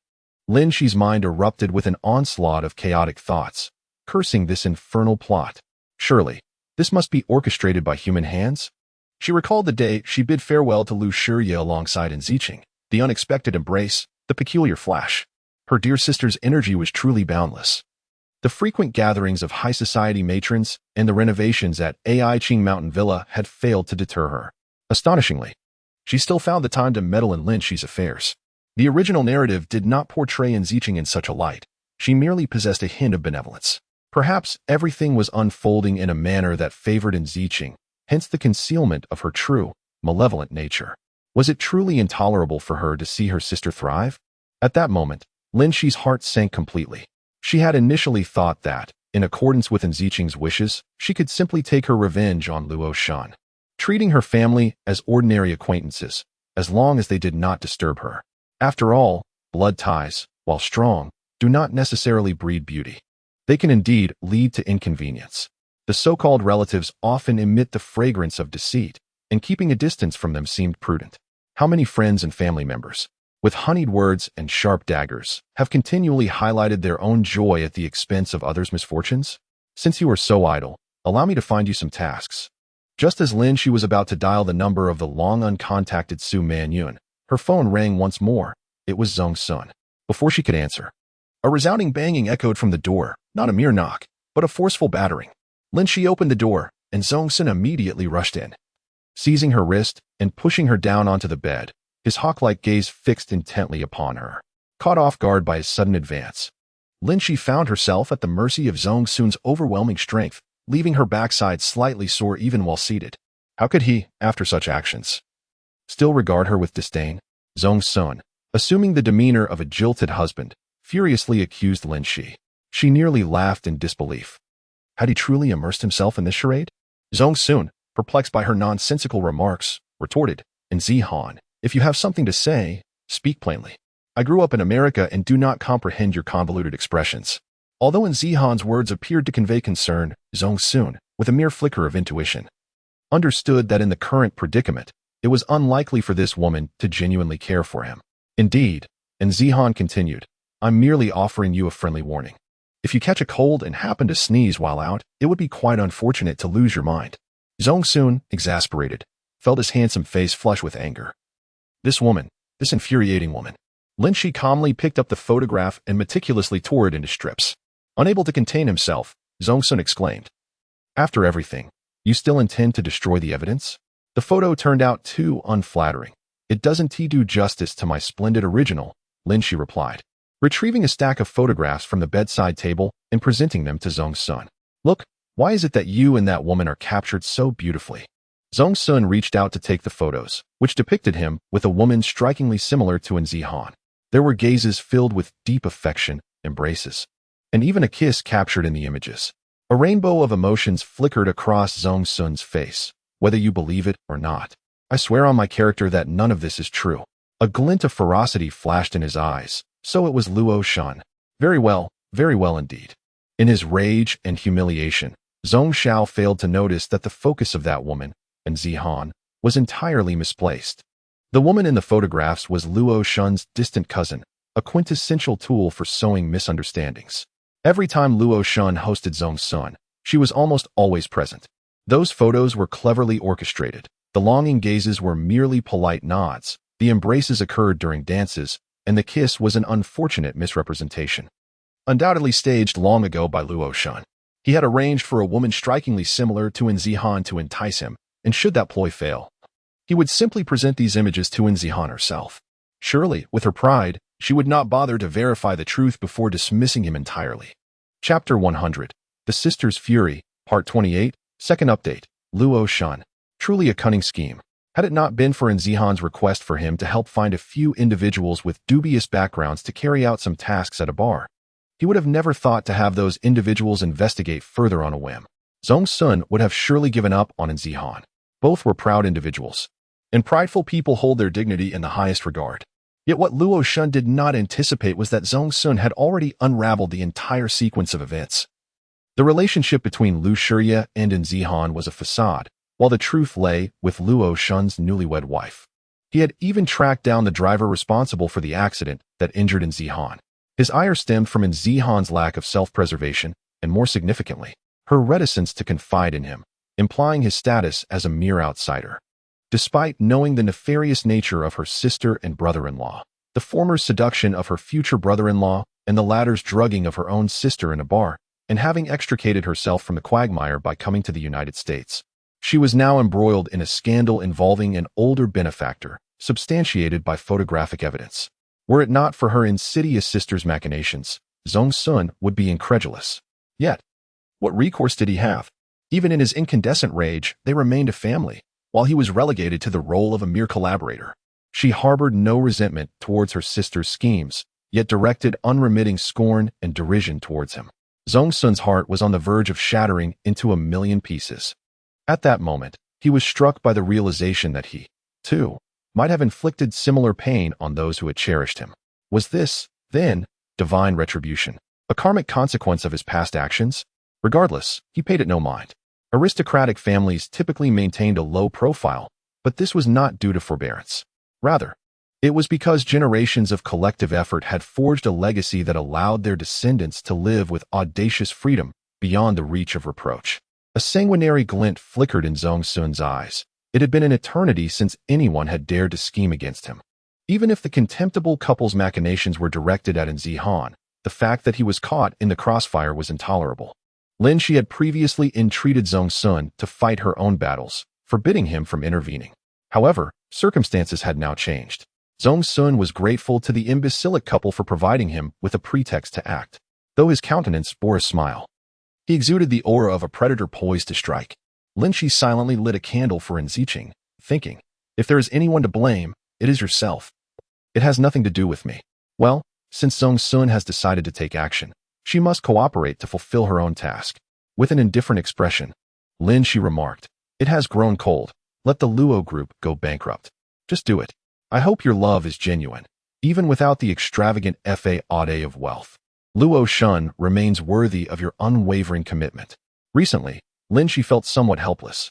Not only was Anne's mother pressuring her about marriage, but now Lu's mother had also begun daily phone calls to urge her. It turned out that the photograph of Lin Xi tightly embracing Lu Shiya was not only in Zhong Sun's possession, but had also been circulated to both Anne's mother and Lu's mother. Although Anne's mother was not entirely enthusiastic about it, the persistent nudging from her younger daughter, coupled with the news that Lu Shiya had indeed achieved his desired ranking, softened her stance. After all, it was certain that Lu Shiya would gain renown in the construction industry of Hua country. With more than 20,000 graduates from H University each year, it was no small feat to have one recognized by Hua Ting. It certainly carried a sense of prestige. As parents, they all hope for a bright future for their children, do they not? And Ziching repeatedly emphasized that her sister had always harbored affection for Lu Shiya. Their reunion felt like a return to their emotional roots. Lu's mother had always favored Zihan, and now with the added prestige of being an H University graduate, it only served to enhance her bragging rights, which she welcomed wholeheartedly. Thus, Anne's mother and Lu's mother commenced their relentless bombardment on Lin Xi, completely disregarding the time difference between Hua country and Im country. Each day, exhausted to the bone, Lin Xi felt utterly frustrated. I'm too irritated to even feed the chickens. As the holiday drew to a close, Lin Xi joyfully resolved to switch off her phone for the day, determined to avoid any disturbances. Just as she settled down for a peaceful slumber, a knock echoed through her abode. Who on earth dared to interrupt her? Lin Xi harbored a profound disdain for two things in life: being interrupted during meals and sleep. Whoever it was better have a compelling reason, or they would face her wrath. Lin Xi noted that ever since Zhong Sun began accompanying her incessantly, she had picked up numerous traits reminiscent of a domineering CEO. Upon opening the door, she was greeted by her dear sister, and Ziching, standing behind the maid. Couldn't she enjoy a moment of tranquility? Lin Xi felt her patience wane. The supporting character was already struggling, and now the protagonist was adding more drama. She gestured for the maid to leave, then turned to pour a cup of tea for Enziching. Enziching glanced at the tea with an air of disdain, her lips curling in suppressed annoyance. Regardless, Lin Xi had poured the tea. Whether Enziching chose to drink it was entirely her affair. Lin Xi found it curious that Enziching, who typically clung to her pampered partner, had the inclination to visit her. How rare. Was she planning some mischief? It turned out that their mother had been unable to reach Lin Xi, prompting her to call Enziching instead. With Enziching feeling a bit bored that day, she decided to pay her sister a visit. Observing the sincerity on Enziching's face, Lin Xi couldn't help but reflect on the plethora of embrace photographs they had accumulated. Did Enziching feel no guilt at all? Perhaps there was no reason for her to. After all, she was simply looking out for Lin Xi's well-being, with a mixture of complaint and ostentation. Enziching explained that the reason she was deigning to visit was that Luo Shun was partnering with someone to open a seaside hot spring resort. He was currently rushing to negotiate the details, leaving him unavailable to accompany her. Lin Xi responded with a sincere smile, a genuine expression of heartfelt joy. She knew that Zhong Sun had intervened, ensuring that Luo Shun would undoubtedly achieve a satisfactory outcome. It was not surprising that Luo Shun fell for the ploy so easily. One who has grown accustomed to smooth sailing tends to lower their guard. Furthermore, to coordinate their efforts, Zhong Sun and Lin Xi had deliberately limited their interactions recently. Thus, Enziching, brimming with self-satisfaction and believing she had successfully separated the couple, looked at her sister with pity. Zhong Sun was simply too dazzling, possessing an exceptional pedigree, striking looks, and profound knowledge. He was highly sought after not only in Chinese circles but also by many prominent young women in the United States. A life with such a man, she thought, would undoubtedly be devoid of happiness. She had paved the best path for her sister, marriage to Lu Shiya, allowing her to remain close to their parents, unlike her own experience of drifting alone in unfamiliar lands. Her sister would surely be grateful. The two insincere sisters engaged in idle chatter, their words lacking substance. Lin Xi indulged her, participating in the vapid conversation, feeling as though she were operating on autopilot. And Ziqing conveyed numerous directives from their mother, emphasizing the need to secure Luxuria, whose status had become exceedingly impressive. Hinting that her luggage was undoubtedly the most ideal husband material, Lin Xi dismissed her words as nonsense. If Luxuria was so wonderful, why had she abandoned him when they were mutually in love, opting instead for the handsome and wealthy CEO Luo? At this moment, Ziqing's phone rang. The ringtone surprisingly being the sickeningly sweet call of Luo Shuntian. Those two insufferable individuals. Lin Xi felt that even if she were not driven to the brink of fury by them, she would soon be overwhelmed by disgust. Ziqing glanced at Lin Xi's pale and conflicted expression, sensing that she was clearly consumed by envy and resentment. In that instant, Ziqing believed that the years of oppression brought upon her by her sister would finally dissipate,